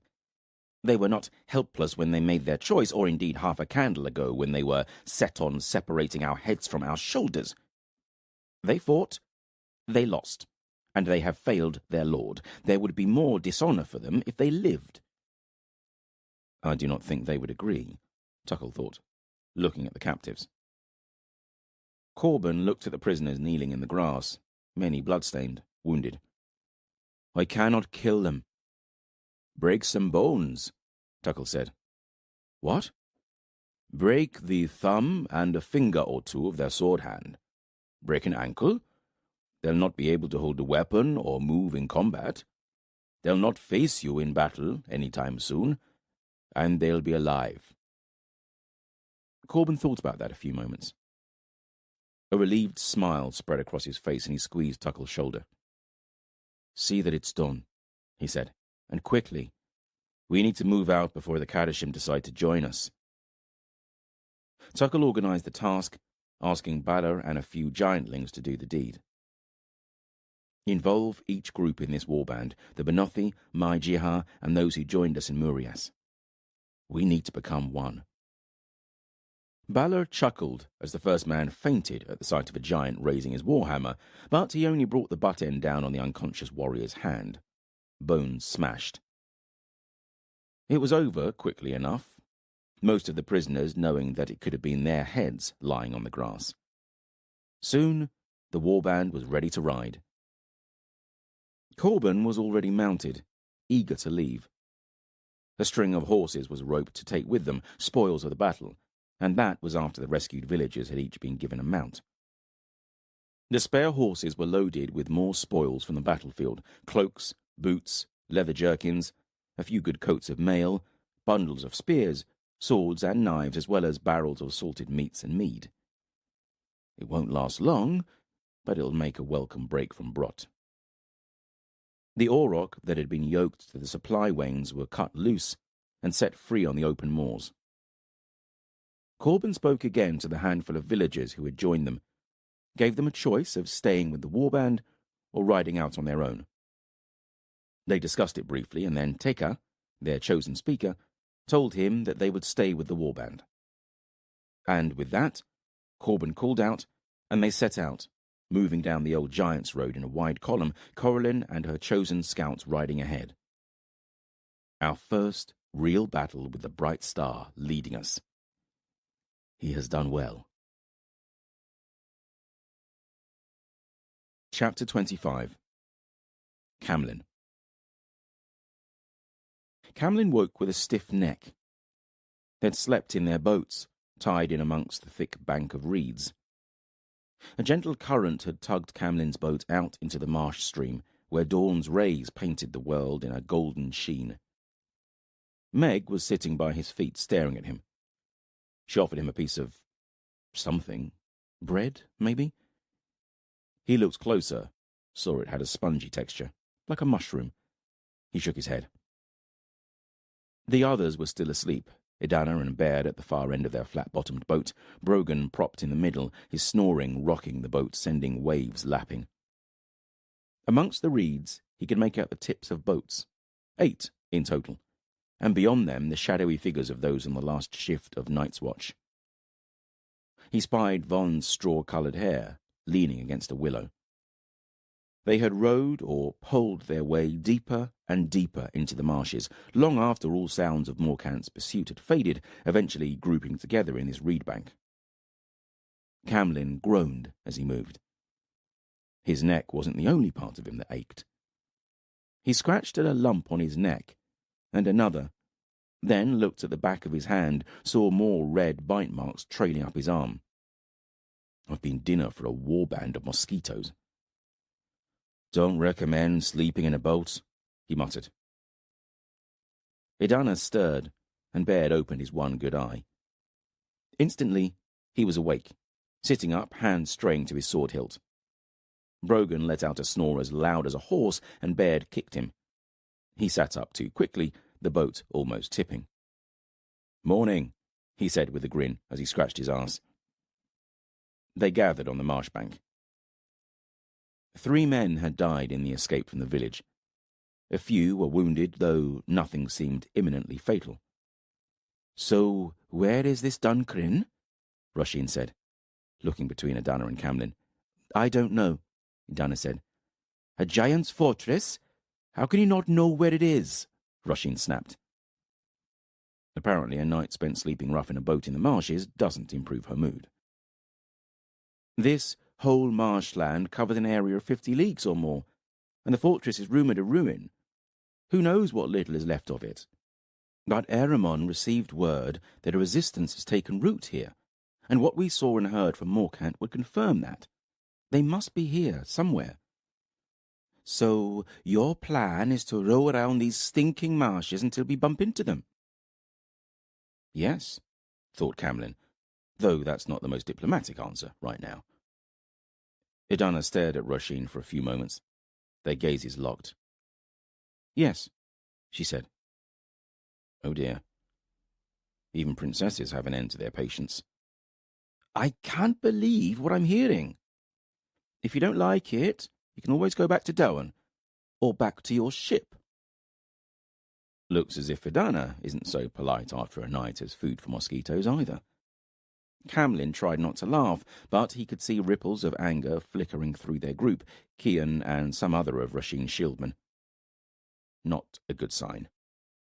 They're obviously not used to hearing their queen spoken to like this.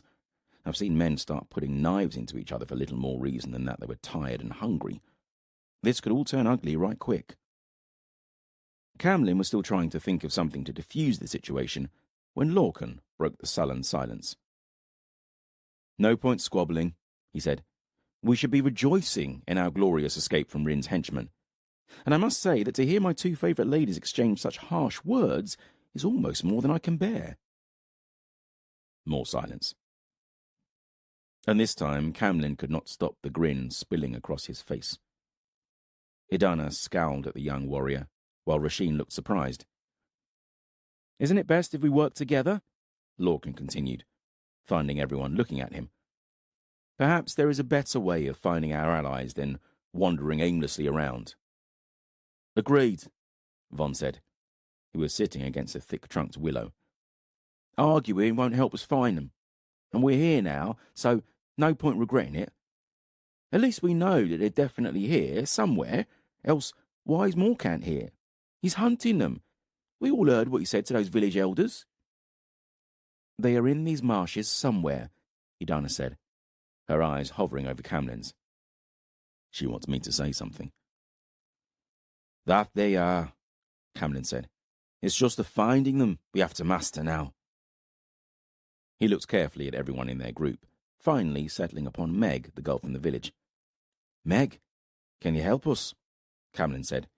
"You know who we're searching for." "Aye," Meg said, chewing her lip. "The people my kin were slaughtered over." "That's right," Camlin said. "I'm not promising anything will happen quickly, but those warriors back of the village, Morcant and the others that did—" His words failed, the image of a child swinging from a gallows filling his mind. "They're our enemies. We are here to fight them. We'd see some justice done for your kin, but we can't do it alone." She looked at all the faces staring at her, finally settled back on Camlin. They used to come to the village, trade for goods and news. They had coin, some gold. Never seen gold before. Can you find them, child, in these marshes? Rushin asked her. Meg wouldn't look at her, instead sidled closer to Camlin. Do you know where they're based, girlie? Camlin asked her. Maybe. And what does that mean? Rushin said, throwing her hands in the air. Mother? Lorcan muttered. Can you help us, Meg? Camlin said, crouching down to look her in the eyes. It'd mean a great deal to us. I can't take you to Dun Crin.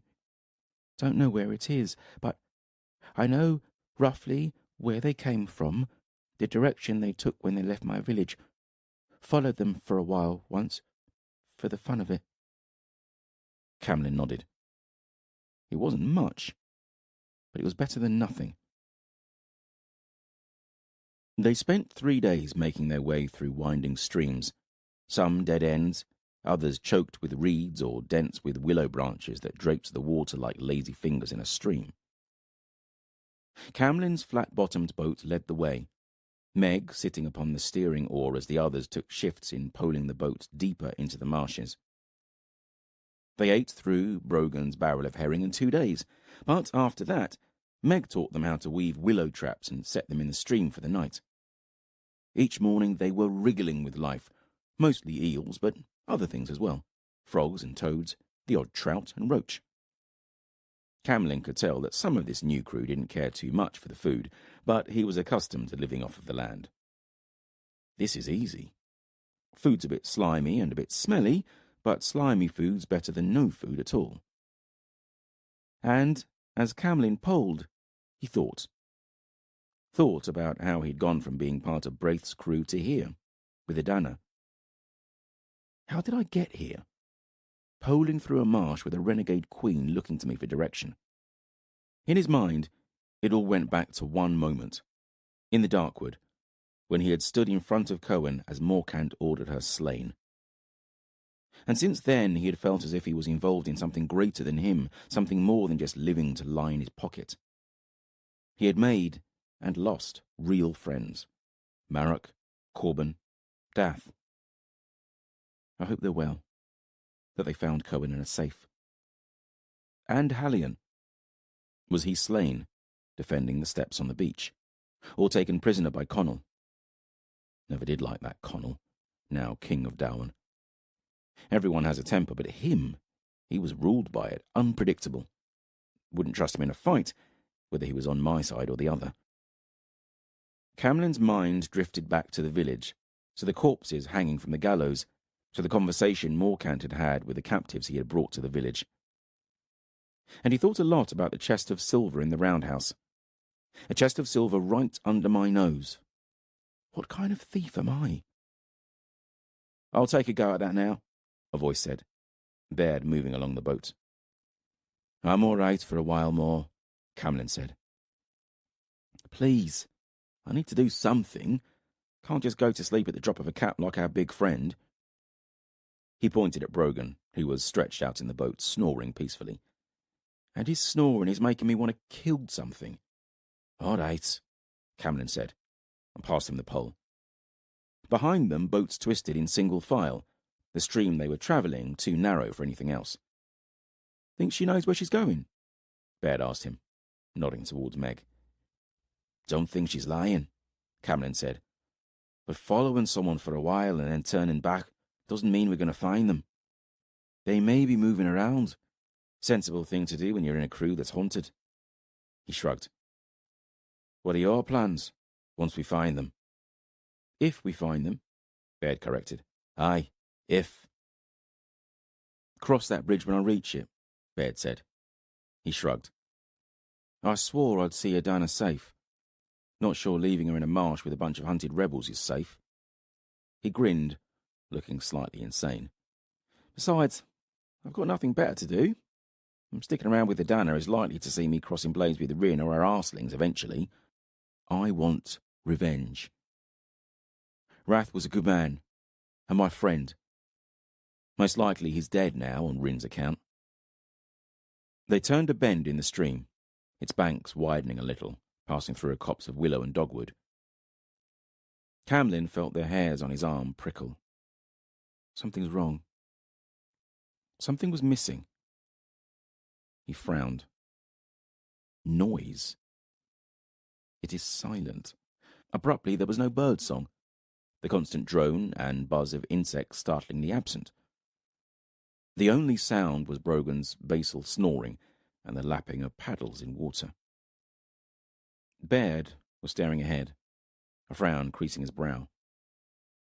"Be ready," the one-eyed giant killer from Darwin whispered. Camlin reached for his bow, making the boat rock. Brogan's snoring spluttered and then evened out again. The last of the boats behind him came into view around the bend. Camlin slowed his movements and tried to string his bow calmly, eyes scanning the banks ahead. Before he had a string out of its pouch, the banks exploded into life. 30, 40 men, all armed, most with spears, aimed their way. Camlin put a restraining hand onto Baird's arm as the warrior reached for his sword. "No point dying here," Camlin whispered. "They've got us cold." Is this them? The rebels we've been seeking? Others in the boats behind Camlin were of a different mind, drawing weapons, yelling. A warrior stepped forward on the riverbank, older, red hair streaked with silver spilling from beneath an iron helm. He wore a coat of mail and a leather vest, held a thick spear. "Put up your arms, or you'll be food for the fish. Bring your boats to the bank nice and smooth, and get up here where I can see you." No one moved. Idana's voice rang out. "Do as he says. I'll have none of you die here." She stood in the boats, the hood of her cloak drawn over her head. "And who are you that waylay us?" she asked. The red-haired warrior opened his mouth, appearing to be about to answer, then frowned. The first boats reached the bank, Kian and Von jumping ashore, then Lorcan, who turned and helped his mother to disembark. More than a few of the warriors stared openly at Roshin. "I'll be asking the questions here," the red-haired warrior said. "And my first question is, who are you?" "Don't do it. Let's at least find out who these men claim to be. Could be scouts of Morkants, or lawless men, or mercenaries," Camlin thought. Idana stepped onto firm land and pulled her hood down. "I am Idana ap Brennan, Queen of Arden." "Oh well," Camlin winced. He stepped ashore, bow finely strung, hand reaching beneath his cloak for his quiver of arrows. There were at least a dozen heartbeats of silence. Then the red-haired warrior was stepping forward, staring hard at her, eyes narrowed. Baird and Camlin moved either side of her, Von moving along the riverbank. Spear points were levelled at them. "Maybe you are," Redhair said quietly. "I saw Idana. You're Nathandan. It was years ago, though, and only from distance." "Any of you lads recognize her?" he cried. Voices murmured along the bank. To be fair, she doesn't look much like a queen right now. Idana's hair was tied tight to her head, its natural blonde, dull with sweat and dirt. Her cloak and clothes were torn and mud-stained. "I think it's her," one voice said. "Nah," another cried. "Too old." "It is Queen Idana," Lorcan shouted, standing in front of her. "And the next one to call her a liar will feel my sword." "Lorcan," Idana hissed. "Why would I lie?" she said to Redhair. "This world is full of snares and traps, my lady. It's of no matter. I know someone who will be able to tell me for sure." Redhair stepped forwards. He waved something in front of Idana, a hemp sack. "All of you, put one of these over your heads and I'll take you to someone who'll tell me if you're queen or liar." He gripped Idana's arm. "Take your hands off her," Lorcan snarled, grabbing Redhair's wrist. The warrior punched Lorcan in the face. The lad staggered back a step, then dropped to the floor, unconscious. Roshin screamed, and swords began to leave scabbards. "No!" Idana yelled, at the top of her lungs. Brogan woke at that, Until then, he'd still been snoring in the boat. He staggered upright on unsteady feet, the boat rocking beneath him, and he fell over the side with a splash. He managed to get his feet under him and stood, spitting water. "What's going on?" he spluttered. Men on the riverbank laughed. "If you are Queen of Arden, I think you need a new shield man," Redhair said, smiling. Idana caught Camlin's eye. "What should I do?" He shrugged imperceptibly. "Go with them. What else can we do? I think they're our rebels, and if they're not, well, we could put up a fight, but the outcome is clear." He looked down and saw Meg was standing close to him. "Get out of here," he whispered. She ignored him, only shuffled closer to him. Stupid bairn. He tried to kick her, but she sidestepped. Idana took the sack from Redhair. "We'll go peacefully, but I'll have your name before I put this on my head." "My name is Drust, and I was shieldman to Owain, King of Narvan. Now get on with you." It didn't take long for them all to be blindfolded in some way, and soon they were being led along the riverbank, with much stumbling, tripping, and swearing along the way. Shieldman of Owain. What's someone who served Owain doing here? An enemy of Rhin, no doubt, but also a man who must have fought Arden's warriors, played a part in the sack of Duncarrig. He can't have that many friends in Arden. Camlin felt the sun on his back, and his throat was dry when hands grabbed him, forcing him to stop. The bag was pulled from his head, and he blinked in the fading sunlight. A slope led down to a lake that spread before him, wide and dark, calm and flat as a mirror, its far banks a shadow on the horizon. Towers and walls protruded from the dark waters of the lake, a labyrinth of criss-crossing stones slick with weed and moss. On the ground before the lake was an encampment, tents, and more permanent-looking structures, fire pits, and people, lots of people. Warriors, but also a mixture of others, women, the elderly, bands running in groups. "Welcome to Dun Crin," a voice boomed. A large figure was striding towards them. A warrior, tall and barrel-chested, old but not ancient, lots of grey in a long beard tied with leather that draped down to his belly. "What have you brought me, Drust?" His eyes scanned them all, pausing momentarily upon Camlin. "I know you." Then the big warrior's eyes fell on Idana, and he froze. His mouth opened and closed. "Idana? It cannot be," he said. Then he dropped to one knee before her. Idana gasped, and she flung her arms around him, smothering his face with kisses. "Pendathrin," she cried, "I thought you were dead." Chapter 26. Rafe. Rafe trekked along an old fox trail that wound through green meadows. He was a league or so north of Duntaris, the fortress a dark shadow on the horizon behind him. 10 nights had passed since he'd returned with Connell and Braith. Word of Hallion's capture and imprisonment had spread, and within days the unrest had begun again. It seemed there was a rebellious element that wanted Hallion as king, rather than Connell. Grain barns had been burned, the camp of Veridis and his eagle warriors had been vandalized, and last night an attempt had been made to rescue Hallion. It had failed, but the mood in the fortress was grim, and Rafe had decided he needed a break from politics, people, and stone walls, to be somewhere green with only sky above him. So, here he was. The plains to the north of Duntaris reminded him of Arden, an undulating landscape of wood and meadows.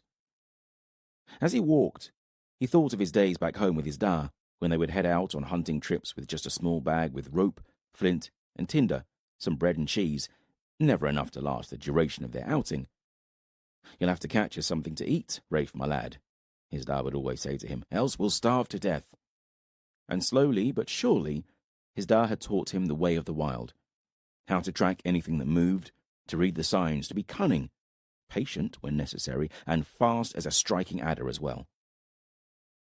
Out of habit, he'd packed a bag just as his da had taught him. He liked the weight of it across his shoulder, familiar as the weight of a knife on his belt. I miss my dad. And now he's dead. Ripped apart by that devil wolf and Corbin's pet. I hate them both. He looked at the landscape around him, imagined hunting them through it, wearing them down, and eventually forcing them to turn at bay. And then he would kill them. The Wolfen first, so Corbin could watch, and then Corbin, in a repeat of their Court of Swords in the Feast Hall of Duncarrig, except this time Rafe would win. He cheated, lunged at me before I was ready. It'll be different this time. And in his mind it was. Corbin begging for mercy before Rafe slowly pushed his blade home into Corbin's heart. He was smiling when one of the hounds started barking. He'd brought Scratcher and Sniffer out of habit. He saw Scratcher's hind end disappear into a cluster of shrub, saw the familiar streak of a hare as it burst from the far side of the undergrowth, weaving across an open meadow, leaping a narrow stream. Sniffer went around the shrub that Scratcher was wading through and was bounding after the hare in great ground-eating strides. "Oi!" Rafe called. "Here now!" But he knew it was too late for Sniffer. He had the scent and was for the time being deaf in the joy of his euphoric chase. Scratcher broke through the shrub as Rafe reached him and, being closer, was called to heel. "Come on, boy. We'll catch them together." They hurried across the meadow, Rafe splashing across the stream, Scratcher crossing it in a single bound. The ground became spongy underfoot, more streams dissecting the land, thick clumps of marsh grass appearing. Don't like this much. Soon we'll be wading into a bog. The thick smell of peat and stagnant water was filling the air. Rafe put his fingers to his lips and whistled, high and shrill. He paused and listened. Nothing. He whistled again. This time heard a bark. Looking about, he saw that the ground rose. He headed towards it and climbed a slight incline, realizing that it was an old road, wide, crumbling stone, worn and broken by years of attrition, frost and thaw, root and rain. Must be giant-made, like the giants' way back home. He whistled again, walking on, keeping to this high ground.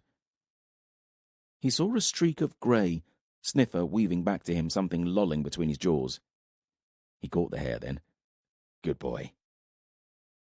Rafe stood on the old road with Scratcher and waited, Sniffer making his way through a landscape of glistening streams and pools, edged by strips of blackthorn and dogwood. Willows grew here and there, great curtains of branches draping the ground. In a pool, a heron stood tall and still, silhouetted by the sun. Sniffer was almost back to them when he seemed to stumble and fall. Beside Rafe, Scratcher whined. Sniffer tried to climb to his feet but couldn't, as if something had reached out from beneath the ground and had gripped him in a fist of iron. A bog. He's fallen into a bog.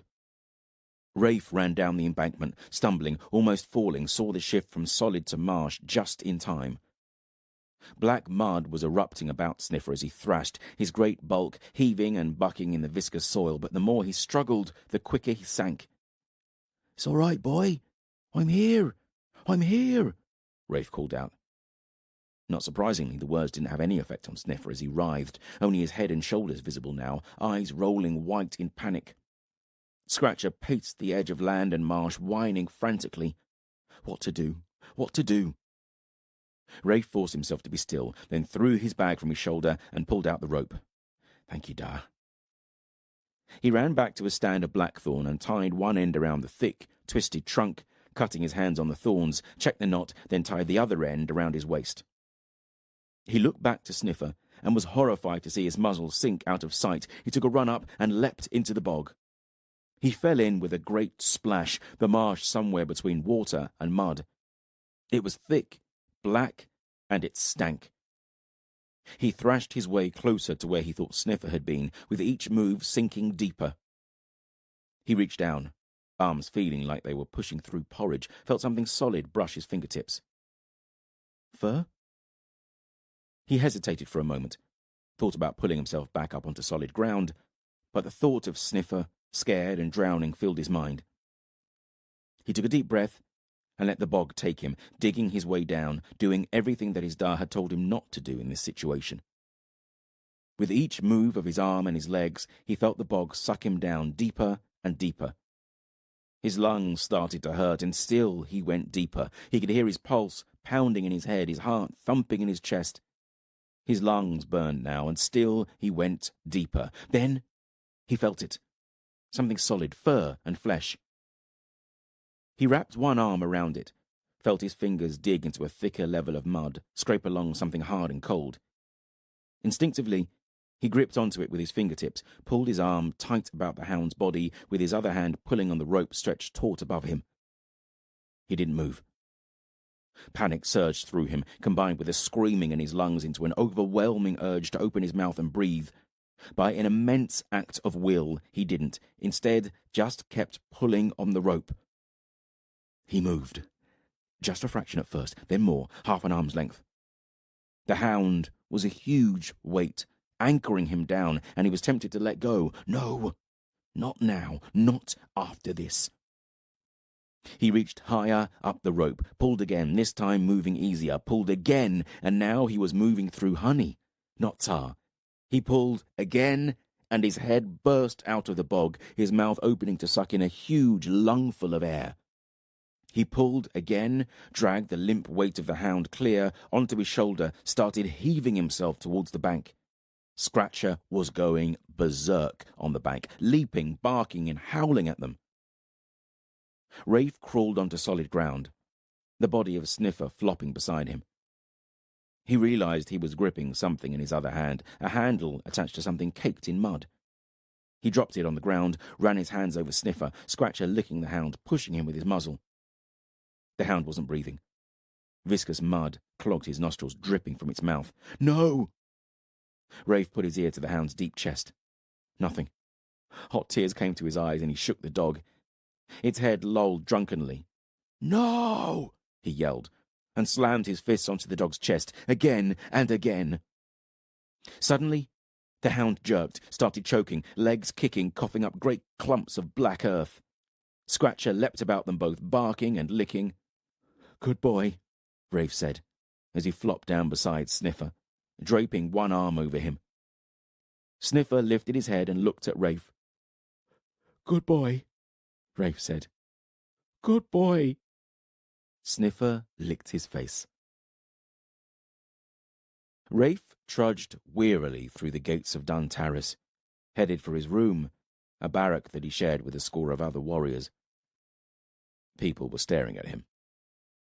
Can't blame them, I suppose. He was quite a sight, the mud of the bog drying black, caking him from head to foot. He tried to wash, but it didn't seem to want to come off. Sniffer was the same, grey fur spiked with dry mud. He didn't seem to care, though. Why did I do that? I'm a bloody idiot. Could have got myself killed. My dad would have given me such a hiding. As he approached the keep, he saw a familiar face sitting on the steps of a fountain. Braith. He was much recovered from his wound, just a slight stoop to his shoulder that gave away the weakness where the muscle had been cut. What in the other world happened to you? Braith asked him as he approached. Rafe thought about telling the truth, but then thought better of it.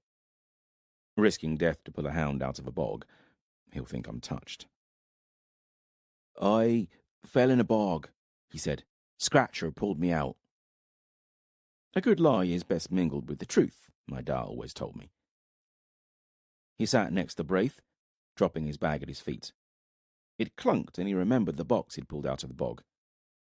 It had been locked, so he'd put it in his bag, thought he'd have a look at it later. How are you feeling? He asked Braith. He liked the woodsman, respected his skill in the wild. And there was something about Braith. When you spoke, he made you feel that he listened, really listened, as if you mattered.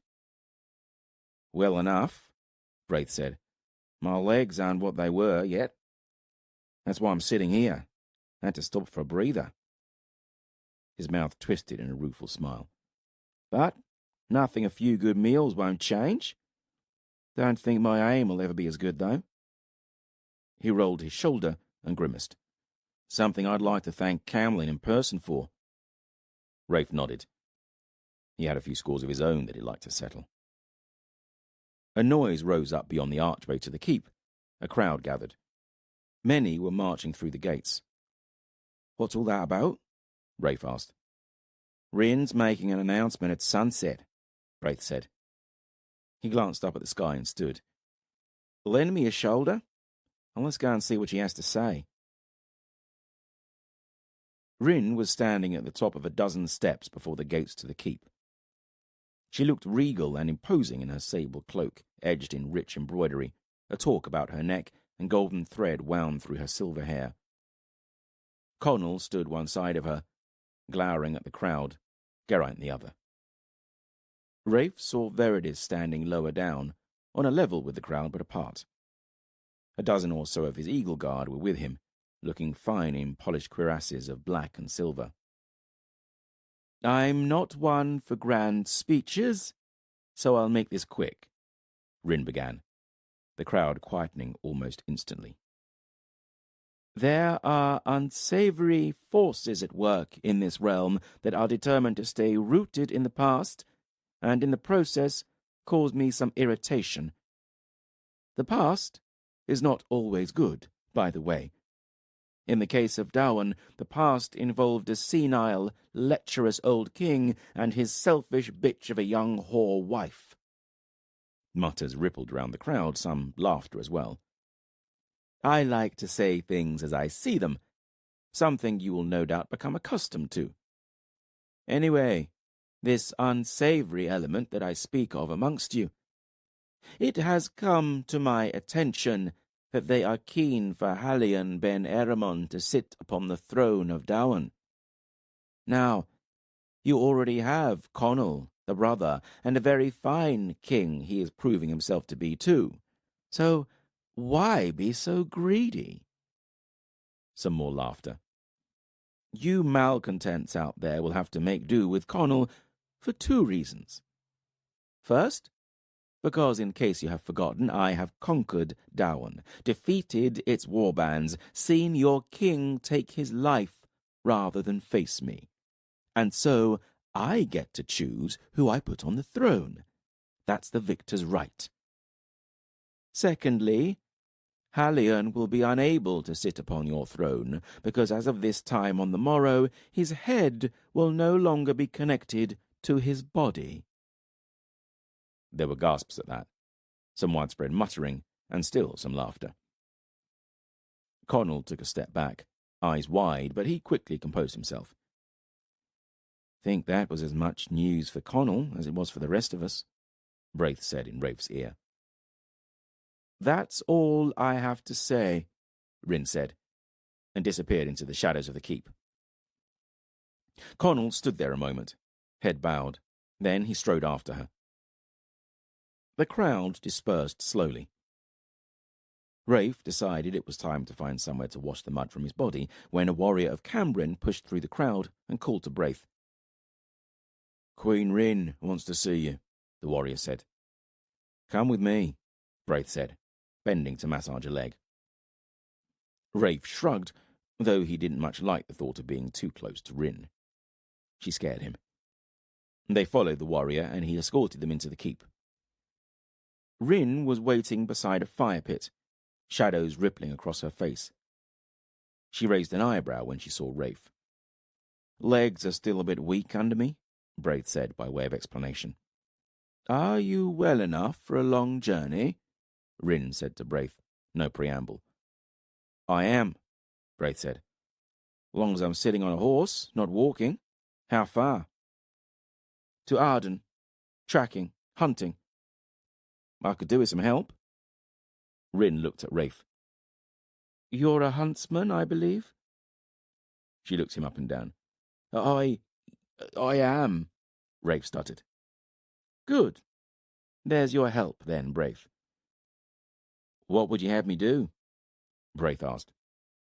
Come ready to my chambers tonight, 7th candle, and be ready for the road. Rafe followed Braith hesitantly into Rhin's chamber. It was late. the only light coming from a low-burning fire and a candle or two dotted around the room. "Sit," Rhin said, waving them to 2 chairs pulled close about the fire. She poured them both a cup of wine and then reclined, her eyes shining in the firelight. Shadows clung to the deep grooves of her face. She looked exhausted, worse than normal. "What is the mission, my queen?" Braith said. "Ah, Braith, my faithful Braith. You have served me well. I'm glad you didn't die on a cold beach in Dowan." "I'll drink to that," Braith said, as he raised his cup. "As to your mission, well, it is based solely on a prediction at the moment. It may not happen, though I am usually right. If there is one thing I know well, it is the hearts of men. But I will not speak of it yet. We must wait and see if my suspicion is founded." "I'll just drink some more of this fine wine, then," Braith said. "As long as you are able to ride, you can drink all you like," Rhin smiled. Rafe took a sip and settled back into his chair. For a while, he listened to the low murmur of Braith and Rhin's conversation, but in time his eyes drooped. He came awake with a start. Rhin and Braith were still in their chairs, though they were no longer talking. They were looking at the fire. Rafe stared too, and as he watched, fresh flames curled up, wood crackling, a spark spitting out onto the stone floor. "What?" Rafe began. "Quiet!" Rhin snapped. A figure formed in the fire, like the thread of a tapestry being sewn upon a fabric of flame. Slowly, it became clearer, a figure sitting upon a stone floor, a chain of iron about its wrists. The figure spoke, a crackle of flame. "What do you want?" Then Rafe recognized him. Hallion. Witchcraft! Rafe felt his body prickle with goosebumps. He wanted to get up and run as far and fast as he could, but his feet seemed to be frozen, his arms pinned to the leather chair he was sitting in. Another figure appeared, moving quickly. It bent over Hallion, then the shackles were falling away, clanging on the stone. "What are you doing?" Hallion asked. "Get up," the other figure said. A man, his back to the flames. "I don't understand," Hallion muttered. "Rhin's had enough of you being alive. She's putting your head on a spike on the morrow." "Thought that would suit you." "You've made your choices," Hallion said. "Don't be a fool, Hal." The figure held out his arm for Hallion. "You're my brother. I can't see that done to you." Connell. "So, what is this, then?" "It's an escape, you idiot. What did you think?" Rafe could almost see the grin on Connell's face. Hallion gripped Connell's arm and stood slowly. "Come with me," Hallion said. "No. I don't want to see you dead, but that doesn't mean I want to go back to life on the run, in a saddle. And besides, I don't like those whom you serve." "The feeling's mutual there," Hallion said. "So, I'll take you to the tunnel in the stables. Give you a horse.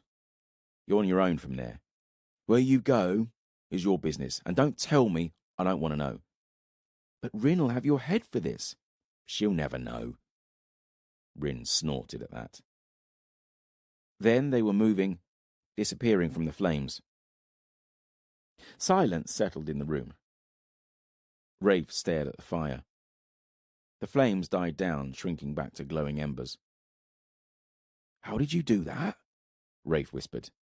"You don't really want to know," Rhin said.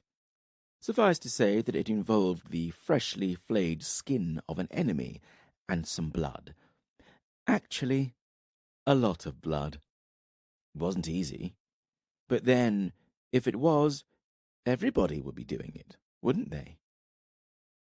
Rafe swallowed, feeling his guts churn. "Wish I'd never asked." "Never did trust that Connell," Braith muttered. "No, it's a shame." Rhin sighed. "Did you know he would do this?" "I suspected." "So, Will it be Connell's head on a spike alongside Hallion's on the morrow? No, not yet at least. I need him for the moment. I have to go. Pressing needs elsewhere, and I really don't like it here. So I'll let him think he's deceived me, leave him to rule Dowan for a while, see whether he can tame the dissenters. He may just get himself killed, of course, which will save me a job in the long run. She shrugged. I can't worry about everything. Better get moving, Braith said, else Hallion will get away. I want him to get away. And you're going to follow him, Rhin said with a slow smile, all the way to Idana. Chapter 27. Makeen. Makeen crawled through the long grass, breathing in the scent of meadow flowers. Abruptly, the grass parted, and a wide plain dissected by a forked river opened up in front of him. We're going to get wet. Again. The grass rustled behind him, and Fidele crawled up. It's big, she said. Aye. I have ridden past it many times, and it never looked so daunting before. That's because you and your honour guard could ride across a bridge that wasn't guarded by Vinthalan then. Beyond the river, a forest followed the skyline into the east. That is the forest Sava, and beyond it is Ripper. Ripper, our destination and safety, according to Fidele. And now we are nearly there, just a river and a forest to cross. They had been travelling for over 2 moons now, shadowing the main river most of the way from Geraldine. After the hounds and the jump into a river, they had been carried a few leagues south. They'd hauled themselves out, shivering, battered and bruised, but still alive, and gone to ground, hiding in a cave for a 10 night as they let the Vinthalan pass them by. Since then, they had avoided all pursuits, though they had glimpsed Vinthalan corsairs patrolling the great river that flowed from Geraldine to Ripper. Makeen scanned the plain below them. There was no bridge crossing the river, but he spied a ford. Movement on the river drew Makeen's attention. It was a ship's prow, oars rising and dipping. He recognized it as a Vinthalan war galley. He had spent enough time breaking his back rowing one all the way from Isiltir to the island of Panos. As he watched, his hands itched, the memory of pulling at an oar triggering a host of feelings and memories, all of them unpleasant. The Vinthalan galley reached the ford in the river, a gangplank appearing and men swarming down it. Some carried great lengths of timber, 6 stripped trunks and spare masts. With an efficiency that Makeen grudgingly respected, they set about portage of the ship across the ford, placing the lengths of timber in front of the ship's prow. At the same time, ropes were hurled down for men to haul the ship over the masts, warriors running to the stern of the ship to collect the timber as it rolled over it and carry it back to the prow, repeating the process until the ship was back in the water on the northern side of the ford.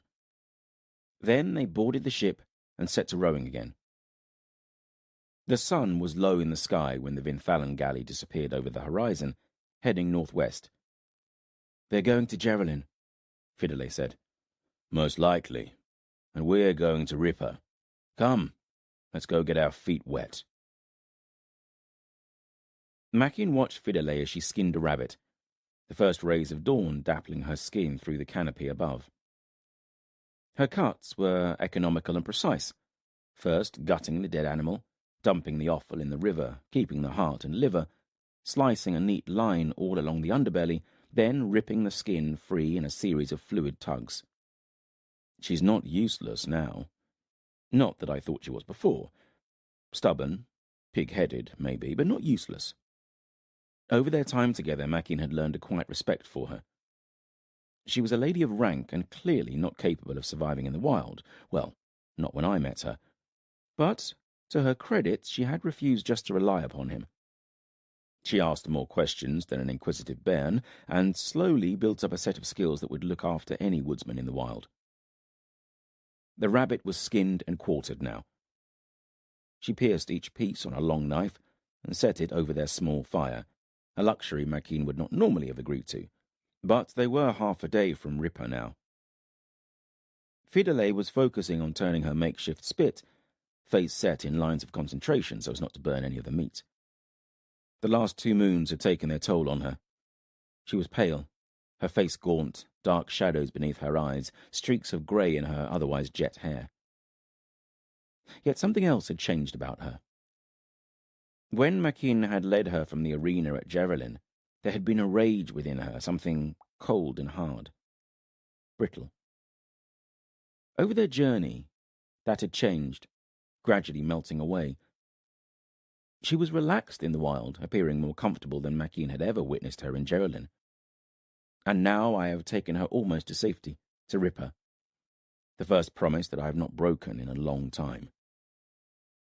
He felt something at that thought, a warmth deep in his chest, the satisfaction of a task completed. I'd forgotten what it is to feel good, to have honour. And he felt something else, an echo of his life before Lycos in slavery, before Jael's betrayal and Castel's death, when life had been more than just a consuming need for vengeance or survival.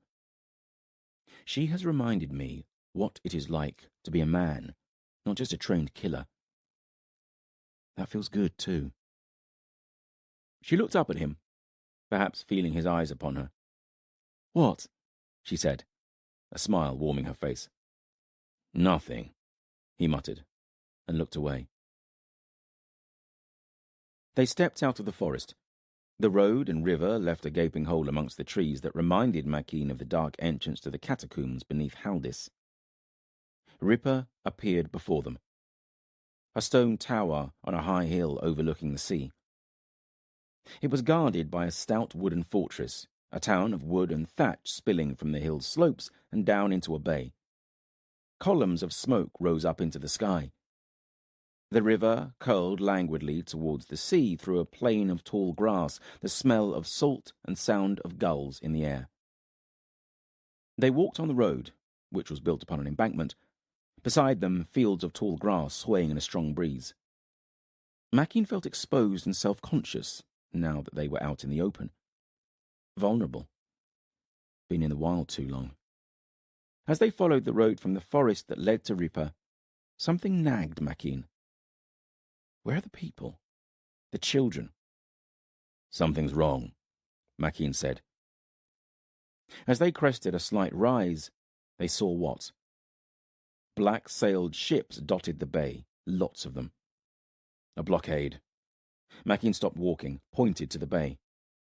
Fidele stared, her brow creased with worry. "That smoke doesn't look right," she said. She was right. Even as Makeen watched, thick black columns of smoke appeared close to the harbour. "Ripper is under attack." "We should get back to the forest," Makeen said. They turned, hurrying back. Before they'd gone a dozen strides, a shape appeared in the darkness that enveloped the river's entrance to the forest. A sharp prow emerged like a spear bursting through a body. A lean hull, low to the water, oars rising and falling in constant rhythm. Makeen grabbed Fidele and dragged her down the embankment into the long grass that edged the road. Once under cover, Fidele pulled Makeen to a halt. "I must see," she hissed at him. "We should leave, get away," he said, all his instincts screaming to run, to survive. "Go where? There is nowhere else to go. This is the only safe place." There was a tremor in her voice. She thought her running was over, that she was safe. He allowed her to lead him to the edge of the grass. They peered out, saw the Vinthalan galley sail past them, sleek and fluid, others emerging from the darkness of the forest. They were close enough to see faces on the first galley's deck. Vinthalan warriors gathered there, staring at Ripper. Makeen's eyes were drawn to one, dark-haired, an oiled beard. Makeen knew him just by the way he stood. Lycos. Fidele's hand gripped his forearm, nails digging in as she hissed. She took a step forwards, one hand reaching for the knife at her belt. Makeen grabbed her and dragged her back, the grass around them swaying. A cry of alarm went up from the galley's deck. He risked a glance back, saw Lycus staring hard. Lycus shouted an order, and the galley swerved towards the bank. The oars were pulling out of the water, being drawn back through the oar holes. A gangplank appeared, warriors crowding behind it. Mackin looked to the forest, then up to Ripper on the hill. In the forest, we'll be hunted. In the fortress, we'll be trapped. Fidele made the decision for him. She bolted away from him through the long grass towards Ripper. Mackin caught up with Fidele. He could hear the sound of pursuit, feet drumming on the road, the change in sound as they hit the long grass. It was hard going, the grass weaving about them as they powered through it. All Mackin could hear was his own breathing, the sound of their passage as the grass rustled and swayed. He risked a glance back. To his horror, saw Vinthalan running along the road, tracking them, and they were gaining. Got to do something. He grabbed Fidele and burst out of the grass and dragged her up the embankment to the road, shoved her forward, yelled for her to keep running as he turned, pulling a knife from his belt. A score of Vinthalan were pounding up the road towards him, 40 paces away, 30, galleys alongside him flowing down the river, and to his right, the long grass was rippling in the wake of those who had followed them. He flipped the knife in his hand and threw it at a warrior on the road. The man swerved and the blade punched into his shoulder instead of his neck. "Old wolf!" he heard someone call out from the river as he turned and ran, other voices taking up the cry. He didn't stop to look. He caught up with Fidele, and together they hurtled along the road, buildings streaming past them. Sounds of battle drifted on the breeze from the bay, clouds of black smoke billowing across the road. "Hold your breath," Mackin grunted, as Fidele slowed before the thick smoke. He sucked in a deep breath, grabbed her hand, and plunged in. A dozen heartbeats, and there was no change. His eyes stinging, 40 heartbeats, and he could feel the veins pounding in his head, felt like his heart was thumping out of his chest. 50 heartbeats, and the smoke thinned, and then, suddenly, they were through it. Fidele staggered into him, coughing, her eyes streaming. "Can't stop," he rasped. Blurred images fought on the road ahead. He turned to his left, pulling Fidele into a huddle of buildings, led her through a twisting maze of alleys and paths. Eventually, Mackin stopped, leaning against a wall. Fidele collapsed to her knees, chest rising and falling violently as she struggled for breath. Mackin realized he was still clutching a knife in one hand. "Got to keep moving," he muttered. He glanced up, saw the tower of Ripper looming above them. "One hard climb, and we're there," he said. Dragging Fidele to her feet, they stumbled on, turning a corner and almost falling into a running battle, Vinthalan trading blows with warriors of Ripper in the black and silver of Tenebral. The Vinthalan were fewer in numbers, but more were emerging from the streets and alleys all the time.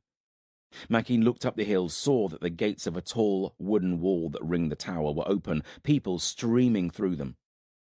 These men are the rear guard, buying time for the people of Ripper to reach safety.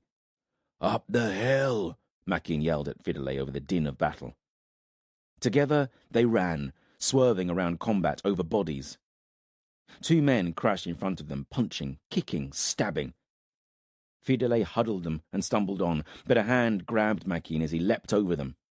He crashed to the ground, rolled to his feet, brandishing his knife. Vinthalan was climbing from the ground, short sword blooded and buckler still in his hands. Mackin didn't wait for him to find his balance and lunged forward with his knife, at the same time drawing another. His first blade scraped along the Vinthalan's buckler, his second slicing low beneath the rim of a battered cuirass. Blood and a tangle of intestines gushed out of the wound. Mackin kicked the screaming man over and turned back to Fidele a dozen paces ahead. He waved her on, sprinting after her.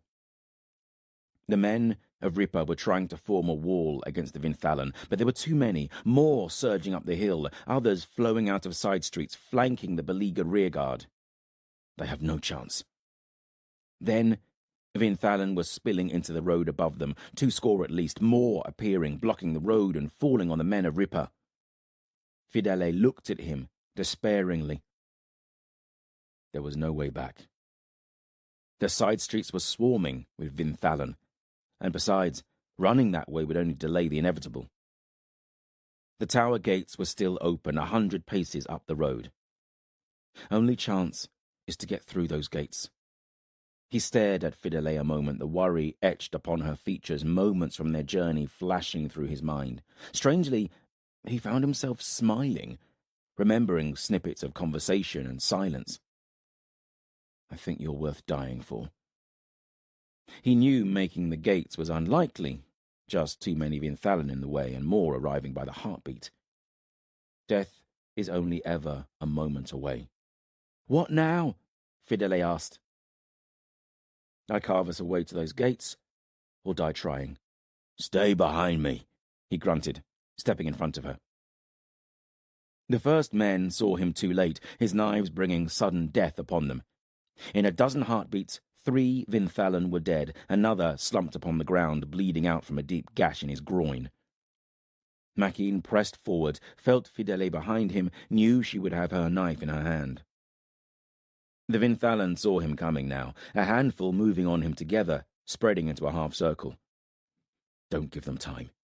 He knew from the pits that to hesitate against many was to die. With a snarl, he swept forwards, and to the left, one knife high, the other low, cutting, blocking, slicing, always moving.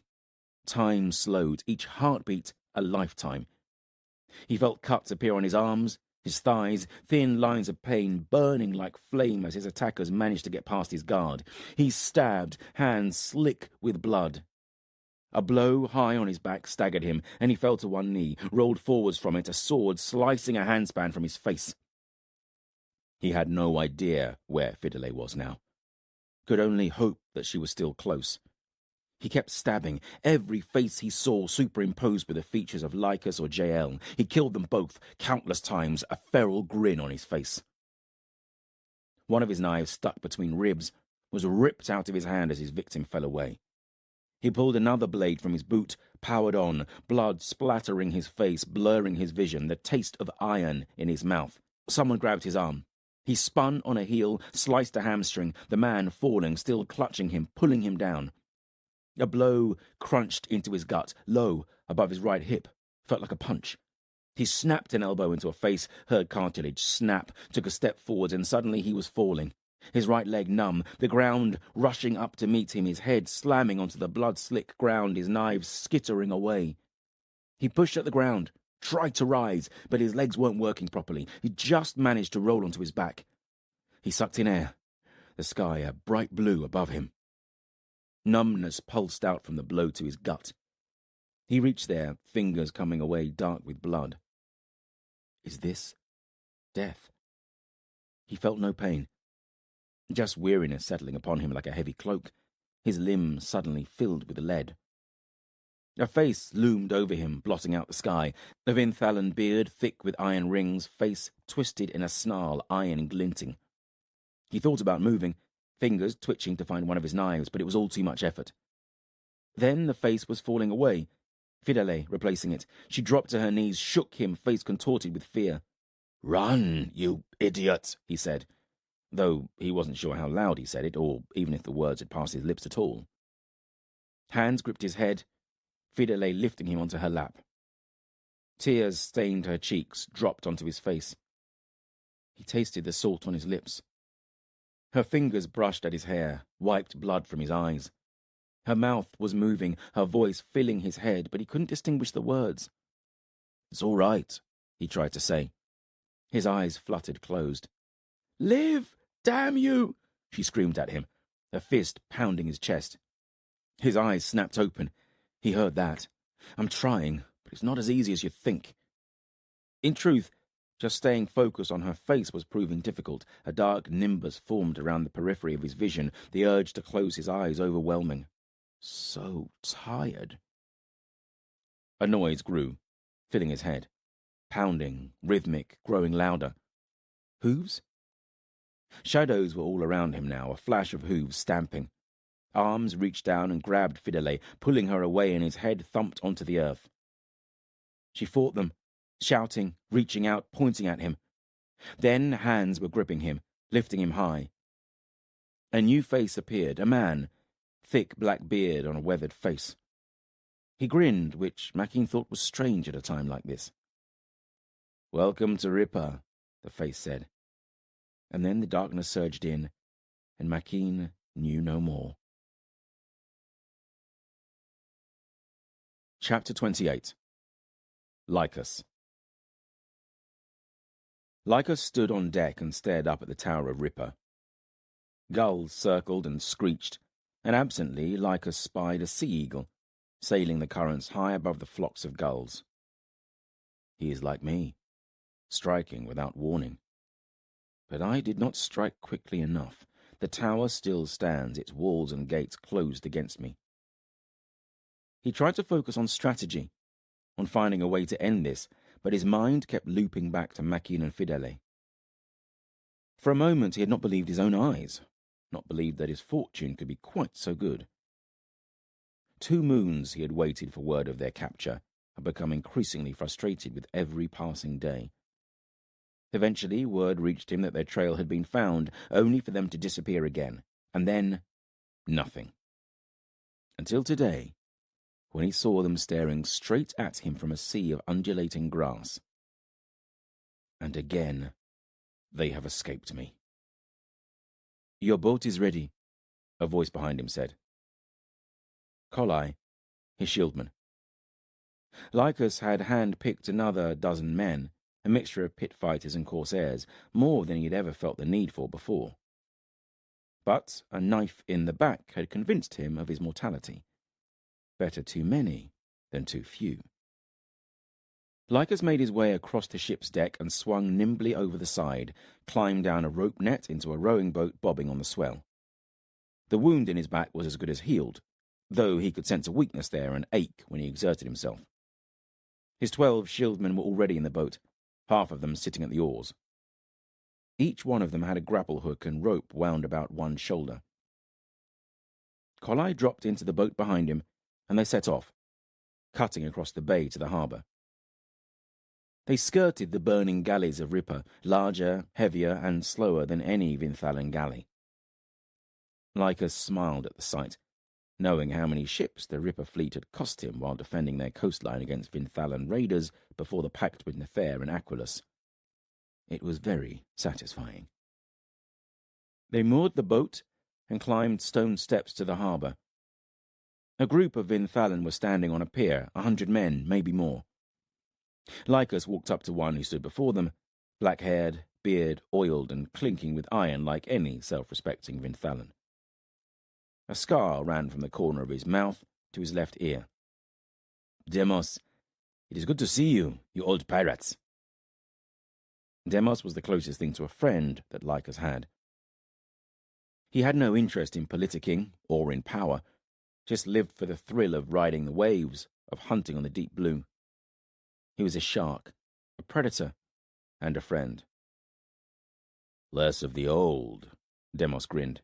"I'm younger than you." He held Lycus by the shoulders and stared at him. "Being a lord is taking its toll, I think." "Aye, that and being stabbed in the back," Lycus said grimly. "Think you can do this?" Lycus asked him, looking at the cliffs that Ripper's tower was built upon. "Only one way to find out," Demos grinned. "I'll go and draw their eyes," Lycus said. They gripped forearms, and then Demos was jumping into a long rowing boat, one of 5 that were moored beside the pier. Lycus strode into the town. He did not rush. Dead littered the streets, warriors of Ripper stripped of anything useful, weapons, armour, boots, cloaks. Vinthalan gathered about him as he passed through the town until a few hundred were massed at his back. As he climbed the hill to the tower, he looked back out over the bay. Vinthalan galleys filled it, at least a score used in this strike on Ripper. Most had sailed around the coast and blocked the bay, burning the ships that were moored in Ripper's harbour. An attacking force had landed as Lycus had sailed his own men down the river, another 10 shallow-drafted galleys. 1,500 swords, and another 1,000 crew on the ships, reserves if need be.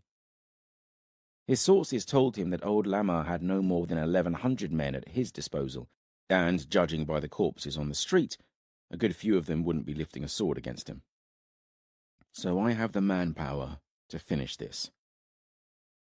Lycus felt a worm of worry burrowing through his belly. He was overstretched, and he knew it. He'd sent a fleet northwest at Calidus' request, 50 ships, including a score of transporters for horses and wains, all under the command of Alazon. Calidus had not expressly ordered Lycus to sail with the fleet, although he knew it had been presumed. But for Lycus, only one thing dominated his mind, filling it, which was why he was here now. Fidele. He had never felt like this about a woman before, always took what he wanted with rarely a second thought. No doubt he had enough bastards scattered about the 3 islands to one day crew a galley. But Fidele was different. She's the only one who stabbed me, for a start. He chuckled to himself, Kolai glancing at him.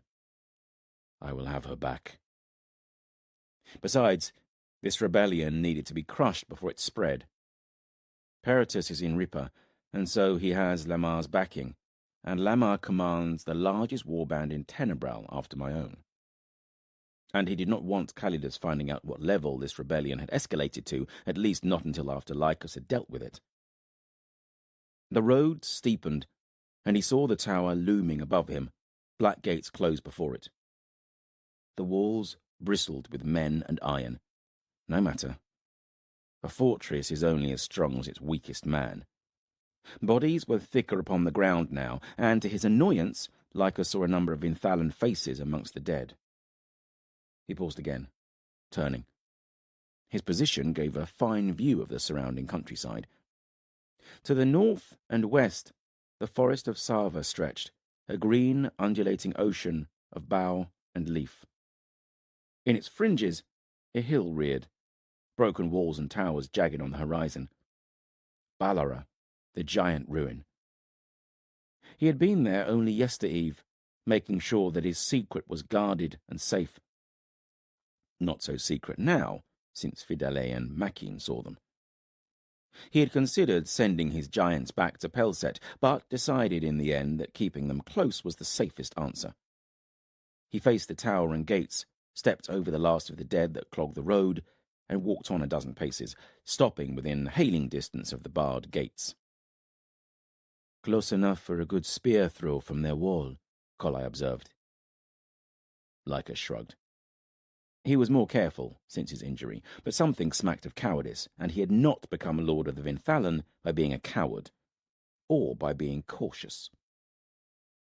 He gave his orders, and shortly a few warriors returned carrying a wooden table and a chair. They positioned it in the road before Lycus. He sat, theatrically nonchalant as bread and cheese were placed before him, a cup of wine. He began to eat. Men were led before him now, warriors of Ripper roped together. With kicks and punches they were forced to their knees on the road before Lycus. "Kill them," Lycus said, crumbs of cheese spilling from his mouth. He washed it down with wine as the prisoners' throats were cut. The row of warriors upon the wall watched it all in stony-eyed silence. "Should have their attention now," Lycus said as he stood and the table was carried away. He belched. "You up there," he shouted. "Anyone worth talking to?" His voice rebounded from the black walls. "I don't expect someone my equal. No deities amongst you, I would guess. But Lama, maybe even Krelis or Peritus the cowering worm, of course. Any of you will do." "I'm going to enjoy killing you," a voice called back. A large man appearing above the gate, very large, towering at least a head over any others around him. Lycus recognized him, hated him. "Well met, Krelis," Lycus called back. "A beautiful day, no?" Krelis was Reaper's beating warrior heart. He had led the shipbuilding and then defense of the bay and coastline surrounding Ripper. His ships had not been as sleek and deadly at sea as Lycos' own galleys, but they were big enough and fast enough to consistently spoil Minthalen raids on villages along the coast. It'll be a better day when your head no longer graces your shoulders. Lycos pulled a face. A little too aggressive a start for a peace talk, I think. This is no peace talk. Look what you've done to my town. As if to prove Calidus' point, black smoke billowed across the road, obscuring the view for a few moments. Wine, Lycos called, and Colli passed him a skin. He drank deep and smacked his lips. When the smoke cleared, Lycos spread his arms. There is nothing damaged that cannot be repaired. I needed to make a point. And how will I repair my slain warriors, my murdered people? Lycos could hear the hatred in Calidus' voice barely contained. Good. Anger is always the best enemy. It blinds, cloaks, distorts. You are harboring an enemy of the realm, Peritus. He is guilty of treason, murder, inciting rebellion. Lycos shook his head, tutting. To protect such as he, well, there are consequences. You are not the lawgiver in Tenebral. You're a pirate, usurping power. Imperatus is battle chief of Tenebral, a better man than you could ever hope to be. He is an outlaw, stripped of his titles and sentenced to death by Fidele, regent of Tenebral in Nathair's absence. And, incidentally, my wife, by the way. She's not your wife. I think she is. I was there. Anyone who says different is a liar. She says different, Calidus called out. Lycos froze at that. She's in there, then. He felt something cold clench in his belly. Will you give Peritus up to me? I will not, Calidus said. Is he brave enough to talk to me? Or will he continue to hide behind you, his puppet? Calidus is no puppet, a voice called out, older. Ah, Peritus, good. I did not think you would keep yourself from this. So, you have found someone stupid enough to take you in, Lycos called. And I cannot help but notice that you are all scared to meet me in combat, else you would not be hiding behind your walls. He was starting to enjoy this now. What say you, Peritus? Care to test your blade against mine? I'd like nothing more, Peritus called down. But I do not trust you. I've tasted your justice and hospitality before, remember. I think if I came out to fight you, that your shield man would fall upon me. You are a liar, a man of no honor. I am hurt, Lycos said, putting a hand to his heart. Well then, it would appear we have a problem to resolve. How would you suggest we go about that? Nothing springs to mind, Peritus called back. This is the end for you now, Lycos. To openly attack Lama. You have made a mistake. After your years of schemes and lies, to be so impulsive at the end. I thought you a more worthy adversary. The other lords of Tenebral will act now. Your farce of a marriage will aid you not one bit. It was no farce, Lycos screamed, spittle flying, venting a sudden rush of rage. He was taken aback by it and had to take a few moments to control his breathing and wait for the red mist to fade a little. He plays me at my own game. We have only to wait here. Let word spread, Peritus continued. That tower behind me is dug deep into the rock, has huge supplies of grain, fresh water. If your plan is to starve us out, you'll be waiting a very long time. You could always try to take us by storm. Please do. That way we may still get to test each other's blades. I think I'd win. So confident. I'll cut the smile from his face. He has a point, though. I can't afford a long siege, even beyond the fact that I hate waiting. Shouting drifted from beyond the tower walls, the clash of arms somewhere behind it. Movement rippled through the warriors above the gate, sudden and startled. Good job, then, that I have a plan of my own. He drew his sword and charged forwards, 1,000 Vinthalan roaring as they followed behind him. Chapter 29. Fidele. Fidele splashed water on her face, then dipped her hands into the bowl before her. The water turned pink. Events since her rescue by Krellis were a blur. In a seeming hurricane of movement, she had been swept through the gates and into a hard-packed courtyard, hands lifting her from a horse's back to others that checked her for wounds, half dragging her up wooden steps into a feast hall, through it into the giant's tower. She remembered cold stone beneath her feet. Eventually she had pulled herself from the gripping hands and demanded to see Makin. It turned out they were being taken to the same place. A series of rooms on a lower level of the tower that were being used as an infirmary for the injured from the town. Well, she was wounded, a score of cuts and bruises all over her body, but nothing serious. Makin, however, was a different matter. He had been stabbed, slashed, kicked. A memory filled her mind. Him striding forward into the massed Vinthalan, carving his way through them like some untouchable demon, always moving, always striking.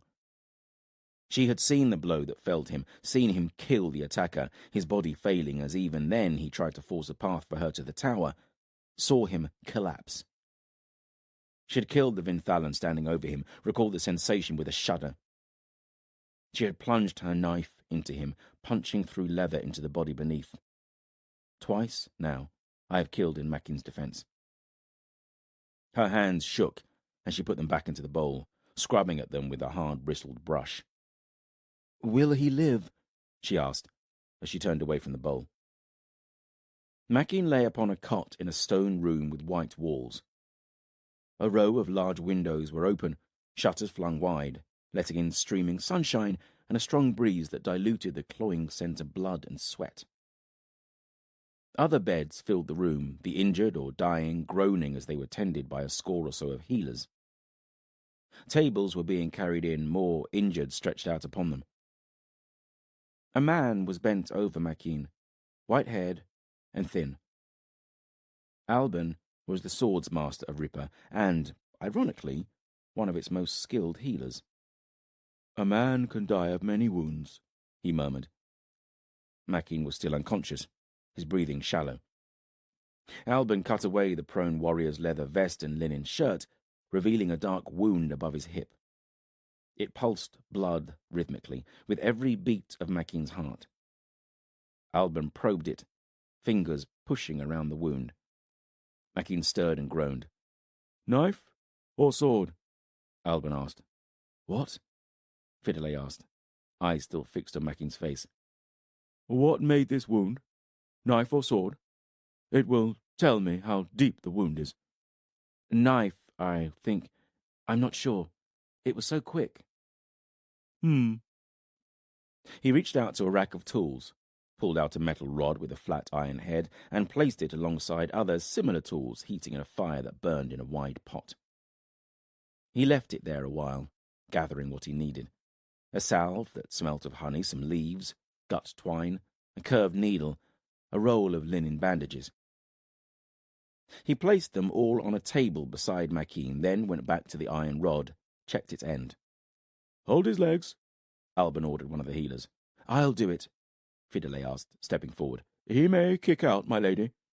"Alban, this man has saved my life many, many times. He has kept me alive for 2 moons, brought me through the wild, slain Vinthalan hunting parties against all odds. All for someone that he could have walked away from." She was going to say more, but the words died on her tongue. "This is the least I can do." Alban studied her a moment, then nodded. "Hold them like so," he said, demonstrating for her. She gripped his ankles and leaned all her weight upon them. Alban asked an attendant to hold Makin's shoulders while he rinsed the wound.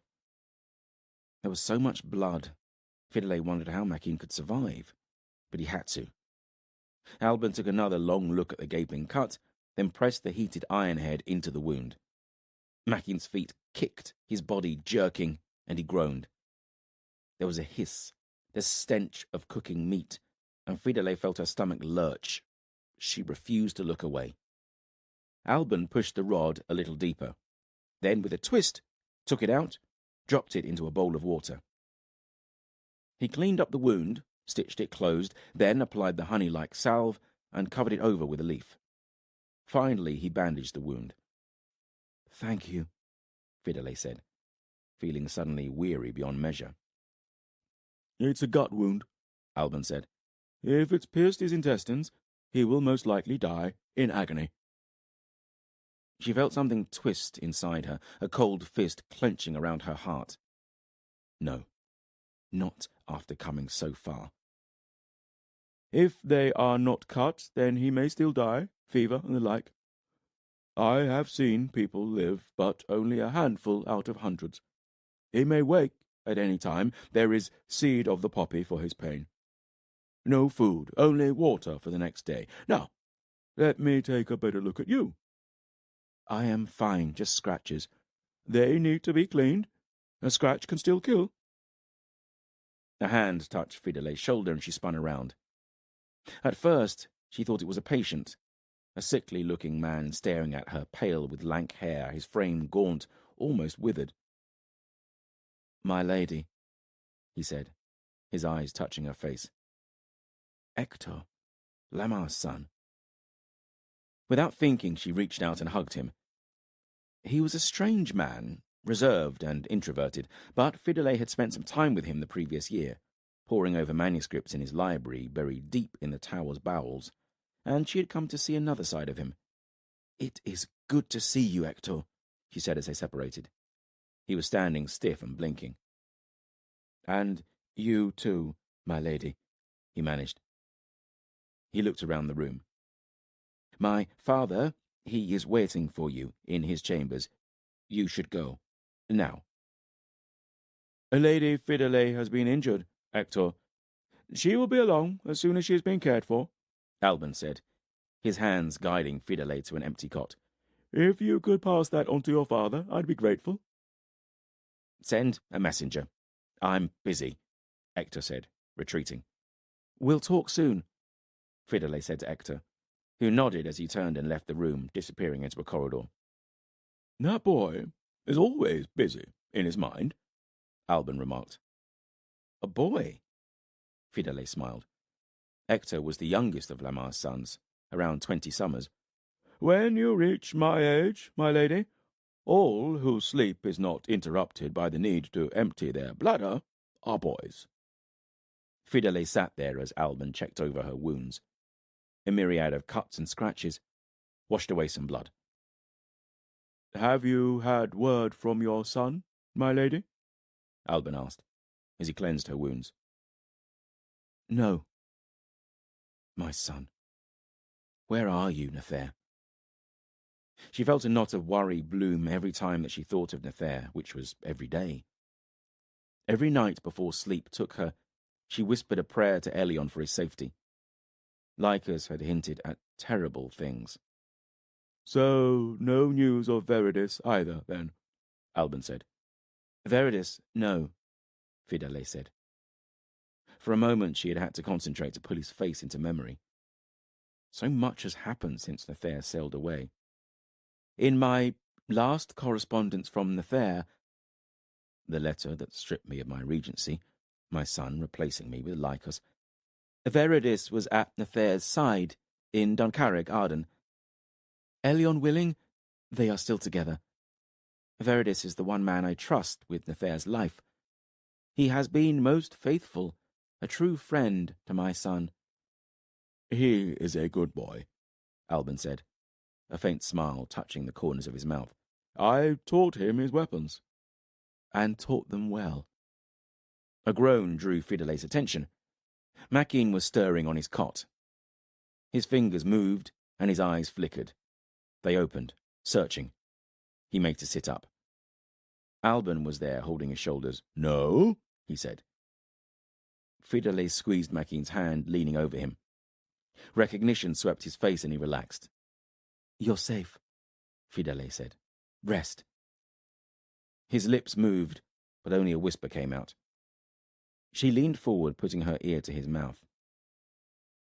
"You are a great deal of trouble, my lady," he whispered. Then his eyes closed and his breathing steadied. She jumped suddenly, a loud bang, a grating sound. She turned, saw a grapnel hooked about the edge of the window's stone sill. A rope dangled from it, disappearing over the sill's edge. A hand appeared, then a head, shoulders, and in a heartbeat, a Vinthalan corsair was crouched on the wide sill, breathing hard. He drew a sword. All along the room, grapple hooks appeared in other windows. Alban was the first to move, powering forwards, sword appearing in his hand. A flick of his wrist, and it was buried in the Vinthalan's throat. The warrior fell backwards with a gurgle, spinning into nowhere. Screams echoed through the hospice as more Vinthalan appeared, leaping into the room, stabbing at healers and wounded alike. "Out of here!" Alban snapped at Fidele. Even as he said it, another figure was appearing in the window behind him. Before Alban could turn, the Vinthalan was leaping forwards, crashing into the old sword's master, both of them tumbling to the ground. They came to a stop, the Vinthalan on top of Alban, a knife in his hand. Fidele grabbed one of the iron bars heating in the fire bowl and rammed it into the corsair's face. He screamed, flesh sizzling as he rolled away from Fidele from the pain clutching at his face. Alban rose, sword flashing, and the Vinthalan stopped screaming. "Come on," Alban said, as he gripped Fidele's shoulder, steering her to the door. "Makin," she breathed, pulling free and staggering back into the room. Vinthalan were everywhere, slaughtering those about them like wolves in a sheep pen. Makin was still lying on his cot, though he had pushed himself up onto one elbow, sweat and pain staining his features. She reached him and wrapped an arm about his torso, helping him to stand. He grunted with pain but got his feet under him. "Thought you'd—" His face twisted in a grimace. "Gone." Then Alban was there, and they both had him, half dragging him into the corridor. The sunlight failed to reach here, torches illuminating the hall in a sequence of light and shadow. Screams drifted down the corridor, echoing from other rooms. A figure crashed into them, sending them smashing into a wall. Alban's sword was at the man's chest before his panicked cries told them it was Ector. A handful of Vinthalan were just behind him. "Run!" Alban said, as he stepped into the corridor. Ector ran on, calling for them to follow. Fidele grunted under Makin's weight as Alban stepped away on light feet, his arms straightening to skewer the first Vinthalan. He kicked him back into his comrades, slashed across the eyes of one that avoided the dead man, and then the corridor was momentarily jammed with the dead. "Alban!" Fidele cried, as she struggled down the corridor with Makin's arm about her shoulders. Alban glanced back at her, hovered, clearly on the brink of decision, then sprinted after them. They reached a staircase that spiraled both up and down. Alban began to lead them up, but Ector grabbed him. "No, they are loose on the floors above us. Listen!" The sound of combat. Screams drifted down the stairwell. "The Vinthalan behind us will head up to the gates," Ector said. "We should go down to my chambers. They won't go that way." Alban nodded sharply, and they were running downwards, feet slapping on stone, sconced torches sending their shadows flickering on damp stone walls. Fidele and Alban stopped Makin from tumbling down the stairwell. Even so, he was drenched with sweat and breathing hard when they reached Ector's chamber. "Torch?" Ector said to Alban, who reached up and took one from a wall sconce. Ector rattled a key in a lock, threw the door open, and ushered them in, closing it hastily and locking it again. The only light was from Alban's torch, but Ector quickly used it to light a few lanterns. Then he doused the torch in a bucket. "Can't be too careful," he said, gesturing into his chamber. Fidele remembered his fear of naked flame and the thousands of scrolls that were kept in this room. It didn't seem to have changed from when Fidele had seen it last.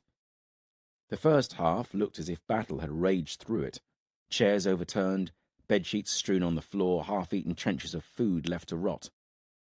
Beyond this wreckage was the library, a great curved stone wall with 1,000 alcoves carved into it.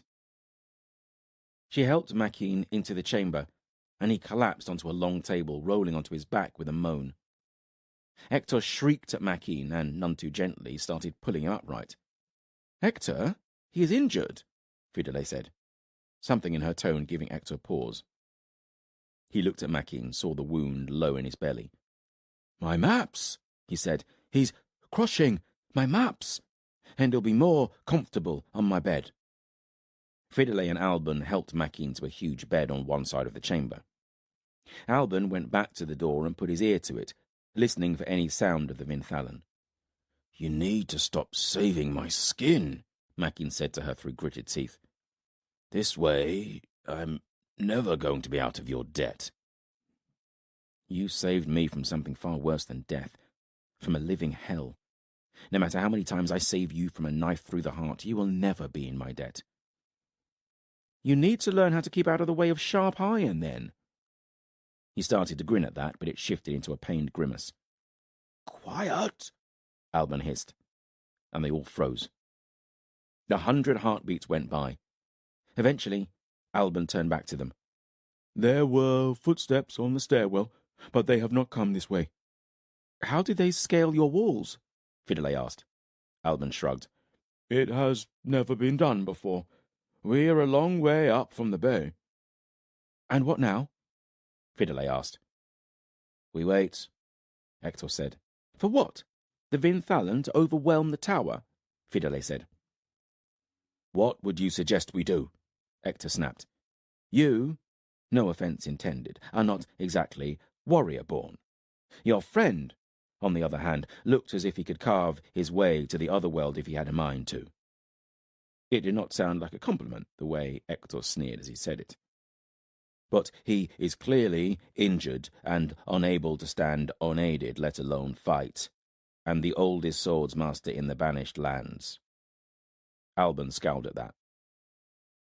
"And me." He smiled ruefully.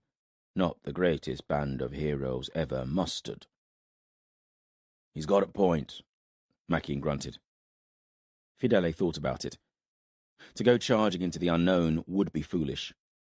The thought of Vinthalan out there, though, possibly taking the tower, opening its gates to Lycus, it was terrifying, all the more so for the not knowing. "I will cut my own throat before I let him touch me again."